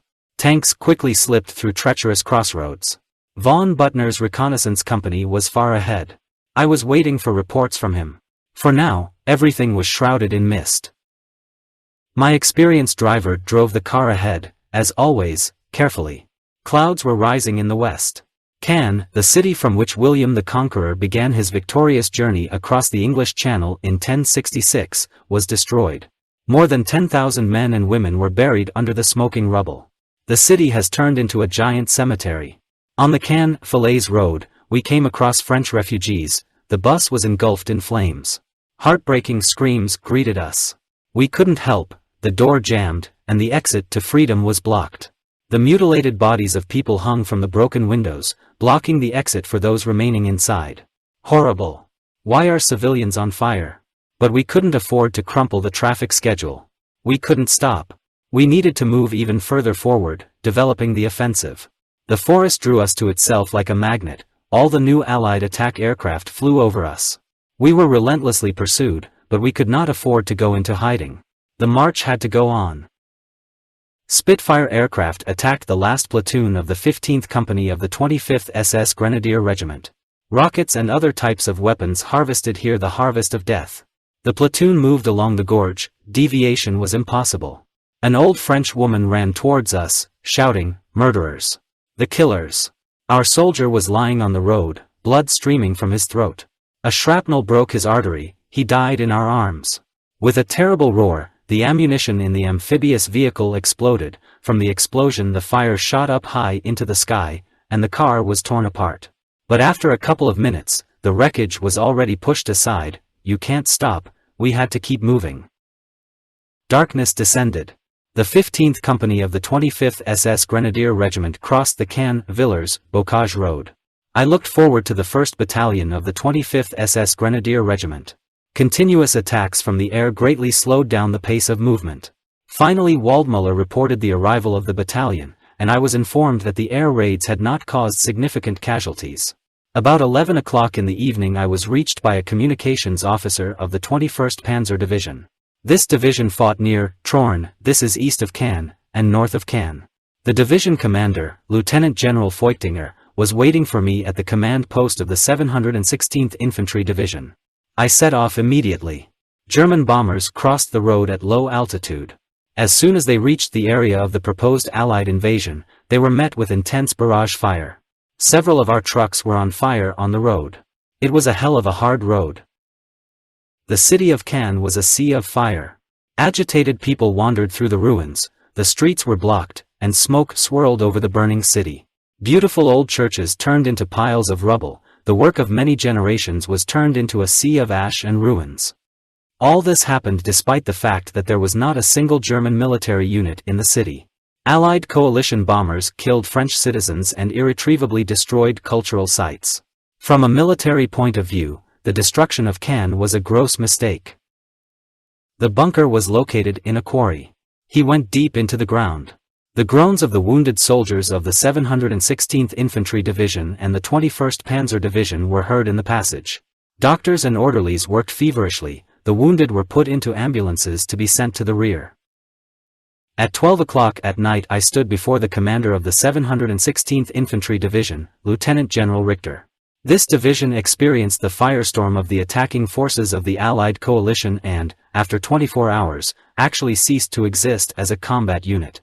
Although the division still held the line at strong points, communication between regimental, battalion and divisional command posts no longer existed. Nothing was known about which positions were captured by the enemy. The division commander briefly briefed me on the situation. The pause was interrupted by a phone call. One of the regimental commanders, Colonel Krug, reported from his bunker, asking for further orders. He reported, "The enemy is over the bunker. I have no means to resist him, just as I have no connection with my parts. What should I do?" Deathly silence reigned in our bunker. Everyone looked at the division commander. What he said in response was shocking: "I cannot give you further orders, do what you have to do. Goodbye." The 716th Infantry Division was destroyed in the full sense of the word. She no longer existed. She fought bravely, but the superiority of the enemy in manpower and equipment was too great. The 716th Infantry Division was attacked by British aircraft on the night of June 5 to 6 from 11 o'clock in the evening until dawn. Following this, the entire 8th U.S. Air Force, based at the airfield in England, was thrown into the division sector. More than 1,000 American aircraft attacked defensive positions on the coast half an hour before the Allied landings.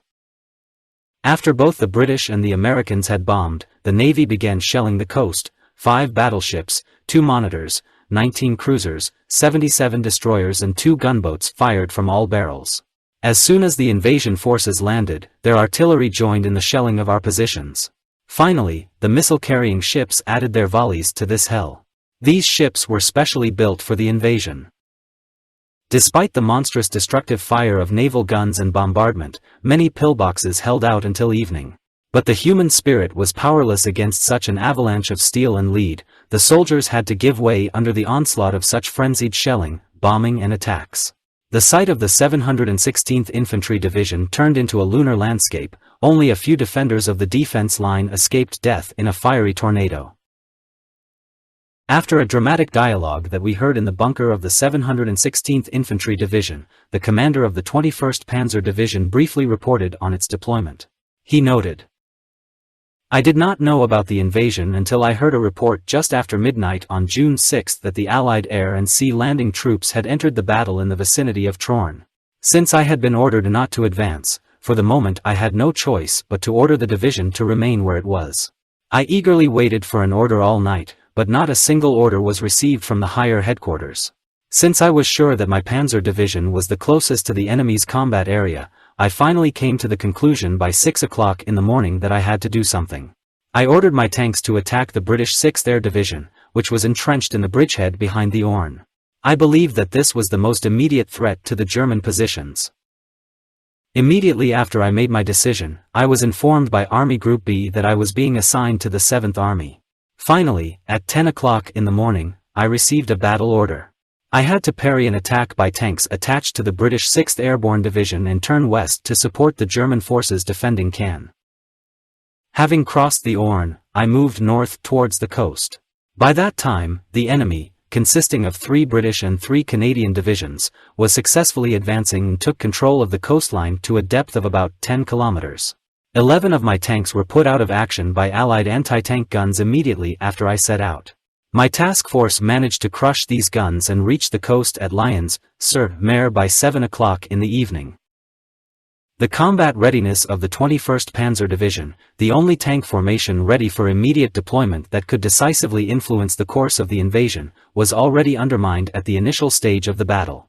Instead of rushing like lightning at the concentration of landed enemy forces, the division was doomed to be beaten to smithereens. It remained passive in the Cannes region until 6 in the morning, attacking only the landing division at Troarn. However, the main efforts of the enemy were directed not to Troarn, but to the north of Cannes. Units of the 21st Panzer Division were not activated north of Cannes until the afternoon. In the hands of an experienced tank commander, such as Rommel in 1940, and many commanders after him, the 21st Tank Division could create a difficult situation for the Allied coalition, if the commander went on a frontal attack, going on the offensive in his tank. Guderian's golden rule, beat so beat. Openly neglected. The command post of the 21st Panzer Division was still at Saint-Pierre-sur-Div, some 30 kilometers from the coast. On the night of the 6th to the 7th of June, the division commander had no contact with the units. Shortly after midnight he informed us that the Allies had probably already reached the airfield in the Karpik. However, he did not have any specific information. The 25th SS Grenadier Regiment immediately conducted a reconnaissance in force. At 1 o'clock in the afternoon it was reported that there was no enemy in the Karpik and Buran. Buran was held by scattered elements of the 716th Infantry Division. Le Bisson was occupied by the Allied forces. The left flank of the 21st Panzer Division extended along the railroad to Ypres. There were no German units west of Ypres at the moment. The western suburbs of Cannes and the airfield at Karpik were not defended. The unit that was supposed to defend the airfield left their well-equipped position in a panic on the 6th of June. It consisted of Luftwaffe ground support personnel. The reinforced 25th Grenadier Regiment moved along the Villers-Bocage-Cannes road. The regiment knew about the situation from the reports of liaison officers. The battalion commanders were ordered to arrive at the temporary regimental command post immediately west of Cannes at the intersection of the railroad and the highway. A pessimistic mood reigned in the divisional bunker. It was time to leave him. I was about to leave the bunker when I was called to the telephone. Our division commander, Major General Witt of the Waffen SS, was at the command post of the 21st Panzer Division at Saint-Pierre-sur-Div and asked me to report on the situation. I explained the situation as I had been informed by the commanders of the 716th Infantry Division and the 21st Panzer Division. The division commander did not interrupt me, but at the end he said, "The situation urgently requires quick action. First of all, the enemy must not be allowed into Cannes and the airfield in the Karpik. It can be assumed that enemy units and formations are currently preparing for defense, since they are not yet ready for a further offensive. Consequently, it would be a mistake to commit units of our division into battle as they are brought up.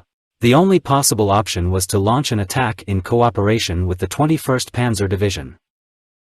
Thus, the division would attack the enemy together with the 21st Panzer Division and throw him into the sea. The attack will be made tomorrow at 12 o'clock in the afternoon."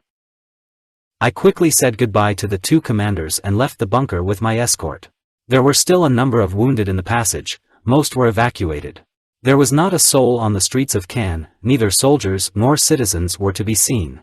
One could only see sappers in those places where the ruins blocked the roads. Apart from the working sappers, we did not see any other signs of life. Cannes was a dead city. The suffocating smell of burning filled the streets. Burning houses lit the way for us. We were calm, no one said a word. We thought about the fires in our rear, in Germany. Individual planes flew over us, parachute-mounted lighting bombs dropped by the Allies for aerial photography filled the deserted streets with bright light. Lord, where are our Luftwaffes? Our command post was behind the motorway. It was housed in a small village house surrounded by tall old trees, which provided camouflage against air raids. It was a necessary condition if you wanted to live to see the next day. The house was a mess. The Luftwaffe must have left it within 2 minutes.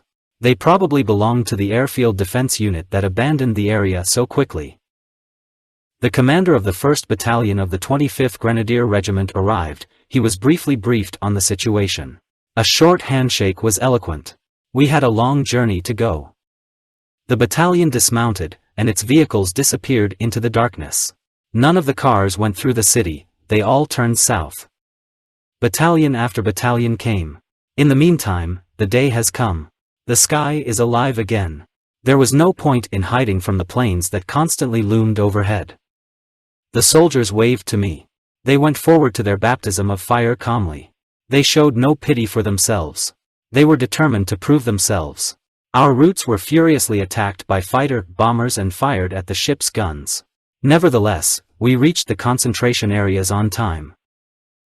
I set up our forward command post at the monastery in the Ardennes. My driver, Eric, had already traded our KFZ-15 all-terrain car for a lighter Volkswagen car in order not to make it too much of a target, but such a precaution was of little use. As soon as we started moving, we found ourselves in a ditch. Machine gun bursts of fighters, acting as attack aircraft, loosened the ground around us. They got into the car again, and after a couple of 100 meters they were again lying in a ditch. It just drove us crazy, but Eric soon figured out what to do.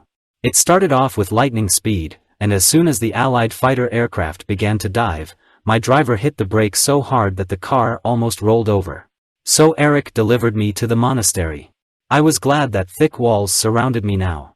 The monastery was an old ruin with a large garden surrounded by high walls of hard stone. 2 monastery towers dominated the area, providing a magnificent view. One of the towers has already become an observation post for a heavy artillery battalion. Bartling reported that the artillery was ready to open fire. Soldiers of motorized infantry units went to their positions. Directly in front of me was the 2nd Battalion of the 25th SS Panzer Grenadier Regiment. I saw the combat reconnaissance group disappear into the thicket. Heavy infantry weapons were set up in firing positions, while machine guns and 20mm anti-aircraft guns fired on enemy bombers, fighters and attack aircraft. Everything was ready, but where are the tanks? Can they get to the front? Wasn't it crazy to expect tanks with total Allied air supremacy? However, instead of the tanks we expected so much needed, I heard the report of the commander of the mortar battalion. I was glad to hear that he had quite a lot of ammo. The battalion took up positions on the northern outskirts of Cannes. In the meantime, 10 o'clock in the morning struck and the first tanks appeared. The ruthless attacks of Allied attack aircraft and bombers greatly hampered their approach. The tank battalion commander reported that 50 T-4 tanks were ready for battle. The rest were on their way somewhere and would arrive during the night. Now I feel much better. Our attack without the support of tanks was inevitably doomed to failure. If only it were possible to suppress this damned fire of the ship's guns. Heavy shells howled over our heads like fast trains, plunging into the ruins of the city. Attack aircraft and bombers hardly bothered us anymore. We knew that this rubbish would hang over us constantly in the future. I climbed the tower to take a look around. I thought I could see the shore. What a surprise! The terrain all the way to the shore lay before me like a box of sand in a staff exercise. There was a lot of traffic along the coast. Rocking on the waves, one after another, new Allied ships, countless barrage balloons protected this armada from air attacks. The latter was useless. The Luftwaffe in northern France no longer seemed to exist. To the west of the town of Devrila-Delivrand, enemy tank formations lined up. The whole space looked like an anthill. And what was behind us? Smoking ruins, empty roads, and burning cars. The road, Caen-Falaise, was straight as an arrow for many kilometers, but there was not a hint of German combat units on it. They waited out the daylight somewhere in shelters or disguised themselves and dared to move forward only at night. Stormtroopers attacked the monastery without causing us any harm. The soldiers scolded this locust of Allied fighter planes. Because of the absence of our aircraft, they carried out an attack on everything and everything on Earth. But what is it? Am I not imagining? The enemy tank was breaking through the Conti Gardens. Then he stopped. The tank commander opened the hatch and began to inspect the area. Is he blind? Did he not understand that he was only 200 meters from the 2nd Battalion of the 25th SS Motorized Grenadier Regiment, and the barrels of our anti-tank guns were aimed at him? Obviously not. He calmly lit a cigarette and looked at the smoke. We didn't fire a single shot. The battalion perfectly observed the discipline of fire. Then I realized what was going on. Everything became clear. The tank was sent forward to provide cover from the flank. Enemy tanks were moving in the direction of Odry from Baran. My God! What an opportunity! The tanks were moving right across the front of the 2nd Battalion of the 25th SS Panzer Grenadier Regiment. The enemy formation exposed its unprotected flank in front of us. I gave the order to all battalions, artillery and tanks, do not open fire. Fire only on my command. The commander of the 12th SS Panzer Regiment placed his command vehicle in the garden of the monastery. Communication was immediately established with the tank, and the position of the enemy was transmitted from the tower of the commander's tank to all other tanks. One company of the tank regiment was located on the territory of the monastery and another, on the opposite slope south of the Frankville. The only thing that seemed to bother the enemy commander was the airfield. He was right in front of him. In principle, enemy tanks could already cover the airfield with their fire. But their commander did not realize that defeat awaited him on the reverse slope of the height. As soon as the enemy tanks crossed the Cannes Bayou Road, they would run into the 2nd Battalion of the 12th SS Panzer Regiment. Only a few meters separated the iron monsters from each other. We were mesmerized by this performance. The commander of the 12th SS Panzer Regiment, Wunshi, calmly reported on the maneuvers of the enemy tank. Nobody dared to speak loudly. I remembered Guderian's principle, to beat like this to beat, and the divisional plan of attack, but in this situation I had to take my own initiative. The 26th SS Panzer Grenadier Regiment was still east of the Orne, and the 1st Battalion of the 12th SS Panzer Regiment could not move for lack of fuel. He was 30 kilometers from the Orne. Fuel could not be delivered due to intense air raids. My solution, as soon as the first enemy tanks passed the Frankville, the 3rd Battalion of the 25th SS Grenadier Regiment attacked them with the support of our tanks on the back slope. As soon as the battalion reaches Odry, other battalions will join the battle. Target, coast. The commander of the 21st Panzer Division was briefed on the situation. An unbearable burden fell on our shoulders at that moment. The head units of the enemy had already passed the Frankville and began to cross the road. I gave Wunshi the signal to start the attack. The last thing I heard was, "Attention! Tanks, forward!" The tension dissipated. There were reports of flashes of fire from the guns at the Frankville. The enemy tank in front caught fire, and I watched the crew get out of it. New enemy tanks with loud explosions shattered into pieces. Suddenly our T-4 tank caught fire, sheaves of flame shot out of the hatches. The Canadian infantry tried to get to the Bodie and continue the fight from there, but all in vain. The soldiers of the 3rd Battalion of the 25th SS Grenadier Regiment did their best to prevent the enemy tanks from taking over. With the support of the infantry, the enemy tanks intended to break into the Odie. As soon as they succeeded, the 1st and 2nd Battalions of the 25th SS Motorized Regiment launched an attack. With vigorous offensive operations we took the Frankville and the Odie. They were to be followed by Conti and Buran. The enemy seemed completely discouraged. By this time, no artillery fire had opened from either side. The attack went quickly. The prisoners were collected and sent to the rear with their hands up. The 3rd Battalion of the 25th SS Panzer Grenadier Regiment advanced on the Buran. The 2nd Battalion of this regiment had already passed through the Conti and was fighting with enemy tanks. I jumped on a motorcycle and drove to the 3rd Battalion of the 25th Regiment. Along the way, I met the first wounded. They were heading to the infirmary, located in the monastery. About 50 Canadians were standing with their hands up in the Cussy Garden, guarded by a few of our soldiers. I gave them permission to give up and ordered them to be immediately sent to the monastery. The shadow of death hovered over the village of Cussy, but immediately after the last farm it was livelier than I would have liked. As soon as I reached the open place, Canadian congratulations began to fly over my head. It was the enemy tanks from the southern edge of the Buran who opened fire, but it was not easy to hit me. I raced through the field with the speed of lightning. And yet I was covered. I no longer remember how I ended up lying next to a Canadian soldier. Smoke and explosions surrounded me, and there was no end to it. We kept close to the edge of the funnel, not losing sight of each other. We were in the very center of the place, which had already come under artillery fire from the sea, and crouched especially low when the heavy shells of the ship's guns whined over our heads. My motorcycle lay in the field, it turned into a pile of rubble. I don't remember how long I lay in that damned funnel. However, I noticed that the soldiers of our motorized units were just about to enter the Buran. Tanks were burning on both sides of the village. I couldn't stay in this hole forever. I got out and rushed like lightning to the 3rd Battalion of the 25th SS Motorized Grenadier Regiment. The Canadian disappeared in the direction of Cussy. At that moment, the Buran was covered by enemy artillery fire. A messenger drove up on a roaring motorcycle. He recognized me, stopped, and we both drove off. Between Buran and Odie I met Milius.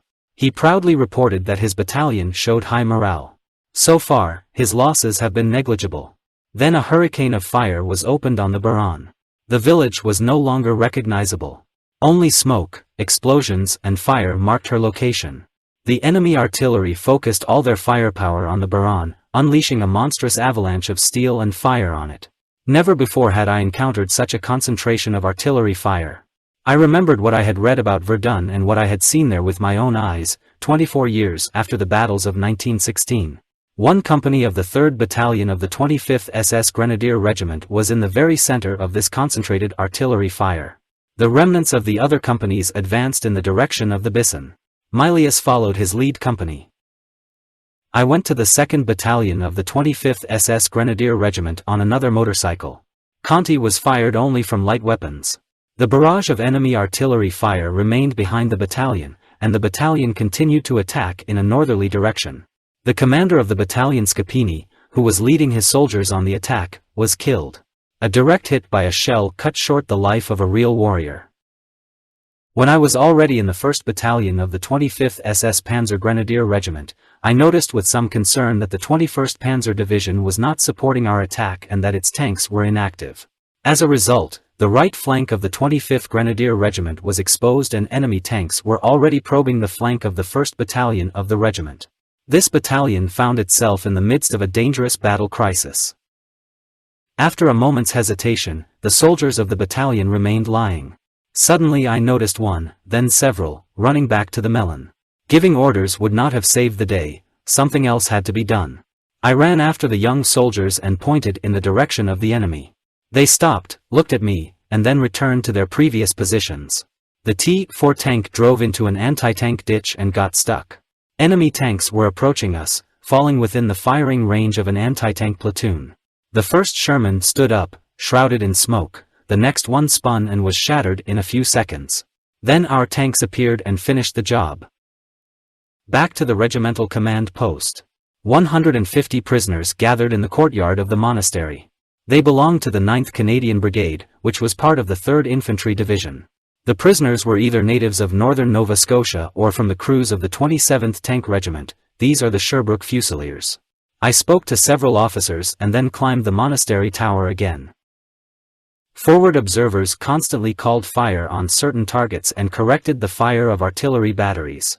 I didn't see any movement on the left flank. From the 26th SS Grenadier Regiment, only a reconnaissance company arrived in the combat zone. The battalions were so delayed by air raids that we could not count on bringing the 26th Grenadier Regiment into battle. The 12th Reconnaissance Battalion was still out of contact with the enemy on the left flank of the division. He carried out reconnaissance in the direction of Bayeux. While the Chief of Artillery, SS Obersturmführer Meitzel, was informing me, we noticed a great deal of activity west of the Meaux River. Enemy tanks moved forward towards Bretteville. Meaux, a small river with thickets along the banks, near the town of Rowe, its banks become higher, especially the right one, which creates obstacles for tanks when attacking from west to east. This area was covered by a battery of anti-aircraft guns in the area of Frankville. I looked restlessly at the dust clouds west of the Meaux. The enemy tanks rolled one after another across the hill towards the Bretteville. There were no German troops in this sector that could stop the enemy advance. The enemy tank forces in this way, if they continued to move along the Bayeux Road, would come directly to the approach area on the march of the 26th SS Motorized Grenadier Regiment. In Bretteville itself, there were only scattered detachments of infantry from the 716th Infantry Division. The way for a deep penetration of the enemy around our flanks was practically open. As we later established, the units we observed were the 7th Canadian Brigade, advancing in conjunction with the Regina Infantry, Rifles, and Canadian regiments from Nova Scotia. Under the circumstances, the attack of the 25th SS Panzer Grenadier Regiment had to be stopped immediately. It would be irresponsible to continue the attack with exposed flanks and against the monstrous fire of field and naval artillery. The attack was cancelled and the 1st Battalion of the 25th SS Grenadier Regiment was withdrawn all the way to the positions of the 21st Panzer Division.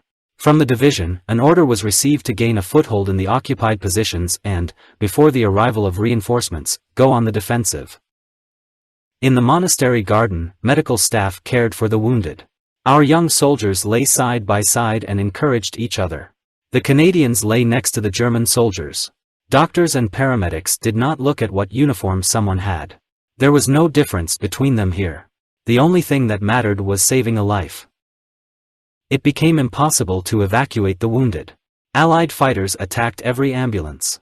The regimental doctors reported to me that the medical company attached to the regiment was no longer fully operational. Fighters attacked a medical company on the march and destroyed several vehicles with medical equipment. Unfortunately, several orderlies were killed. The Red Cross no longer provided protection. To make the ambulances stand out even more, they were all painted white as snow, but this measure was also useless. With the help of French doctors, a temporary military hospital was set up. The French paid special attention to the seriously wounded Canadians. Under cover of night, the wounded and prisoners were still sent to the rear. The losses of the first day of fighting were brutal. In addition to the commander of the 2nd Battalion of the 25th SS Motorized Grenadier Regiment, several company commanders were killed or wounded.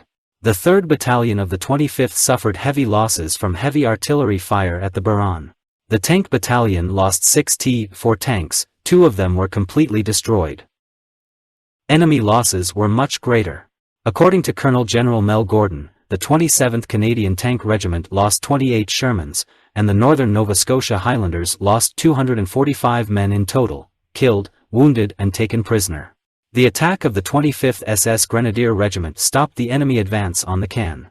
Unfortunately, it was impossible to continue our offensive on the 7th of June.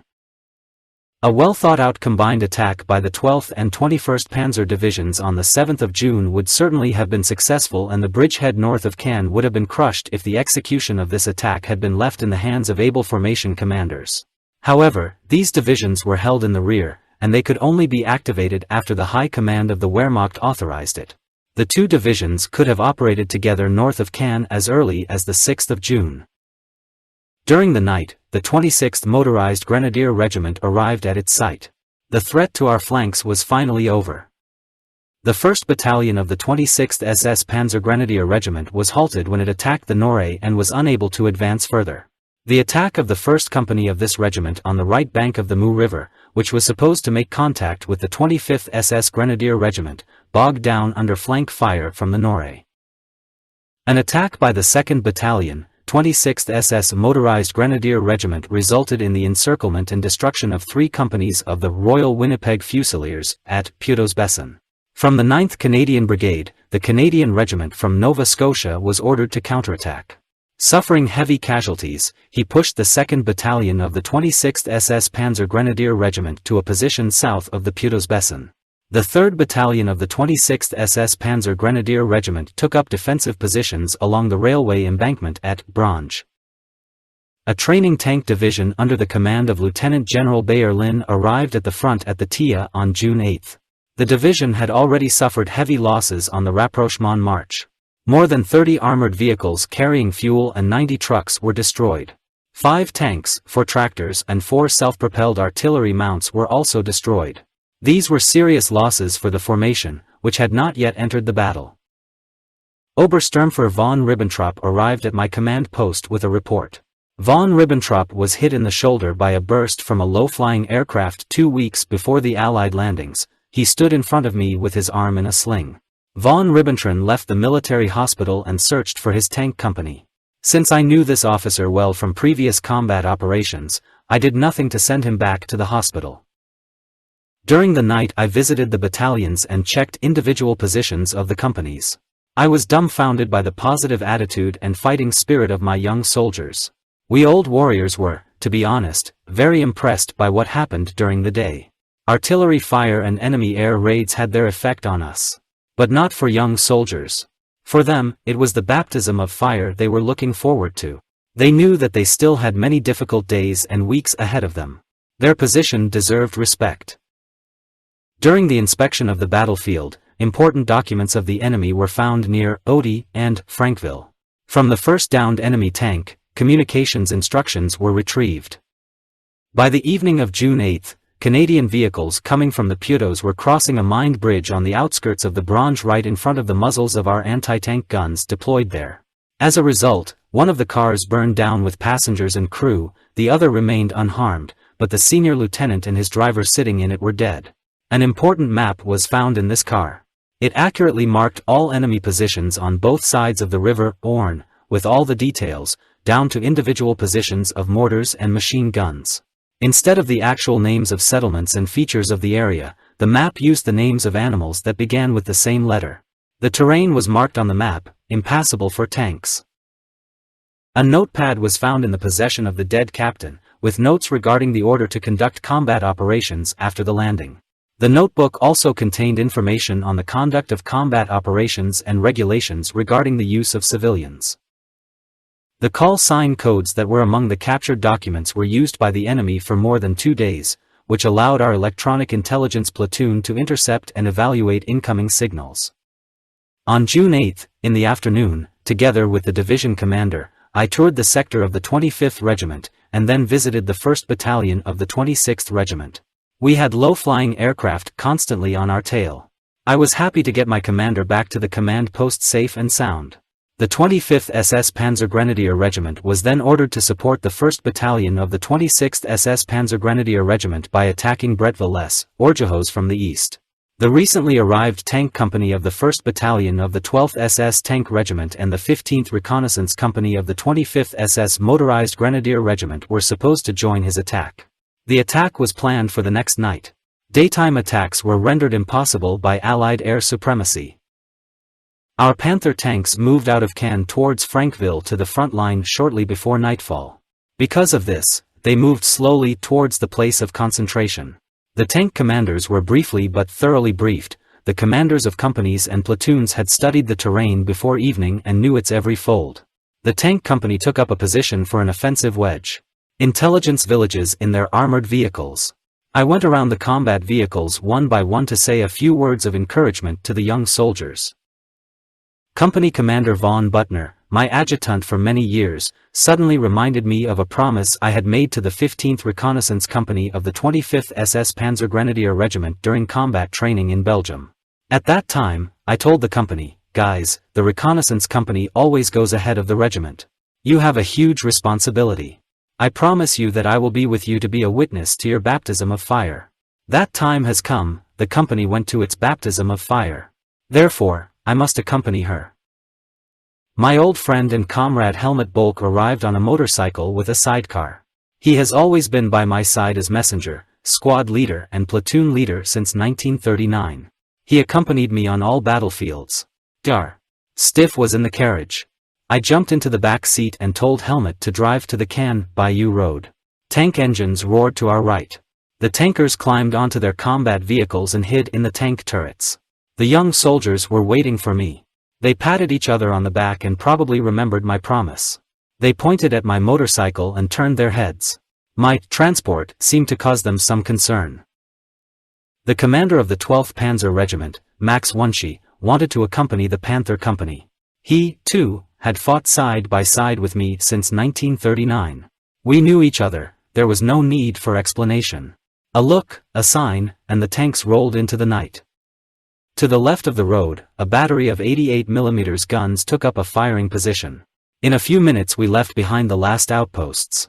Tanks rolled forward at full speed along the right side of the road. There were no obstacles, and tank drivers could use the capabilities of the Panther tank engine to the limit. The motorcyclist squad and the forward artillery observer's vehicle followed a few hundred meters behind me. It's race time. The speed increased, only silhouettes were visible. I wanted to drive through the town of Roe before it was completely dark. This was an agreement with Wunschy. The first row houses appeared. The tanks were moving behind us, to the right. It felt like sitting on a volcano, but Helmut tirelessly continued to drive forward. We just held on tight to the motorcycle so that, if necessary, we could get out of the way as soon as possible. On the outskirts of the village we waited for the tanks. They arrived a few minutes later. The first section of the reconnaissance company dismounted and surveyed the area. There was no enemy in the town, and we quickly proceeded through the row further. The Panther tanks also had to pass, one after the other, through the town. Once he was behind them, they returned to wedge formation. With a roar, the tanks rolled in the direction of the Bretteville, moving on both sides of the road. In the darkness, I could only see the red-hot exhausts of the tanks. Norre was already behind us on the left side. In the next few minutes, we should already be running into Canadian outposts. The Bretteville was only a few hundred meters ahead of us. Bach! Bach! The pops of shots echoed, and fire could be seen bursting from the barrels of tank guns. The two leading Panthers sent shell after shell from their cannons. They cleared the road with fire and burst into the town with a roar at full speed. So we fought on the Eastern Front, but will such surprise tactics achieve the same result in Normandy? Now all the tanks were firing at the town. In response, the enemy machine gun fired. We took up position directly behind the 2nd Panther. I felt that the road was becoming uncomfortable. We took to the right and made our way forward along the ditch. I tripped over the body of a dead Canadian. A small armored car was smoking on the road embankment. When we went further, I heard someone groan. On the road, to the left of us, lay a wounded man. Machine gun fire rumbled down the street. New Panther tanks with soldiers on them broke into the town. We moved forward along the ditch in dashes. I got to the wounded. He lay on his side and groaned in pain. My God, it was von Buttner. The commander of the reconnaissance company was wounded by a bullet in the stomach. I felt and found that the wound was severe. Buttner recognized me and shook my hand. Like an old frontline soldier, he knew that this was his last battle. Tell my wife that I loved her very much. His lips spoke slowly but distinctly. I knelt on the side while the doctor bandaged Buttner. Helmet bulk covered us on his knees, a few meters away. I heard a sound from the other side of the road, a shadow running across it. Friend or foe? Belk fired in the fall and hit the Canadian in the head. Bulk himself also fell on the side of the road. My companion has not risen for so many years. He, like Butner, also fought in his last fight and was mortally wounded by a shot in the stomach. I tried to encourage him, but he didn't listen. No, no. I know what it means. This is the end. Please tell my parents. Grenadiers rushed past us. SS Oberscharfer Sander, son of Major Dessau, shook hands with Helmet. Zander was also killed in action a few hours later. Tears rolled down my face, old comrades left one by one. I jumped on the motorcycle to catch up with our troops. In a few seconds I was on fire, the fuel tank ruptured and the motorcycle caught fire like a torch. The soldiers dragged me off the motorcycle and put out the fire with mud. In the village, fire was coming from everywhere. We got to the center, but our lead tank was hit. However, the Regina Command Post Rifles was captured by us. The surprise attack was successful, but where are the soldiers of the 26th SS Grenadier Regiment? We could not hold out for long in our positions, and our forces were not enough to capture the entire Bretteville. With a heavy heart, I decided at dawn to withdraw my units to the high ground east of the Row. The result of the fighting so far was that the English general, later Field Marshal, Montgomery did not achieve his goal. In accordance with the operational plan, Caen was to be taken by the Allies as early as June 6. Around noon, the 1st Battalion of the 26th Motorized Grenadier Regiment took up position at the Row. SS Obersturmbannführer Wunschie was wounded during the night attack, and SS Obersturmführer Fuss, a platoon leader in the reconnaissance company, went missing. Von Butner's successor was killed in the late afternoon. Thus, the 15th Reconnaissance Company of the 25th SS Motorized Regiment lost 2 company commanders over the past day. I met a divisional intelligence officer at regimental headquarters. We both knew that the German High Command, in order to destroy the bridgehead of the coalition forces, had to act much faster. Until now, panzer divisions were put into action as soon as they reached the combat zone. None of them could carry out a well-planned attack. Almost all tank units and formations had already been forced to go on the defensive. The infantry divisions urgently needed here were located east of the Seine and remained unused. Day by day we were getting weaker, and the Allies were getting stronger.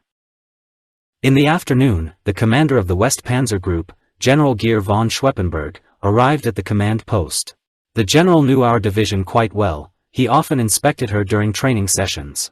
Our shortcomings did not escape him, and he saw our strengths. The general praised everything we did. We went up to the observation post in the monastery. The general asked me to express my opinion about the situation. I briefly described the situation in my regimental sector and expressed my fear that the outcome of the war could be decided within the next few days. Von Schweppenberg gave me a quick glance and said, "My dear Herr Meyer, only politicians can win the war now." Von Schweppenberg told me that he had decided to launch an attack with several panzer divisions, the 21st, the 12th, Hitlerjugend, and a training panzer division. With these divisions, he wanted to break through to the coast. It was assumed that the training tank division would occupy the sector, St. Movie, Putos-Bronier, the 26th SS Grenadier Motorized Regiment, which would be released at the same time, would have to wedge in the area east of Limoux. The attack is planned to be carried out on the night of the 10th to the 11th of June. I thought that a night attack with such forces would be successful. In any case, the attack should have been launched very early, so that by dawn we would already be in enemy positions, thereby nullifying the fire of heavy naval guns. The attack during the day seemed hopeless to me because of the superiority of the Allied coalition in artillery and aviation. Preparations for the planned attack began immediately, but the difficulties were incredible. Ammunition and fuel could only be delivered at night. For example, ammunition had to be brought in from the forests north of Paris. The area in front of the 25th SS Panzer Grenadier Regiment was calm. The enemy was obviously too shocked by what happened on the 7th and 8th of June, and was not ready to launch new attacks on the Caen. On the sector to the left of us, without stopping, both offensive and defensive military operations were periodically conducted. The training tank division took the Melon and held this sector.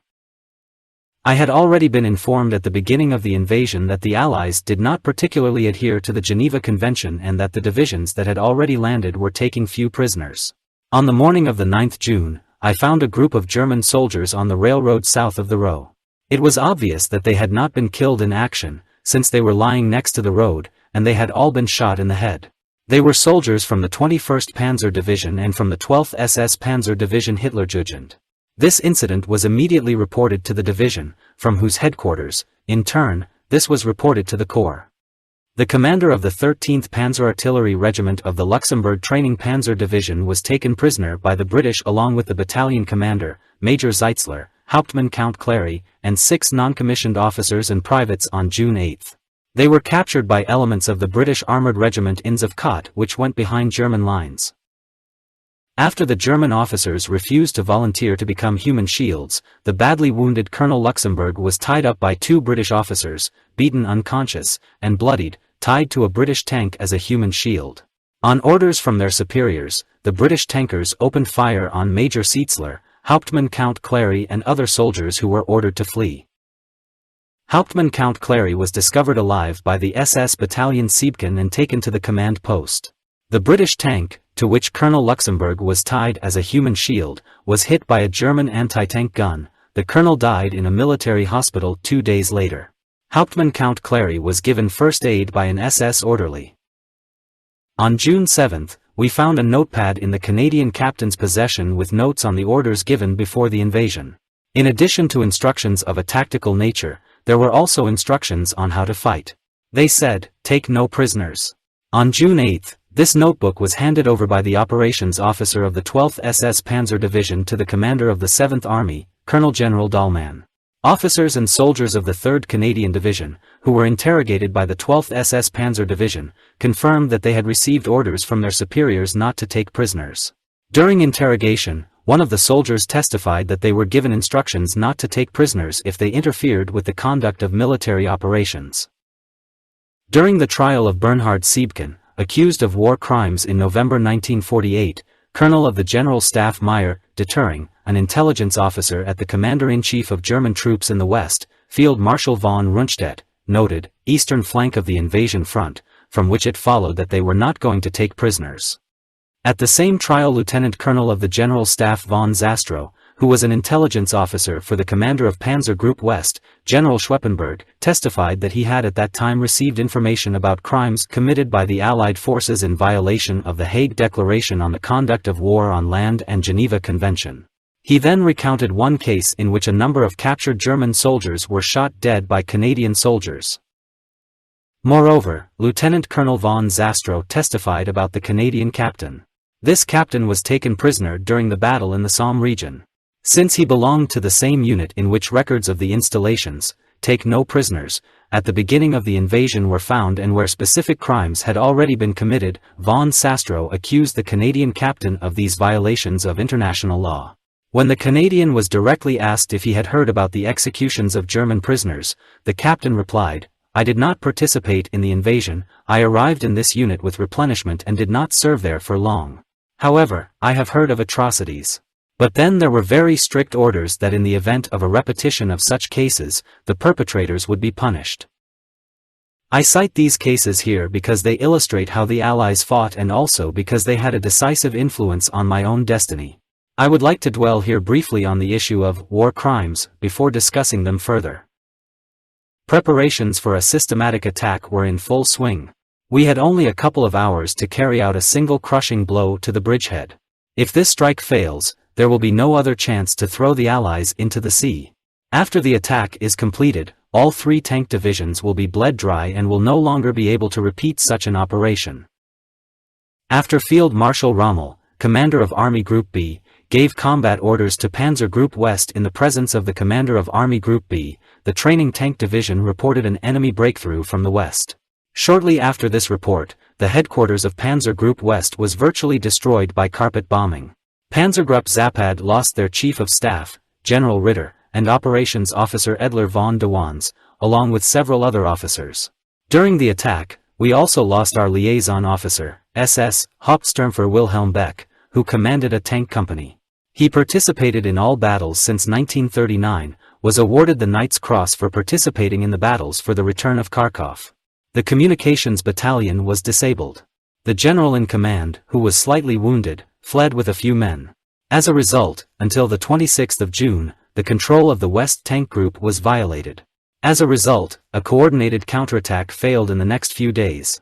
Under the pressure exerted by the British tank divisions, which were becoming stronger day by day, the German tank formations were forced to go on the defensive.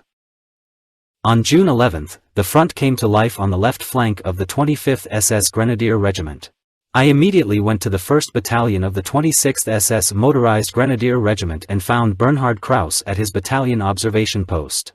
Together we monitored the attack on the positions of the 12th SS Engineer Battalion, located on a high ground north of the show. The positions of the battalion came under fire from guns of all calibers and in a couple of minutes turned into a smoldering mass. We saw all this through a stereo tube and, no matter how we peered, we could not distinguish any movement. Then the fire was transferred to the reverse slope of the height and gradually to the show settlement. Canadian infantry jumped out of their trenches and out of the thickets, and, with the support of tanks, attacked the positions of the sappers. Bernhard Krauss reacted immediately. In a short time, he aimed his heavy infantry guns at the selected targets, and the fire fell on the very thick of the attackers. This flanking fire had its effect. The enemy infantry got stuck on the front slope of the height and suffered heavy losses. Some of the attacking tanks hit the minefields of the battalion and were put out of action. Her Majesty's Royal Rifles of Canada and the 1st Tank Hussars were forced to retreat to their former positions. They didn't attack again. On the way to the command post of the 25th Motorized Grenadier Regiment, I went through Le Bourget, Rowe, in order to look at Bretteville and Norre and meet with SS Hauptsturmführer Paper. Paper was Hitler's adjutant for a long time and commanded a company of Panther tanks. His successor at Hitler's headquarters was then SS Hauptsturmführer Gunsch, who had previously commanded the 3rd Battalion of the 25th SS Panzer Grenadier Regiment. Between the St. Mauvier and the Rowe, I was fired upon from the direction of the Norre. They tried to hit me with machine guns and anti-tank guns, but my good old motorcycle was a difficult target. I continued to drive fast in Rowe, but what is it moving towards? Is this not a dream? These are enemy tanks just 50 meters from me. Indeed, they are. The 2 Shermans slowly crawled out of the city and stopped on the left side of the road. The barrels of their guns headed straight for my motorcycle. Turning back is useless. I wouldn't be able to do it. So there was nothing left but to go further and slip between them. I increased my speed, maybe I can slip away and hide in the forest on the right. Suddenly there was a blow to the right and behind me. I saw the first tank spin in place and one tanker jumped out of its hatch as if he had been bitten by a tarantula. Following my instincts, I turned right into the ditch and took cover in it. Before I realized what was happening, the second tank exploded. My companion and I immediately rushed back and took cover again. It was only then that we realized what was really happening. We slipped through the last outposts just as we were about to open fire on 2 enemy tanks. Our troops did not have time to warn us. Good old Paper was in his Panther tank about 100 meters from the first enemy tank. He shot both Shermans, sending their crews to the next world.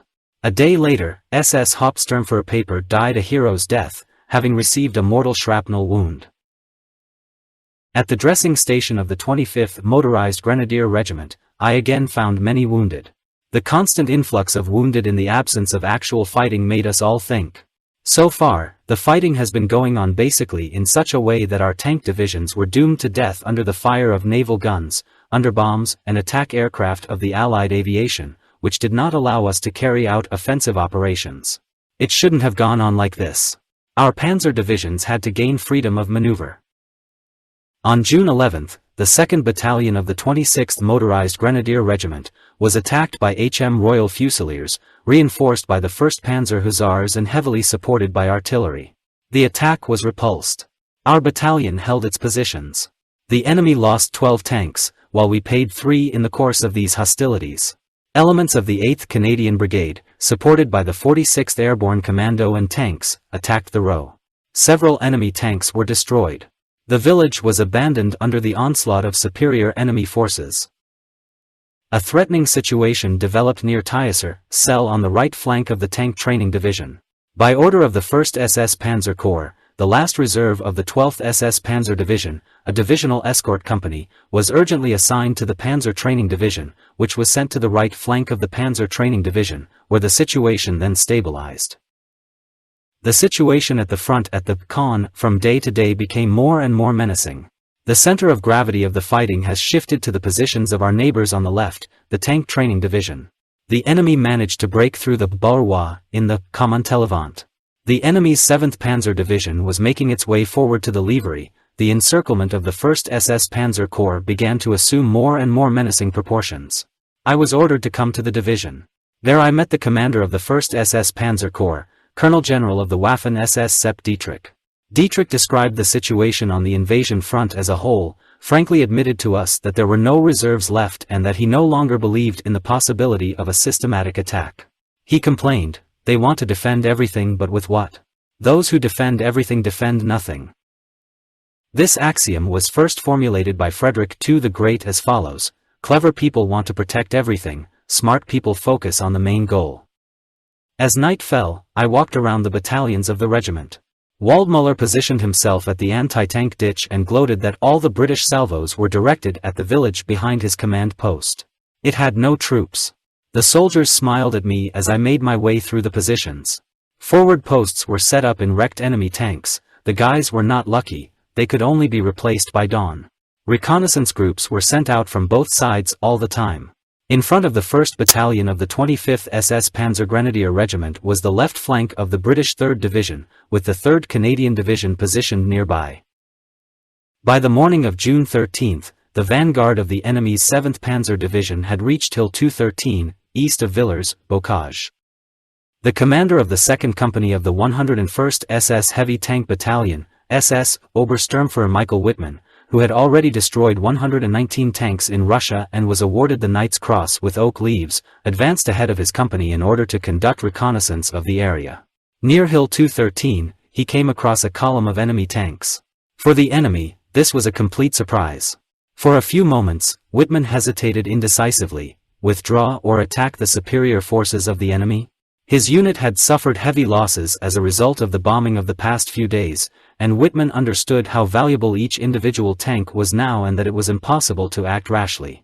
But in this case, he had to attack, otherwise the vanguard of the enemy's 7th Panzer Division would enter the rear of the training Panzer Division. Then the breakthrough of the German front will be carried out, and the defense of the Caen will be upset. Wittmann remained in place as the enemy's 22nd Panzer Brigade, commanded by Hind, entered the Villers, Bocage unopposed. Because of this unexpected turn of events, the leading Allied armored unit moved nonchalantly down the road to Caen towards their objective, Hill 213. A company of motorized infantry trailing behind made a halt on the road. At that moment, the roar of a tank gun broke the morning silence. The lead Sherman stood up, engulfed in flames, and a Tiger tank, which had shot the Sherman, rolled out of the forest 100 meters away with a roar. He knocked out 3 more Shermans in a matter of seconds, then turned onto the road, drove along a line of half-tracked armored vehicles and set them all on fire one by one. They were followed by about a dozen armored vehicles of the regimental headquarters, artillery observers and a reconnaissance platoon, which was behind a row of vehicles. A shell fired from a Cromwell tank at point-blank range bounced off the Tiger without harming it. And the Cromwell was immediately hit. Within minutes it was like hell on the road. 25 tanks and armored vehicles were engulfed in flames, all of them victims of a single Tiger tank commanded by Wittmann. Meanwhile, the enemy tanks providing cover for Hill 213 were attacked and destroyed by the rest of Wittmann's Tiger tanks. Wittmann's tank had its tracks knocked out and was immobilized. The crew dismounted and made their way back to the company. The Villers, Bocage was abandoned by the enemy, who withdrew to the Livry. Wittmann was awarded swords in addition to oak leaves to the Knight's Cross. By June 14, Wittmann had destroyed a total of 138 tanks and 132 enemy guns. Formations of the 49th British Division attacked the positions on the left flank of the 12th SS Panzer Division. The attack was repulsed, positions were held.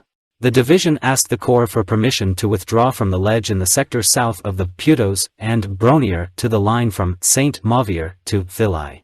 Electronic intelligence established that the enemy intended to eliminate this ledge by attacking it. However, the Corps headquarters refused to give permission to withdraw. The forces of the Allies in the bridgehead increased every hour. By the 18th of June, 500,000 soldiers had landed in France with 80,000 different vehicles. We were still waiting for reinforcements and the promised support of the Luftwaffe. But we waited in vain. Our tank divisions were bled to death in battles in defensive positions. Cardinal decisions were not made, everything was limited to tactical, patching holes. On June 16, I was asked to urgently arrive at the division command post. On the wire was Divisional Operations Officer Hubert Meyer, who said that the matter could not be delayed. I could not get any details from him and immediately hurried to headquarters. Tall trees, downed by explosions of bombs and shells, still blocked the road. The roofs of houses torn off on both sides of the road testified to the intensity of enemy naval artillery fire, which stopped only about half an hour ago. I had a bad feeling.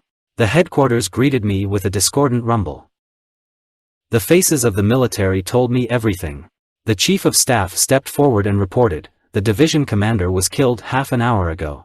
By order from the Corps, you have been appointed acting division commander." We stood without uttering a word, but in our handshakes one could guess an obligation and a promise. "We will act with even greater perseverance, in the name of our comrade Fritz Witt and our common cause." I found the patch of grass on which Fritz Witt had been placed at his final resting place. I stood in front of what was our comrade. I couldn't look him in the face, he no longer existed. Fritz Witt was killed because he was sure that the soldiers should take their place in the trenches first. When he decided to do this, an enemy shell hit the ground just in front of the trench and killed Witt on the spot. This loss shook us to the core. Fritz Witt was respected in the division by everyone, regardless of rank. He had close friendships with most of the officers both in peacetime and in war. The death of the commander, perhaps, unites the division even more strongly and further increases its will to fight the enemy. SS Obersturmbannführer Milius took command of my regiment. Before that, he commanded the 3rd Battalion of the 25th SS Grenadier Regiment. I handed over his battalion to SS Hauptsturmführer Fritz Steger. The divisional command post was moved to Versen. Late in the evening the Chief of Staff reported to me in detail about the situation in the division. The division's losses were significant and, in some cases, irreparable. First of all, this is a large number of casualties among officers and non-commissioned officers. Their shortage has reached a dangerous limit. Most of the company and platoon commanders had already been killed or wounded in action. Each motorized battalion averaged the combat power of 2 companies. There were no prospects for replenishing these losses due to the arrival of replenishments in the near future. In such a situation, it was even possible to calculate the day when the division would finally cease to exist. Continuous enemy artillery fire, together with constant attacks by attack aircraft and bombers, shocked our 12th SS Panzer Division, against which, on its sector of the front, 3 infantry divisions fought, as well as several tank brigades. There was no doubt among the divisional staff officers that in the next 1 or 2 days the enemy would try to pincer the frontal salient on the division's left flank in order to secure a convenient springboard for the subsequent offensive. At dawn, I went around the positions of the 2nd and 3rd Battalions of the 26th SS Motorized Grenadier Regiment and the 12th SS Reconnaissance Battalion. I gave them new positions. The mood of the soldiers was good. Commander of the 2nd Battalion Bernhard Siebken, whose finger had been torn off, accompanied me to his station. He did not want to leave the battalion and did not take the loss of a finger seriously. Burning enemy tanks were visible at Putos and Bro. Bremer's Reconnaissance Battalion captured several enemy tanks and adapted them to reinforce their defensive positions. The battalion suffered significant losses and had to be withdrawn from their positions as soon as possible. The Corps gave the go-ahead to withdraw the division to positions south of Mu. The 12th SS Reconnaissance Battalion was assigned to the Divisional Reserve. On the site of the Training Tank Division, the British launched active offensive operations. The British 50th Infantry Division and several armoured brigades attacked positions north of Filly, sur Selle, in a fierce attack. In the early morning of June 18, the ground shook on either side of the Cristo as the British 49th Infantry Division was thrown into our abandoned positions on the left flank of the 26th SS Panzer Grenadier Regiment.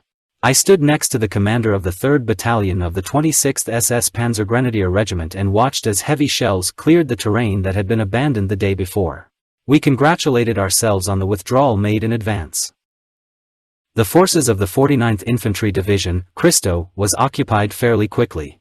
Soon the attack on the Fontaine continued. The earth shook. The 10th Company of the 26th SS Panzer Grenadier Regiment, fighting in front of us, was hit by an avalanche of metal. In a very short time, more than 3,000 artillery shells exploded in its positions. The company fought desperately on the northern outskirts of the Parc de Boilan. Tall trees were uprooted and fell into defensive positions. An armada of tanks followed the fire shaft. The tanks fired quickly, sending shells into the thicket. The enemy infantry advanced, following the tanks, and the positions of the company were captured. Some company strongholds continued to fight, but they were soon suppressed. Our artillery was not in the firing positions that would have stopped the attack. Parts of the 49th British Infantry Division broke through to the southern edge of the forest, but were stopped there by the 9th Company of the 26th SS Motorized Grenadier Regiment. Using short-fire support from our artillery, the 9th Company of the 26th SS Grenadier Regiment, led by the battalion commander, attacked the British. The company went to the northern edge of the forest, breaking through to the old positions. In hand-to-hand combat, she pushed the British back to the north. This section of the forest was again firmly held by the 3rd Battalion of the 26th SS Panzer Grenadier Regiment. But the victory was short-lived. Concentrated fire from heavy artillery and aimed fire from tanks inflicted heavy damage on the company. The remnants of the company were pushed back to the northern edge of the Fontaine. The division's front was stable, but the losses reached a critical level. There was no question of any divisional reserve. Based on these radio intercepts, we concluded that a new attack by large enemy forces was brewing on the left flank of our division. On the defense sector of the brave training tank division, the Tilly-sur-Selle was lost. The division fought for more than one day. On the morning of June 21st, I left the command post of the division and moved to the sector of the 26th SS Grenadier Regiment. At the command post of the 3rd Battalion, 26th Regiment on a farm north of Fontenay, I met its commander, SS Standartenführer Menck. The ruins of the farm were surrounded by a high fence. Behind the earthen rampart the wounded were lying in anticipation of evacuation. The dead comrades were buried in the garden. A thick fog, creeping along the ground, enveloped the destroyed buildings. Tanks and anti-tank guns took up firing positions behind the fence, and the crews were busy camouflaging their guns. The enemy fired harassing fire all over the regiment sector, but especially along the Roret-Fontenay road. After a brief consultation, accompanied by Dr. Stieff, I cautiously approached the Fontaine. The outskirts of the village were littered with debris, and the poisonous smoke of the fires mixed with the fog. Suddenly, 2 soldiers of the 2nd Battalion of the 26th SS Motorized Grenadier Regiment appeared in front of us. They held bowlers in their hands and looked for their squad. We crossed the main street of the village and made our way north. Before us was a small forest, for which there was such a fierce battle. Stepping over the bodies of the dead British, I reached the positions of the 15th Company of the 26th SS Motorized Grenadier Regiment. Soldiers with exhausted faces took up defensive positions in the trenches and craters. There were no officers at all, they were all either killed or wounded. At night, the scouts took the body of the killed company commander to the rear. What excellent relations must have existed between the company commander and his soldiers, even if his remains were not allowed to fall into the hands of the enemy. The mood of the young soldiers was incomprehensible to us. They briefly informed me about the last battle and their participation in the hostilities. Their heroism in battle was obvious to them. They talked about the enemy without hatred, on the contrary, they all the time emphasized the high fighting spirit of the enemy. In the assessments of our soldiers, there was also a feeling of bitterness when they spoke about the advantages of the enemy's military equipment. Again and again I heard, "Damn it, where would we be now if we had the same military equipment as the enemy? We still haven't seen a single German plane in the sky." The young soldiers said that it was time for me to go, because it was beginning to get light and the enemy artillery fire would become stronger every minute. The fiery shaft found us in the center of the village. I jumped behind the stone stairs and waited for this morning greeting to end. One of my companions was lying on the street, he was torn to pieces by a direct hit. We ran swiftly through the village, pursued by the heavy artillery fire that fell on the Fontaine, and were glad to leave these ruins. A section of the 3rd Battalion of the 26th SS Motorized Grenadier Regiment was also subjected to powerful artillery fire. Was it an overture before the expected offensive? The battalion command post was only 100 meters away, but the distance seemed endless. Finally, running from cover to cover, we got to it. In the meantime, the day came and the first reports arrived. Fontenay was attacked by the enemy from Saint-Pierre and Christo. Enemy tanks moved along the low eastern bank of the river and began to make their way to Fontaine. The tank battle began. Our spotted Panther tanks, with their guns, far superior to the cannons of the enemy tanks, had an advantage. The entire battlefield was littered with burning enemy tanks. If only we still had plenty of ammunition. Our artillery had to fire sparingly, supply became almost impossible. The telephone connection with the division headquarters was not interrupted, so that the operations officer was able to inform me that all was calm on the right flank of the division. I stayed with the battalion until almost evening and saw firsthand the amazingly high morale of the unit. All attacks on the Fontaine were repulsed in a fierce battle. The 49th British Division was unable to shake our defenses on the left flank. I returned to divisional headquarters at nightfall. The flaming front was a ghostly picture. On the Cannes-Villers, Bocage Road, the wreckage of several vehicles was still burning. These cars were supposed to deliver ammunition to the front. Enemy fighters relieved them of this responsibility. The ammunition exploded a few kilometers from the front line. I saw the worried faces of my officers. Without speaking openly about it, we knew that a catastrophe was looming. The static appearance of the fighting in the murderous bridgehead northwest of the Orne River inevitably led to the destruction of the Panzer division deployed there. Faced with the vast superiority of the enemy, supported by fire at sea, on land, and in the air, we could predict where the front would fall apart. Tactical fixing cost us bloody battles and irreparable losses of our best soldiers and the destruction of valuable military equipment. So far, we have not received any replacement for our wounded or killed soldiers and not a single new tank or artillery piece. After a few hours of sleep, we were brought back to reality by the noise of the front. Alarms were sent to the divisional headquarters. The 49th British Division, supported by heavy artillery fire, attacked the right flank of the Panzer Training Division. The forest to the west of the Texel, Bretteville line was already lost, and the onslaught of the British 49th Division was still not stopped. With a bad feeling, I went to the 3rd Battalion of the 26th Motorized Grenadier Regiment in Fontenay. Danger loomed over the left flank of the division. The entire sector of the battalion was subjected to fierce shelling. Fontaine was unrecognizable. With a howl, rushing shells blew the last remaining houses to pieces. Every English attack on the settlement has hitherto been repulsed. Communication with the companies was interrupted. The smoke from the explosions of shells hid everything from view. It was impossible to determine where the main line of defense was. The artillery of the enemy arranged fire shafts one after another. The village was like a seething cauldron.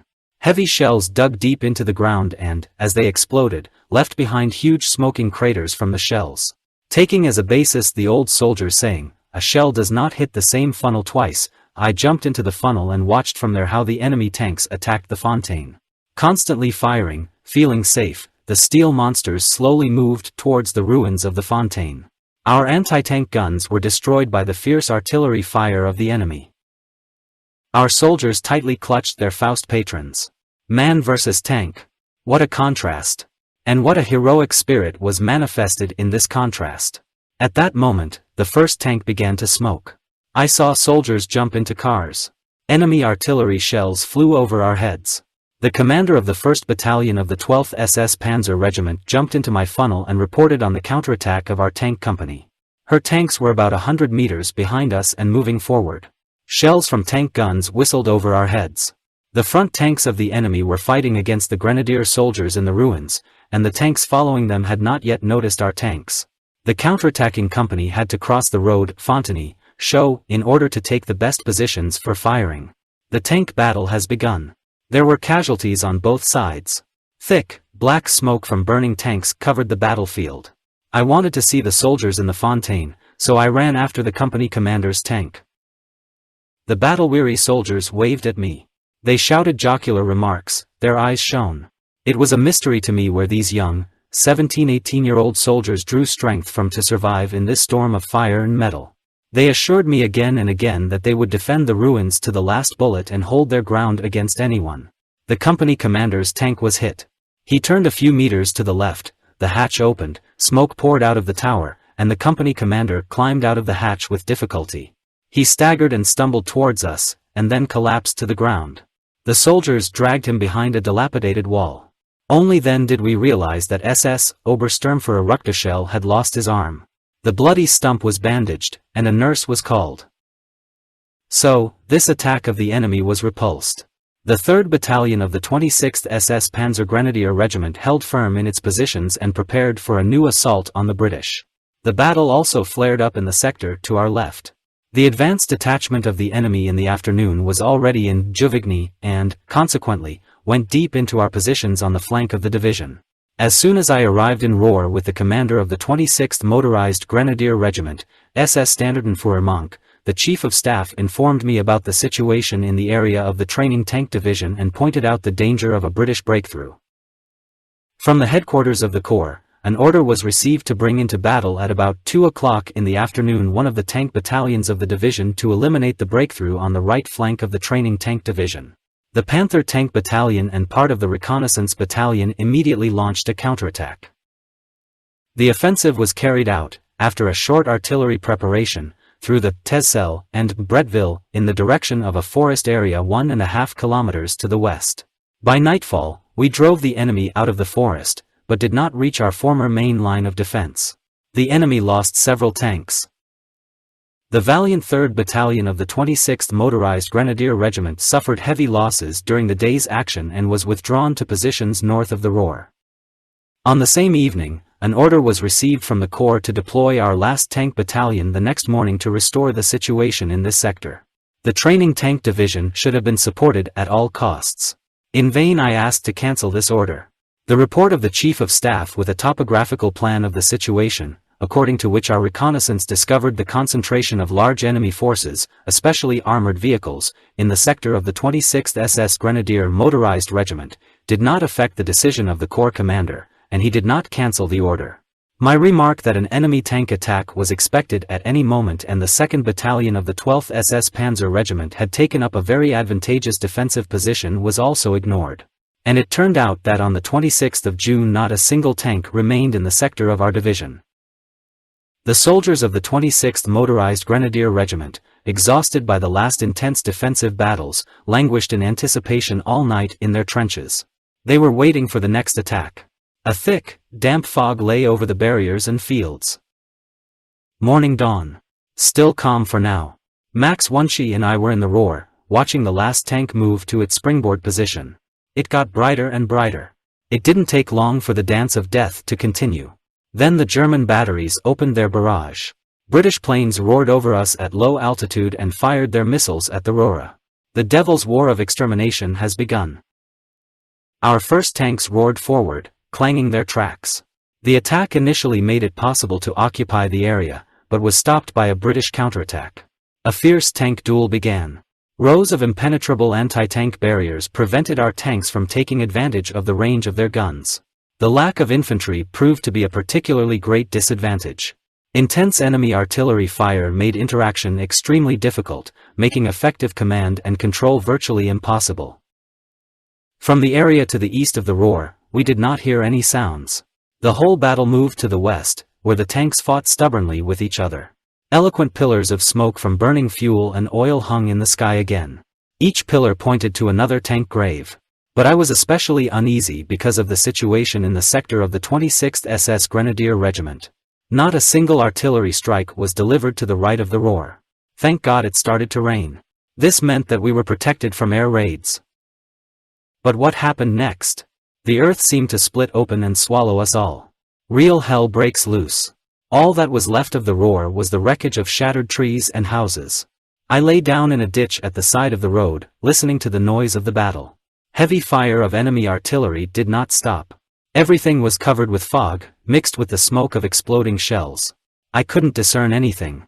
All telephone lines were cut off, and communication with the division headquarters and units at the front no longer existed.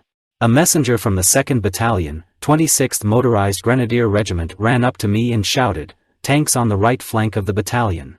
His words were drowned in the roar of explosions of shells.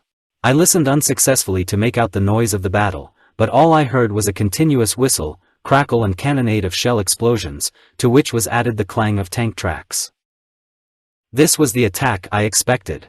The cornerstone of the German front in Normandy was shaken. Caen, as the target of the attack, will be suffocated by the outreach. The city of Caen was supposed to be Montgomery's prize, who organized the collapse of the German front. We all watched the deadly performance as if spellbound. The hot metal of large-caliber shells roared over us with a noise and pierced into the ground. I called Wunshi. The messengers ran across the road and disappeared behind a green hedge.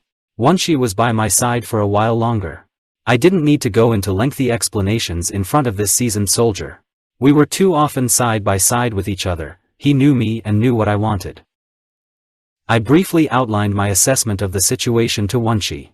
The enemy is trying to break through in the sector of the 26th SS Panzer Grenadier Regiment with a large tank mass in order to take possession of the Con. The attack on the Juvigny must be cancelled immediately. Rohr must be held at all costs, as it is the cornerstone of defense. Wunshi is in charge of Rohr. I again moved in the direction of Fontaine, and after a few hundred meters I came across units of the 3rd Battalion of the 26th Motorized Grenadier Regiment. The road was shot from enemy tanks. It was impossible to move further north, but there was no need for me to make my way further ahead. The battlefield stretched out in front of me at a glance. Everything was clear to me, and I found confirmation of my assessments. It was an anticipated attack. Tanks and half-tracked armored personnel carriers of the enemy advanced on the 26th Motorized Grenadier Regiment. The barrage of enemy artillery leveled our positions to the ground, like a giant steel roller, crushing everything alive. Only occasionally did I observe the movement of the brave grenadiers. They stubbornly held their positions, fighting with desperate courage. There were blinding flashes from the explosions in the Rohr. These were the advancing tanks. To the north of the Rohr, British tanks were on fire. Directly in front of us on the ground were two Tommy soldiers who had run too far in their attack. They were disarmed and told to get into my car as soon as possible. The wounded Tommy was transferred to the dressing station in Rohr. I drove like crazy in the direction of the Versen. My place was at the divisional command post. The concentrated fire of enemy artillery was shifted to the south with ever-increasing intensity. The Colleville area was already under fire. Our artillery furiously hit the attackers.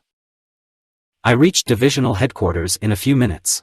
The Chief of Staff still held the receiver in his hand and reported, "This was our last conversation with the commander of the Engineer Battalion." The commander of the Sapper Battalion said, "Enemy artillery destroyed my anti-tank defenses. British tanks break into the positions of the battalion. Separate positions are still held in and around Show. Enemy tanks are trying to crush my dugout. Where are our tanks? I need a counterattack from Roh." At that moment, the connection was interrupted. Radio communications were also disrupted. There was also an urgent report from the 1st Battalion of the 26th SS Motorized Grenadier Regiment. The battalion was attacked by large forces. All attacks on Saint-Mauvier were repulsed by that time. New reports came in one after another. The entire front line was agitated. At the moment, nothing could be done except to concentrate our artillery fire on the enemy units that had broken through. The only combat-ready units in the division were the Divisional Escort Company and the depleted Reconnaissance Company of the 25th Motorized Grenadier Regiment. I concentrated all my forces and means on the defense of the Versen. From the intercepted radio communications and the testimonies of the prisoners, we learned that on a 5-kilometer front, an enemy tank division and 2 infantry divisions attacked, each of which was reinforced by a tank brigade. These formations had not yet been put into action before, they were absolutely fresh. These 3 fresh divisions, with about 600 tanks, attacked our 3 battalions with limited combat capability. The main strength of the enemy was his colossal artillery reserves and the mass of armored vehicles. The danger of a breakthrough was obvious. My Chief of Staff was in despair, pointing out the hopelessness of the situation. Only one answer was given from the Corps: the positions must be defended to the last bullet. We need to buy time. The 2nd SS Panzer Corps on the way to the front. As was often the case in the past, command and control was exercised from a tactical perspective rather than a strategic one. No important decisions were made. Mobile defense was forgotten. We had no other choice but to sell our lives at a higher price. The sky seemed to have adapted to what was happening on Earth. Heavy rain accompanied our every step. To the northeast of the Versen, I saw many British tanks passing the positions of the Divisional Escort Company. They were advancing in the direction of the Grenville. The front was broken through, and only individual pockets of resistance prevented the enemy from advancing. My God! The division had to stop the attack. Now she had to prevent a deep penetration of the British tanks and buy time for the German High Command. I again rushed to the divisional command post and tried to break through to communication with Wunshi. It worked. Our brave signalers have just restored the line. How often have these guys been through hell? What nameless heroism is hidden behind the expression, dog work of a signalman? Max Wunshi reported on large enemy tank units on both sides of the Ruhr. Every attack on the Ruhr has hitherto been repelled with heavy enemy casualties. The core of the division remained unbroken. A few minutes later I returned to the escort company. All command and control became impossible. At that moment, I could only be a soldier among soldiers. The eyes of the grenadiers lit up when they saw me go from squad to squad. These soldiers could not be broken. They are unshakable and will not yield to the enemy. Soon there was not a piece of land left, no matter where an enemy artillery shell exploded. Shells from attacking enemy tanks were already exploding in our positions. Our defense area was fortified with only 2 tanks and an anti-tank gun. We tightly pressed the few remaining Faust patrons to ourselves. Our T-4 tank exploded, and 2 Shermans were burning right in front of us. The masses of enemy armor made me nervous. Wasn't it bordering on insanity to try to stop this avalanche of steel with a handful of soldiers and a couple of cannons? It was too late to argue, there was only one thing left, to fight. The 2 Shermans approached, following the narrow passage. Several soldiers with Faust patrons lay nervously waiting behind the brambles. They seemed to merge with the earth. I held my breath, and the explosions of enemy shells suddenly ceased to inspire fear.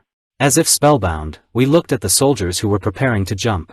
The lead tank moved farther and farther forward along the sagging road, along with the second tank slowly following it. They drove past this place. The second tank had already caught up with our soldiers. The barrels of the tank guns were aimed at the Versen, but they would no longer fire. The soldier jumped out on the second tank like an arrow shot from a well-drawn bow. While still in the jump, he fired his Faust patron, which hit the side of the Sherman. The tank rolled a few more meters and stopped, smoking. The front tank also stood up. He lost his tracks, blown up by mines. 2 tankers surrendered.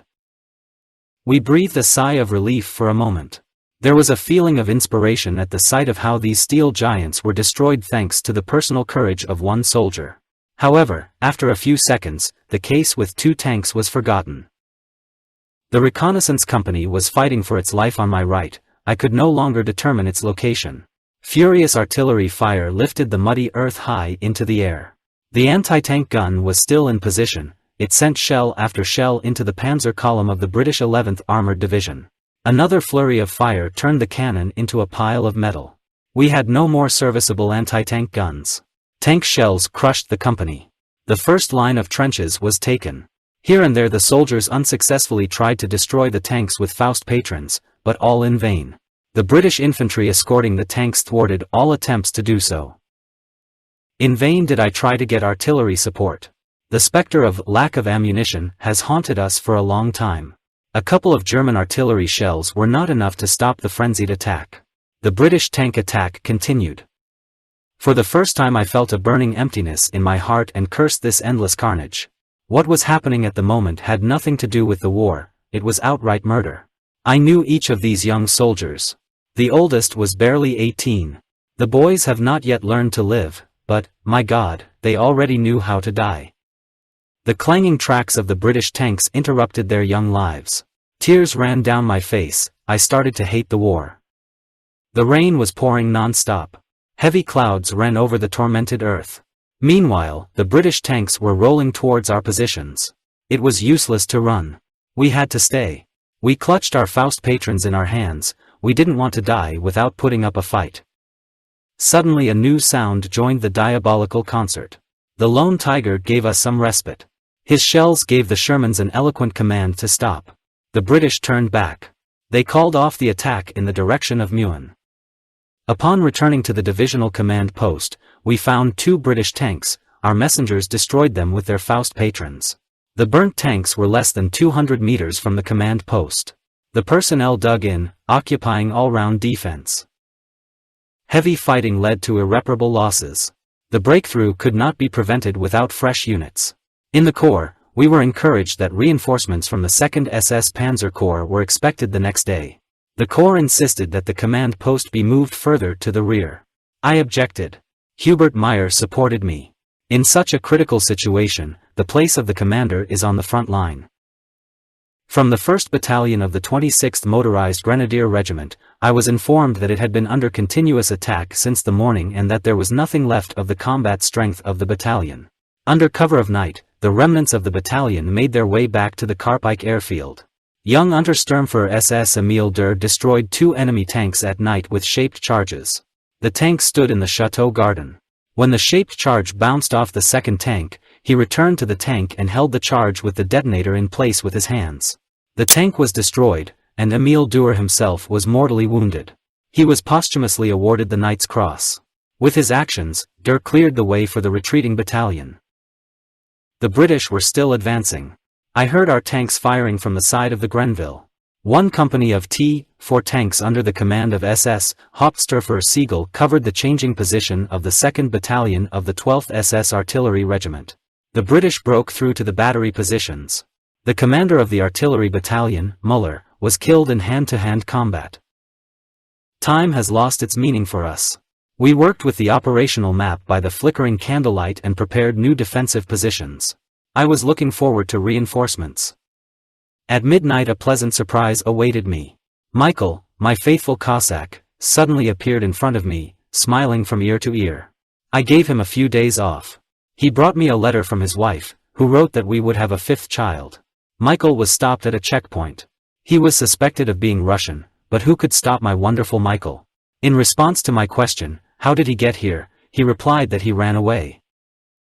When it began to get light, the enemy resumed the attack of their infantry and armored vehicles in the direction of the Grenville. By 9 o'clock in the morning, Siegel's company had beaten off 4 attacks. Several burning enemy tanks filled the area. Unfortunately, Siegel's tank was hit and he received severe burns to his face and hands.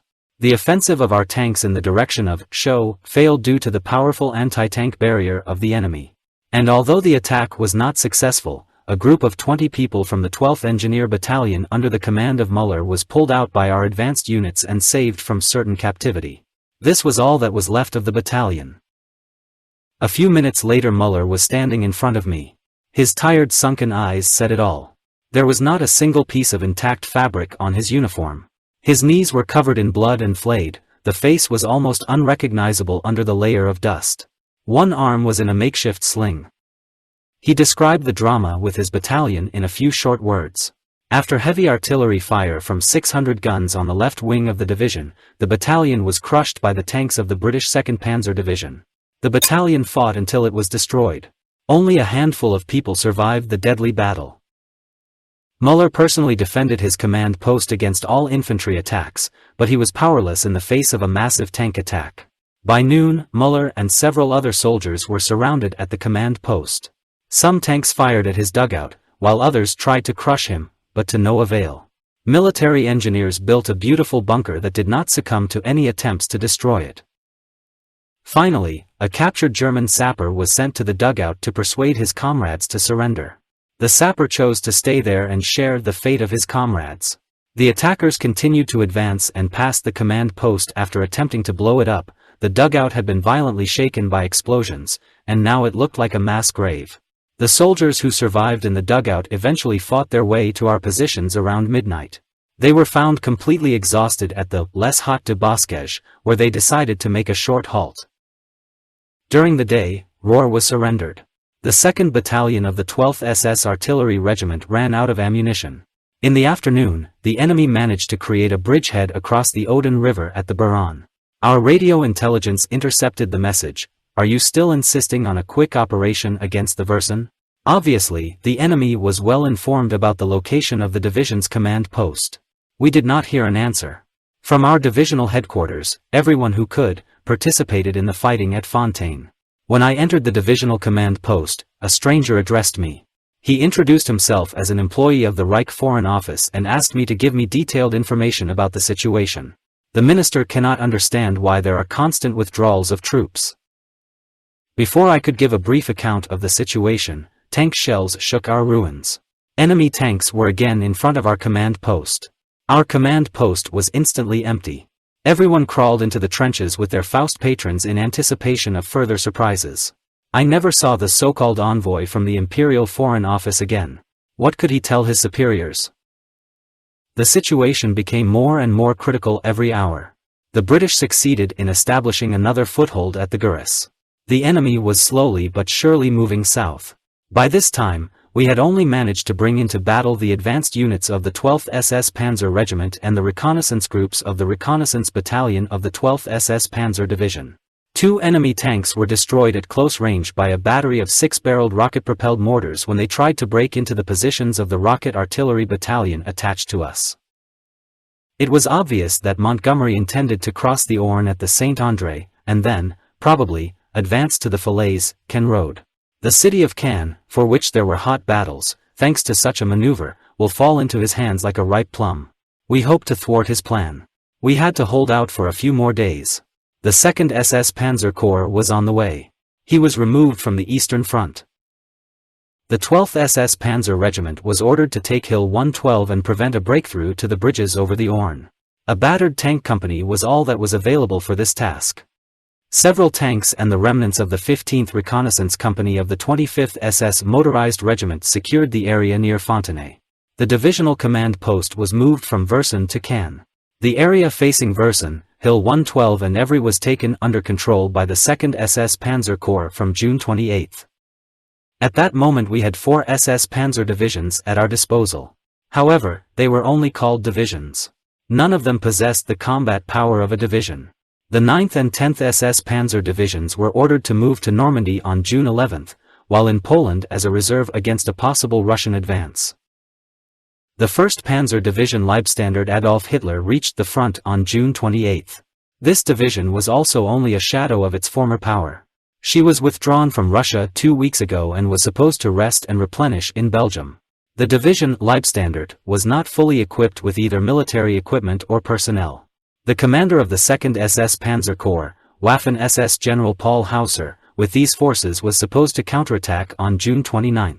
During the night, the divisions advanced to the areas of concentration. It was quiet in the sector of the 12th SS Panzer Division. The positions around the Karpike were reinforced by the surviving soldiers of the 1st Battalion of the 26th SS Grenadier Regiment. We were awakened by heavy artillery fire from the battleships on the morning of the 29th of June. Caen was again under fire. Fighters scurried through the clear sky like hornets and rushed down on every machine. About 7 o'clock in the morning, when I was stuck on the road to Verson, a fighter-bomber fired on a self-propelled artillery mount, and exploding ammunition flew in all directions. The street was too narrow for a detour, and we had to wait until the combat vehicle burned out. If only we could get out of this wilderness. We sat like a rat in a trap, wedged in by the ancient walls of the town. The ambulance caught fire. We could not save the wounded who were in it. They burned alive before our eyes. Enemy artillery was shooting through the area between Verson and Hill 112. Shortly thereafter, a hurricane of fire covered Hill 112 as well. Will the British guess our plans and attack us before we attack them? It was with heavy feeling that I watched the tanks of the British 11th Panzer Division climb up the slope south of the Odin River and pincer Hill 112. The upper part of Height 112 was no longer visible. From the blows of heavy artillery, the Normandy land heaved around meter by meter. Now there was no longer any doubt, the British launched a preemptive attack. Our tank divisions in the areas of concentration were subjected to heavy artillery fire and air bombardment from the enemy. The 2nd SS Panzer Corps abandoned Hill 112. The tanks of the British 11th Panzer Division took a key position for further operations against the bridges of the Orne River. The whole area was clearly visible from Hill 112. No movement could now escape the British. It wasn't long before we spotted a fire control center at the top of the hill. The Heavy Artillery Battalion of the 12th SS Artillery Regiment bombarded the British forward positions on high ground. We also had a great review. We were north of Hill 112, and we could see the entire slope from the Odin River all the way to the top. In the area in front of the 12th SS Panzer Division it was surprisingly calm. Only the ship's guns, as usual, fired at the crossroads. The shell hit the tank accompanying me. The explosion of the second 380mm projectile killed a military doctor. As evening approached, it became apparent that the planned attack by the 2nd SS Panzer Corps was failing. It was impossible to take territory under superior artillery fire, not to mention the absolute superiority of the Allies in the air. The attack was doomed to failure due to the inability to satisfy the requirements with the means at our disposal. During the night we prepared for an all-round defense to protect Caen. We assumed a British breakthrough in the western part of the city. In the midst of these preparations, orders were received from the 2nd SS Panzer Corps to resume the attack on Hill 112 and the British 7th Panzer Division. Nothing surprised us anymore. Max Wunschie immediately joined me and received the order to attack. His tanks and the remnants of the 12th SS Motorized Reconnaissance Battalion had to carry out the attack. We began to treat our tanks like crystal. Until now, we have not received tank replenishment and our forces have been dwindling every day. The constant use of step-by-step tactics pissed me off. Has it ever been like this in the days of big tank offensives? Concentrated fire hit Hill 112 at dawn. Our tanks in the morning mist came close to the height and took cover before the final assault. It will start in a few minutes. Wunschie and I each smoked our last cigarette. A handshake and the dance began. In accordance with common practice, the tanks advanced on the once treed hill, firing shrapnel rounds. The enemy artillery tried to suppress our assault with intense fire, but it did not succeed, and the height was again in our hands. We soon reached the summit and cut off the retreat of the British company in their machine gun armored vehicles. They were taken prisoner. Burning tanks stood on both sides of Hill 112. Not a single square meter of land was left on this hill that had not been treated with shells and bombs. The capture of Hill 112 gave the 2nd SS Panzer Corps some respite. Most importantly, the possibility of adjusting and controlling artillery fire from this height was eliminated. During the last battles with the troops of the British 8th Corps, which consisted of 4 divisions, the 12th SS Panzer Division suffered huge losses. The combat power of the 26th Motorized Grenadier Regiment was reduced to that of a weak battalion. The 12th Tank Regiment also suffered heavy losses. Only a mixed company remained at the disposal of the 12th Reconnaissance Motorized Battalion, and the 12th Motorized Sapper Battalion ceased to exist altogether. As a result of shelling from heavy naval guns and constant raids by attack aircraft, the division lost 1 battalion of its artillery regiment. Our 12th SS Panzer Division could no longer be considered fully operational. At best, what was left of her was comparable to a task force. However, despite the monstrous tension and the brutal losses of recent battles, the formation was considered a fully combat-ready Panzer Division, which was tasked with defending Caen. The British 7th Corps concentrated its forces on the flank of the 12th SS Panzer Division. Montgomery's plan, to pincer our troops, was clearly visible. It was clear even to an amateur that Caen would be the next target for the Allied attack. To avoid the risk of being cut off from the division, the divisional command post was moved to the center of the city.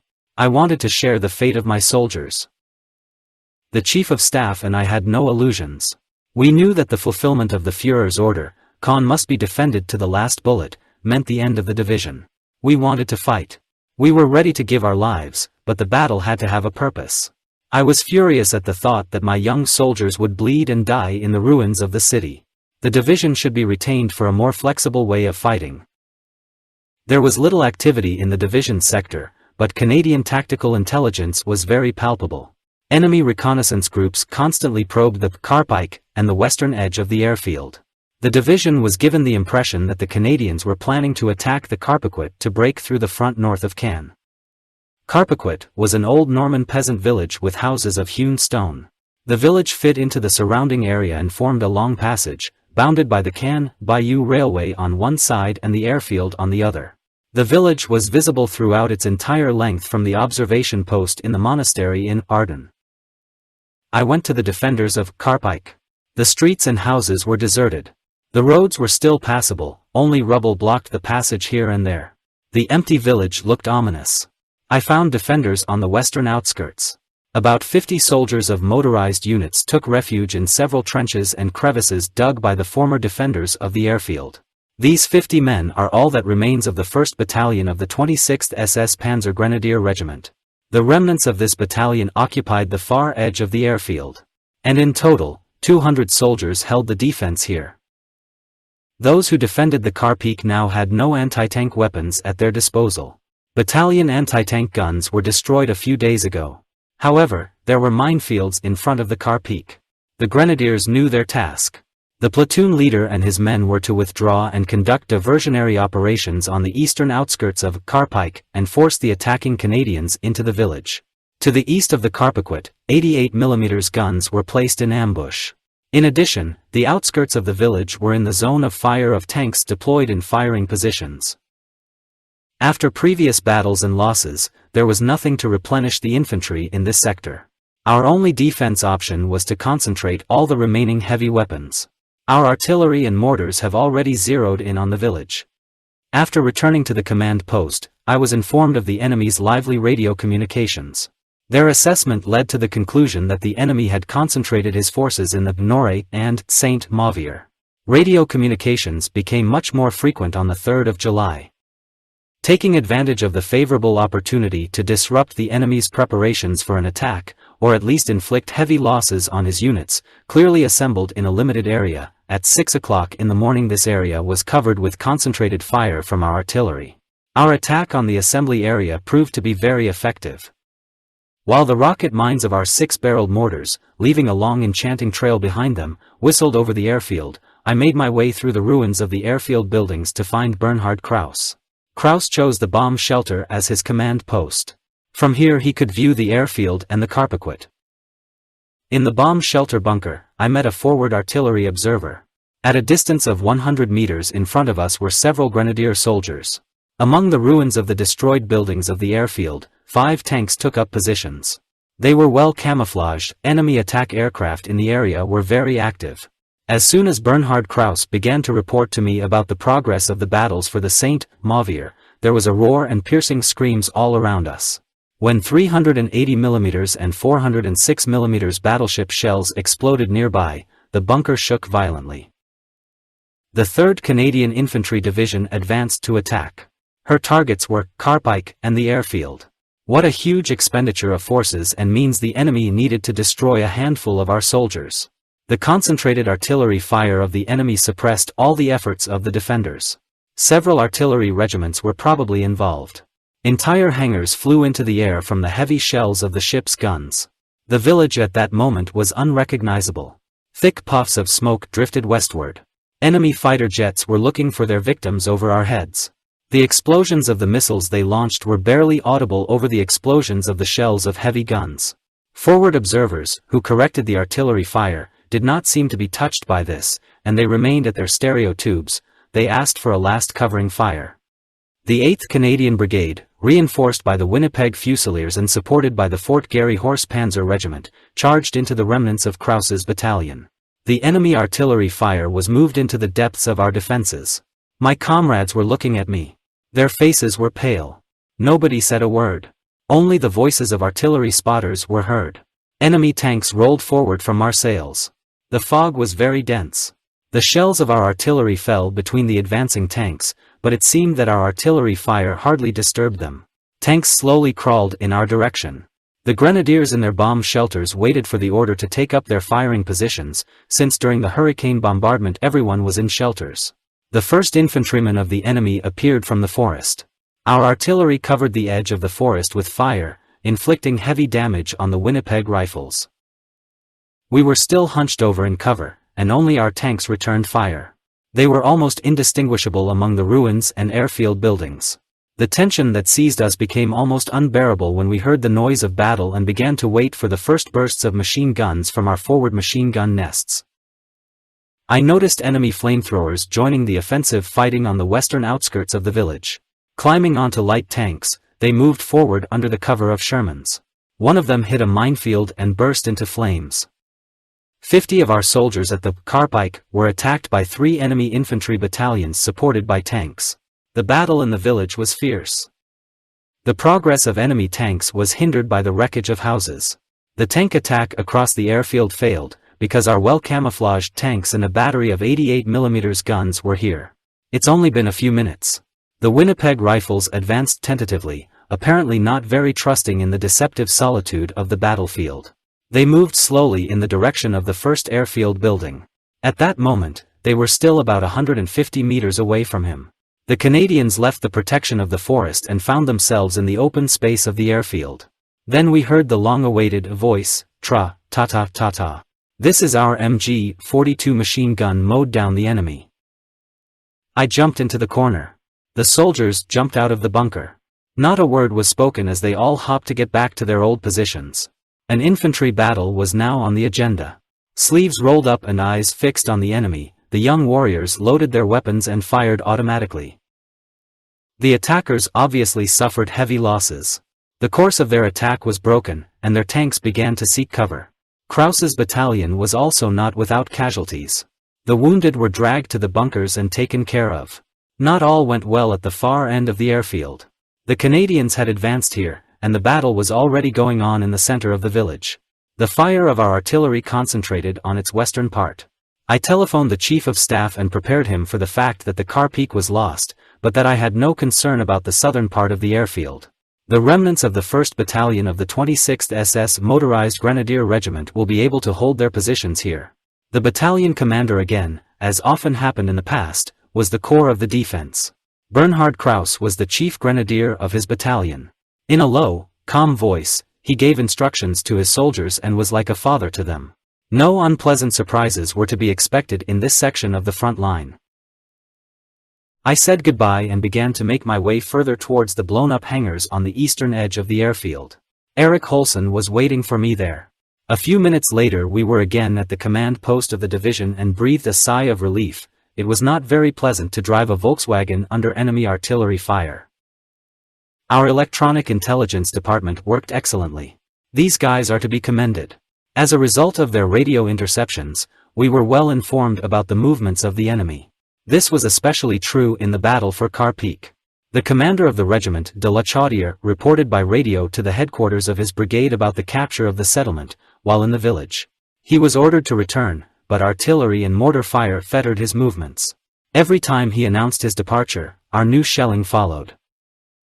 Only about 20 of the grenadiers who so stubbornly defended Karpequet still remained combat ready. All of the non-commissioned officers died. The surviving soldiers took over the duties of the security unit for the 88 mm battery deployed immediately east of the Karpequet. Weidenhaupt's SS battalion attempted to counterattack the enemy at Karpeek on the night of July 4th to 5th, but failed. The enemy at Karpeek suffered significant losses as a result of several of our heavy bombardments with fragmentation and incendiary shells. Even during the offensive launched on the 8th of July against Caen, the enemy at Karpeek remained on the defensive. We held the airfield until the 8th of July. After the enemy failed to expand the bridgehead on the Odin River and break through to the Orne River, his attack from the west to capture the airfield also failed. Therefore, we decided that he would now try to break the cornerstone of the German defense with a frontal attack, and then break through into the depths of Normandy territory. We prepared for a decisive battle for Caen. After visiting all the units in their positions over the past few days and having a detailed conversation with the privates, non-commissioned officers and officers about the continued defense of Caen, I was convinced that the city would become a tomb for our gallant division. The defense of the city was no longer possible. The balance of power was too unequal. The weakened German forces were not able to hold the defense here to a considerable depth. There were no reserves ready for battle at hand. An alarming unambiguous message was transmitted from the division to the headquarters of the Corps. It stated that the exhausted forces of the division were not enough to hold the territory, repelling the blows of the vastly superior enemy forces. However, the Corps could not put any additional forces at our disposal. We made all the necessary preparations to meet the expected attack of the enemy as effectively as possible, but we had no answer to the question of what would happen if an airborne assault was dropped behind the lines of the division and entered the undefended part of the city. The division was confident that the attack on Caen would begin with an airborne operation south of the city, with a simultaneous advance from the Odin bridgehead through the Orne in the direction of the Caen-Falaise road. It was impossible to prevent the breakthrough of the German front line to the full depth, and then the road to Paris would be open. On the evening of July 7th, we realized that the next 24 hours would decide Caen's fate. About 500 British Lancaster and Halifax bombers dropped 2,500 tons of bombs late in the evening on the northern outskirts of the city. Of the combat formations of aircraft, an insignificant number of them were shot down by the fire of our anti-aircraft guns, but no losses were reported from our side. Combat units from the bombing almost did not suffer. However, the streets of Cannes were cluttered and again, horribly, the civilian population was sacrificed. The hospitals were full. It should be said here that relations of friendship and mutual assistance were established between the German troops and the local French population. Until now, there has been no manifestation of hostility or malice on the part of the French. They stared in dismay at the ruins of their houses and shook their heads, unable to comprehend the fact that their city had been destroyed. They knew that on that day, as on the 6th of June, there was not a single German military unit in the city. During all the battles, our military units did not need to allocate a single soldier to maintain security in the city. The French themselves took care of maintaining discipline and order here. The British air raid seemed like a prelude to the main assault. Everyone, down to the last soldier, was ready. The artillery was waiting for the order to open a barrage, covering our positions. The phones were silent. We peered tensely into the darkness of the night and waited for the appearance of enemy infantry and tanks to open fire. Minutes passed, and nothing broke the silence. It was incomprehensible, but it was so. The Allies made no attempt to exploit the results of their devastating bombing raids. I met with the commanders again to see for myself the effect produced by the Lancaster and Halifax air raids, and found, amazed, that I overestimated their effect on the morale of our warriors much more. The troops hated the attack and fighters more than the massive bombardment of clumsy monsters. In fact, the front line was so sparsely filled with our troops that the bombardment of the squares could not do them much harm. 2,500 tons of bombs could only knock over a few self-propelled artillery mounts. The troops were expecting a big attack and preparing for the inevitable. We did not harbor false hopes for the outcome of the battle. When the dawn broke, I, overwhelmed by bad forebodings, waited for the hard day to come. Hubert Meyer fell asleep at the table with the map laid out on it. What a wonderful chief of staff this comrade of mine turned out to be. Artillery fire of incredible intensity, both ground and naval forces, hit the front line of the 12th SS Panzer Division. Our dungeon shook in all its corners. Plaster and dust covered the candlelit map. Our artillery and rocket-propelled 6-barreled mortars opened barrage fire for the last time. From day to day, we hardly got ammunition, trying to provide the most tangible assistance to our infantry, which was fighting hard battles. Enemy fighters stormed our artillery positions from the air and attacked every vehicle on the roads. Bridges on the River Orne were also subjected to continuous air attacks. The first reports have arrived. All our battalions fought heavy defensive battles. The enemy attacked along the entire front with strong tank support. Our neighbor on the right, the 16th Airfield Division, was not up to the task assigned to it. It was battered by the renewed bombardment, and the division's will to resist was broken under the weight of the offensive power of the enemy. The British 3rd Infantry Division broke through the positions of the 16th Airfield Division and soon began to threaten a deep penetration and envelopment of the flank of our division. Our division's defensive sector was defended by 4 half-beaten battalions, while the enemy attacked here with units of the 59th British and 3rd Canadian Divisions, reinforced by tank brigades. The main attack seems to have come in the sector of the 1st Battalion, 25th Grenadier Regiment, by the British 59th Infantry Division. Moreover, this battalion was also attacked by units of the 3rd Canadian Infantry Division. Already during the first hour of the battle, the battalion lost almost all of its company commanders. SS Sturmbannführer Waldmüller, the battalion commander, was among the soldiers of his unit and was the heart of his resistance. The 1st Company of the 25th Motorized Grenadier Regiment covered the right flank, and its fire overturned any possibility of a relatively easy advance by the 3rd Canadian Infantry Division into the sector of the doomed 16th Airfield Division. The valiant 1st Battalion of the 25th Motorized Grenadier Regiment stood on the battlefield like a breakwater in a stormy sea. Remaining, despite the huge superiority of the enemy in manpower and equipment, unshakable, he repelled all attacks. The enemy during this first assault could not crush the battalion.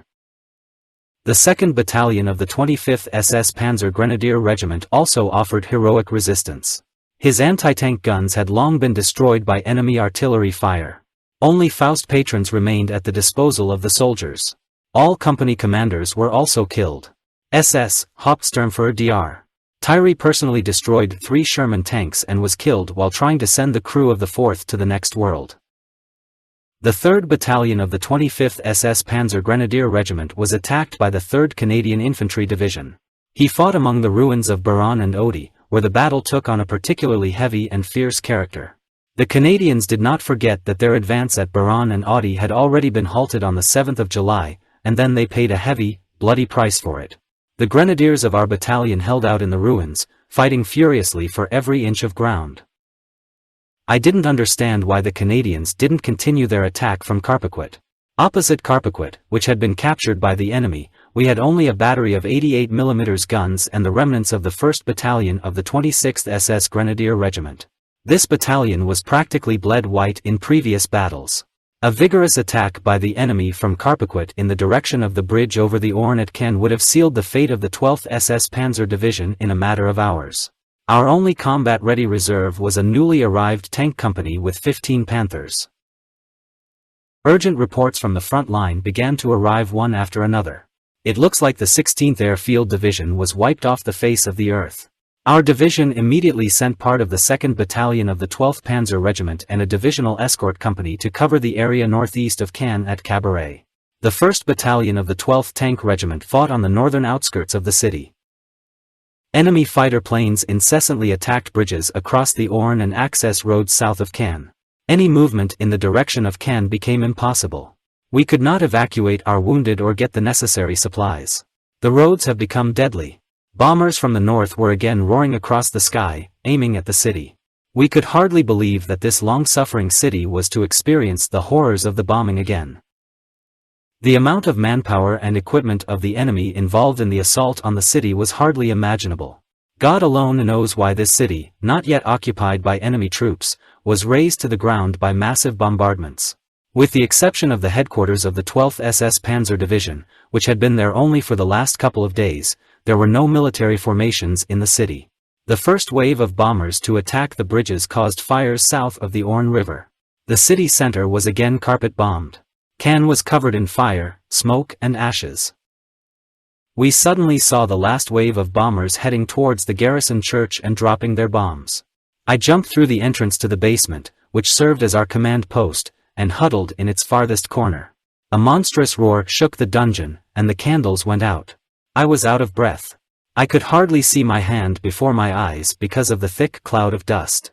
Hubert Meyer called out to me, and other voices were heard. Suddenly, a soldier shouted, "We are buried alive." The young soldier was hardly calmed down. Through the open door of the basement, he flew in, thrown back by the blast. The garrison church, only 50 meters from the command post, was completely destroyed.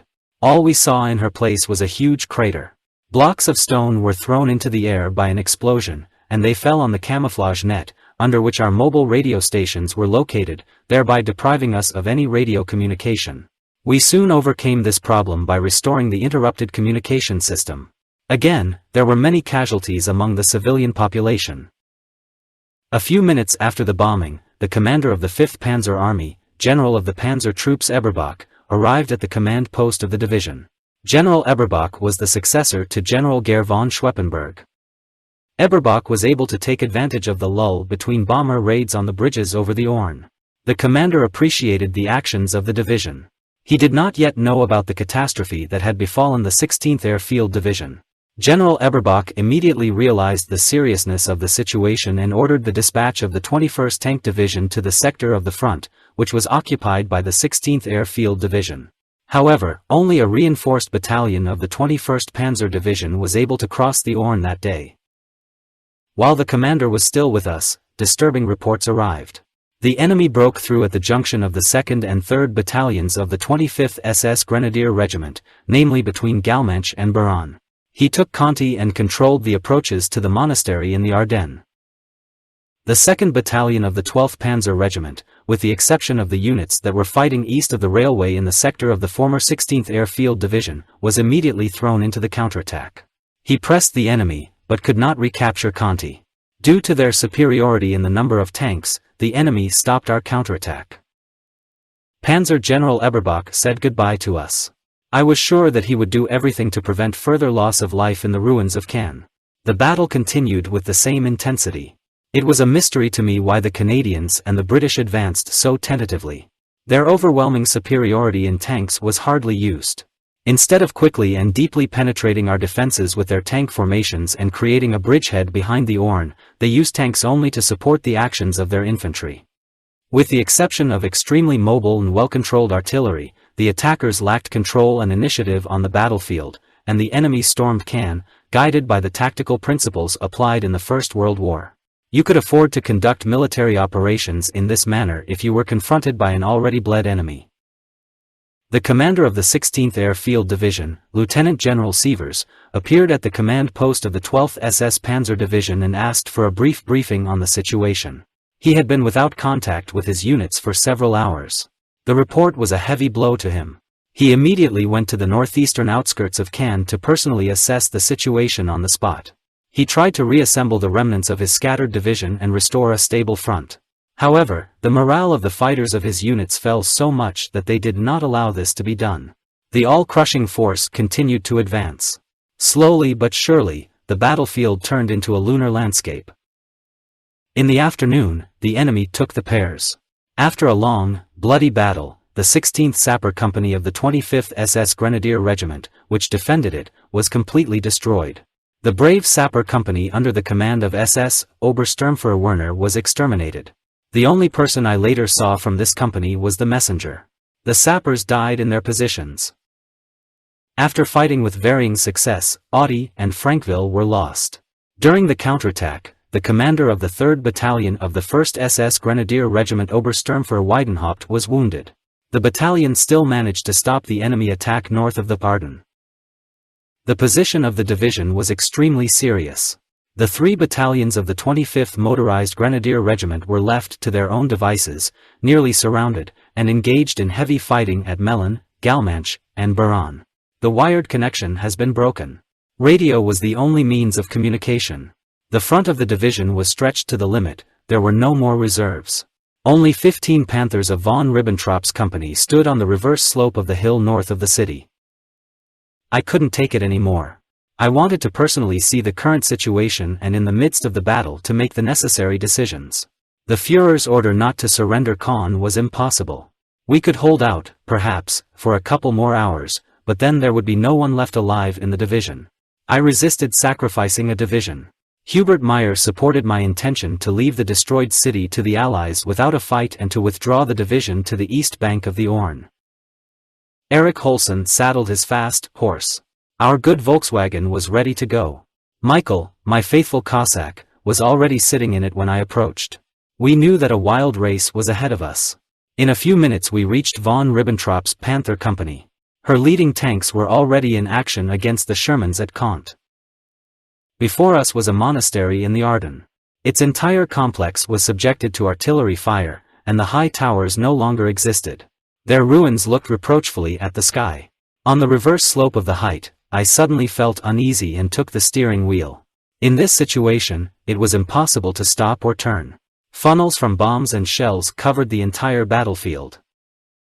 As soon as we left the last rise behind us, shells began to fall and explode around us. The enemy tanks in Caen covered us with their fire. A cold sweat broke through me as the car skipped over this stretch of terrain. If only there weren't this wild chirping of enemy machine guns. Only a few meters separated us from the ruins. We did it. Direct fire did not reach us anymore. The monastery garden looked like a garden in hell. Shells exploded one after another in front of the regimental command post. We hesitated for a few seconds before making the last throw. Taking advantage of a pause in the shelling, we rushed in the direction of the building. The bodies of dead soldiers lay everywhere around the headquarters. Jumping out of the car, I recognized one of the dead as the commander of a headquarters company. Shrapnel hit him. Stumbling and catching our breath, we rushed into the old building and found the commander of the 25th SS Grenadier Regiment in the basement. He was wounded and was talking to the commander of his regiment's 3rd Battalion, SS Hauptsturmführer. The radio was the only means of communication with the battalions. The ceiling above us seemed to move, despite the fact that the monastery cellar was deep underground and supported by huge arches. We heard a continuous hum. I spoke with the Hauptsturmführer in Baran. He reported that most of his battalion was killed in action, and the enemy tanks were already outside the village. He asked for immediate support. All available tanks were sent to Baran in order to break through the encirclement of the remnants of Steger's battalion. The attack failed. From the church tower, I watched a tank battle, which went on with varying degrees of success. Both sides suffered heavy losses. Enemy tanks from Odie rushed in the direction of the Ardennes. Von Ribbentrop's tank company destroyed 3 tanks during the defense of the regimental command post. The burning tanks were 100 meters west of the Ardennes. More and more wounded crawled into the large monastery basement. The orderlies showed miracles of skill, saving the lives of their wounded comrades. Eric Gathering worked tirelessly to relieve suffering and pain. The groans of the wounded in the old cellars were simply unbearable. The wounded came in a steady stream. We couldn't stop fighting. We had to wait until night to evacuate our wounded comrades under the cover of darkness and give our forward units a chance to break out. I got into the Panther and drove in the direction of Chiasse. The defense of Chiasse was held by the commander of the battery of the 1st Company of the 12th Anti-Aircraft Artillery Division of the SS Hauptsturmfuhrer. Chiasse, this small town, has become just a pile of ruins. There were 3 burning Shermans in front of the battery positions. The battery has suffered heavy losses. 1 gun was disabled by enemy artillery fire. The SS Hauptsturmfuhrer stood by one of his guns himself. He promised me that he would do everything to hold the position until nightfall, in order to enable the evacuation of the wounded from the Ardennes. Shortly thereafter, I returned to the monastery. At this point, enemy infantry and tanks broke into Baran. Because of the smoke and explosions, I couldn't see Steger's command post. Around the positions of the remnants of the 3rd Battalion of the 25th SS Motorized Grenadier Regiment, enemy flamethrower tanks raged. Embraced by flames, German soldiers jumped out of the trenches and fell to the ground. Flamethrower tanks were the most terrible weapon. Small, machine-gunned armored personnel carriers operated only under the cover of fire of their big brothers, tanks, and therefore they were also very difficult to hit. Steger's command post, and the battalion headquarters ceased to exist. The fighting continued only in the western part of Baran. SS Standartenführer Milius, commander of the 25th SS Panzer Grenadier Regiment, was ordered to evacuate the monastery after sending the wounded and take up positions on the outskirts of Cannes. I wanted to withdraw the remnants of the division to the eastern bank of the Orne during the night. The enemy again began to practice shooting, choosing our Volkswagen as a target. Not least thanks to incredible luck, we reached the ruins of Cannes. After returning from the Ardennes, I reported the critical situation to the Corps headquarters and without delay asked permission to withdraw the remnants of the division to the eastern bank of the Orne. I had no doubt that Caen could not be held. The Corps headquarters turned down the request. The Führer has ordered that the city be held at all costs. Any protests and my arguments about the senselessness of further sacrifices did not give anything. We were to die in Caen. I was seized with a mad fury at the thought that the valiant soldiers, who for 4 weeks fought incessantly day and night, should sacrifice themselves for nothing. I refused to obey the useless order and began to evacuate the city. The heavy guns quickly took up new positions on the east bank of the Orne. After dark, the battalions were withdrawn outside of Cannes. They had to clear the way with a fight for a small group of tanks that remained with us. In the 3rd Battalion of the 25th SS Motorized Grenadier Regiment, about 100 private and non-commissioned officers remained. All the rest were killed, wounded or missing in action. Calm settled on the battlefield. We were glad that the Canadians were inactive. If they continued the attack at night, the division would have been completely destroyed. The Canadians entered the monastery and prevented the evacuation of the wounded from continuing. Shortly after midnight, SS Standartenführer Milius asked for artillery fire on the Ardennes to get some breathing room. Since this measure was the only way to clear the way for our wounded comrades, I gave permission to the batteries of rocket-propelled 6-barreled mortars to fire 2 volleys at the monastery. Our observer in the Ardennes corrected the fire. The enemy retreated. In the end, our wounded were evacuated, the monastery was abandoned. SS Standartenführer Milius reported the evacuation of the Ardennes at midnight. The survivors took up new positions on the outskirts of the city. Calculations of 88mm batteries in Chiasse died at their guns. They fought heroically, making it possible to evacuate their wounded comrades. SS Hauptsturmfuhrer Ritzel was killed in hand-to-hand combat in his battery position. Shortly after midnight, I gathered all the commanders and informed them of my decision to evacuate the city during the night and take up new positions east of the Orne River. The commanders dispersed. They unanimously supported the decision to evacuate the division from the destroyed Cannes without a fight. At 2 o'clock in the morning on the northern outskirts of Cannes, I was looking for the 1st Battalion of the 25th SS Grenadier Regiment. The remnants of the battalion had to fight, leaving behind a trail of blood, to break through the enemy's position. The loss of the battalion could plunge into shock. A platoon of SS Obersturmführer defended among a group of peasant houses. The grenadiers could no longer break through to their own. Judging by the data of radio interception, this detachment was still fighting 2 days later. It was then destroyed by an air attack by enemy fighters. I located the survivors of this battalion in a bomb shelter on the outskirts of the city. The soldiers, completely exhausted in the battles, fell into a deep sleep. The officers took over the duties of sentries. How fortunate that the British and Canadians did not pursue them. The soldiers of the 12th SS Panzer Division were at the limit of their physical capabilities. They fought for weeks on the front line and felt the crushing blows of all the means of modern warfare in their own skin. They went to war a few weeks ago with fresh, blooming faces. And now their camouflaged, mud-stained steel helmets cast a shadow over emaciated faces with eyes that looked far too often into the other world. These soldiers were a picture of human suffering. But now it didn't matter. They could not be allowed to continue to rest. They were supposed to defend the east bank of the Orne. Waldmüller received a new order and woke his soldiers from their heavy sleep. Each individual grenadier had to be awakened immediately. Totteringly, half-asleep soldiers crawled out of the bunker and again hung their weapons around their necks, heavy machine gun belts. Cursing, they dragged 2 heavy infantry guns, turning towards the burning city, which they had to cross. 2 German tanks guarded the northern approaches to the city. During my absence, the chief of staff of my division again and again tried in vain to obtain permission from the headquarters of the corps to evacuate from Cannes. Finally, at about 3 o'clock in the morning, such permission was given in the building. Since the withdrawal of our troops had actually already begun and the heavy weapons had already taken up their new firing positions east of the Orne, the evacuation was carried out calmly and without interference from the enemy. The new positions were taken up in the section stretching from the Cannes railway station to the Orne bend at Flirt-sur-Orne.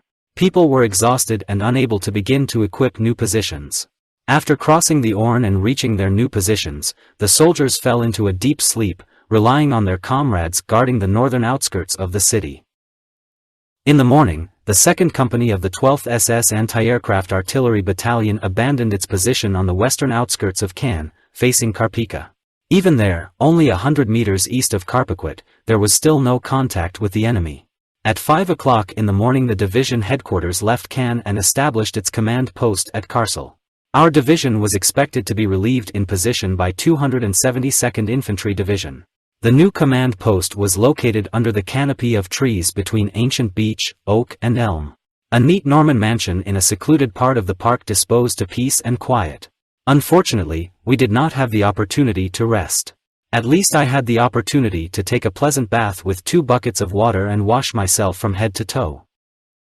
By 8 o'clock in the morning I again visited the units in the southern part of Cannes. Soldiers and officers lay like corpses in the gardens on the banks of the Orne.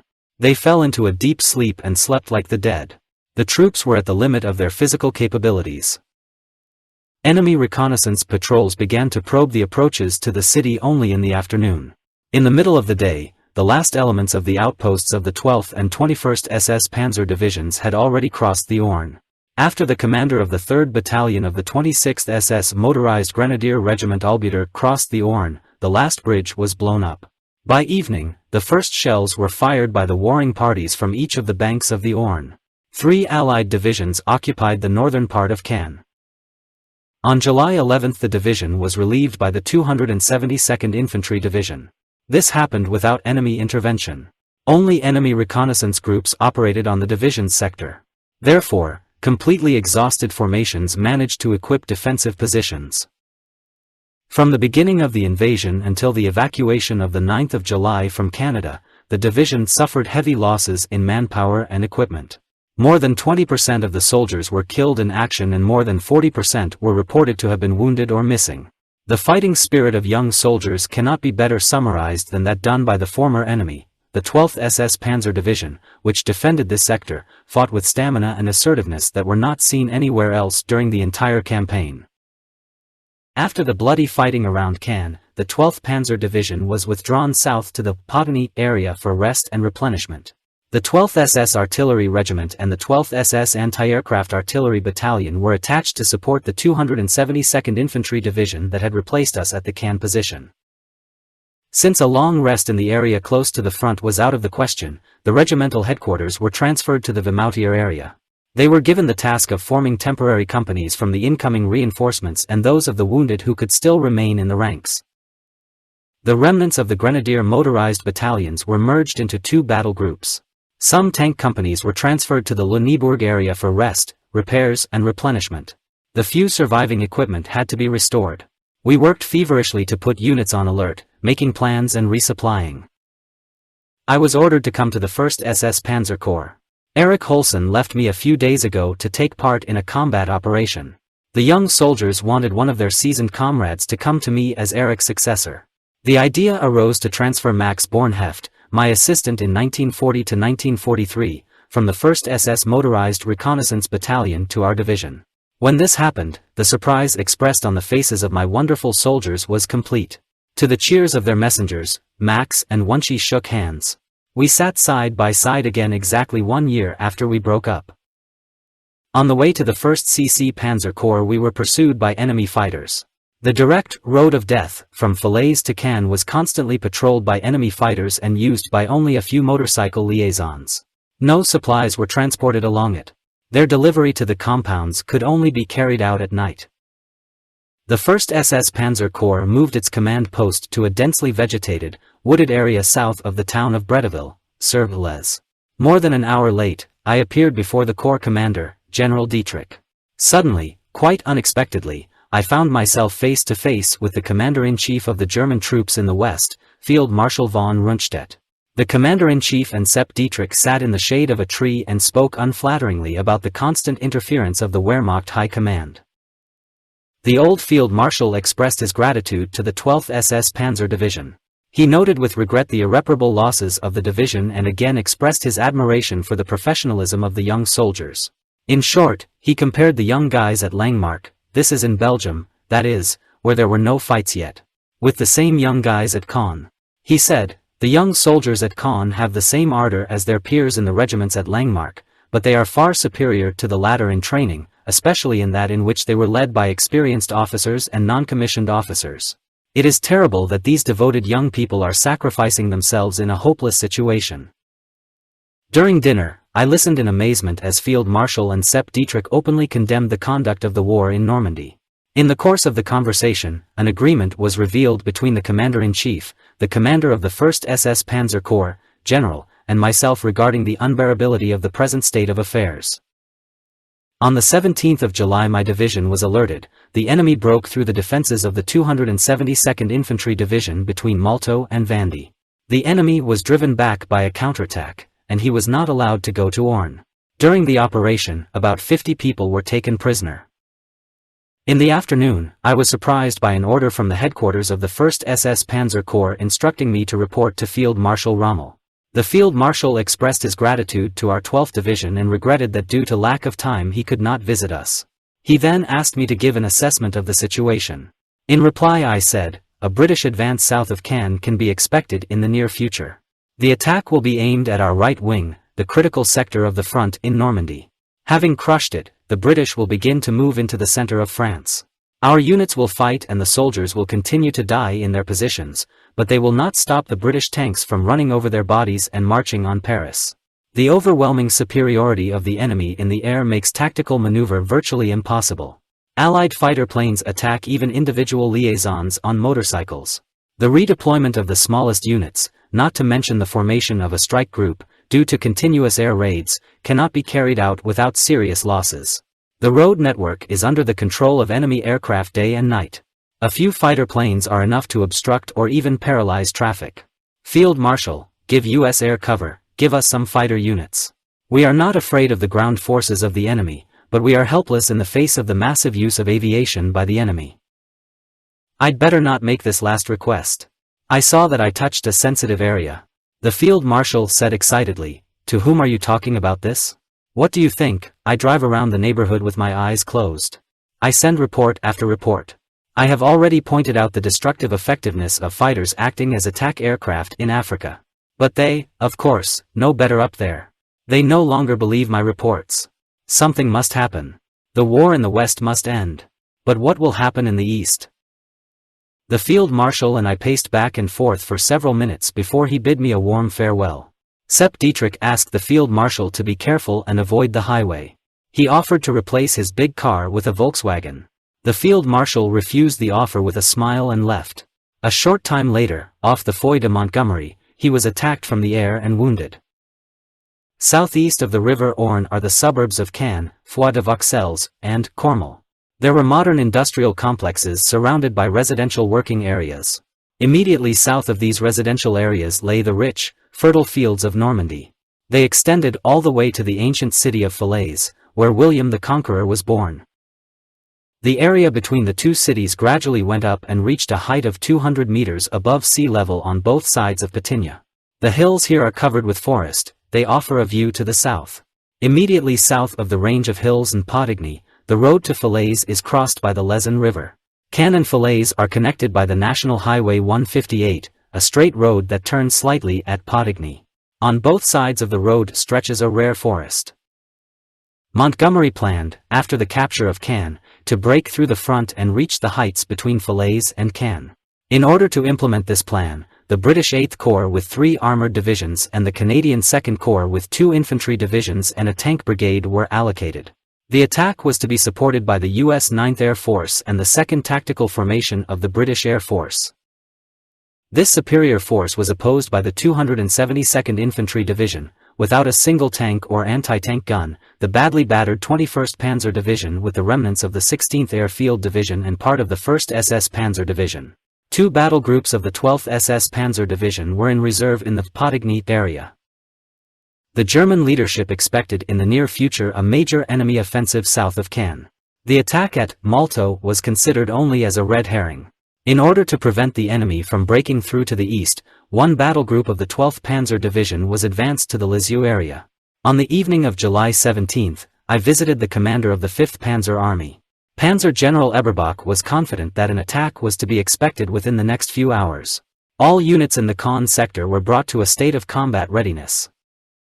Early on the morning of the 18th of July, the ground to the south of Caen shook. Allied air forces began to work on our positions, dropping 8,000 tons of bombs. Stormtroopers attacked German artillery positions and roads directly behind the front line. The first bombs were a wake-up call for the task force. The grenadiers jumped into their vehicles, shaking the remnants of sleep from their eyes. They didn't ask questions. Almost no conversation was heard.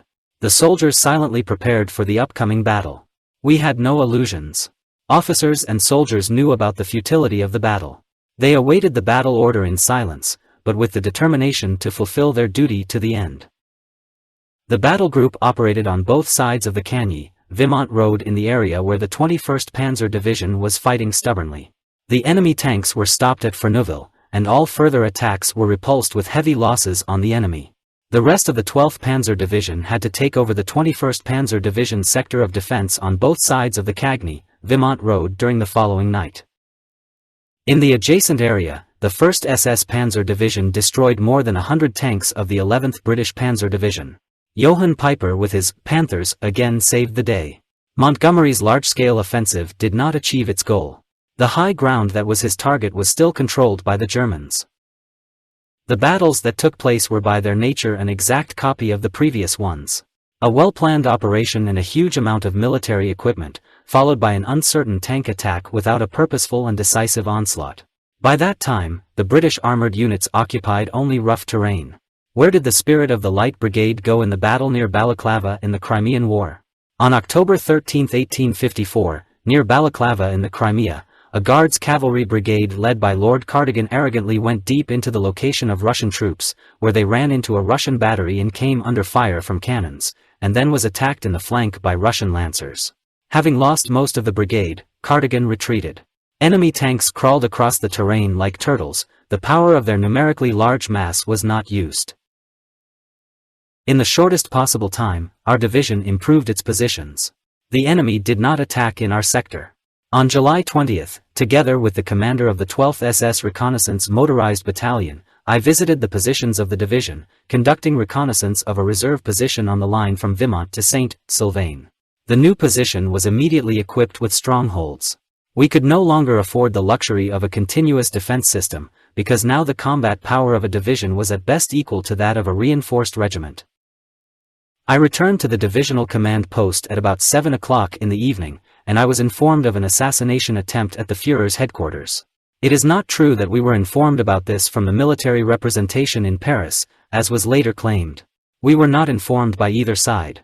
The information came exclusively from news reports on the radio. The assassination attempt on Hitler had no effect on the relationship between the army and the Waffen SS. There were no disagreements among the combat units. The terrorist act was rejected by all parts equally.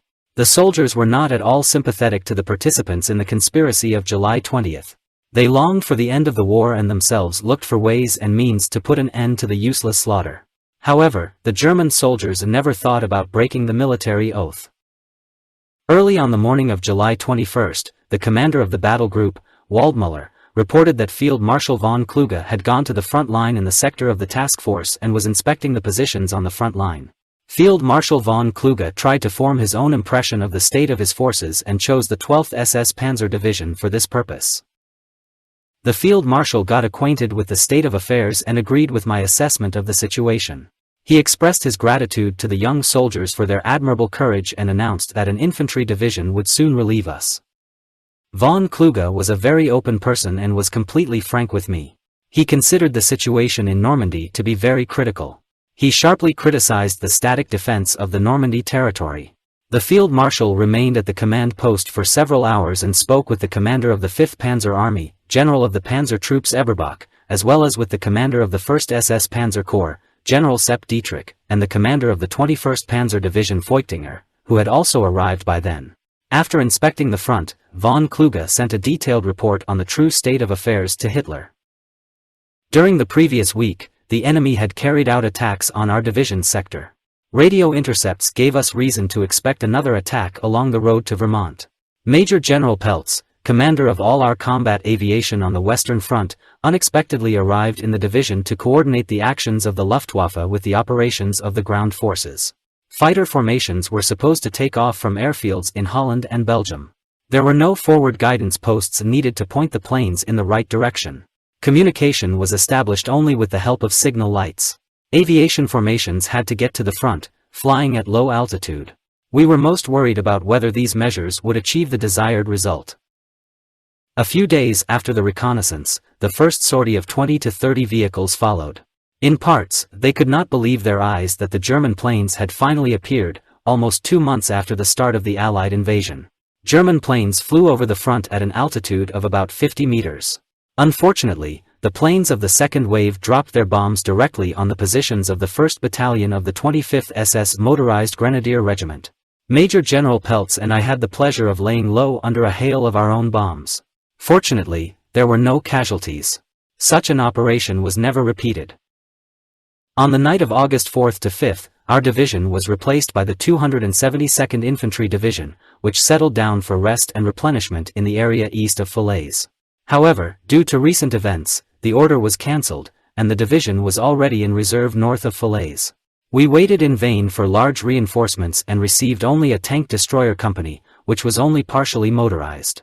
The Grenadier Motorized Regiment did not replenish with a single soldier. On visiting the 1st SS Panzer Corps, I noticed with a shudder that all the panzer divisions that had fought east of the Orne were now west of it.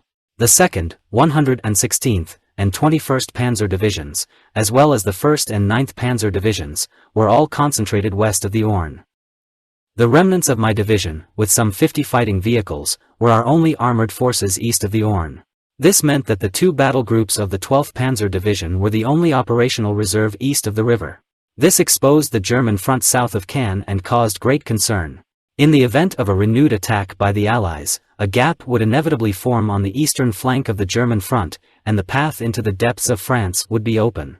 With only 50 tanks left, there was no hope that we could stop 3 armored divisions and 3 infantry divisions of the British and Canadians. We foresaw the collapse of the eastern flank of the German front in the west and prepared for the last battle. On the evening of August 6, the British 59th Division successfully captured the bridgehead behind the Orne at Turry Arcourt. Kampfgruppe Kraus was ordered, in cooperation with elements of the 89th Infantry Division, to immediately destroy the bridgehead. Moving from Saint Laurent, the battle group was able to clear the Forêt de Grimbos from the enemy, but, when they left the wooded area, which gradually descended to the Orne, was pressed by concentrated artillery fire. The enemy, occupying the heights of the western bank of the Orne River, had excellent vantage points. On the morning of August 7, I went to the Kraus battle group and found his command post in the forest lodge in Forêt de Grimbos. The wounded soldiers of the 89th Infantry Division in task force lay in the shade of tall trees, waiting to be evacuated. Enemy artillery fire covered the road and the edge of the forest to the south. Despite the vast superiority of the enemy in artillery, we managed to occupy the Forêt de Grimbos and reduce the enemy bridgehead. Again, the losses were horrific. I hardly saw a single unharmed of our soldiers here. Artillery fire on the forest was devastating. Before the bridgehead was completely liquidated, events occurred that put this operation in second place and led to the immediate withdrawal of the Kraus battle group. The Allies were aware of the movement of panzer divisions to the western sector of the front, and also that south of Caen, in addition to 50 combat vehicles left over from the 12th SS Panzer Division burned down in the battles, we had only 2 infantry divisions. What could be more obvious than the maneuver of crushing the weak German eastern flank and driving south through the Falaise? Thus, the British, in cooperation with American forces, surrounded and destroyed the German armies in Normandy. On August 4, Montgomery ordered the 1st Canadian Army to launch an attack towards Falaise in order to hasten the collapse of the German army. This task was entrusted to the commander of the 2nd Canadian Corps, Lieutenant General Simons. General Simons was the youngest corps commander in the Canadian Army and no doubt a worthy opponent. At one time he commanded a tank division in Italy, was an excellent strategist and tactician. Perhaps he was an outstanding staff officer, but I have no right to judge whether he was an equally capable combat commander. The fighting south of Caen showed conclusively that the Canadians did not have an energetic tank commander. At the same time, the battles took place with their huge advantage in manpower and equipment. However, not once did the commanders of Canadian units and formations dare to make spontaneous decisions or take advantage of the favorable situation that arises during the course of the battle. The combat commanders lacked the initiative, the ability to quickly take advantage of the opportunity that arose and lead their tanks into the depths of defensive positions and behind enemy lines. Canadians on the offensive slowly crawled south, uncertainly, cautiously, waiting for orders from above. General Simons had 4 divisions, 2 tank brigades, and 1 infantry division for Operation Totalize. With this force, General Simons intended to overwhelm the German defenses and reach the city of Falaise.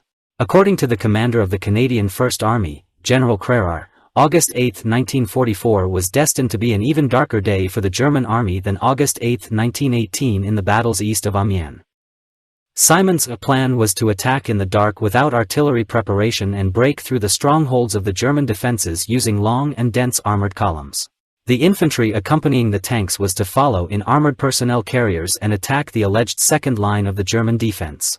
The night attack involved the use of a large formation of British night bombers. The second phase of the attack was to begin just after noon with the fighting of the American 9th Air Force, which was supposed to clear the way for the tank armada. The third phase was to end in the late afternoon of August 8 with the encirclement of Falaise. In accordance with the plan, the 2nd Canadian Corps concentrated all its concentrated power on August 7. The tanks went close to each other and represented a deadly spear in the hands of Canadian commanders. In all likelihood, such concentrated tank power was simply unstoppable. She should have just crushed our defenses. The deployment of Canadian forces seemed to guarantee them the neutralization of the German eastern flank in Normandy. Crérar's words came true. However, the god of war judged differently. Despite the huge concentration of military equipment, victory remained with the people. The advancing tank columns were stopped by German soldiers who were not afraid to look death in the face. The objective of the 2nd Canadian Corps was reached 8 days later than planned. The ruins of Falaise fell into the hands of the Canadians only on the 16th of April. How did everything look on the side of the Germans on the 7th of August? The 7 main Allied formations of several hundred tanks and hundreds of heavy bombers and fighter attack aircraft were opposed by the 89th Infantry Division. This division had no tanks, no heavy anti-tank guns or mobile reserves. The artillery was horse-drawn and could be easily neutralized. East of the Orne were, and, in the event of a crisis, able to support the 89th Division, only 2 battle groups of the 12th SS Panzer Division. However, the Krauss battle group was involved in the attack on the Turry-Harcourt bridgehead on August 7 and found itself about 20 kilometers away from the area of the Canadian offensive. In the 12th Panzer Division, together with the 101st SS Heavy Panzer Battalion, the battalion of the 1st SS Panzer Corps, which consisted of Tigers, there were about 50 tanks left and nothing more. Moreover, our other infantry unit in the area, the 85th Infantry Division, was still on the march. His advanced units reached only the Tren area. It was possible to expect the division to enter the battle as early as the 10th of August. Following my return from the Tyuri-Harcourt region, a lengthy report on the situation was sent to the headquarters of the Corps. It strongly warned against the withdrawal of the last tanks to the south of Caen. In my report, I also argued the need for my 2 battle groups to be deployed in the right direction. The incessant bombardment and rumble north of Bretteville, beginning just before midnight, signaled the start of the expected Allied offensive. Heavy attacks from the air hit the positions of the 89th Infantry Division. The sky was lit up with flashes of explosions. The front was on fire. The first bombs went off automatically as an alarm to our units. The division's reconnaissance units moved north, trying to contact the fighting units of the 89th Infantry Division. Hour after hour passed in agonizing anticipation of the coming day. The roar of bombs dropped from enemy bombers, reminiscent of giant hammer blows, told us more than anyone else. There was no question of running away from this hellish fire. Hell has opened up to devour our soldiers. Before daylight broke, I rushed to Bretteville with a few contacts on motorcycles to get a general idea of what had happened. For a few seconds I enjoyed the greenery of the forest and thought about the weeks we spent on these calm forest roads in 1942 during the resupply of the division. The noise of the front brought me back to reality. Death and destruction did not contribute to the memory of happy times. The rumbling of battle sounded like the dull roar of drums of destruction. There was no sound of fanfare announcing victory. At Erville I spoke with Monk and received the first reports of the events of the night. The positions of the 89th Infantry Division were captured by the enemy. The division was virtually annihilated. Several strongholds were still fighting. They were like islands in the maelstrom of battle, now and then giving the attacking Canadians a warm welcome. There was no communication with the units on the front line, and the remaining pockets of resistance fought, left to themselves. The defenders now had to rely only on their own strength. Our brave soldiers stood like rocks under the iron tide of the Canadian Armada and forced it to stop again and again. It was a great fortune that I knew this area in every detail. I was here with my reconnaissance battalion in the autumn of 1942 and we had many training sessions. Therefore, I knew that the high ground at Potigny dominated the area, and the Lezon River was a natural barrier to tanks. The Canadian attack had to be stopped north of Potigny, otherwise the fate of our 7th and 5th armies would be sealed. I moved in the direction of Bretteville, Les with the clear intention of holding the line of the River Lezon. Bretteville became impassable. The streets were littered with rubble from bombed-out houses. To get to Shinto, we drove through open fields. Shinto was a rather large settlement and was located so that the Caen-Falaise road passed through it. There was practically no traffic on the main street. And who would drive on it now? The 89th Infantry Division was north of Shinto. From there and south to Falaise, a huge gap opened up in our defenses. The goal of the Allies, the area to which they so zealously sought, stretched out before them, defended by no one and occupied by no one. At Shinto I found a platoon of tank destroyers from the Waldmuller battle group. Having shown prudence, Waldmuller changed the place of deployment of the platoon during the night, since the former place of deployment was subjected to shelling. I didn't believe my eyes. Groups of German soldiers in panic fled south on both sides of the Caen-Falaise road. For the first time in these long years of terrible war, I saw German soldiers fleeing. They paid no attention to anything. They passed through hellfire and stumbled past us with eyes full of terror. I looked in amazement at the groups of military personnel who were not led by anyone. My form stuck to my body, the enormous burden of responsibility that I suddenly felt made me sweat. I suddenly realized that the fate of Falaise and our 2 armies depended on my decision. I stood in the Volkswagen and drove in the direction of Caen. I saw more and more demoralized soldiers running south. I tried unsuccessfully to stabilize the crumbling front. The horrendous bombardment blew the spirits away from parts of the 89th Infantry Division. Shells fell on the road, devastating it. The retreat could only continue on both sides of the road.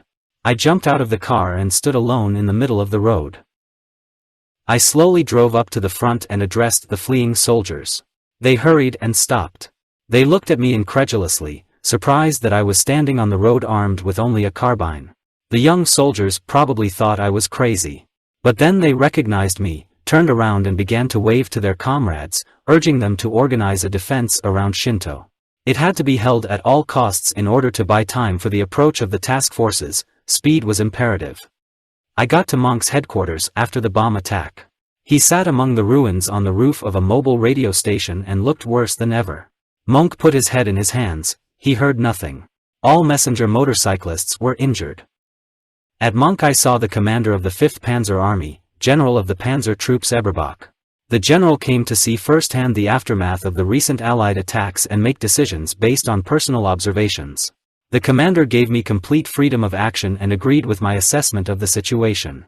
In the meantime, Hubert Meyer sent the Waldmüller battle group to Bretteville de Rabe. There she could act according to the situation. I issued the following orders. First, Kampfgruppe Waldmüller, reinforced by the 1st Battalion of the 12th SS Panzer Regiment and the remnants of the 101st Battalion of Heavy SS Panzers, counterattacked to capture the high ground south of St. Annan. Second, the Divisional Escort Company, reinforced by the 1st Company of the 12th SS Anti-Tank Battalion, with self-propelled artillery mounts, advanced through Esther and occupy the hill west of St. Sylvain. Third, Kampfgruppe Kraus, reinforced by the 2nd Battalion of the 12th Panzer Regiment, withdraw from the battle with the enemy, occupy the high ground west of Potigny and defend the area between the Lezin and Les rivers. At the moment the battle group is involved in attacking the enemy bridgehead at Forêt de Grimbas. Fourth, the command post of the division is located at Patigna. I will be with the Waldmüller battle group. I met with Waldmüller north of Bretteville de Rabe, and together we went to Shinto to get our bearings. Whitman's Tiger tanks were already positioned east of Shinto, hidden behind a forest belt. Until now, they have not yet entered the battle. Shinto was under artillery fire. However, the open area did not seem to be under fire. From the northern outskirts of the town we saw dense columns of enemy tanks north of the road to Bretteville, Les. Tanks walked close to each other. The same thing happened south of Garcelles and at the edge of the forest southeast of it. The mass accumulation of tanks simply amazed us. We did not understand the behavior of Canadians. Why is this colossal tank force not thrown into the attack? Why did the Canadian command give us the time and opportunity to take countermeasures? There were no fearsome fighter planes. The systematic use of fighters alone would have destroyed the remnants of my division on National Highway 158, which would ensure that the 2nd Canadian Corps would break through our defenses. Nothing would have prevented the Canadians from taking Falaise that evening. God alone knows why it didn't happen. The enemy tank divisions stood ready to advance along all roads. Waldmüller and I knew we couldn't let the enemy tanks make another attack. This attack must not start. We must try to seize the initiative. I decided to defend Shinto with my forces already committed and attack at lightning speed with all available units east of the road. In this way I hoped to frustrate the plans of the enemy. I chose the forest southeast of Garcelles as my target. We had to risk an attack in order to buy time to organize defenses at the turn of the Lezin River. According to the plan, the attack was to begin at 12 o'clock in the afternoon. During my last meeting with Waldmüller and Whitman, we noticed a single bomber flying over us a couple of times, dropping lighting lights. It seemed to us that it was something like a flying command post, and I ordered an immediate attack in order to withdraw units from the zone of possible bombardment. I again shook hands with Michael Whitman and drew his attention to the extremely critical situation. Michael laughed, as only young people laugh. He was 30 years old, and climbed into his Tiger tank. He already had 138 enemy tanks on his account. Will he increase this score or become a victim himself? The tanks quickly rolled north. They crossed open country at speed and used the folds of the terrain to engage the enemy. The tank attack helped the grenadiers move. They approached the object of attack, dispersing widely. I was on the northern outskirts of Shinto. Enemy artillery opened heavy fire on the attacking tanks. Michael Whitman raced under enemy fire. I knew how he acted in such cases. I knew that you need to keep moving. Do not stop. Rush forward and create for yourself some space for freedom of action. Our tanks advanced through a real hell of steel and fire. They were supposed to prevent enemy tanks from attacking. They should have disrupted his plan. Waldmuller followed the tanks with his grenadiers. Magnificent soldiers followed their officers. In the midst of all the sweeping artillery fire, a machine gunner called out to me. He pointed to the northwest. I saw an endless line of large four-engine bombers approaching us. The ironic remarks of a few soldiers allowed us to forget about the huge danger in a split second. A young soldier from Berlin exclaimed, "What an honor Churchill does us by sending a bomber at each of us." As a matter of fact, he was absolutely right. There were more bombers approaching us than German soldiers pressed to the ground. At that moment, there was only one way to escape: leave the village and move out into the open. With lightning speed, the defenders of Shinto left this settlement and waited for the bombs to explode in the green fields to the north of it. We were right, because we knew that in the course of the fighting, village after village was compared to the ground by Allied aviation. Soon, huge sheaves of fire shot up into the sky. We noted with satisfaction that American aircraft also covered the Canadians. Due to an error in the guidance aircraft, the bombs fell on their attack formations as well. The commander of the 3rd Infantry Division, General Keller, was seriously wounded and forced to leave his division. The last waves of bombers flew over the vigorously attacking Waldmuller battle group, dropping no bombs on any tanks or armored vehicles. The crews of the planes were engaged in the targets designated for them, without worrying that in the meantime the situation had changed. Obviously, the Canadian armored divisions went into battle without the participation of Air Force communications officers and, therefore, could not influence the actions of the attacking bombers. At this point, it became clear to me why the Canadian ground troops did not continue the attack, and we had the time needed to take countermeasures. Not realizing the true nature of the situation, the attacking divisions were tied to the movement schedule of the 2nd Canadian Corps. As a result, instead of winning, they were fooled. A tank battle cannot be led from behind a table with a map laid out on it. A responsible tank commander must be together with the forward units of his attacking troops in order to make a timely decision appropriate to the situation and deliver a decisive blow. A tank attack divided into phases is like a cavalry attack, in which a break is scheduled to feed the horses. The deployment of the American 9th Air Force could not affect the effectiveness of our counterattack. The Waldmuller battle group approached a section of the forest and engaged the Polish infantry. A fierce tank battle began between the tanks of the 4th Canadian Panzer Division and Michael Wittmann's Tiger tanks. At times, the Tigers were not visible at all. The enemy artillery fire was concentrated and rapidly changing direction against them. In the meantime, we have regained our former positions at Shinto. The settlement was under attack from the north and was in the sector of fire by direct fire from Canadian tanks. Flanking fire from several Wittmann Tigers helped keep the Canadian Shermans at bay and prevented them from approaching Shinto. We could see that a large enemy force was advancing a kilometer in front of us. They rushed in the direction of Bretteville, Survillez. Their attacks choked one after another. We had extraordinary luck. Our opponents did not carry out a single massive concentrated attack against us. From the Divisional Escort Company they reported that it was located west of St. Sylvain. She had already fought with the advanced units of the 1st Polish Tank Division and destroyed several armored vehicles. The Poles no longer tried to lean out of the forest near Garcelles. Later we learned that this was the first combat operation of the 1st Polish Panzer Division. The battle had been going on for several hours. Our wounded were gathered south of Shinto. They were evacuated under enemy fire. Toward evening, I discovered that neither the army or the corps was in a position to send reinforcements to us. A few Tigers, that's all that was in their power. I was hoping that Kampfgruppe Krauss had already reached Potigny sector in time to organize their defenses. At the moment, I have not yet received a single report from Krauss. Toward evening, intelligence reported the loss of the town of Bretteville, Survillez. The 2nd Canadian Infantry Division, under Major General Fawkes, routed scattered elements of the 89th Infantry Division there. There was no question of organized defense of the town. The defenders had neither anti-tank weapons nor artillery. The battle to the north and east of Shinto continued until dark. It was simply a miracle that, with the overwhelming superiority of the enemy, we were not defeated much earlier. Our heavy tanks plied the battlefield like battleships in a naval battle. Their formidable cannons, apparently, inspired respect for the attacking units of the enemy. The 4th Canadian Armoured Division under the command of General Kitching was unable to crush the miserable handful of German grenadiers. Shinto was still in the hands of a dozen soldiers. After the loss of the town of Bretteville, Servles, the enemy penetrated deep into our defenses, outflanking Waldmüller's battle group and the heroic defenders of Shinto. As a result, the 12th Panzer Division decided, under cover of darkness, to move the battle group back to the line of the Lezin River and hold this position until the arrival of the 85th Infantry Division. The defenders of Shinto and the armored vehicles of the Waldmüller battle group, under the cover of tanks, were able to easily disengage from the battle and were deployed at my order in the forest near Chateau Canet. South of Shinto, I contacted the commander of the 89th Infantry Division. Apparently, the general experienced the most difficult day of his military career. It was not easy for him to realize that now his division consisted of only a few scattered units. Together with him, we left the village of Bretteville, de Rabe shortly after midnight.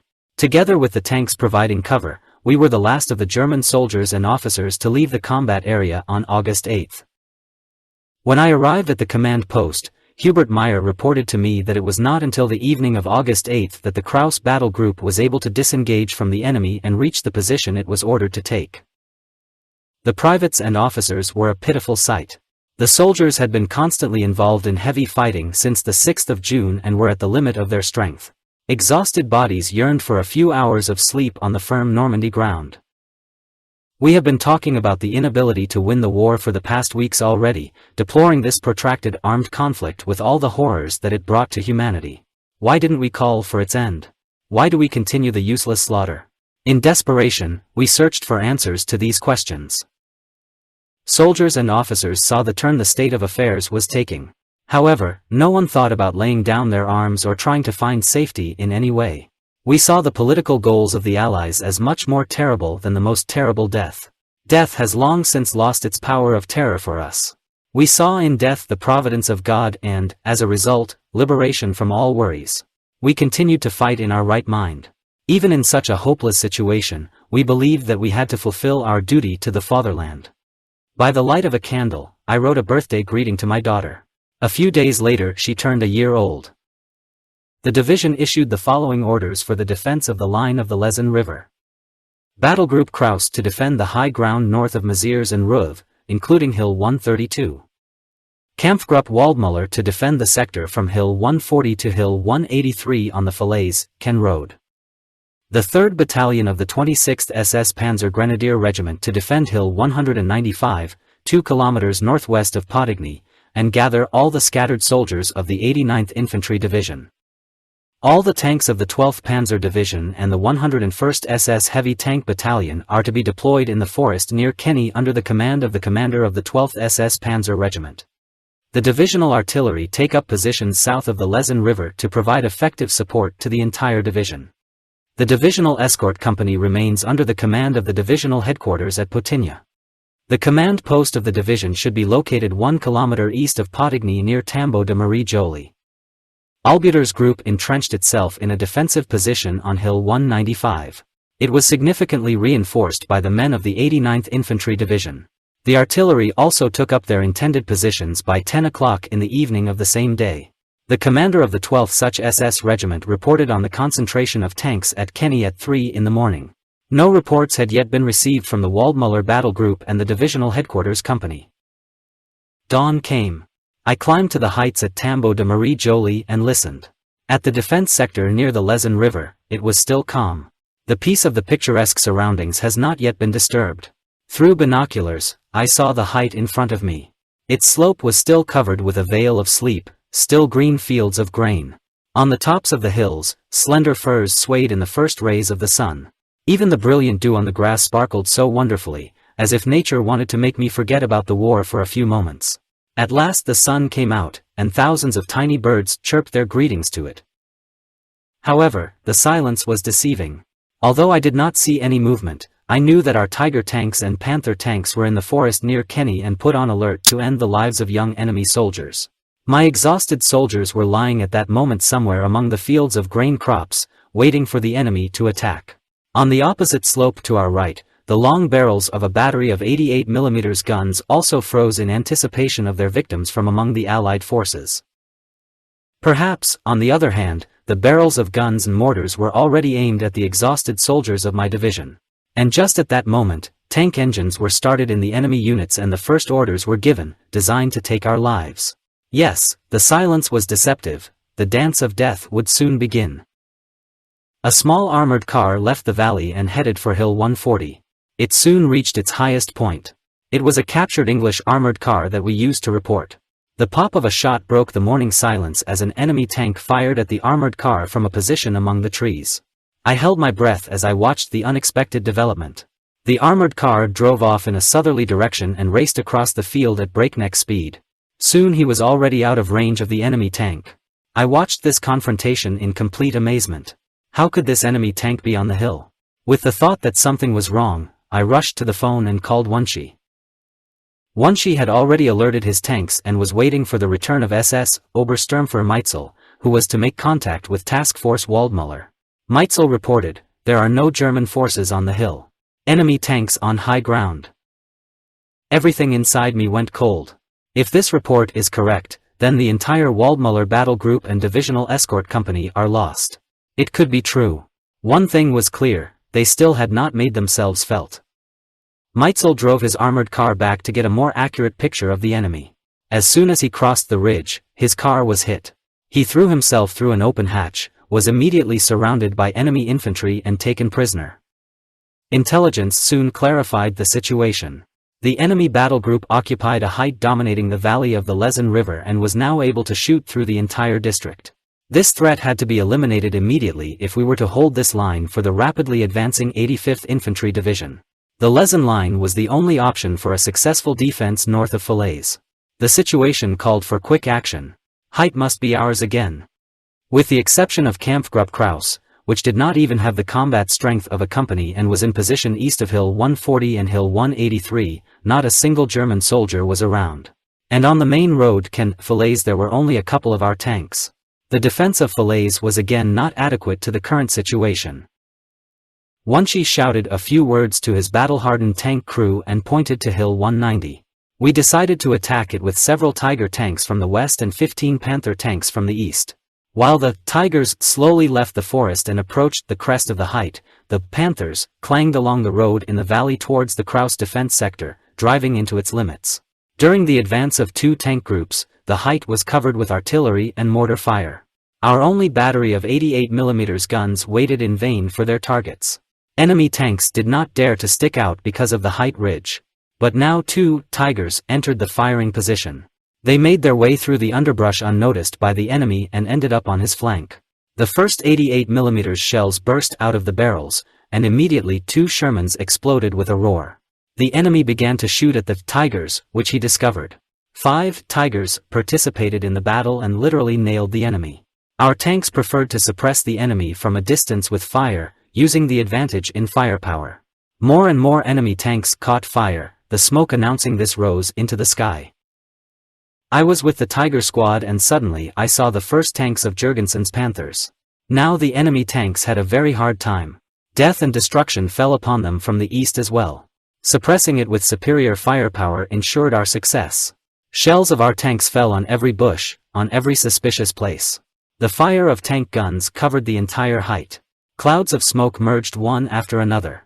We could hardly believe that every cloud heralded the death of the tank. The absence of foot soldiers kept us from reaching the tree-covered northern slope of the ridge. At any moment 2 motorcycle companies of the 85th Infantry Division were expected. And then we noticed fighter planes in the sky. Did they want to attack us or did they have other goals? I was worried about our tanks. They were out in the open and looked like targets in a shooting range. In the blink of an eye the planes were already above us. Here is the first fighter described the arc, and then dived on. A Canadian battle group. The planes flew over us, banked, and attacked the Canadian battle tanks again. None of the aircraft attacked the Tiger tanks or Panther. In a matter of seconds, the hill was shrouded in smoke from exploding tanks. Tigers and Panthers took advantage of the chaos and mastered the heights. It looked like a graveyard of tanks. About 11 o'clock in the morning I saw 2 half-track armored vehicles jump out of the forest and rush north. The Tiger, closest to me, opened fire, but the armored vehicles were able to hide in dense thickets, and then they were already far away. Judging by the testimony of the prisoner, one of the half-tracks was driven by a lieutenant colonel from the Algonquin Regiment. The Canadian Battle Group commander, Lieutenant Colonel Worsington, was killed in action during the afternoon. The tanks, along with the motorcycle companies of the 85th Infantry Division, which had just arrived, were moving along the beaten path in the woods by the Canadians and putting increasing pressure on the Canadian positions. In this critical situation, taking advantage of the psychological impact on the Canadians of the air attack, SS Obersturmführer Meitzel invited those who had captured him to surrender to the Germans. Meitzel broke his arm in a fall while throwing himself out of his burning armored vehicle. Together with the Canadians, he was in the very center of the hell that had opened up on the northern slope of the height. The Canadians tied Meitzel, but treated him like a knight. His first offer was politely declined. However, as the air attack and artillery fire began to inflict more and more damage on the Canadian infantry, the proposal was accepted. Meitzel led 21 Canadian soldiers and 2 officers into the position of the Krauss battle group. At about 3 o'clock in the afternoon, he arrived at divisional headquarters along with 23 Canadians. Among the prisoners was Captain Renwick of the 28th Tank Regiment. This is the British Columbia Regiment. For about half an hour I talked with Renwick about the abnormality of this war. He made a good impression. Renwick said nothing about the battle that was then taking place. Based on interrogations of prisoners and an analysis of the questions that Meitzel was asked when he was in captivity, the following picture of the emerging situation emerged. Our counterattack on the afternoon of August 8 stopped the enemy attack. After that, he went on the defensive, in particular the Polish 1st Panzer Division at St. Sylvain and the Canadian 4th Panzer Division at Shinto. To regain the initiative, the 4th Canadian Armored Division conducted a night attack on Hill 195 northwest of Potigny with the 28th Armored Regiment, British Columbia, and 2 infantry regiments, including the Algonquin. As a result, the passage between Lezen and Les was to be captured and the possibility of a swift breakthrough to Falaise appeared. As a result of an error in orientation at night, the battle group instead of Hill 195 went to Hill 140 and, in the absence of our forces there, occupied it. Meitzel was asked about the great paved road that the Canadians were looking for in vain. The enemy panzer group passed Kampfgruppe Waldmüller, which had withdrawn from Shinto to take Hill 140. Waldmüller headed east and waited for darkness to reach our lines. The divisional escort company that the Poles passed by was in a similar situation. During the night, the surviving Canadians fought their way to the 1st Polish Tank Division. The 28th Canadian Tank Regiment left 47 wrecked tanks on the battlefield. Almost all of them were hit by the guns of the Tigers and Panthers. We didn't lose a single tank. Our defensive successes during the previous 48 hours had cost us heavy losses, though they were less than those of the enemy. On the 9th of August we saw our brave comrade Michael Whitman make his last tank attack. Moving ahead of his tanks, he and his loyal crew destroyed several Shermans east of Shinto. Then he led his tank squad forward. His swift tank attack apparently slowed the advance of the Canadian 4th Panzer Division and allowed the German forces defending along the Lezen River to gain time and room to maneuver. Michael Whitman died the same way he lived, a brave and at the same time cold-blooded warrior, always setting an example for his soldiers. Until his death, he demonstrated a truly Prussian attitude towards his duty. In flames, his Tiger marked the last battle and the end of a good comrade and soldier. In 1987, the French Highway Service, engaged in the expansion of a section of the road near Shinto, stumbled upon an unmarked grave. The remains of Michael Whitman were found in it. Now he is buried in the military cemetery in La Cam. However, the spirit of this brave officer continued to live in his young tankers, who, like their former commander, fought bravely to the end and died heroically. Krauss's battle group suffered catastrophic losses in the battle for the bridgehead at Tayuri Arkura. She now had the fighting power of a weak infantry company. During the night, the Waldmüller battle group and the divisional escort company reached our positions and occupied their defense sector. The Waldmüller battle group also now had the combat capability of only a weak company. If only the 85th Infantry Division had time to relieve us at the line of defense. The survivors of the 12th Panzer Division could hardly hold out any further. Another attack by the Canadians would lead to disaster. We were no longer able to fight. The last 10 weeks have squeezed all the juice out of us.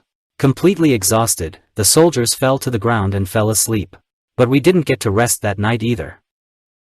A fiery whirlwind swept over Hill 195 and hit Albutter's positions. The tracer shells of our tanks hit the attacking enemy infantry. The muffled bursts of hand grenades, mixed with the furious cries of the defending German soldiers, shook off a heavy sleep from us. Highlander Regiment Argyll and Sutherland attacked Hill 195. When I got to Hill, Albieter was among his soldiers and led them in a counterattack. The enemy had broken through to our heavily dispersed defensive positions and was about to occupy the entire height. The soldiers of our motorized units attacked the enemy troops with a sudden blow and threw them into the darkness. The height could be held with the support of tanks providing cover. The enemy suffered heavy losses, and by dawn was open to flank fire from our tanks, located in the forest near Kenny. His attack on this key area of our defense failed. Small in number, the German troops were able to resist the much superior enemy forces. After an unsuccessful attack on Hill 195, the Allied offensive was continued a few hours later by the forces of the 1st Polish Panzer Division at Memoirs. A Polish armored division attempted to cross the Lezin River at Kond, bypassing the Kraus battle group. The leading tanks were stopped by a single German anti-tank gun. 9 Polish tanks remained standing in front of the German anti-tank gun. They burned until the morning. But the fatal direct fire shot of a tank gun also destroyed the crew of our anti-tank gun. After the destruction of this single anti-tank gun, the path was open for the Polish division. There simply were no more troops ready to interfere with the Lezin crossing. But the Poles, after suffering losses, decided to shift the direction of the strike to the north. Our tanks, which were at Hill 195, had to redeploy in great haste to the right flank of the division in order to attack the advancing Poles from the flank. Half a dozen tanks raced east. Will they succeed? We were lucky. A company of SPGs under the command of SS Obersturmführer Herdelbrink, which had just pulled itself up, came into contact with the advancing Polish lead units. This was the company's first combat contact with the enemy using a tank destroyer that had just entered service. 40 Polish tanks were destroyed in a short time. SS Obersturmführer Herdelbrink personally knocked out 11 tanks. A breakthrough was averted. During the day of August 11th, the right wing of the division was replaced by elements of the 85th Infantry Division. The Kraus battle group could finally leave their positions. However, before Kampfgruppe Waldmüller could hand over their sector, the 8th Canadian Infantry Brigade attacked our tank group in the forest near Kenny. This attack was also repulsed with heavy losses from the Canadians. On August 12, the 12th Panzer Division was able to hand over the site at Potigny to the 85th Infantry Division. About 100 young soldiers, completely exhausted and battered in previous battles, resisted the enemy, who had an overwhelming advantage in manpower and equipment. 2 fresh tank divisions and 1 infantry brigade could not break the will to resist 17 or 18-year-old soldiers and crush them.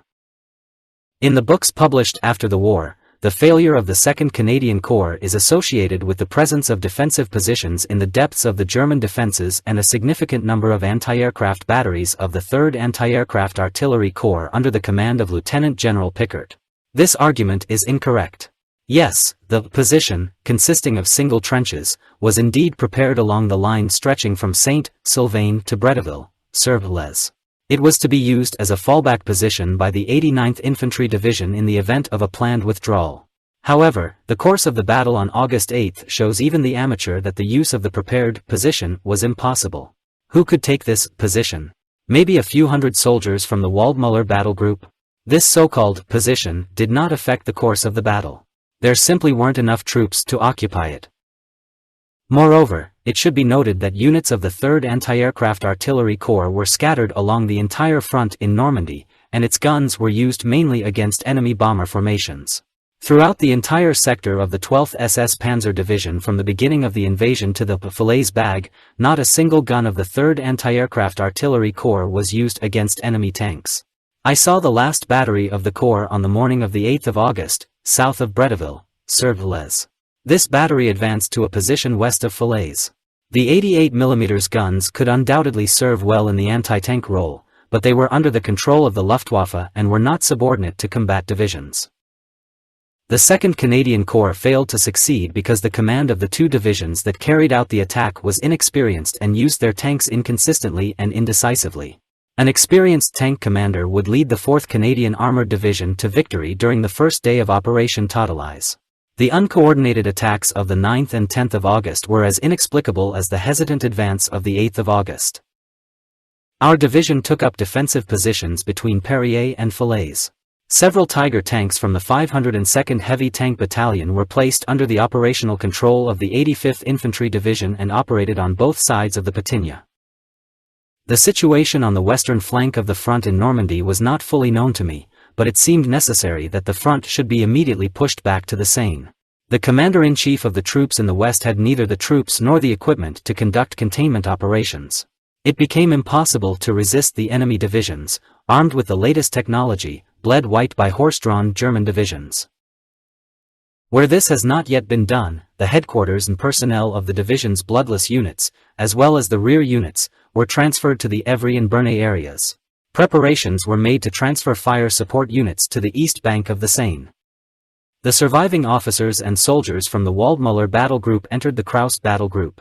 The combat composition of the division on the 13th of August was represented by the following forces: 20 armored combat vehicles, tanks, armored vehicles, and self-propelled guns, including tank destroyers, 1 platoon of grenadiers in armored personnel carriers, 1 intelligence unit, 300 grenadiers without combat vehicles, 1 battery of 88 mm anti-aircraft guns of 4 guns, 1 battery of self-propelled 37 mm anti-aircraft guns of 9 guns, 1 company of self-propelled 20 mm anti-aircraft guns, 3 batteries of heavy field howitzers, 1 battery of 105 mm guns. The change of artillery positions due to the lack of tractors turned into leapfrog. The division had not received any ammunition since the previous day, and its firepower could not be used to its full potential. The full composition of the division was represented by 500 privates, non-commissioned officers and officers. We all knew that the fighting would end only in death or captivity, but no one was going to stop fighting. The idea of unconditional surrender, articulated in the communiqué of the Casablanca Conference, kept us motivated to continue the fight. The war was, of course, lost by Germany, but the front had to be held.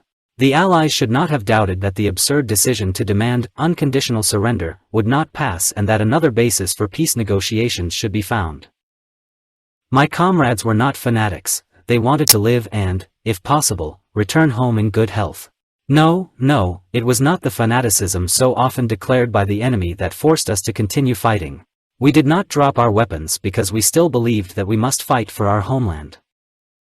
The division received a rough picture of the current situation during the 13th of August. The German armies found themselves in a situation unsuitable for defense. A huge bag of doomed German divisions formed between Argentan in the south, Falaise in the north, Trènes and Chambois in the east. The threat of complete annihilation was seen quite clearly. The jaws of death have almost closed. The only escape route was through the Trènes, bypassing the high ground. However, the road was no longer able to receive all the troops and guarantee their withdrawal. Hastily formed infantry divisions with artillery and horse-drawn auxiliaries were the greatest obstacle to the still mobile tank formations. The disaster continued to grow. On the night of the 13th to the 14th of August we were finally able to sleep. It was the last relatively quiet night for many of my comrades and their associates. The muffled noise of the battle raging in the west kept us awake for a long time, but nature finally took its toll. On the morning of August 14th, Wunschie, Kraus, Albuter and I moved to the area northwest of Falaise to take up new positions. Hill 159 north of Falaise dominated the area, and we immediately occupied it, creating a number of strongholds. A number of other specific features of the terrain east of Hill 159 up to the Div River were characteristic of our front. We did not believe in the peaceful intentions of the Canadians and immediately began to strengthen our strongholds. Based on an assessment of the situation as a whole and in view of the nature of the terrain, an Allied attack was to be expected between Jort and Falaise. The Canadians occupied the front in the northern part of the emerging pocket. The southern part of it was formed by the Americans at Argentan. The deadly struggle of the two German armies will begin as soon as the two ends of the pincers meet. It was with confidence in this that I prepared the soldiers and officers of our once proud division for the decisive battle. I was not surprised when my brave comrades took my considerations for granted. They had already experienced a similar crisis once and knew exactly what the result would be. We had to experience the same situation as before at about 2 o'clock in the afternoon. Hundreds of Halifax and Lancaster bombers turned the 85th Infantry Division's position into a graveyard. More and more bombers and attack fighters swooped down on the 85th Infantry Division, breaking the backbone of the defense. Artillery and anti-tank defensive positions were destroyed by bombs or blinded by smoke screens. The ground attack on the positions of the 85th Infantry Division was carried out by the forces of the Polish 1st Panzer Division, the 4th Canadian Panzer Division and the 3rd Canadian Infantry Division. The 2nd Canadian Tank Corps lined up as in a parade, tank to tank. They were waiting for the signal from the commanders. They intended to break through the German defensive positions with the tactics of an all-destructive onslaught. It was a mystery why the Canadians chose such an inflexible battle formation. Instead of leading their tanks to approach the enemy in dispersed formations, giving them the opportunity to effectively use their guns and room to maneuver to crush positions and make a quick and deep throw behind enemy lines, these steel monsters rolled clumsily and sluggishly through the area. Precious time was lost as the tanks crossed the area adjacent to the Lezin River, as they could not cross the swampy floodplain in such a clumsy battle formation. Well equipped and armed with modern combat equipment, the Canadian divisions were still north of their targets on the evening of the attack. Even during this phase of the operation, Canadian armored vehicles were used as infantry support. Neither the enormous firepower of so many tanks, nor their speed was effectively used. The Canadian leadership failed to be creative in planning and conducting the operation. In none of the Canadian attacks could one see the talent of a great commander. Their planning has always revolved around the tactics of war of attrition. The elimination of the defending German divisions was never achieved by an effective breakthrough. As soon as the attacking lead units ran into enemy resistance, the forward units lost momentum and began to waste energy on small, scattered battles. The course of the battle confirmed my previous observations. Toward evening, the first wave of Canadian tanks finally rushed into the sparse line of our defenses north of Falaise. The attack of the 4th Canadian Armoured Division and the 3rd Infantry Division bogged down in front of the remnants of our once powerful division. The attack of two divisions failed, failing to break the high morale of the 500 soldiers of the 12th SS Panzer Division. Hill 159 was left in the hands of a handful of German soldiers. During the night I traveled to all the strongholds of our front and explained the position of our two armies to the young soldiers. Now they knew that they were defending the northern flank of the Sac, Neck, and their holding of our positions made it possible to withdraw the exhausted units. At dawn, 20 to 30 surviving soldiers of the 85th Infantry Division reached the positions on Hill 159 and voluntarily joined the fighters holding the line here. This group passed the enemy outposts at night. We drove up in our car to several fighters, among whom was one wounded. They shook hands with us. The Canadians resumed their attack and soon Hill 159 was on fire. Shell after shell hit the ground, lifting it into the air. Our tanks spread out in ambush. They waited for the dark outlines of enemy combat vehicles to emerge from the dense veil of smoke and dust. The first enemy tanks were already on fire. His infantry was pressed to the ground by well-aimed machine gun bursts. Do we have enough nerves? Have we lost our human form yet? Every now and then we glanced over the wall of fire from exploding shells. We no longer heard explosions, and the howl of ricocheted shells. However, any movement in this wall forced us to hold our breath.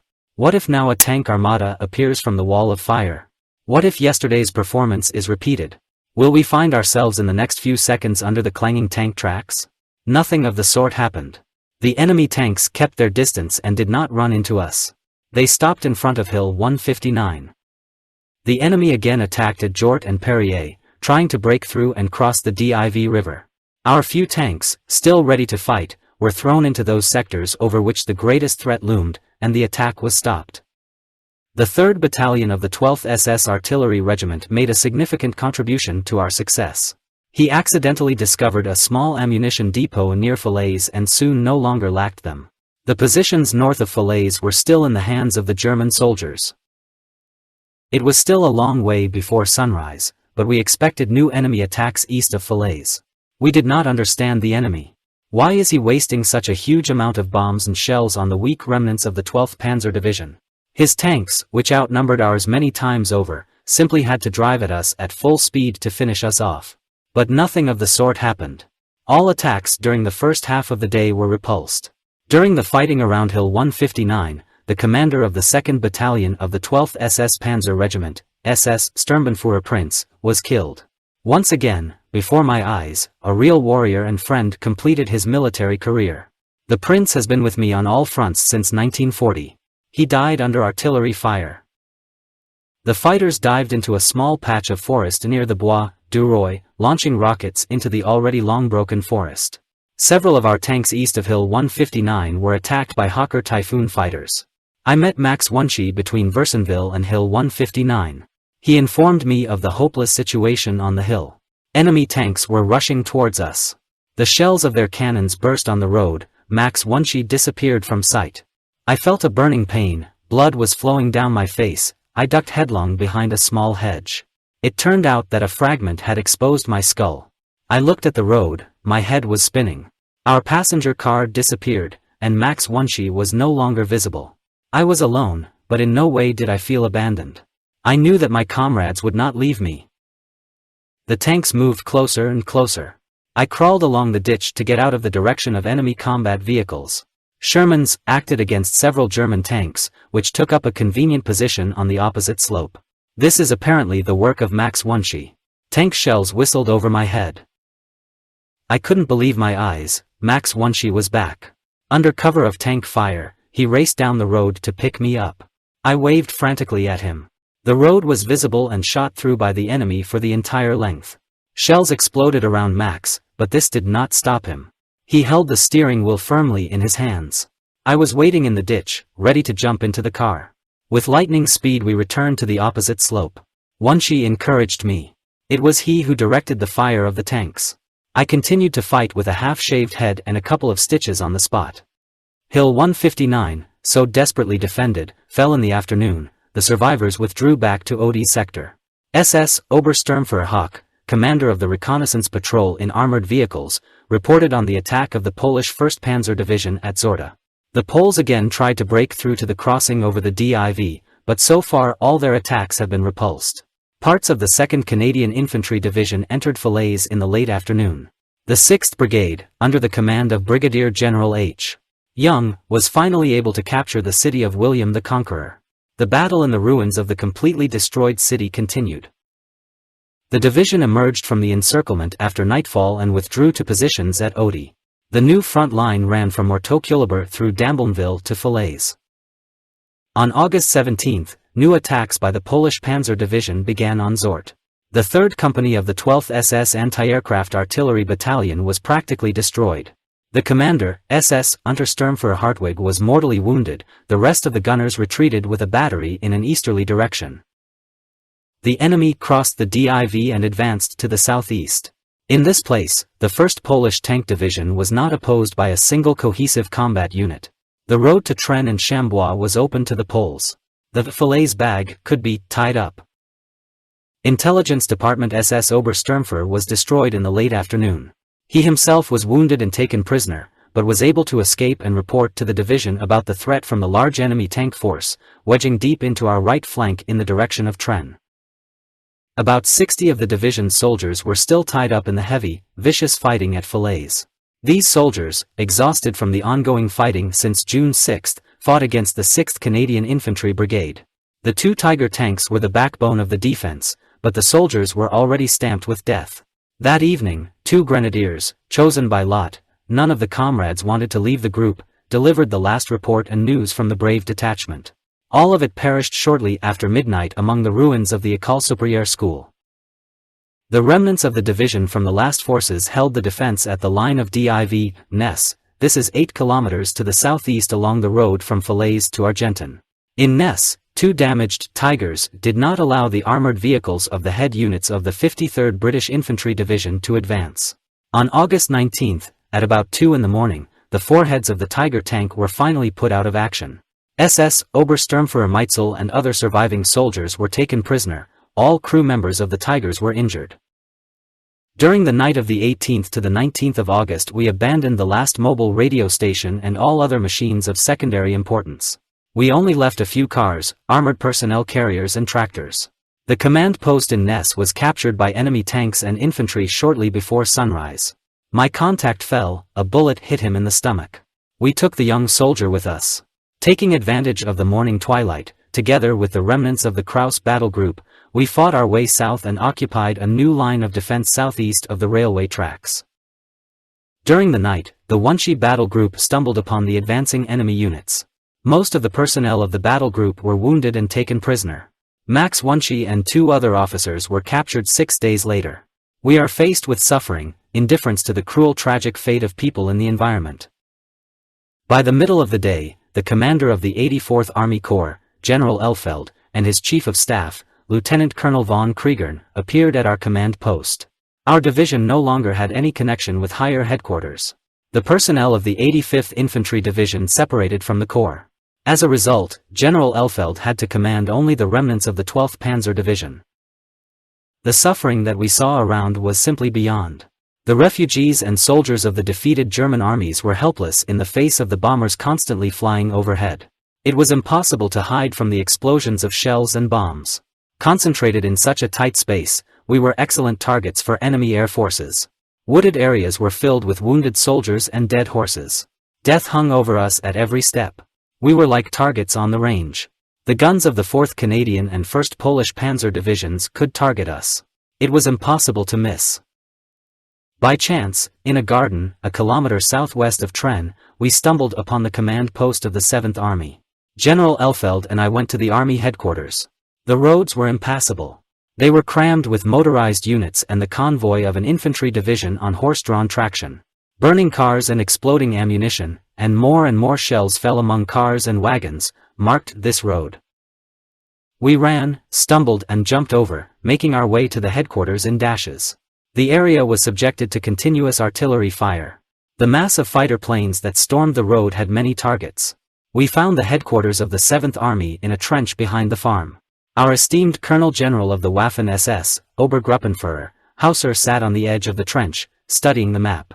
With the commander was his Chief of Staff, Colonel von Gersdorf, General Staff Lieutenant Colonel von Kluge, and General Staff Major Guderian.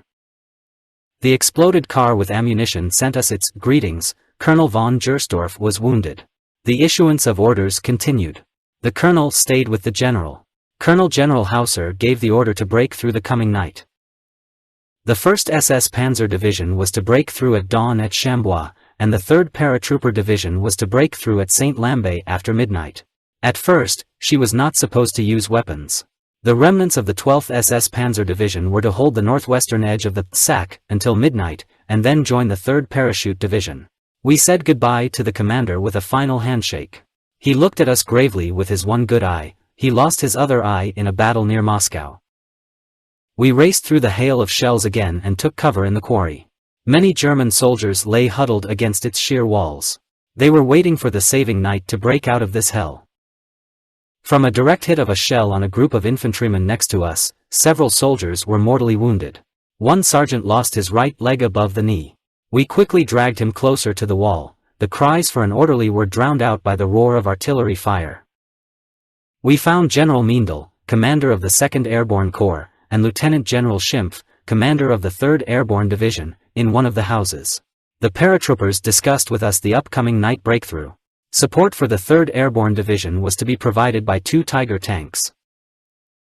We arrived at our command post completely exhausted. Commanding a division during a breakthrough was virtually impossible. The roads were completely clogged, and there were no more means of communication. The division was divided into 2 groups. The motorized units that still existed were to break through behind the 1st SS Panzer Division through Chambois. This group was to be commanded by Divisional Artillery Commander Drexler. The division headquarters, joined by General Elfeld and the remnants of Kampfgruppe Kraus, were to follow the Parachute Division. I divided our group into several smaller ones so that they could act independently if necessary. The guns, for which there were not enough tractors, were blown up at midnight. At midnight, I gathered everyone who was still surrounded around a group of farmhouses. The communication group was with the 3rd Paratrooper Division. Since the reconnaissance unit did not return and there was no noise of battle from St. Lambert, we decided that the paratroopers' breakthrough had been successful. We started moving. General Elfeld, Lieutenant Colonel von Kriegern and Hubert Meyer followed with the advance unit. I was driving in the direction of Chambois. We had to move over rough terrain if we wanted to get ahead. The few available roads and trails were impassable. They were hopelessly cluttered. Enemy artillery opened harassing fire. Everywhere there were fiery flashes of exploding enemy shells. Bright lights flew in all directions. It was our ammunition that exploded. Exhausted German soldiers wandered back and forth. Confusion in the bag of the environment made it impossible to choose the exact direction of movement. By dawn we were west of Chambois and linked up with the Panzer battle group of the 1st SS Panzer Division, which was just about to attack. We joined her as infantry. I jumped onto the armor of the tank and, in order to climb up, grabbed the belt of a comrade who was lying behind the tower. I let go of him in horror. The soldier was dead. He was killed by shrapnel. The attackers were hit by the fire of enemy anti-tank guns, tanks and artillery. I had no means of communication. Our tanks hesitated and retreated under enemy fire. We refocused behind the willow bushes next to the eroded Dour River. The river here was about 2 meters deep and 3 to 4 meters wide. We have witnessed a terrible tragedy. The galloping horses, along with the wagon and drivers, fell into a dried-up stream. Horses and men floundered in the mud of an almost waterless stream. Frustrated, the soldiers climbed onto the wreckage of the wagon and were immediately literally torn apart by Canadian artillery shells. Several hundred prisoners lay helpless under the fire of their own guns. They couldn't escape the encirclement. After crossing the dives between Chambois and Trens, I assembled an infantry unit. The whole area was littered with dead and dying German soldiers. The enemy was on the slopes and fired continuously at the bag. Most of the victims belonged to the support units of the infantry divisions, which remained in the bag with their horse-drawn vehicles. Guided by no one, they fled. General Elfeld and Lieutenant Colonel von Kriegern are missing. There were none at the collection point. In order to restore order to the now bloated group, I ordered the soldiers to assemble under the cover of the farm. While in our neighborhood columns of unarmed soldiers went out to the enemy, many officers and soldiers without weapons joined my group. But only those who managed to find weapons were allowed to go with us. Most of them complied. Between Tresons and Chambois, I knew every tree and every bush. Parts of my regiment were in both settlements even before the invasion. I became the head of the group. Bernhard Kraus led the other half. In total, the number of our forces amounted to 200 people. Hubert Meyer, SS Obersturmführer Cologne and my faithful Michel were with me. We were to follow the Trens-Chambois road. Enemy tanks moved along the road in both directions. Our tanks, which were in the bag, could not cross the div and could not support us. The riverbed was too deep. Many dead soldiers lay behind bushes and garden walls. They all fled to the cannons of the 4th Canadian Panzer Division that were waiting for them. Can we break through this iron encirclement? The enemy occupied the hill and fired on the roads and fields. Michel removed the white bandage from my head. A brave Cossack from Dnipropetrovsk said, "The dressing is not good, I will make a new one later." He thought white bandages made me stand out. I jumped from cover to cover with a gun in my hand. The trenches were full of the dead. Apparently, they were handed out by tanks. Looted cars stood in the fields and behind fences. We made our way closer and closer to the slope. Bullets fired from a machine gun whistled over us. We fell to the ground between two tanks. They were at a distance of about 150 meters from each other and fired at the bag. A machine gun armored personnel carrier scurried back and forth to our right.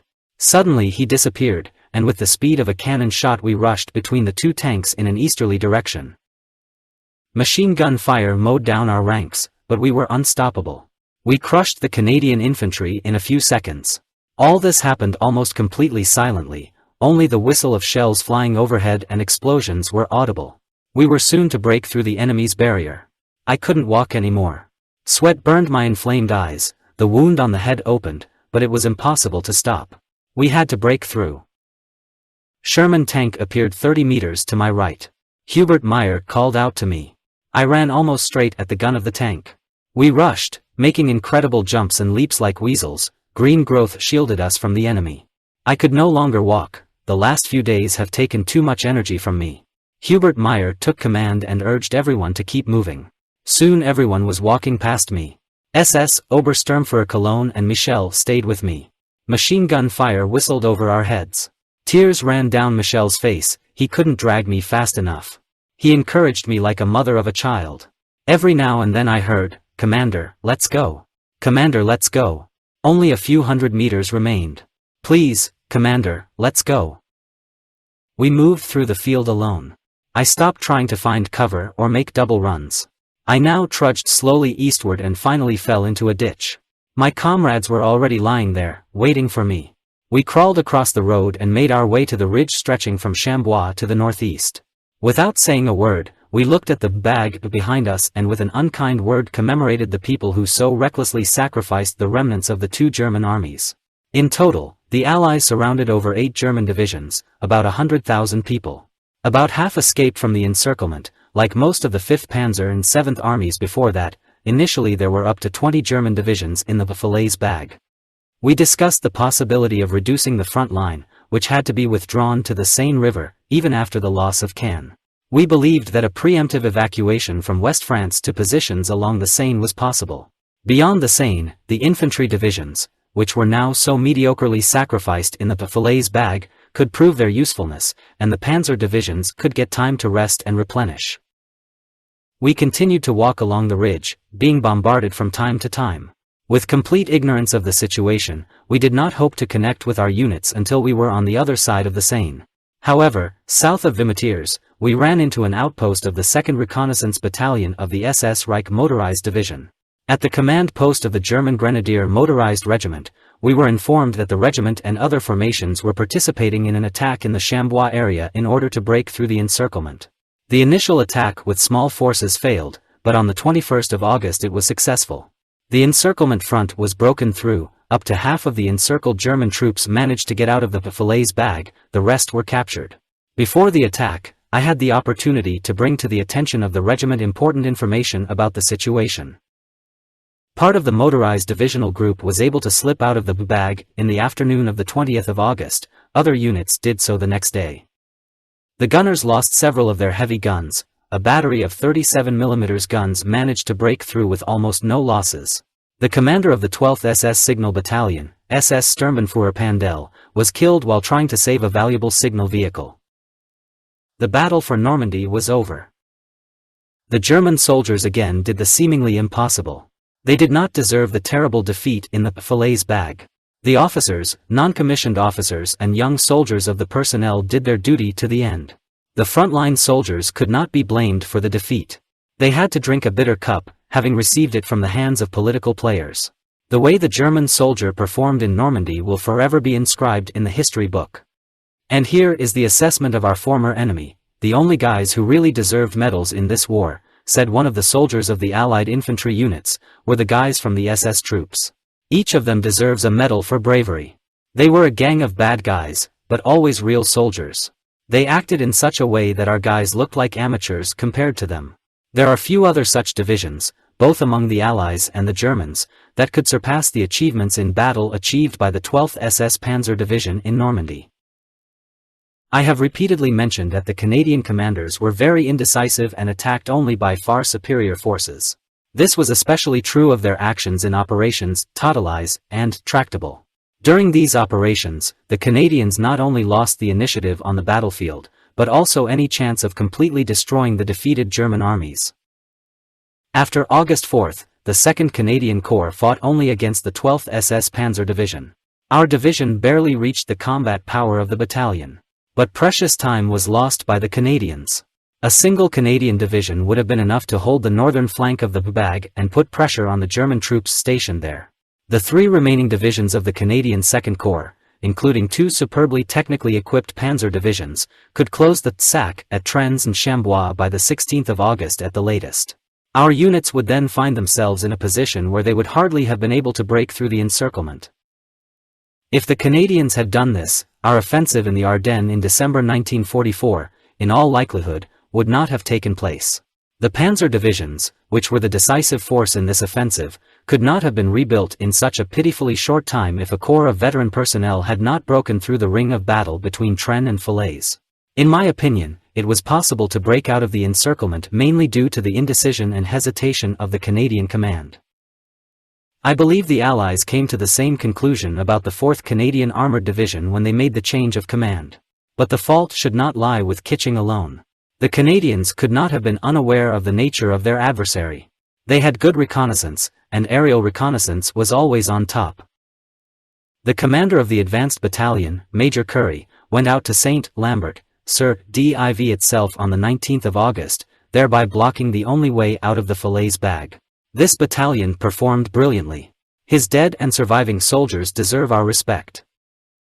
I arrived at the 1st SS Panzer Corps on the afternoon of August 20th with that part of the division that had broken through. We were greeted with joy and gratitude. They thought we were no longer alive. I broke down and cried. Making my report, I remembered that thousands of my comrades are now buried in the land of Normandy.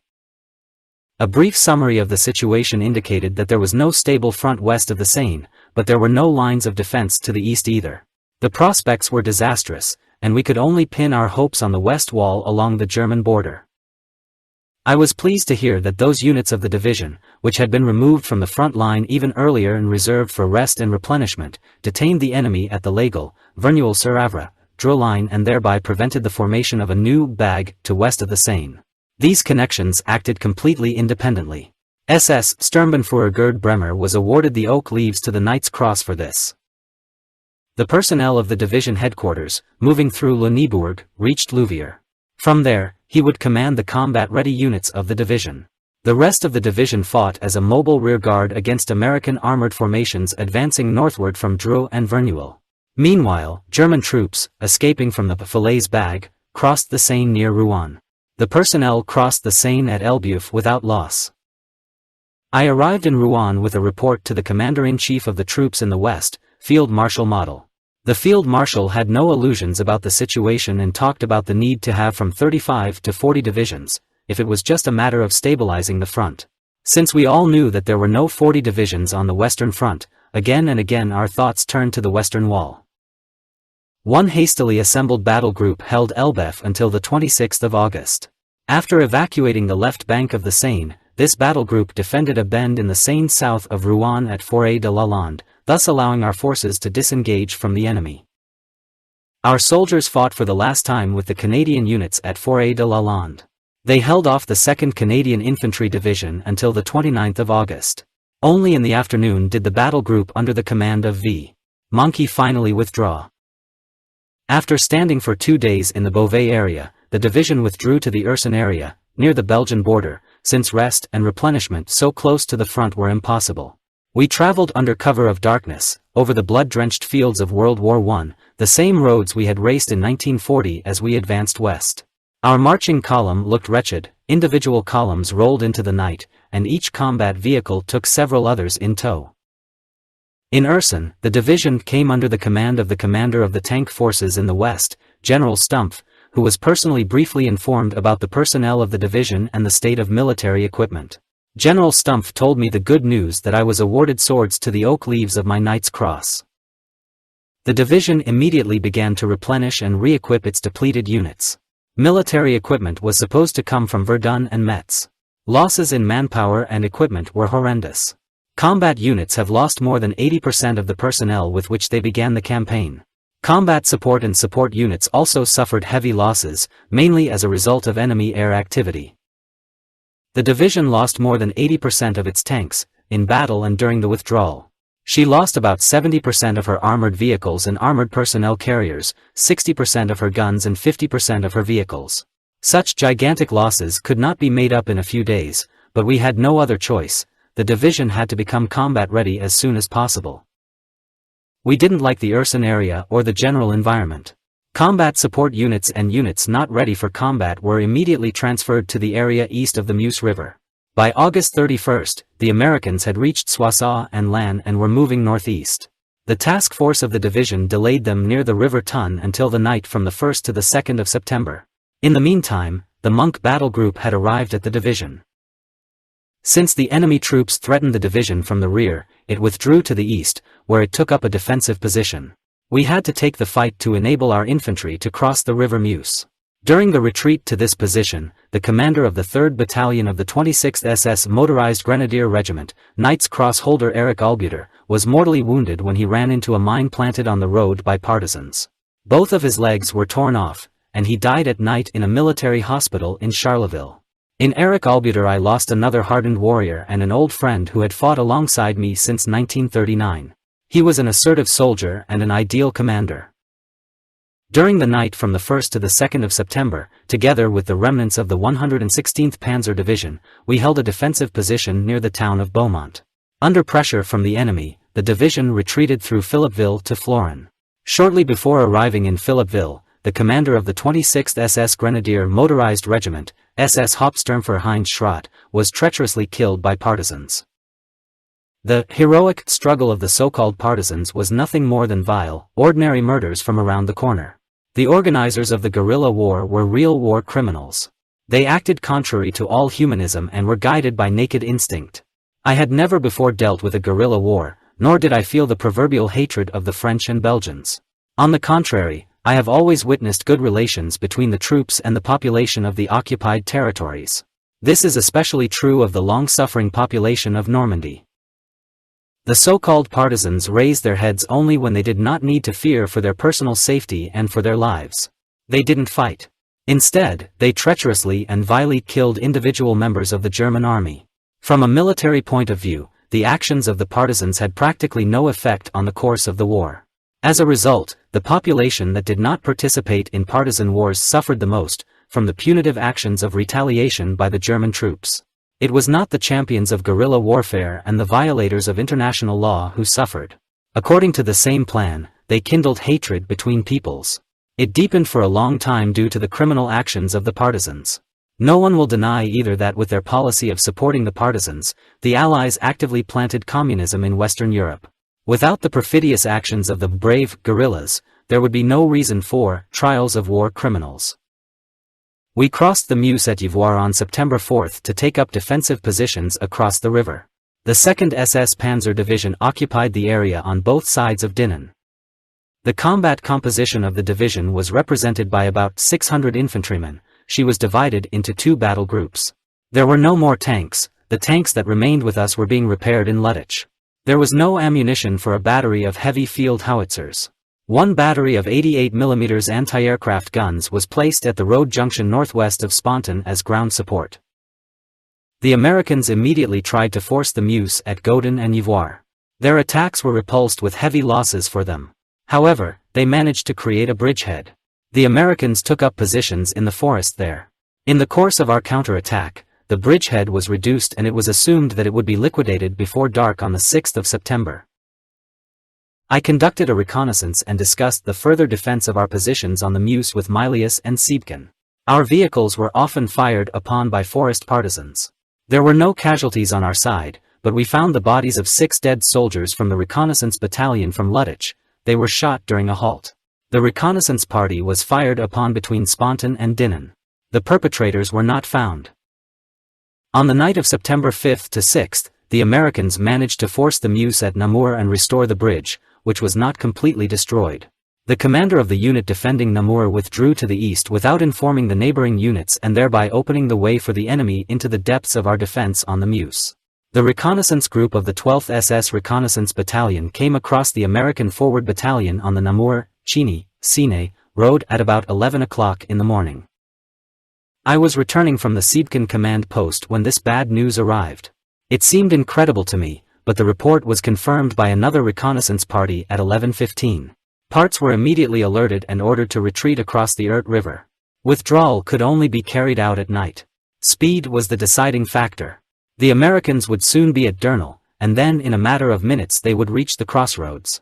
Our headquarters, if he wanted to get away from the Americans, had to get through this intersection of roads. In the blink of an eye, the headquarters was already racing in the direction of Durnal. I led the party up a steeply ascending field to reach Durnal through a patch of woods. Just before arriving at Durnal, Hubert Meyer asked me to hand over command of the parent unit to SS Hauptsturmführer Heinzelmann. I waved to Heinzelmann, who was riding behind us, and his car caught up with us as we approached the first houses in Durnal. The town lay in a deep depression. To the left of the road was a 1.5-meter wall, around which the road turned east. I, as always, stood in the car and tried to look over the other side of the hill. As a result, I was able to see the main road to Namur above the projecting wall. I called out warning Heinzelmann, but it was too late. The shell smashed the lead vehicle into pieces, and a firing American tank appeared around the corner. The situation changed in the blink of an eye. Attacking a tank column with a pair of Volkswagens is not a picnic trip. We couldn't turn back. I looked at the tank, slowly rolling forward. From my personal experience in similar situations, I could assume that the tank commander uses this unique opportunity to capture the headquarters or destroy it with fire. There was nothing to do but get out of the way, and as soon as possible. I jumped over the gate and the wire fence that separated the yard from the garden. But what an unpleasant surprise. I could not hide behind a row of houses. The buildings were built into the rising hill and also surrounded by a high wall. If I tried to climb the wall, I would be an excellent target for the Americans. The first thing I had to do was find a secluded spot. The chicken coop was the only option and I went. The body was carried over the wire.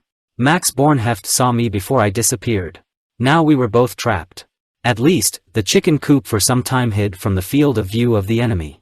After nightfall, we hoped to get to our own. Loud shouts were heard from the road. This population welcomed the Americans. The tanks passed by. I heard excited conversation in the nearest house and the name Cologne. I didn't see him again. SS Obersturmführer Cologne is still listed as missing. By that time it was already 2 o'clock in the afternoon. Light rain was drizzling on the roof of the chicken coop. I couldn't take it anymore. I had to know what was happening on the road. I crawled on my stomach to the wire fence. Barely making it to the turn around the corner of the chicken coop, I experienced one of the worst moments of the entire war. Several partisans came up to the fence and talked to the farmer. They probably wanted to know if he had seen German soldiers on the farm. The farmer shook the code in the negative. Gritting my teeth, I was lying just a couple of meters from the partisans. They knew about the fence and looked at the hill. Will these minutes be my last minutes on Earth? I tightly gripped my gun. They won't take me without a fight. The branchy shrub was my hiding place. Shouts and shots drew the attention of the guys to the neighboring peasant house. A friend's life was cut short. We felt some relief. After all, the farm had been searched, and perhaps the rain would keep the curious away. Minutes turned into hours. We liked the weather. Suddenly we were taken aback.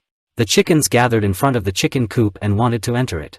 But they didn't want to share their apartment with us. They wanted us to leave. The case could not end well, so what happened happened. The little old farmer stood by the fence, marveling at what was happening. Then he tried to drive his bird into the chicken coop. However, these living creatures resisted. They wanted to own their empire alone. The farmer became curious and stuck his head into the chicken coop. He shouldn't have done this, because before he even opened his mouth, he found himself sitting on an old barrel in the darkest corner. Now he has already become the third person on the barrel. He stared in horror at our pistols. We could do without our guest. The situation got worse. Good luck, the farmer's wife will be joining us soon. She, of course, will soon discover the loss of her master and go to look for him. We decided to release the old man. He promised to keep his mouth shut and not get involved with the partisans. He quickly trotted away. Of course, we did not consider his word to be a banknote. As soon as the old man disappeared, we climbed over a high wall and immediately landed outside the partisan headquarters. I didn't expect such an unexpected outcome. Everything could have ended much worse. The guerrillas were stationed in the church's boiler room, and a young lad stood in the doorway of the cellar, enjoying his first American cigarette. Armed to the teeth, partisans climbed the stairs. We jumped and crawled and raced through the graveyard like weasels. Old graves and tombstones hid us, preventing us from being discovered. We reached the compost heap in the corner of the cemetery. Since nothing else occurred to me at that moment, I covered Max with old wreaths and asked him to watch the entrance to the church. I wanted to hide behind some bushes. The scream echoed through the cemetery. He announced to us that we were in a very dangerous situation. Still turning around, I saw carbines in the hands of 2 policemen on the steps of the church. The cops got scared because they hadn't seen Max yet. I quickly raised my pistol and pretended to shoot.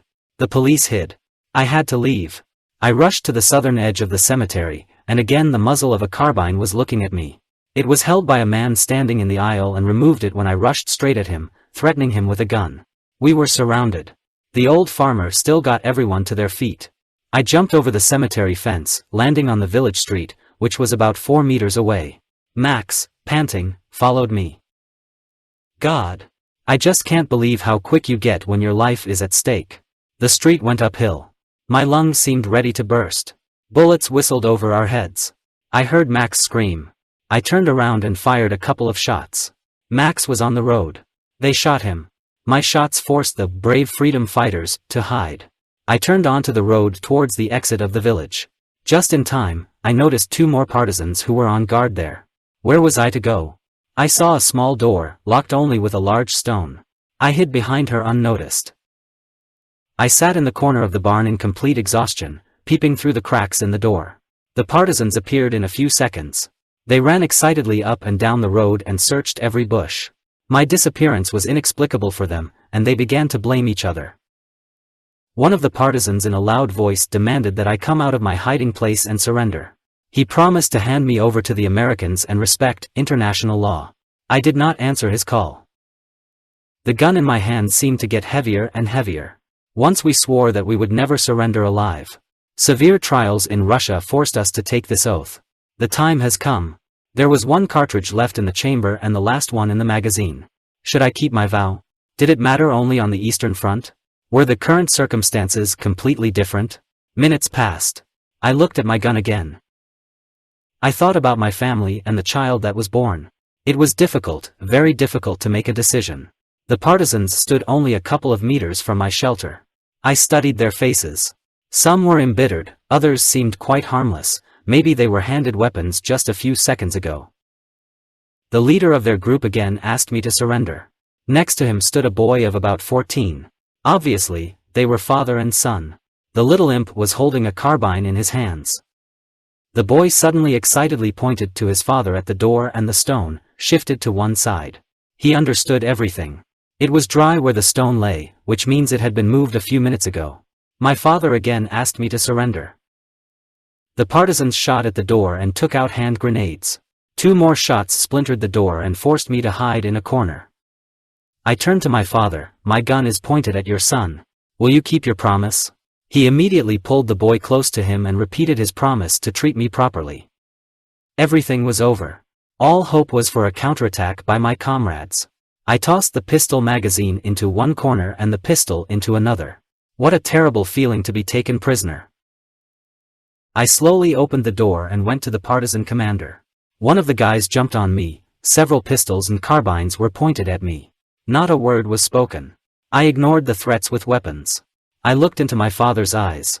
With a wave of his hand, he ordered his companions to lower their weapons. They reluctantly complied and accompanied us to the church.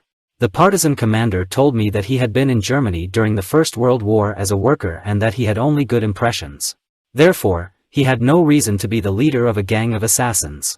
However, he said that young people are sometimes difficult to keep from bloodshed and killing. Max was still lying on the road. He had a very painful gunshot wound to his thigh. We dragged him to the police station, where he was immediately given an anti-tetanus shot. The village doctor was extremely friendly. He told me that he hoped we could return home soon. 2 policemen then took out a pair of handcuffs from their pockets and put them on my wrists. I nearly fell to my knees in pain. The handcuffs cut deeper and deeper into my flesh.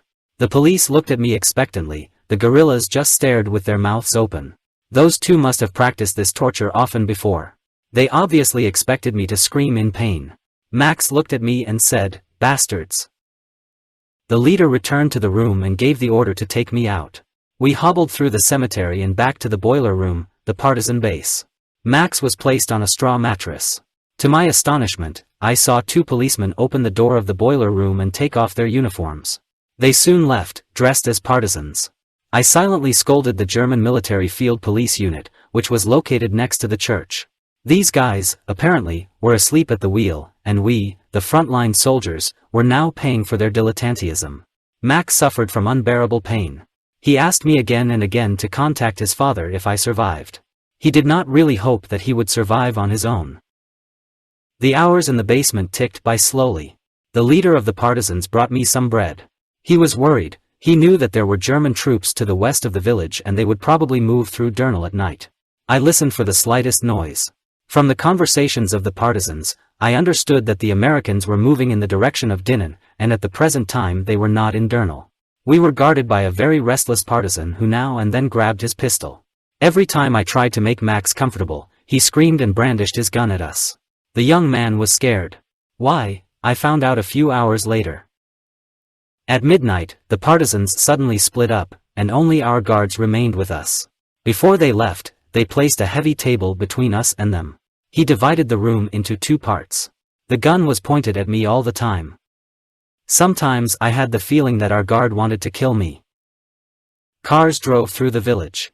Were they Germans or Americans? We didn't have to wait long for a response. An hour later I heard shots and explosions of ammunition. Fragments from them whistled through the air. Probably the German car was on fire.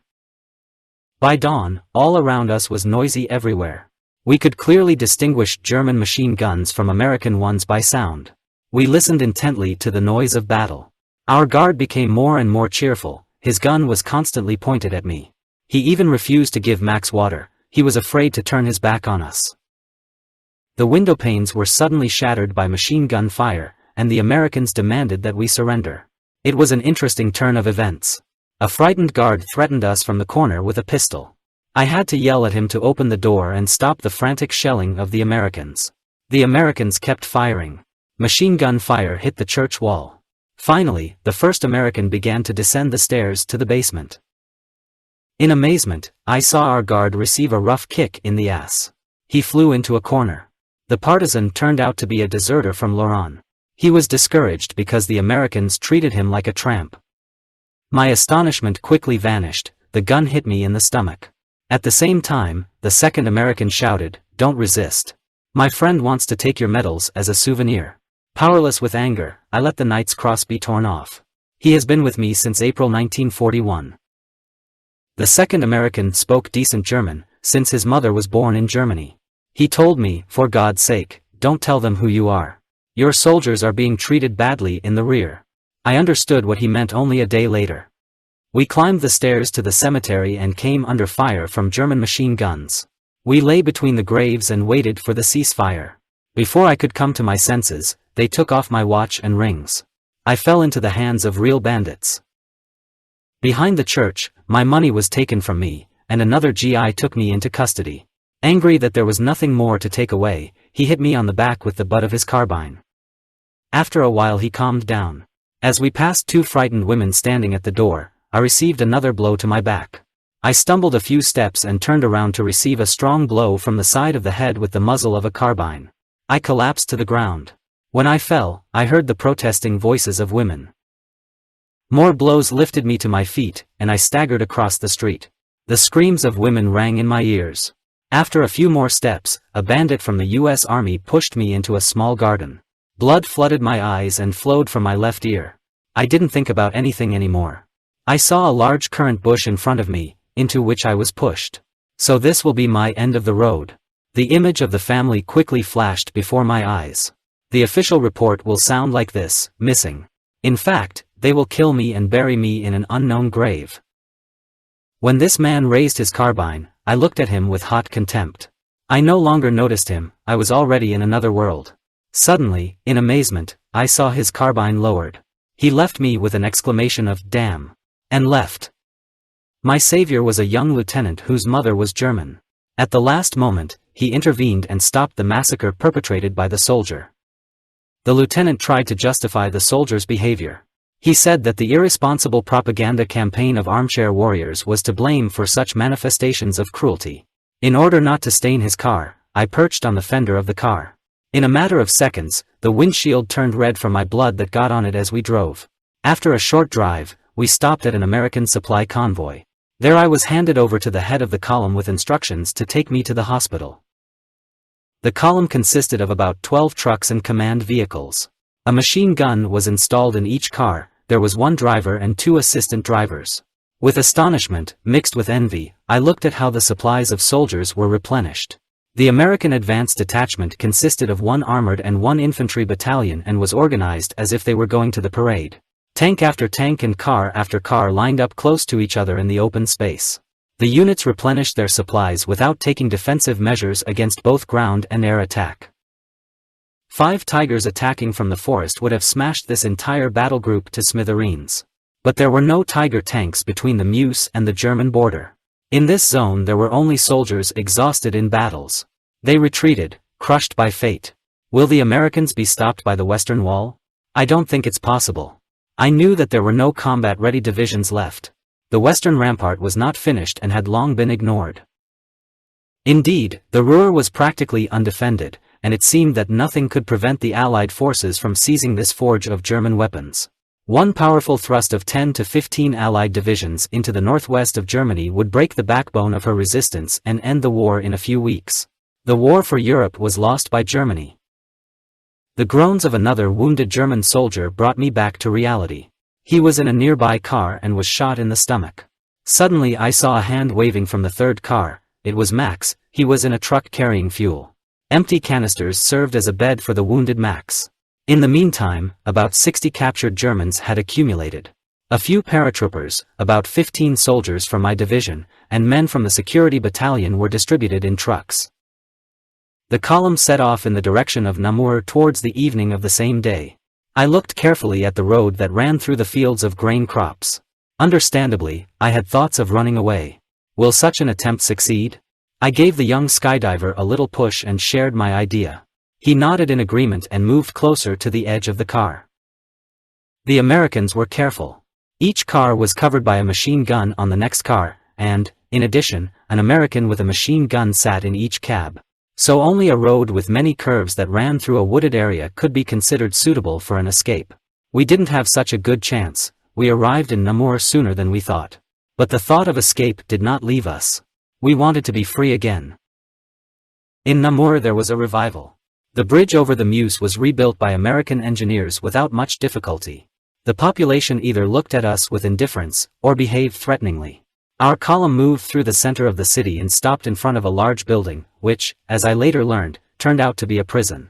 It was next to the train station, and curious citizens gathered around it. The women pointed at me. I was all spattered with blood and made a pitiful impression. I saw Max Bornheft being taken off the truck and carried into the building a few minutes later. The guerrillas and the police received him at the entrance. Onlookers surrounded the group. Then the incredible happened. A shot rang out, which turned the citizens into a violent mob. The road came to life under an approving whistle, joyful exclamations, and an applause. Without warning, and in a fraction of a second, my comrade in arms, with whom I spent so many years together, a brave soldier and a true friend, was killed by some cowardly and vile brute. The accompanying Americans shook their heads at this intent to kill and drove the cowardly scoundrels away. The column moved again. So this is how captivity appeared after a day spent in captivity. By brutally killing a wounded, bleeding soldier. Oh, what naive guys we were just half an hour ago before we witnessed what happened. Our trip ended in the courtyard of the police station. The site was in the center of Namur and I remember the entrance gate well. Near the entrance stood an old Gothic church. It was dark when we entered the gate. The entrance was guarded by partisans. It was a bad sign. As soon as the cars left, the young overseers began to shout at us and ordered us to line up. On those who were the last to get off the trucks, a hail of blows with rifle butts rained down. I stood on the right and saw how the American was saying something to the partisans, pointing at me. The partisans nodded and told me to follow them. They took me to the sergeant who bandaged me. As this happened, I heard my comrade screaming in pain. A group of partisans beat a group of soldiers. I asked, "What's going on? Why are they beating you?" The sergeant told me that they were selecting those from the Waffen SS and the paratroopers, and they were going to kill them. Shots were then fired in the courtyard and about 20 German soldiers were killed that day on November 7, 1944 in Namur. They died not at the hands of Belgian soldiers, but at the hands of heated milk drinkers who showed off their red scars like jewelry of great importance. At about 10 o'clock in the evening, 2 partisans led me through the deserted streets. Our footsteps resounded in the stillness of the night. These sounds reverberated in my ears like the muffled beat of the drums of death. Again I assumed that my end was near, but this time I was wrong. One of my companions suddenly spoke up. He offered me an American cigarette and asked if I was in a lot of pain. "You know," he said, "it's amazing that you can still walk with a fractured skull. We've been ordered to take you to the doctor and we'll be there in a few minutes." It looks like the Americans told the Belgians that I had a skull fracture. By order of an American officer, I was to be treated. The broken skull was apparently indicated by constant bleeding from my left ear. Well, I hoped that everything would end well. I knew, of course, that my skull had not been fractured, but I did not know why I was bleeding. Later I was told that the American had torn one of my large blood vessels with the muzzle of his carbine. After a few hundred meters, I was led to a house resembling a school. Partisans and young people shouted, "SS, SS." My escorts answered, "No, he is a colonel of the 2nd Tank Division. The Americans want us to take him to the hospital." The young men incredulously pushed me into an ambulance and I was taken to a Catholic hospital. On the way, the seminarian and one of my escorts told me that the SS and paratroopers were being shot on the spot. I listened to this monstrous statement with almost indifference. How many young soldiers who had not yet killed anyone died at the hands of murderers? After all, many of my soldiers have very recently been transferred to the division in the past few days. They were barely 18 years old when they became the victims of an excited mob. Again I thought that I was in for a doom. It won't be long before they recognize me. I thought frantically about how to get rid of my military book. She could not be left in the ambulance, she would have been found within a few hours at the latest. I was taken to the operating room and forced to lie on the couch. A very friendly, German-speaking nun assisted me. The seminarian and the nun were brother and sister. The partisans saw me for the first time by the light of a candle and looked at me with interest. They got suspicious. The camouflage jacket seemed familiar to them and betrayed me as a member of the Waffen SS. It is high time for me to get rid of my treacherous military book. But how? These guys were watching me like hawks. At the last minute, I asked my sister to let me go to the bathroom. After some hesitation, she gave permission, and I hobbled through several doors. One of the partisans accompanied me. The account book disappeared with lightning speed. However, I realized too late that the pipes in the toilet were broken and my identification would simply be delayed for a few hours. The doctor decided that they would first put me to bed, and the X-ray would be arranged tomorrow. I hobbled into the ward, barely on my feet, and with the help of the partisans, I was put to bed. The loss of blood has weakened me to the limit. I really was on my last legs. My soiled jacket was taken away by the partisans, and I watched as they searched my pockets for documents. Will it work for me in the future? This did not last long, and they asked me where my documents were. It all depended on how convincing my answer would be. I slowly opened my eyes and answered in a firm voice, Americans. For a split second I was afraid to breathe. Then I saw that the guards were satisfied with my answer. They shook my hand and left. In the middle of the night I was given a clean pillow because I was still losing a lot of blood. Exhausted, I fell into a deep sleep and dreamed of my homeland in Germany.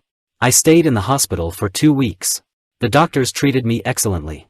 The sisters gave me cigarettes on the sly, and sometimes added a light snack. Every day I felt better. It seems that they will not keep me in the hospital for a long time. I thought frantically about running away. I was on the 4th floor and the only way to escape was through the window. I'll have to find some sheets and make rope. However, before I could do that, I was transferred to Albert Barracks. The barracks were near the railway station, and they were used by paratrooper units.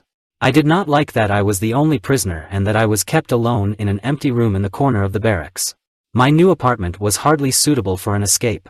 High walls and vigilant guards stood in the way of my freedom. My solitary confinement ended after 48 hours. The partisans sent a comrade in misfortune to me. Lieutenant Aumüller was captured north of Namur while trying to reach the German border with a group of German infantrymen. They fought their way through the forests and fields of northern France and Belgium for more than 3 weeks. Completely relying only on the help of local residents, they traveled hundreds of kilometers only to be captured not far from the border. We have worked together to improve our position. So far we have been kept in appalling conditions. The heating issue was quickly resolved. We broke chairs, tables and cupboards into firewood and burned them in the fireplace. However, it was not so easy to improve the diet.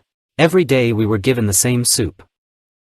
The addition to our family arrived 2 days later. Lieutenant Wagner, a platoon commander in an infantry division, was the third to join us.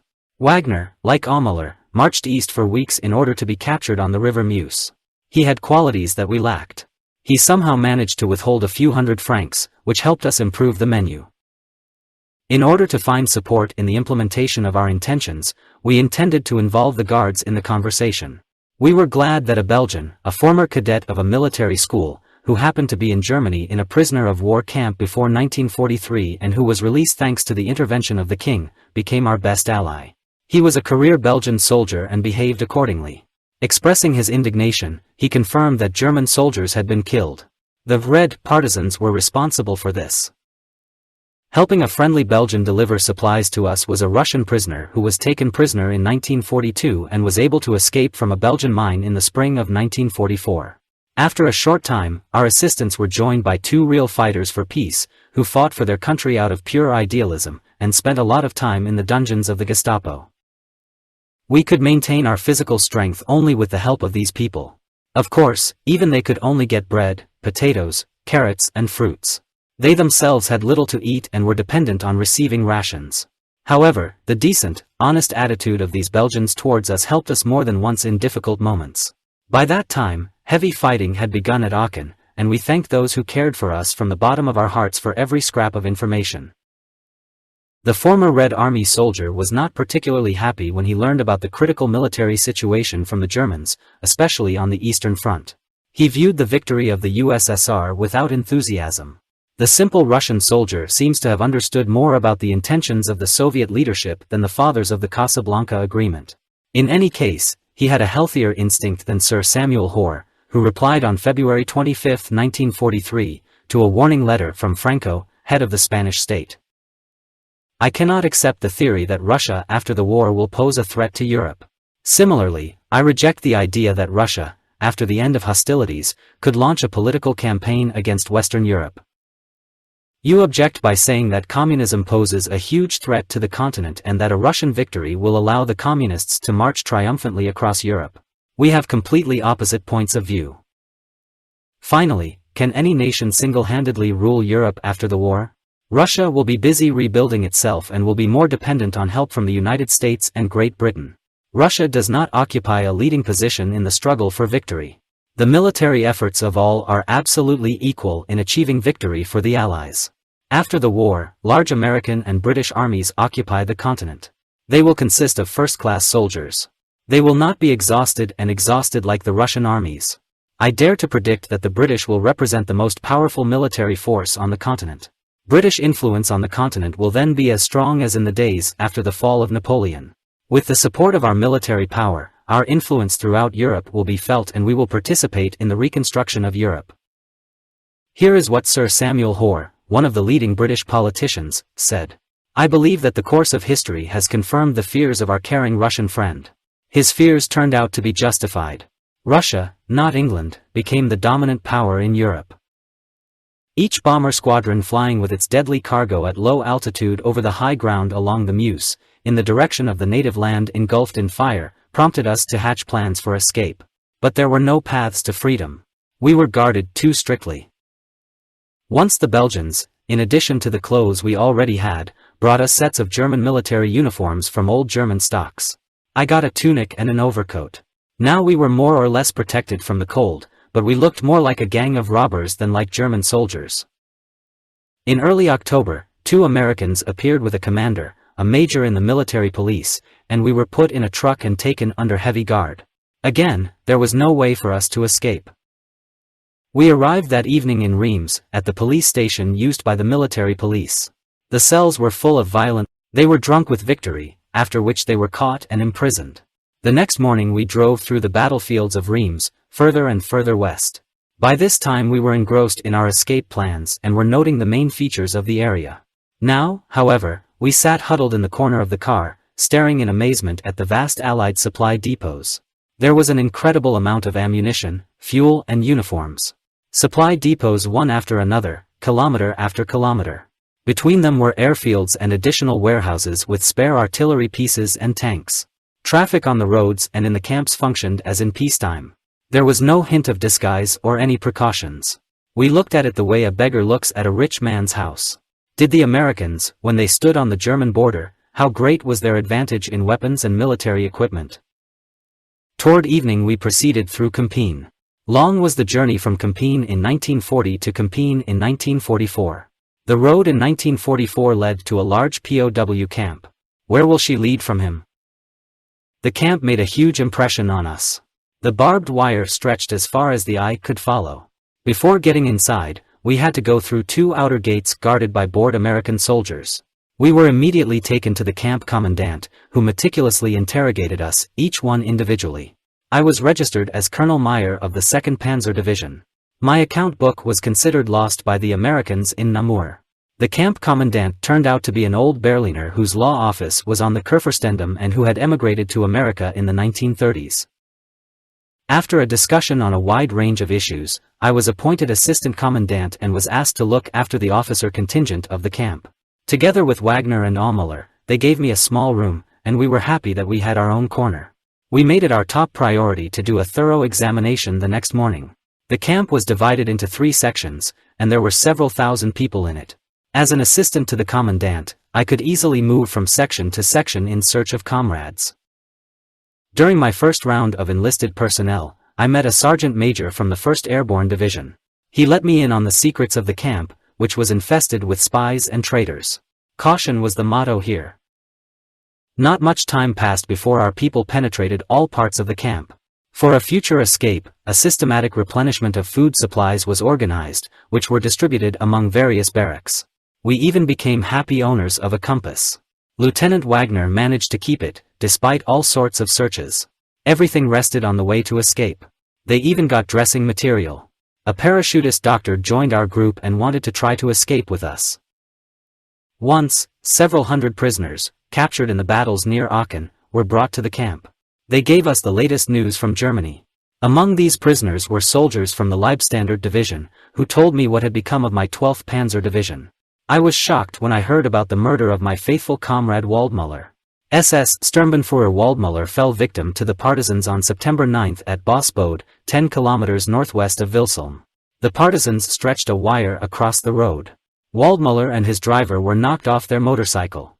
Both of them were seriously injured, and then they were drowned like rats in a water-filled ditch. Brave Obersturmführer Hawk ran into a landmine, which was blown up by partisans from behind the bushes, and received serious burns. Based on other reports from soldiers, the 12th SS Panzer Division was on rest and replenishment in the Plettenberg area of the Sauerland. By this time the preparations for our escape were in full swing. We knew that in order for our plan to succeed, we had to work hard, thinking through all its details to the smallest detail. Time was precious. We expected that in a few days we would be transferred somewhere to make room for new batches of captured German soldiers. On November 7th, about 5 o'clock in the evening, I had a most interesting, but not very pleasant, conversation with the camp commandant. I met him in the corridor of our barracks and was amazed when he dragged me into a corner in a very familiar way and began the following conversation. Mr. Colonel, you can do me a great favor by fulfilling one of my requests. I was in a very awkward situation. Extremely surprised, I promised him my help, but I had no idea what had happened. I have just been informed that a high-ranking SS officer is in the camp, said the commandant. It would be extremely unpleasant for me if such a person really appeared in my camp. That's it. This is true. Thank God, the lighting was so weak that the freshly baked American could not see the color of my face. The surprise was complete. My tongue became like lead. I had to remain calm, completely calm. Taking a deep breath, I promised the commandant my cooperation and asked the name of this SS officer and what he looked like. The answer was something like this: well, I don't know what his last name is. I don't know what he looks like either.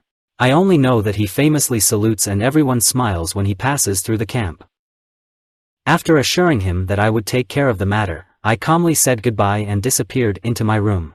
Well, Wagner and Ommüller were surprised when I told them that I promised to look for myself and hand myself over to the camp commandant. We quickly agreed to make an escape attempt the very next day. Lieutenants Ommüller, Wagner and Sergeant Major Müller will also take part. On November 8th, we, as lumberjacks, gathered at the gates of the camp. We were about to start the long journey back to Germany from the forests of Kempin. We're out of luck. Lumberjacks needed very few.